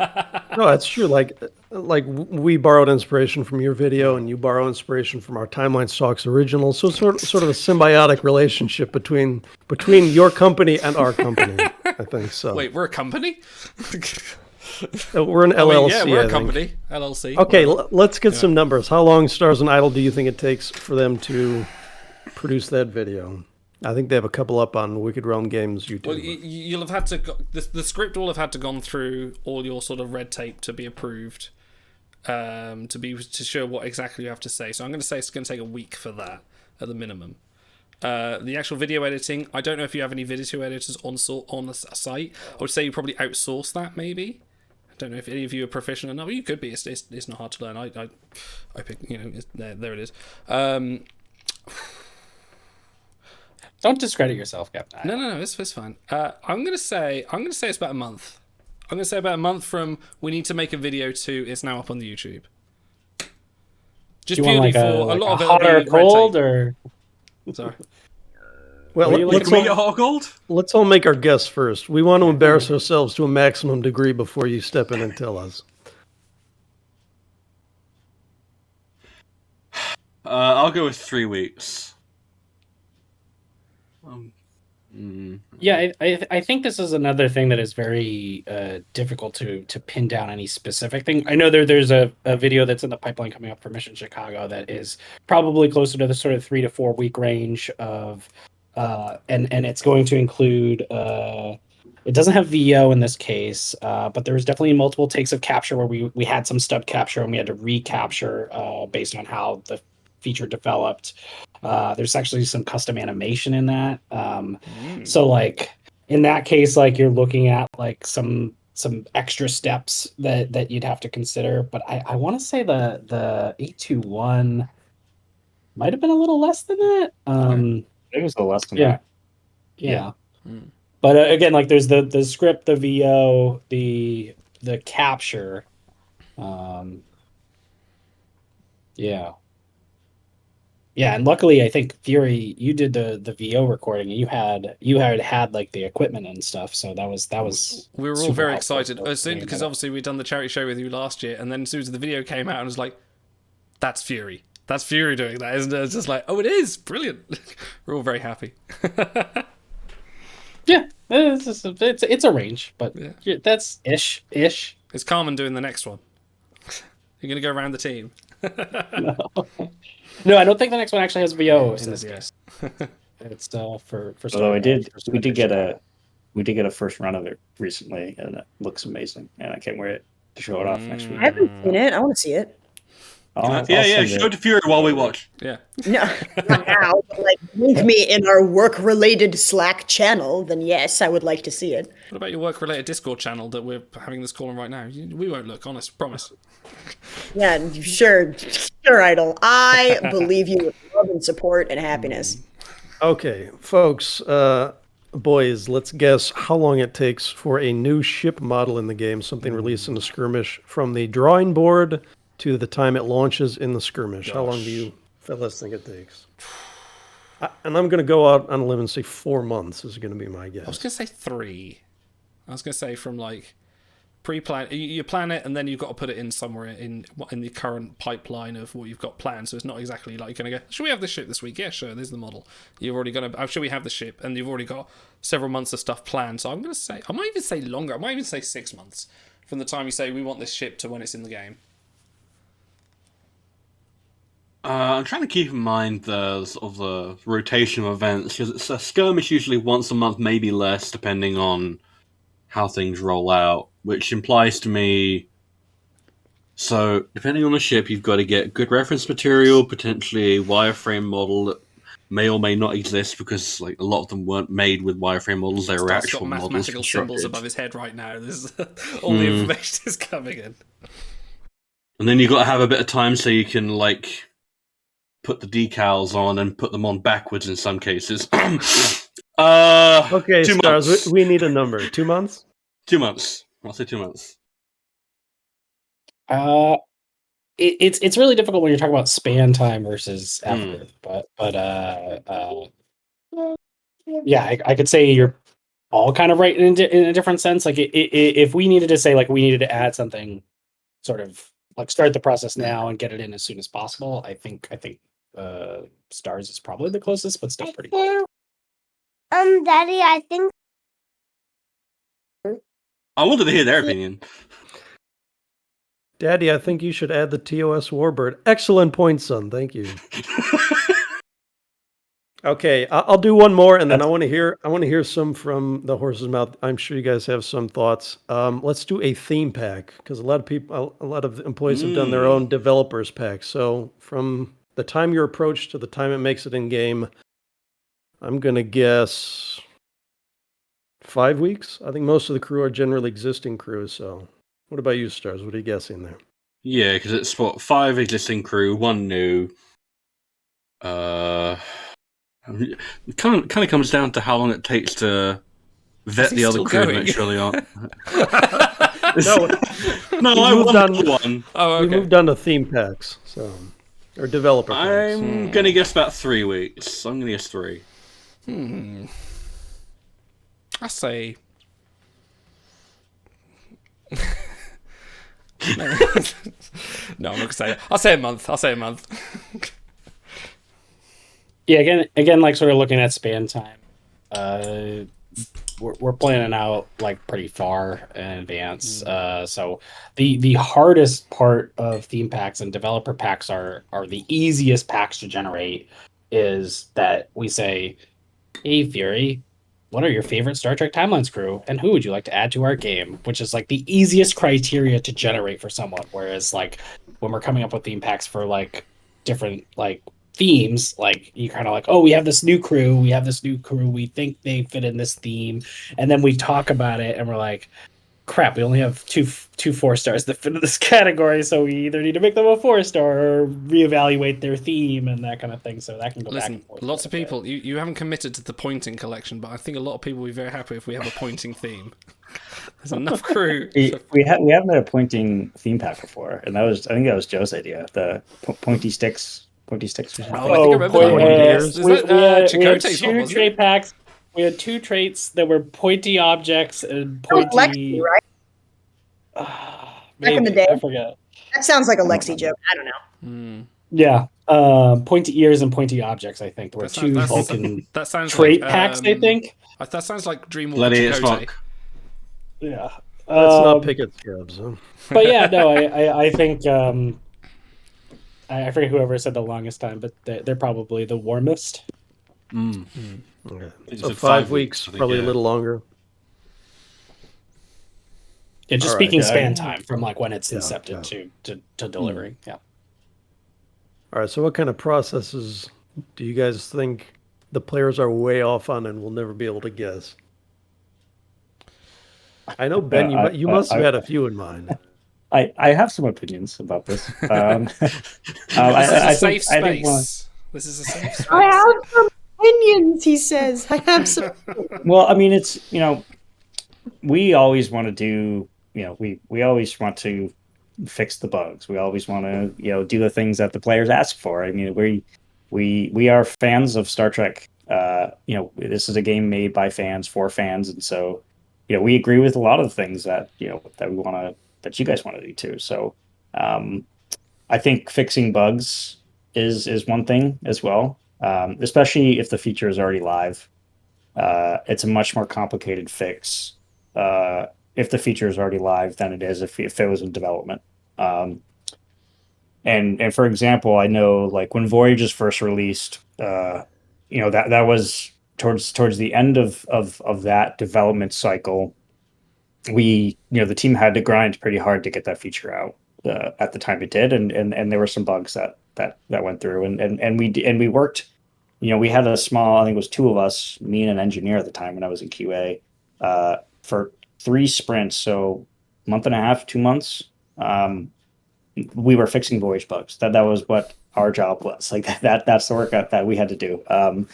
And so with fixing stuff that, especially when features that have already live, there's just it gets very complex of what has to be tested. You have to test, your voyages in all, a certain amount of different states, and then what happens when the server is deployed, right? And when the fix is deployed, what happens to your voyage? What happens to your, to your game? So bug fixing, obviously depending on the fix, can range a lot.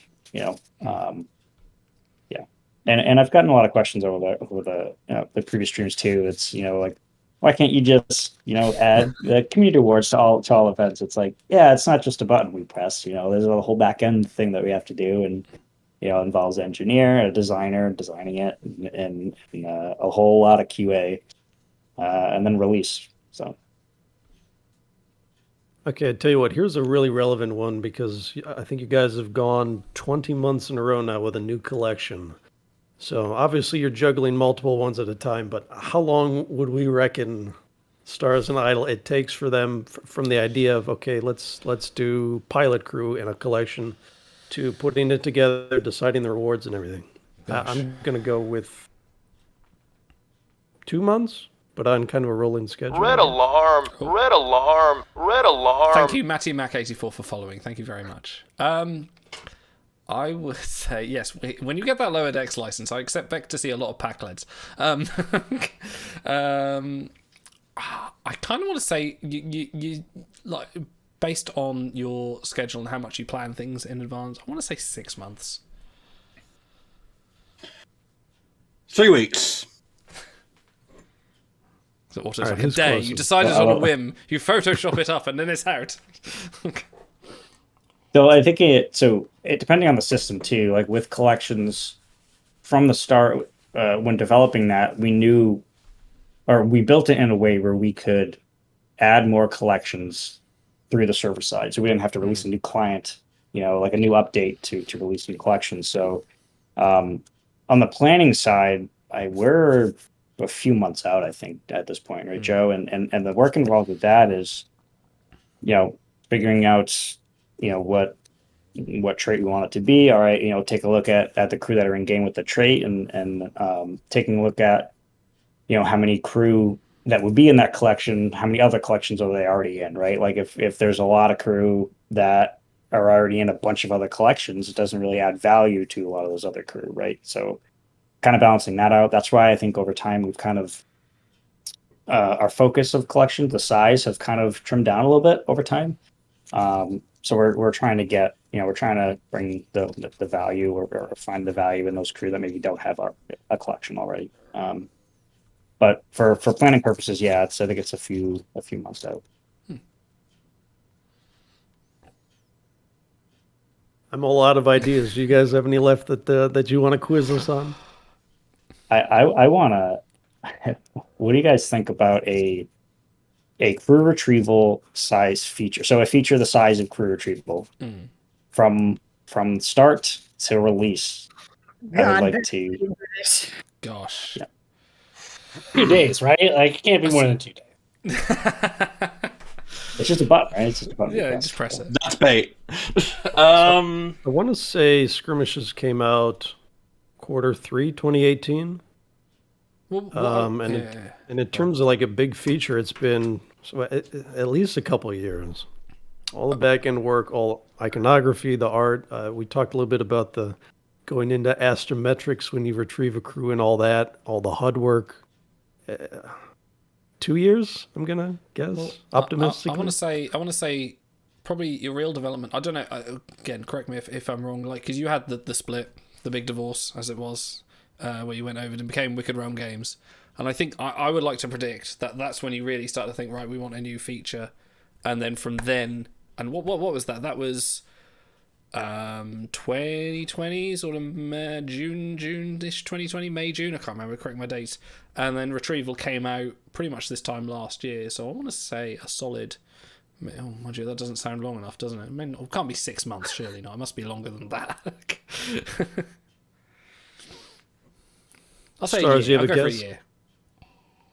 Well, I seem to recall Ben mentioning that there have been a few design documents lying around, or of ideas that were like, okay, these are decent ideas, but we don't have the infrastructure to do it right now, or it's going to take a while for it to percolate. Assuming that is considered the very start of development, I would probably say 2.5 years. Because if that's the very start of it, I would say that. Yeah, I think it depends on the feature too. Like you said, Stars. We have lots of ideas for this game, and some of them have started years ago, right? But I think for crew retrieval, I'm trying to remember correctly, I think the as you call it, the divorce happened. I think it was January of 2020, right? It was right in the beginning of that year. Officially, that's when it happened. I don't think we publicly announced it till much later, but and I know that crew retrieval was in development prior to that for a few months, I believe. So just about probably around a year ish, and there was also some pre-planning on the Celestial Market as well during that time as well. So yeah, I think another consideration, especially when we talk of something as sort of nebulous as something like features, it's the complexity of the team size is another thing that we're kind of talking about time in an abstract sense, but some of the simpler things might be involving 1 or 2 or maybe 3 people as it gets handed off through the process. But when you get to the feature development, you're talking about team size of multiple engineers and multiple artists and multiple designers getting involved in different facets. So it's kind of this accordion of you can kind of stretch or squish depending on a lot of factors there. You can almost throw more bodies at it, and that might increase some velocity, but it might not be as good because there's too many cooks in the kitchen kind of thing. So yeah, I don't know. This has been a weird exercise. I don't know if any of the information's actually been valuable at all because it's curious, yeah. It just it ranges so much. I when I joined. Questions, the answer to every single one of them is a big old depends, and it's that publicly. And amendment depends, comma, and we're doing our best. Little did you know this was merely a mental health exercise. Thank you for participating in that. And do we have anything else immediate for them this evening? I think there's another question that I wanted to push off to this, which was when I think the question was from Cole. Red alarm. When are we giving some Chakotay Red alarm. some love? See, I didn't want to be selfish, so I thought we'd let that slide this time. But I know we have a Chakotay in the pipe, so in the pipeline somewhere. And is the pipeline currently jammed, lodged shut, or? So all those backlog of lower decks cars just sitting in there, just clogging up the pipes. All right, Joe, can you give us a number of months? We might have to wait to see this Chakotay. Just blink 3 times if you're under duress. Give me 1 second. Ben might be referring to something specifically that I'm not aware of. Hold on a second. Let me just control F Chakotay. 0 get a copy of that doc. Right. Is it? It's. Oh, let me just message you, Joe. Wait. Yeah, I think we're a few months away. I'll say a few months. Yeah, Is that ambiguous enough? Yeah, that's perfect. Okay. Anywhere between 1 and 12, right? And it'll be worth the wait. Yes. I think. Well, wasn't actually, Dreamwalker? you might not like where this Chakotay ends up, Otto. Where he ends up. So 6-pack, Yeah. Tuesday pack. Yeah. No, it's not a Boy Tuesday drank pack. 300. If it's an exclusive, I can live with that because good things come to those who wait. So Oh, Twitch with Jay says, please tell me it's a 2-star. I'd be down for that. We already have a 2-star Chakotay. That's true. 5-star. I think we do. Maybe we don't. I think we do. I think the next 3 episodes of Timelines Talks is just going to be me like connecting strings on a whiteboard, trying to figure out where he's going to debut. So, Guys, thank you very much for joining us this evening. It's been an absolute pleasure for you three to come on once again every year for giving you your stories of the mental health and the things you have with that, and a little sort of inside. We love it, you know, because we love Ben coming on and, you know, doing the Q&A, but we do love it when we get more of you guys on, because I like to see the banter, I like to see the in jokes, and it kind of, you know, it's nice to see you have a healthy working relationship. At least this is what you're presenting to us. The stream will go off and Joe will sort of shower fury somewhere. I don't know. Man, I should be in the office at some point this month. I can hug you for like the first time in 2 years. Let me know. I could use a hug. Mental That'd health. be great. It's gonna be awesome. I'll get you some tea. We're gonna party. Yes. Yes. Oh, yeah. Fury Give us some E. has been giving me tea. It's gonna be good. I thought you said E. I was like, Yes. wait a minute. No. Oh my gosh, no! Like I have a local tea shop that sells cool teas and Ben tea that is literally like actual leaves. you're kind of digging yourself a hole there, but Yeah, I'm dropping the shovel right now. That's fine. Guys, any final words? No, it's just this is an awesome initiative.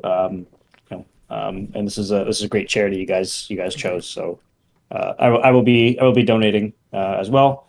And this is awesome, and you know, thank you guys for hosting this, because you know, you guys are making a difference. So Thank you. Yeah, really happy. Excellent. Cheers, All right, guys. We're gonna switch off to a video, and we'll be back very shortly. Thank you. We'll be back. There are a number of misconceptions surrounding mental health. There's an enormous stigma. Britain is a country, perhaps more than any other, where you might say that the national emotion is embarrassment. And nowhere is that clearer than when it comes to issues of mental health. We're addressing a real crisis. 1 in 4 people in any given year suffer from a mental health condition. My first overdose was in 2003, December. I felt I had no future. I couldn't hold down work. I genuinely believed that the people around me, for all the hurt I was causing them, would be better off if I wasn't there. From about 18, 19, as soon as I went to university, I knew there was something wrong. I could feel there was a change in my personality, a change in myself. I was very, very low, very negative about life. My self-confidence, self-esteem and self-worth went. I didn't know who to talk to, where to go. I didn't know anything about mental health at the time. If I had, then I would have gone to Mind. Mind is composed of passionate and driven people who are absolutely committed to making sure that people with a mental health problem get the care and support and respect that they deserve. It was my counsellor who initially recommended that I contact Mind. And it was everything that he said it would be. It allowed me to put value back on my life. It provided me with a network of people who I could trust because I knew they understood everything that I was going through. If it wasn't for Mind, I don't know where I would be today. I'd be amazed if you said you'd never met anybody or you weren't related to anybody who had some sort of mental problem. And therefore, it seems to me a very natural choice to choose Mind. So that's what I'm saying to you. Choose Mind. That was Wicker Realm Games. I'm very thankful to have Ben, Fury and Joe on. Been absolutely fun. We're going to wind things down a little bit now. We're kind of nearly at the end. Guys, we've raised over £2,200 for Mind Charity Leave. I am beyond words. In dollars, That has absolutely destroyed last year's value. Like this is it's right now we're at basically 50% more than what we ended up with last year. So That's you crazy. guys have been so generous. Thank you very much. We have the best community. We actually legitimately do. Seriously do. You guys have been absolutely awesome. We're not done yet. A big donation that came in while we were talking with them from Frank, who said 27 Frozen Behold so far, 100 more packs to go. Godspeed, sir. Absolutely brilliant. Crazy man. Don't know how he does it. A lot of time, a lot of money. We should probably get this 2,000 pound donation. We goal shouldn't we? Done. Ooh. And I'm probably more nervous than looking forward to it. So I need to load up my tabs. Just reach inside yourself and find the large glazed ham within yourself. This could go one or two ways because I'm gonna be accompanying. You're gonna be leading Auto because of the lag with the piano and things like that. I can't really keep in time, so I'm gonna be following you on this. I can't hear his piano at all. So this is gonna go real good. All right, give me a little bit. I want to see if I can hear it at all first.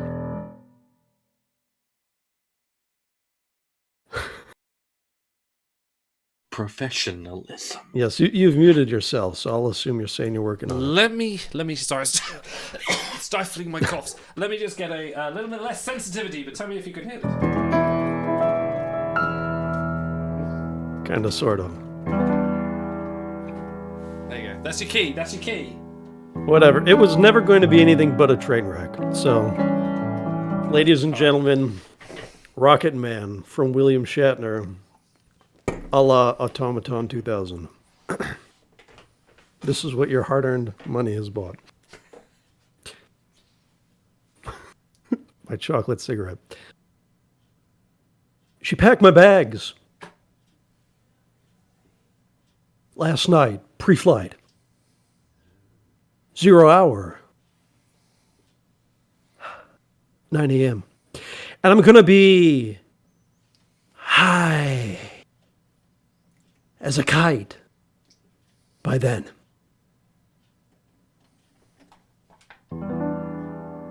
I miss the Earth so much.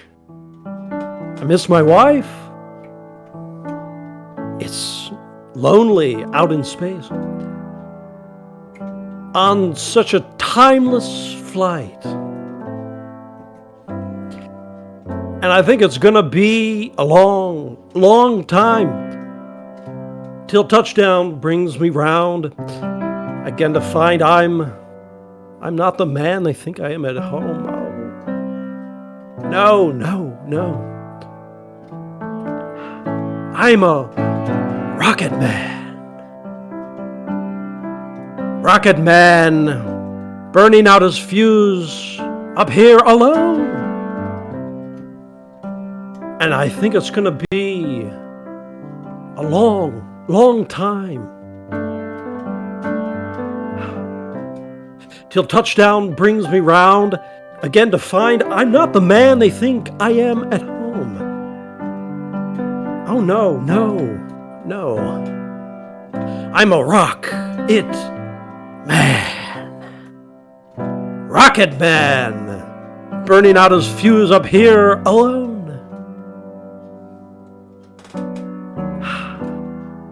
Mars ain't the kind of place to raise your kid. In fact, it's cold as hell. And there's no one there to raise them if you did. And all this science, I don't understand. It's just my job 5 days a week. A rocket man. A rocket man. And I think it's gonna be a long, long time till touchdown brings me round again to find I'm not the man they think I am at all. Oh no. I'm a rocket It. Man. Rocket Man. Burning out his fuse up here alone.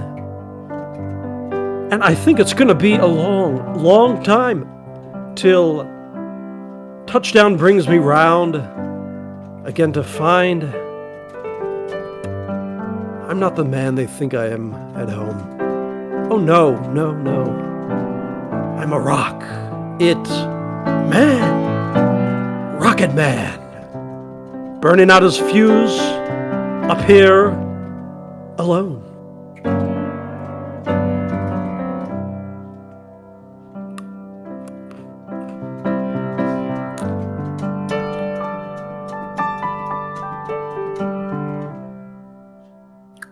That's all I got, man.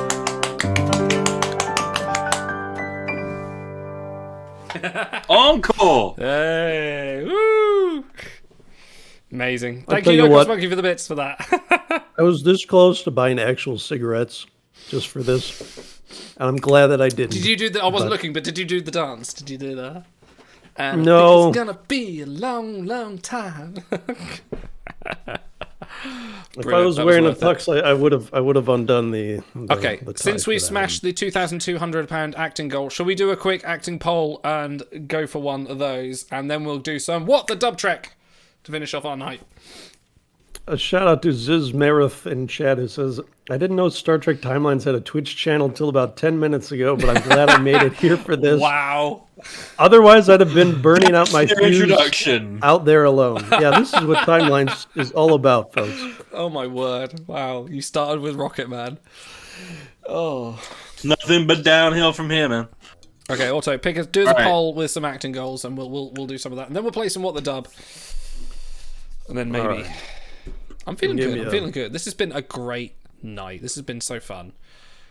It's been, you guys have made it so fun. Chaz Exactly. made it fun. Our guests have made it fun. It's been like we were worrying, like because we weren't placing it next to an honor sale, we were worrying that holy crap, are we gonna have enough content? Is there gonna be enough to do? Are we gonna have enough things like this? And my god, it's actually worked out really well. I'm shocked of how well things have been going, but it's not over yet. We've got the best stuff yet to come, especially with What the Dub Trek, which I'm very excited about. Once we get the poll in. Also, I just realised I'm not actually familiar with the original Rocket Man. I'm most familiar with the lyrics from the Dua really? Lipa Elton John remix. Oh my god, you heathen! It's almost as if I'm of a different generation. Wow, maybe the Okay, next folks. generation. Pull up in chat. You have Some 5 kind minutes of. to decide our next, possibly final scene read of the evening. Gosh, oh, I do like that one. I'm gonna vote on this. Vote away. Picard guys. and Madred's family. Quark and the history of the Hew-mons. Hew-mons. Picard's speech, I guess, from Measure of a Man. And O'Brien and Maxwell. All good episodes.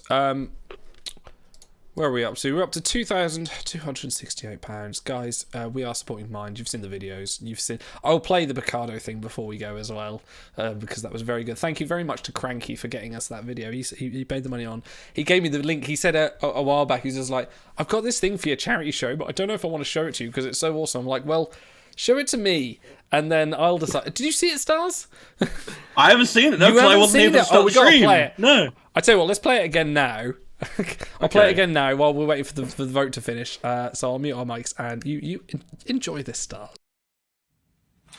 Welcome to the Timeline Talks. Or should I say, please state the nature of the Timelines Talks annual online charity stream emergency. Well, I wouldn't call it an emergency. I would call it a very, very good deed that you're doing. I understand that Timeline Talks is an online show based on the game Star Trek Timelines. And the hosts and viewers are all huge Star Trek fans. Well, I can't blame you for that. You have excellent taste. Hopefully you particularly love my character, the Doctor. That would speak very highly of you. That would say that in addition to having excellent taste, you have great intelligence and discernment, because my character, after all, was really quite extraordinary. He was the absolute embodiment of everything humanity knows about medicine in the 24th century. Which does rather beg the question, whatever happened to Rogaine? Wasn't that... Well, never mind. In any case, you have the taste, intelligence, and discernment to love me. And I have the taste, intelligence, and discernment to congratulate you on your excellent good work in raising money for charities because of your love of Star Trek. Now, here's Robert Picardo, the actor who played me on Voyager. Hi, everybody. I had to ask the doctor I had to deactivate the doctor because he doesn't understand that Star Trek was a television show. He thinks it's sort of a historical documentary series based on actual events that happened to him and his crew in the 24th century, which somehow miraculously you were all able to access on ancient technology platforms. In the early 21st century, that particular temporal anomaly hasn't really occurred to the doctor yet, I think. But in any case, he thinks Star Trek really happened, and you and I know that Star Trek is science fiction. It's a television show. But it's more than a television show. It's inspirational, and that's why you guys are doing the fine work that you're doing. So carry on, raise all the money you can in your Timelines Talks annual online charity stream. I raise a glass to you. Again, keep watching, keep raising money, and carry on. There you have it. Robert Picardo himself supporting our stream. Thank you very much, Cranky, for getting that for us off Cameo, and thank you very much, Robert Picardo, for helping support our stream with everything you've done. Absolutely fantastic. That's actually like touched a little something in here because it's that kind of makes it real. We actually help people. That's crazy. Kind of hoping we do. I'm kind of hoping we do. And as we said at the beginning of the stream, that this one was, especially personal for me and Auto. And I know it's something we all want to sort of help with, especially regardless of where you're at in life. Mental health is something that affects us all. No matter what generation you're from. But never mind that. Should we play some What the Tub? Let's do it. Well, hold on. Are we doing this read first or after? Oh, yes. I forgot about that. Where are we up to? Oh, nearly vote. We're nearly there. I can't find which speech you want from that whole episode, so I didn't vote for it. I think it's probably nearer the end. Quark talking to Rom, maybe? Oh, hold on. No, I found it. This will where be. is it? This will be good. Okay. It's. Never mind. Well, we'll get there. So. In the meantime, why don't you read off donations? Okay. I've closed the link stupidly. Why did I do that? Why did you do that? Why did I do that? Let me reopen it, and I shall read off some of our wonderful donations. Here we go. We're loading. Okay, this one from WRG Joe.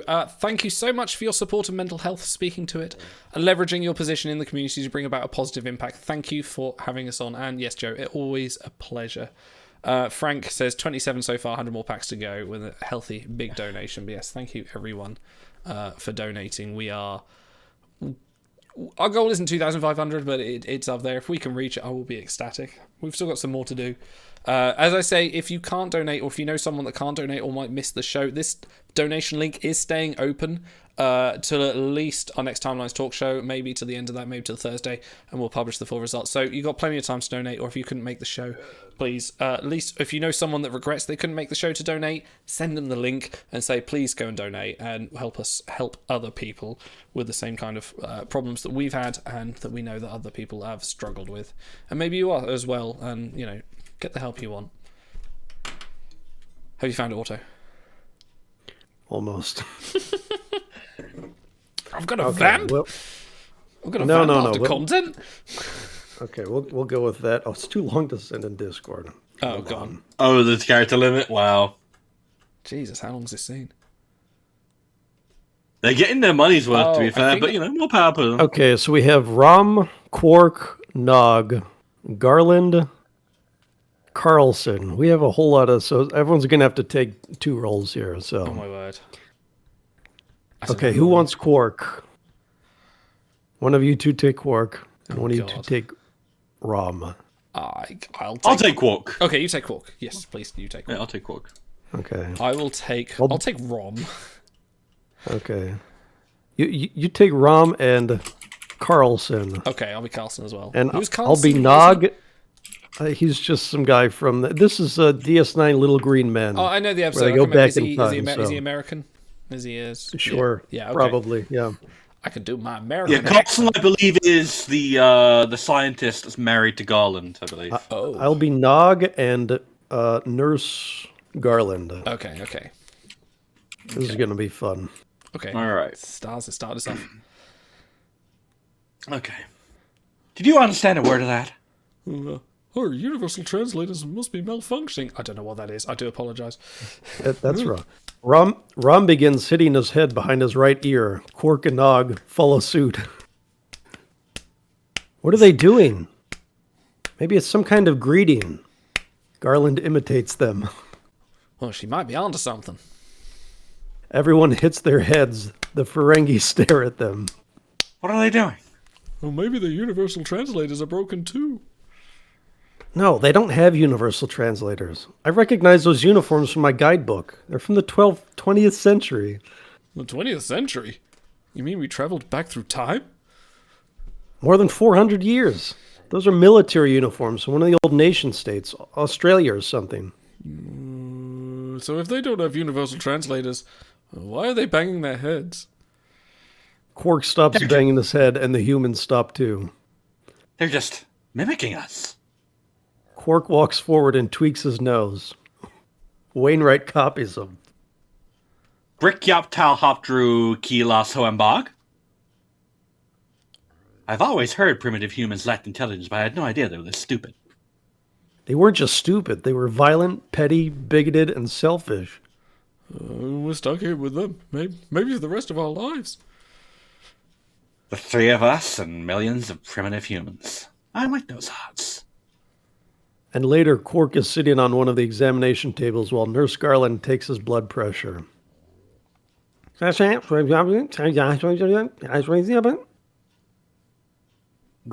Ari Umax, Yatafa. I've given them every medical test I can think of, but the only thing I can tell you for sure is they're not human. Well, that's a start. I think these two are involved in some kind of grooming ritual. Look how the older one is taking care of the younger one. Rom is poking around in Nog's ear. It's sweet. Maybe they're father and son. Wouldn't that be something? They come from so far away, but they still have the same basic family structure that we do. I wonder if the third one's related too. For all we know, it could be the mother. Grandfa Ho Loft Pexpel.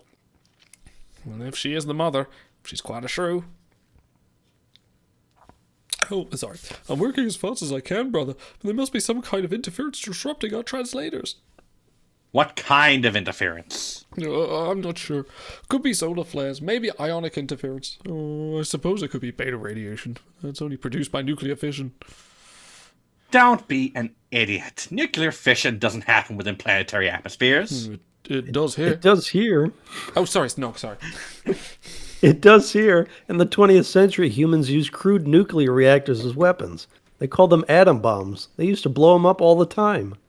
They irradiated their own planet? If Nog says so, they did. He knows all about Earth history. You'd better fix those translators fast. The sooner we start talking to these savages, the better off we'll be. So there you go. That is the Ferengi visit Earth. The Ferengi visit That's a pretty good Rom impression, by the way. Hey, brother. No, not really. You just gotta be kind of. It's kind of Pac-Ledish the way I do. Like, you must have a bigger hat than me. With Rom, all it's right. all about the kind of the, leading off with it, slightly confused. I'm sure Look, about that, maybe. Okay, let's do some what the dub. Go on. Another donation from Cranky, who says, "Because why the bleep not? I love you guys. We love you too, Cranky." Hey. You are the patron saint of Star Trek Timelines Talks. Why did I say it like that? I don't know. Timelines Talks. There's our rebrand. Timelines. Right, let me share the screen before the audio kicks in. Ba, ba, ba. What the dub? Change the record, Daddy-O. It's time for What the Dub! Okay.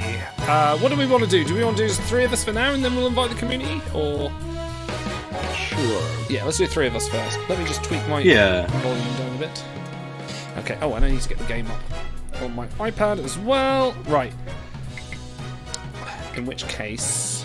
I think we're also owed a game giveaway. Oh, we are. Let's play let me start that first, and then I can let that run while we play these next few rounds. I just need to unshare the screen a second. And then I'll send you guys the code. Let me start a game giveaway. What's the next game we have to give away? It is, in fact... If you've not played it, Sleeping Dogs Definitive Edition will be our next game to give away. I have played through this game twice. It is a fantastic game. This is PC as well, PC only, but it is a brilliant game, and it's I think it's about 5 or 6 years old. I don't know what time it is these days. That's no running. Enter exclamation mark giveaway in chat. You can join that one. It's a great game. Very, very kind of GTA, but better storyline overall. But please, it plays more like the old true crime games. If people are familiar with those from the PS2 era, they're very good fun. It's very good. Right, I'm going to put our code in show chat. Am I going to put it in show chat? Yeah, I'll put it in show chat. Okay. Scholar's asking in chat, what's the next donation goal? Every £200 from here on out will either be a game giveaway or another scene. There we go. Guys, that's the one in chat, which I need to join. PlayWTD.com. And this is Star Trek. What the dub as well. Custom made. Custom made. Shy is asking, what platform is this copy of Sleeping This will be on PC, so this is a PC version. All the game giveaways will be PC. The only codes I have for Xbox and PS4 are for Star Trek Online. Star Trek Online, yeah. Welcome to Okay, you guys already... Oh, hang on, I'm not sharing screen. Are simple. Each round, a video will play with missing dialogue. Each Professionalism. We're there. Players watch the dubs and vote on the best one. The player with the highest score at the end of the game wins. It's just that easy. Okay. Round 1. Sir. Relax, Ensign. Anything to report? Not even a stray electron. But I did finish writing my concerto. I call it... too many, in fact. Show him you're not just a pretty face. Enter your dub.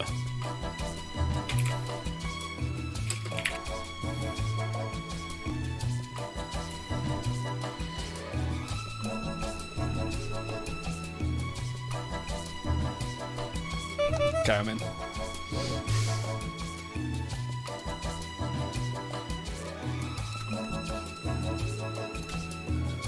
Red alarm, red alarm. Marketed Fred, thank you for alarm. joining. Thank you for following us. Okay. Next round, Sir, we'll get other people in. Relax, Ensign. Anything to report? Not even a stray electron. But I did finish writing my concerto. I call it... How many people who we'll never see again can get promoted before me? too many, in fact. Sir, relax, Ensign. Anything to report? Not even a stray electron. But I did finish writing my concerto. I call it... Symphony in the key of overachiever, underperformer. too many, in fact.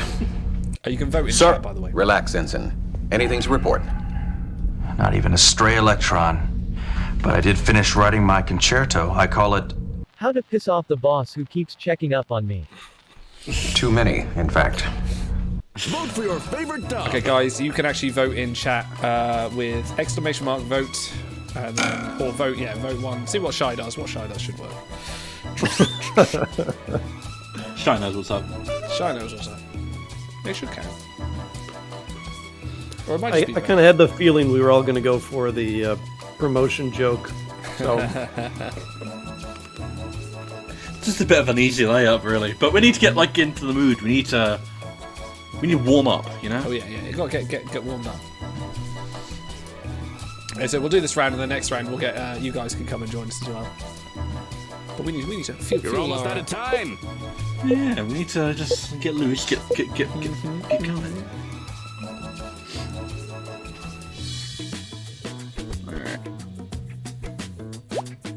You're on a roll. Hot points. Audience like that. Wow, what a start. Yay, one guy spirit for me. Hey, thank you guys. Round 2. What we got? Meditation, it rejuvenates you. Indeed it does.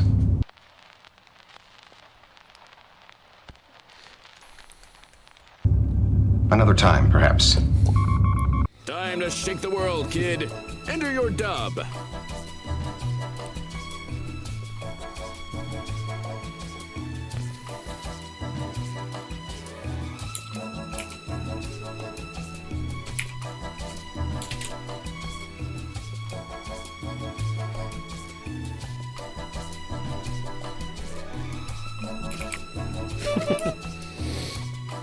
Just a reminder, this is 7 talking.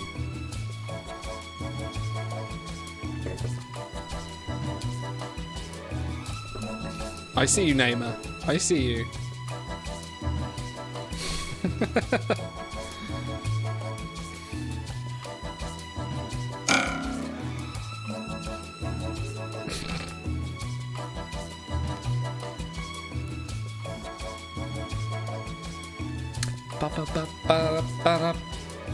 Oh, stars, come on.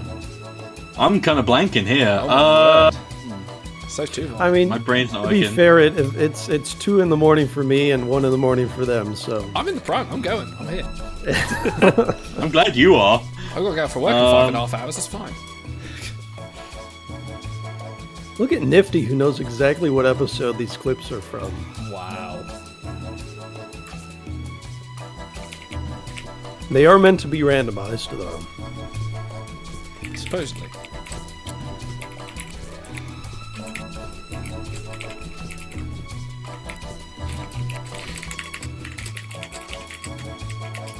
Oh, 20 seconds, stars.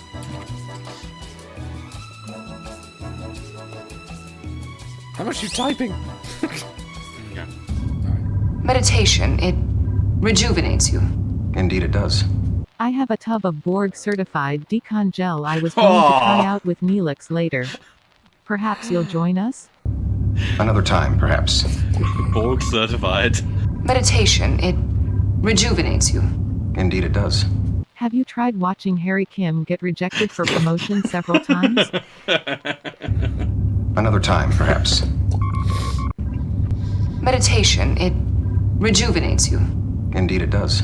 This is how your rosy palms keep you entertained while you are away from your wife? Perhaps you will demonstrate? Another time, perhaps. We may be straying into naughty territory a little It's bit. fine, more. it's late enough. Oh shit, my iPad died. Yeah, no, this is Timelines Talks After Hours. Idle, did you read off the donation from Joan? Yes, I did. Okay, I just want to make sure we didn't miss it. No, we got it.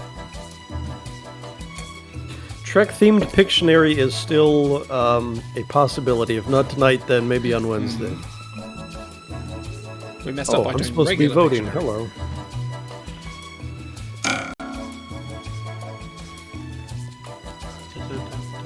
Oh, I'm seeing a lot of votes for 1. Man, Auto, you might have this in the bag. Not that I know What that's makes you yours. think that's me? Yeah. To be fair, Decon Jill seems like a Stars and Garters joke, so. Bit of a deep hole. Hey, I got my one guy. I got that one guy voting for me. Someone's got it made in the shade. Wow. Wow. Thank you, audience. It's close. It's still close. Yeah. Round 3. I have a few suggestions that might boost people's spirits. Please.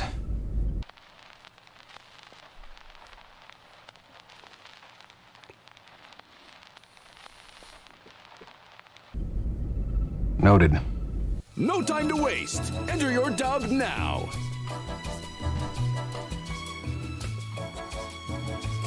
Oh, gosh.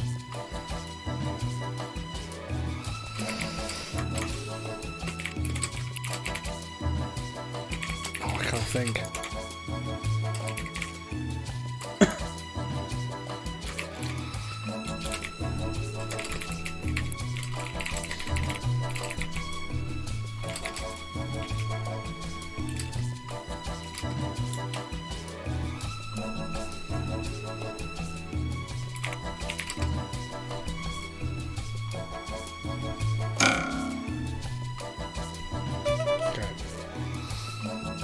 Yeah, these are all from Night.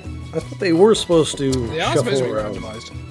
I think we're just randomly getting the night clips that I made when I rolled the dice. And went, what episode am I spoofing? There we go, that one. Literally, I was rolling dice to pick clips. I was like, right, what episode are we picking? Roll dice. This one and this one.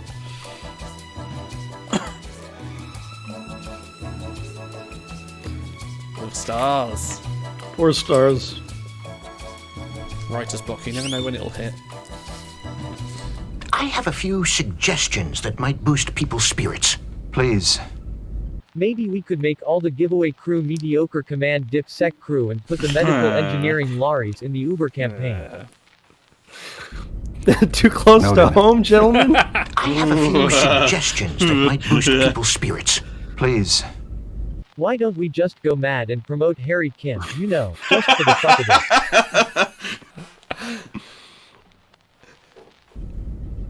Noted. The best is Harry's I have a few suggestions that might boost people's spirits. Please. My thinking is that I get out my old entertainer kit from my Delaxian shuttle. Everything I needed to make everyone happy, lard, paprika, a live bowl. Noted. Vote or don't. The choice is yours. Some strong entries, this one. Oh dear. When there's Neelix, there's a joke. I mean, you're not wrong. I love the guy, but seeing a lot of votes for 2. Ooh, 2's getting good. Ooh, we like 2. Keep voting 2. Yeah. No bias. Oh, yeah, none at all. Do. You caught my stuff rigged. You're almost out of time. I think with only 3 people, it's easier to guess who's doing what.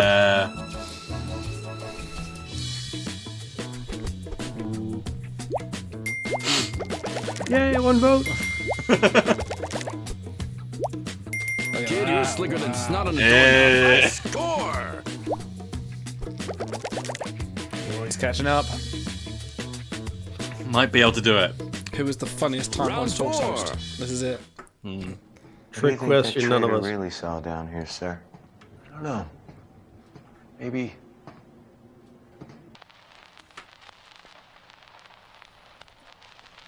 That makes sense. Enter your dub.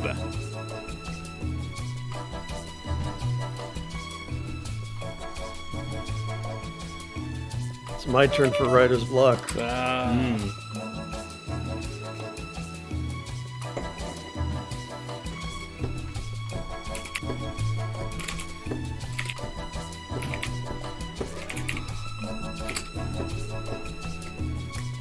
I cannot get inside my head. It's such a groove.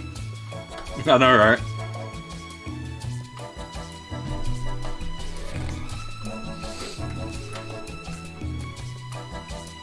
Where's Big tonight? Big is unfortunately waylaid with various household illnesses. Is the best we can say it. Unfortunately, he would love. He was gutted that he can't make tonight. Unfortunately.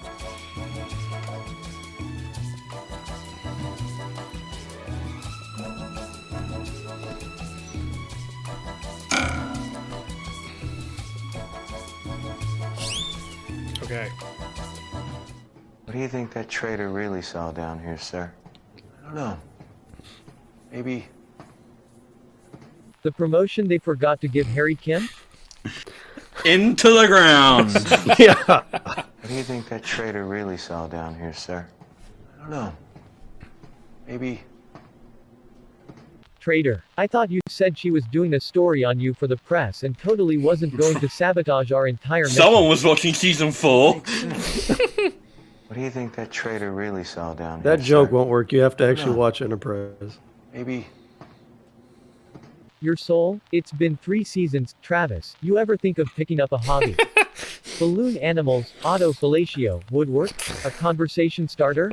Oh my Makes word. sense. What did Okay, that you one's think randy was enough to best? be stars.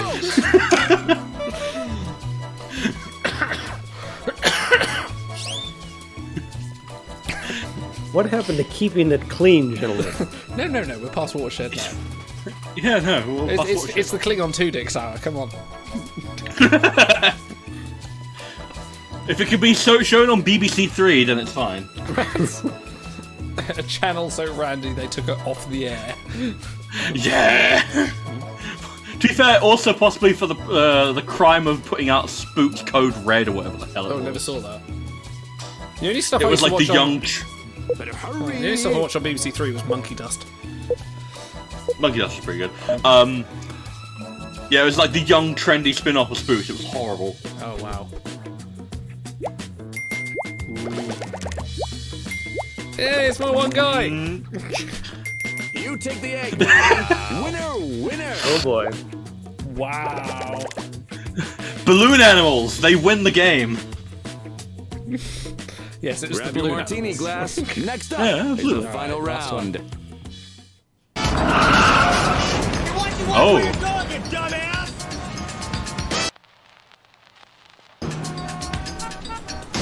Give it your best shot and enter your dub.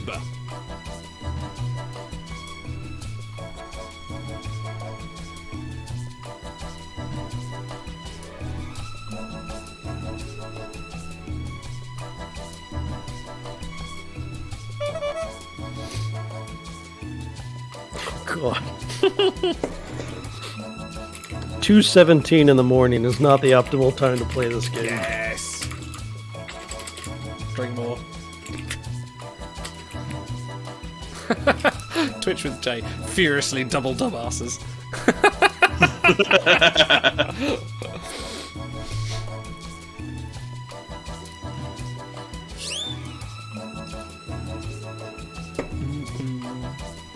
God. Can't think of anything. Well, I think it's gonna be a long, long time. The touchdown comes around again in 5.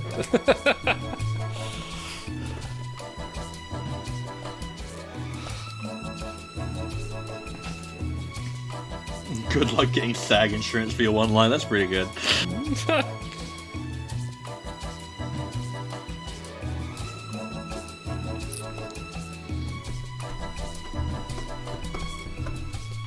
Yeah, I was definitely tempted to enter just the original line. Watch where you're going, you dumbass! Shut your mouth or I'll show you why they call me the Rocket Man.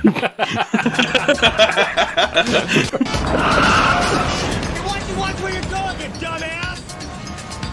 I'm so sorry. Please accept my apologies. I'm new to this region and didn't know about the local crossing laws.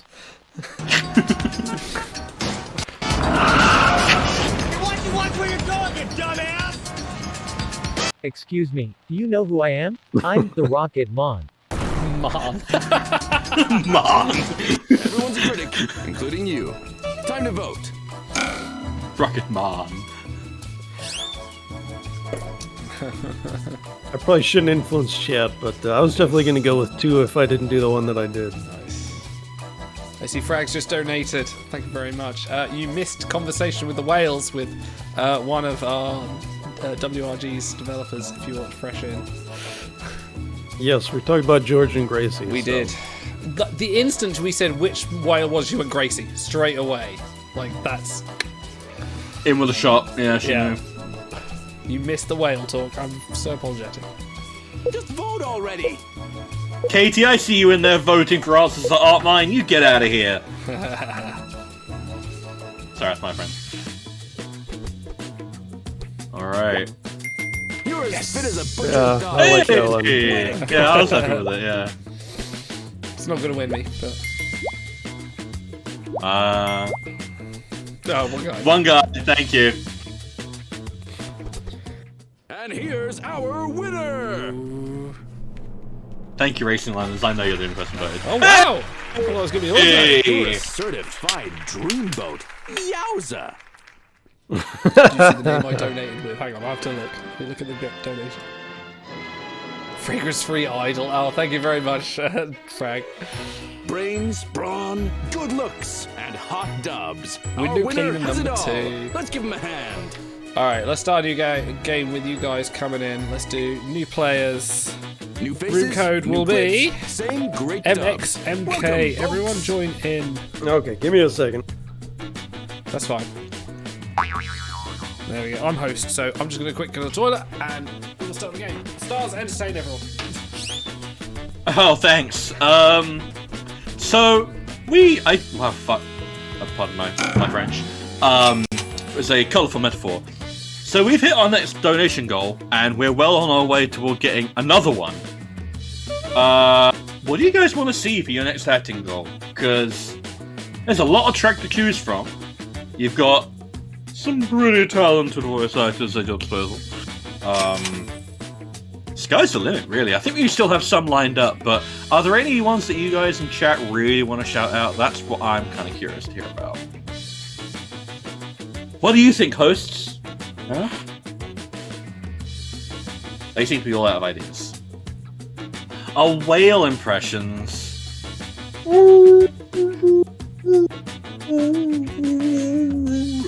It sounds better underwater.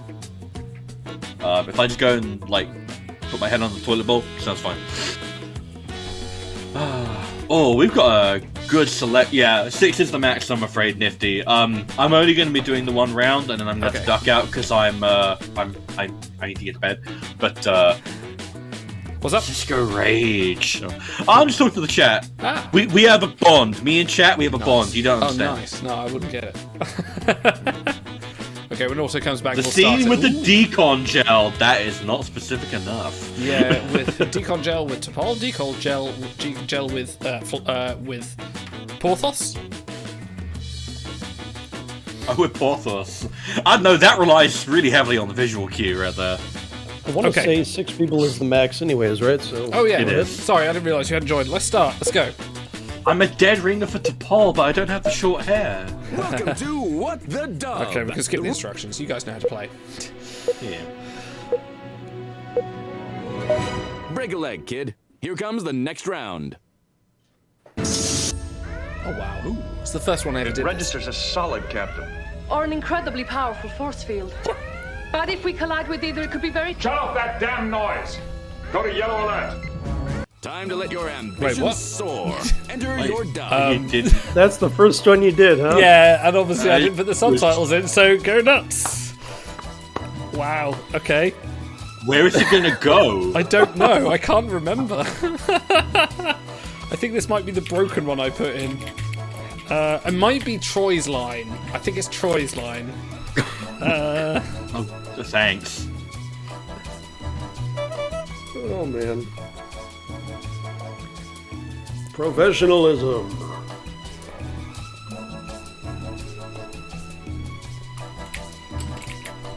Yeah, I don't know what's going to happen here. This must have been the one I fucked up on. So it would seem. Yeah. Yeah, sorry guys, hell of a way to start one. Just put in whatever, I think it'll balk out. It's the most timelines talks thing I can think of, really. Everyone else should work, but that was the first one I did, and I think I didn't get the subtitles quite right. We love you, Low Cost Monkey. Thank you for coming on buddy. the stream.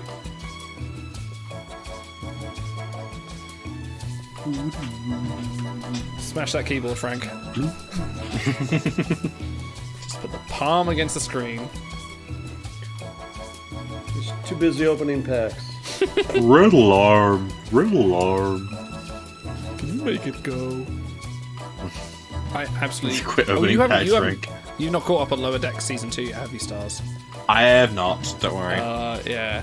Just when you get to the Packled Spy episode. Fragrance-free Vaseline says, Idle and Auto, we need to hear your whale impressions. They've heard mine. It registers as solid. Or werewolf. Or an incredibly powerful force field. But if we collide with either, it could be very... Shut off that damn noise! Go to yellow alert! Okay. I think I might have crashed. Oh my gosh. Yeah, Now, it crashed. Awesome. This, ladies and gentlemen, is Wow. why you test your mods before you use them. Yeah, cool. Okay, let me restart What the Dub. I'm so sorry. Let me just try and see if I can scrub that one from... Oh, do you know what? Let me see if I can very quickly scrub that one from the The archives. Hang on. Bear with me. It is broken. Can you make it go? Can you make it go? What the what the which hard drive are you on? Alright, fuck it, we'll just run it again. I hope we don't get it again. Sorry, everyone rejoin if you didn't rejoin before. What's the new thing? What's buzzing, cousin? Right, there we go. I'll get you a new code. We'll get you a new code. Oh boy. Sorry, guys. I had a good one too. That's the only one that didn't work. Right, rejoin with that code. YGUU. Oh, you're the host. Oh, am I?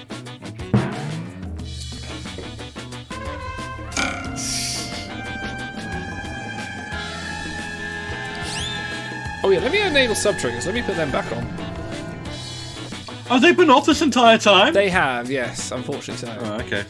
I'm too busy. Sub-triggers are reactivated. Right, Stars, you're in command. Start the game. Oh, I am? Let's do it. Okay. Let's do it. First to join, last to leave. Welcome to What the Dub. Skips the instructions. Nice. I'm on the ball. Change glasses, idle. Oh, fuck.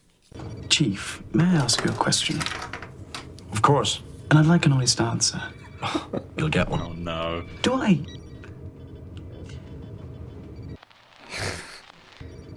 What are you waiting for? Enter your dub.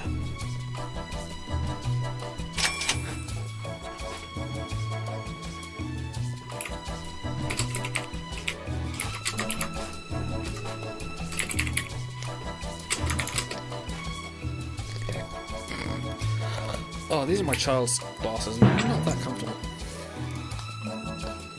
I'll try this way around. Oh, that's better. There we go. Now we're in it.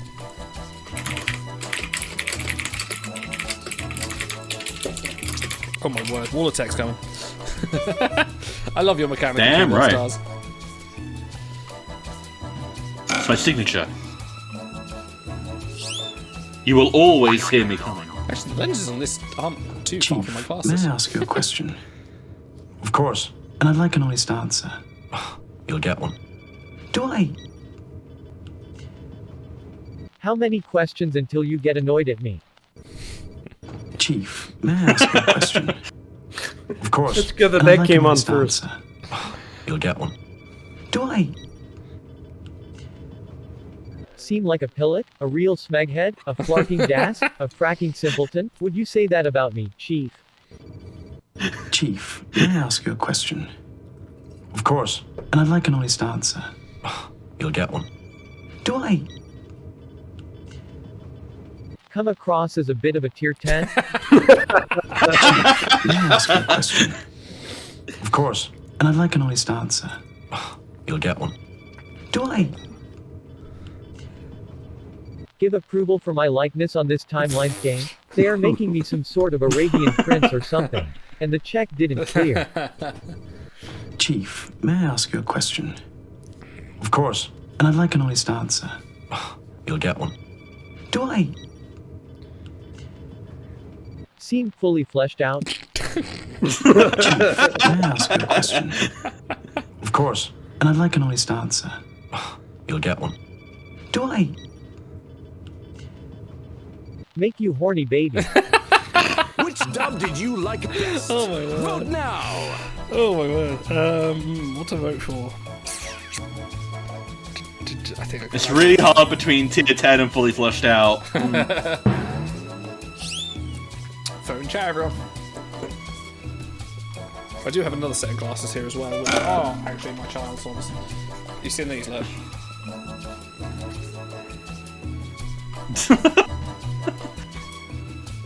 Christ. Actually, I can't actually see through these. You're one of a kind, Idle. Thank you. I'm a singular being. Alright, back to Infinite diversity and infinite combinations.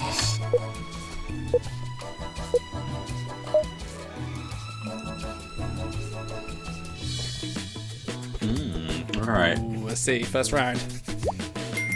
Someone's Wow, Yeah. racing. Racing Linus. Racing Linus is killing it. Oh yeah. As good as their nail game. Yay! Go on, Shy. Oh, poor Frank. That was Frank's was the good one. That was my second choice. I actually liked it. Yeah, no, it was good. Great Charles hosting. Bashir Day. Doctor! Ah! Oh, thank God. Ah! Time to let your ambitions soar. Enter your dub.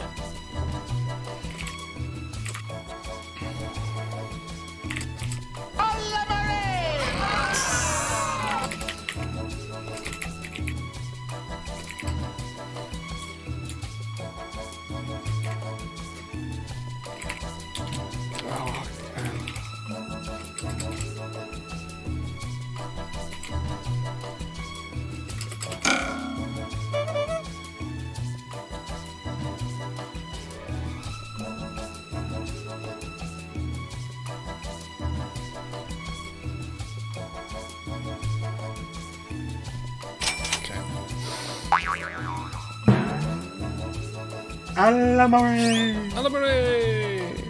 Ah!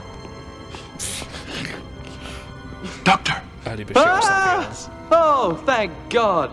Ah! No, I wanted O'Brien. I need to ask him another honest question. Ah! Doctor! Ah! Oh, thank God. Ah! I was being chased by a really fluffy dog with a horn on its head. It was terrifying. Ah! Doctor! Ah! Oh, thank God. Ah! I just had the worst nightmare that we all were dancing and singing. Something about all a marine, and we had to count. It was terrible. Ah! Doctor! Ah! Oh, thank God. Ah! I was just. But then until I. They got the multiple variations. Doctor! Ah! Oh, thank God. Ah! I was worried I was going to have to try to act on my own for a bit there, and God knows the show can't handle that right now. Bantacaw. Ah! Doctor! Ah! Oh, thank God. Ah! I was afraid I was going to have to keep acting. Time to vote. Variations of the theme there, I think.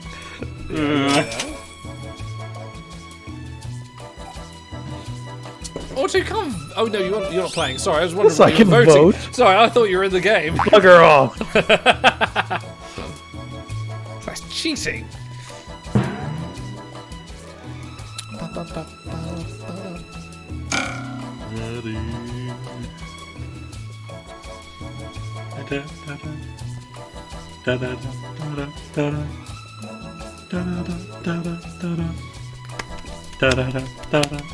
Just vote already.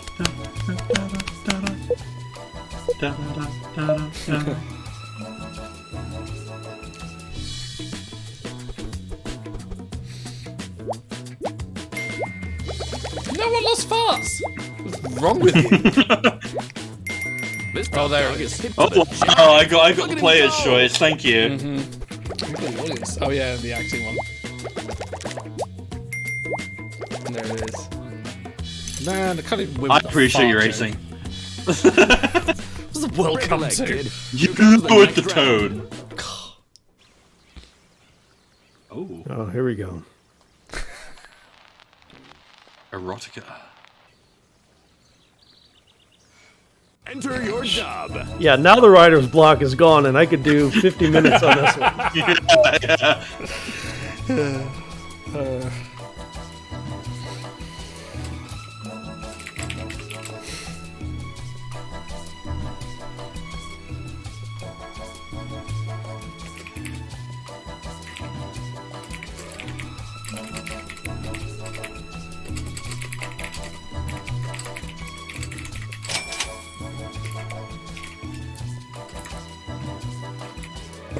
Oh, change glasses. Oh, I can see. Just to double check, this is Picard speaking, yeah? No, this is Adge.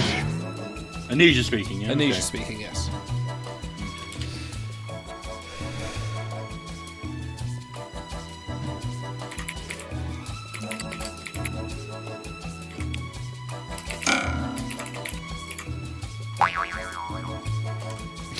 Just saw what you wrote in chat order. No calling this year. I can see why you were voted people's sexiest man alive. Would you like some ASMR? The reaction is the best. It's going to be a long, long time. You are my rocket man. That little smile. Smooth as an android's bottom A Picard. That's good. These are all good. As smooth as an android's bottom A. Wow. Oh, split the vote. Great minds think alike, don't they? I didn't know that bald could be so beautiful.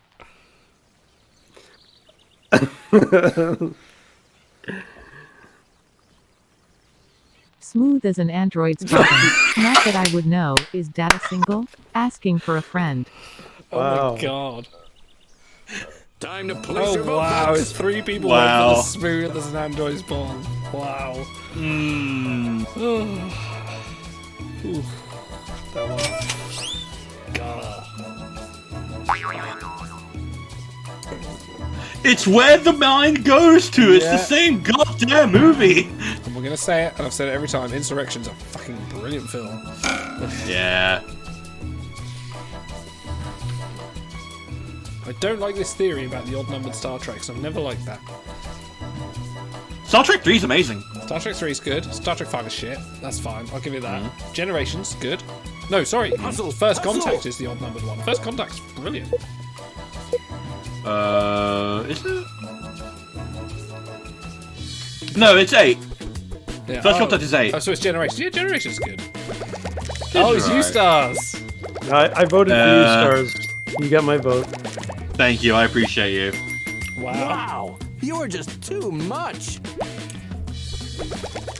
So, me, Stars, and Frank had the same idea. Yeah. And people were like, I'm gonna pivot to originality, as they should. Round 4. Oh no. Oh Seriously? god. Or an incredibly powerful force field. But if Stop that damn noise! Go Can to we yellow skip? alert. Can I skip this? I can't your skip best it. shot I don't and think you enter can. your I can't fix it. I'm gonna have to crash it. I Right. Sorry, Dude, right. we have like 120 clips in this, right? We do, and that's come up twice, which is Considering the ridiculous. fact that Knight played 3 clips in a row, I think there might be something wrong with your randomizer. It's not my randomizer. All right, let me go through and delete that clip. Let me find it. It shouldn't take me too long. Which hard drive did I install that one? Right, bear with me. I will do that. Well, and do then- it. While you're doing that, Come on. I'm gonna have to get going because it is All quite right. late. I have work tomorrow. This has been amazing. All of you have been a genuine joy. This might be a good place to stop. It probably is. 2 crashes in What the Dub. I will fix that problem. I think we're 40 minutes over budget at this point. So, we are. It's been absolutely fantastic. Listen. Everyone that stuck with us, because I know there's been a few of you that has watched the entire 8 hours and 49 minutes that we've been on. Thank you so much. Thank you everyone that's donated and raised so far £2,378. Holy moly, that is crazy. Absolutely rocketed above last year's. You've really. Yes, not intentional. We thought it was going to be a long, long time. Yeah, until Touchdown came around to find. Yeah. Okay. But no, I am honestly like, you guys have moved me in a way that I have not felt like. Just setting this up is one thing. You guys coming out and actually chatting in chat, joining in with What the Dub and with the discussions and all the chat throughout the day and donating and everything like that has been absolutely absolutely bloody amazing, and I am moved beyond word. I can't express it. It's hard to say like what I'm feeling right now. I feel all mushy inside, and I like it. Look what you guys did. You made Idle happy. Are you happy with what you did? I've been so miserable this whole time. But no, this donation link will be open for the week. So please, if you know someone that wants to donate, or if you know someone that might donate, please hit them up the link. Put a few things. We'll see if we get a bit more money in there. But honestly, we have exceeded expectations. This has been so fantastic. Everyone that's joined us. Thank you to Noah for joining us. Thank you to Shy, Cranky, Cold, Walt. Everyone else and Frank as well. WRG. Yes, WRG. Everyone that's come in to help us raise this money. Thank you, everyone in chat, for sticking around, contributing, being part of this moment, because this has been absolutely fantastic. It's 1:41 in the morning for me, and this has been, honestly, like, I have not felt tired. I've not felt like I wanted to stop doing this at any point. Like, I could go on. I could do more.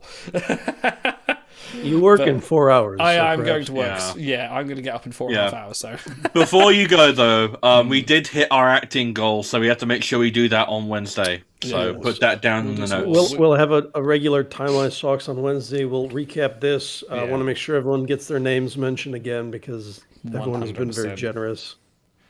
And like you said, you'll have a little time to donate throughout the week if you couldn't join us. The VOD will be up on YouTube. It should be up on Twitch already. I think you can watch it. It'll be on Twitch. I'll get it on YouTube as soon as I can. And thank you, Captain Idle, for putting it all together. Thank you. It's been a labor. Vulcan salute to you. Peace and long life to you, Idle. I've said this enough times, but like, I wouldn't have done any of this without you two by my side. Like at any moment, we've had moments where we've had times where like Auto, you've not wanted to play, not wanted to join Stars, you've been out of the way, and every time I've been like, it's got to be us three. It's got to be us three to make this show what it is, because the combination of all three of us is just fantastic. And I love you both so much, like, for coming and joining me with this and doing everything with Timeline Talks that I need to do it with you guys, or not at all. Like, that's the way it is. So yeah, thank you for joining me. Thank you everyone in chat and all our community. And Nifty is what we didn't mention. Nifty, I forgot Nifty. How can we forget Nifty? He's the best. He is the conqueror of the cosmos himself. You know, through this, he destroyed us in Pictionary, and we didn't want to boost his ego anymore. Through this, we've met people like Nifty. We've met people like Shy with his amazing cosplay. We've met people like, introduce us to Noah, and Noah, Frag, you're in chat now. Noah's mod. We've got all the Timelines players that come on and join. We've got to know each of you personally in our Discord. We've chatted about stupid things like food and like random Trek trivia and getting excited about cards and things like that. And it's been really nice to actually build a community and get to know every single one of you, and really, it's been really great, and it's nice. And when we're talking about things like isolation and lockdown and mental health and like being able to connect to people, it's been really nice, outside of our personal life, to be able to connect to some other people as well. So that's been really nice, and I thank every single one of you that have come and helped us out this year with our charity stream. It's been fantastic. Yeah. In fact, you know what? I'm gonna go out on a limb, and I'm gonna quote a Star Trek, and I'm gonna say, there are going to be times in your life where you're going to feel alone and isolated, and it's going to be hard. It's going to be maybe the most difficult thing you ever do, but you need to find someone who is so unlike yourself and reach out to them and make that effort to know them, because that's going to enrich the both of you, and it's going to make you feel more whole. Because humans are based around connection. We need it. We need each other. So reach out for people. It's important. Finishing the show on a Burnham chorus. How triggered are you, Auto? Guys, we will see you on Wednesday for Timelines Talks. Keep an eye on the Discord for all the other things and keep donating. We will see you soon. Say the line, Auto. Ta-ra! Ta-ra!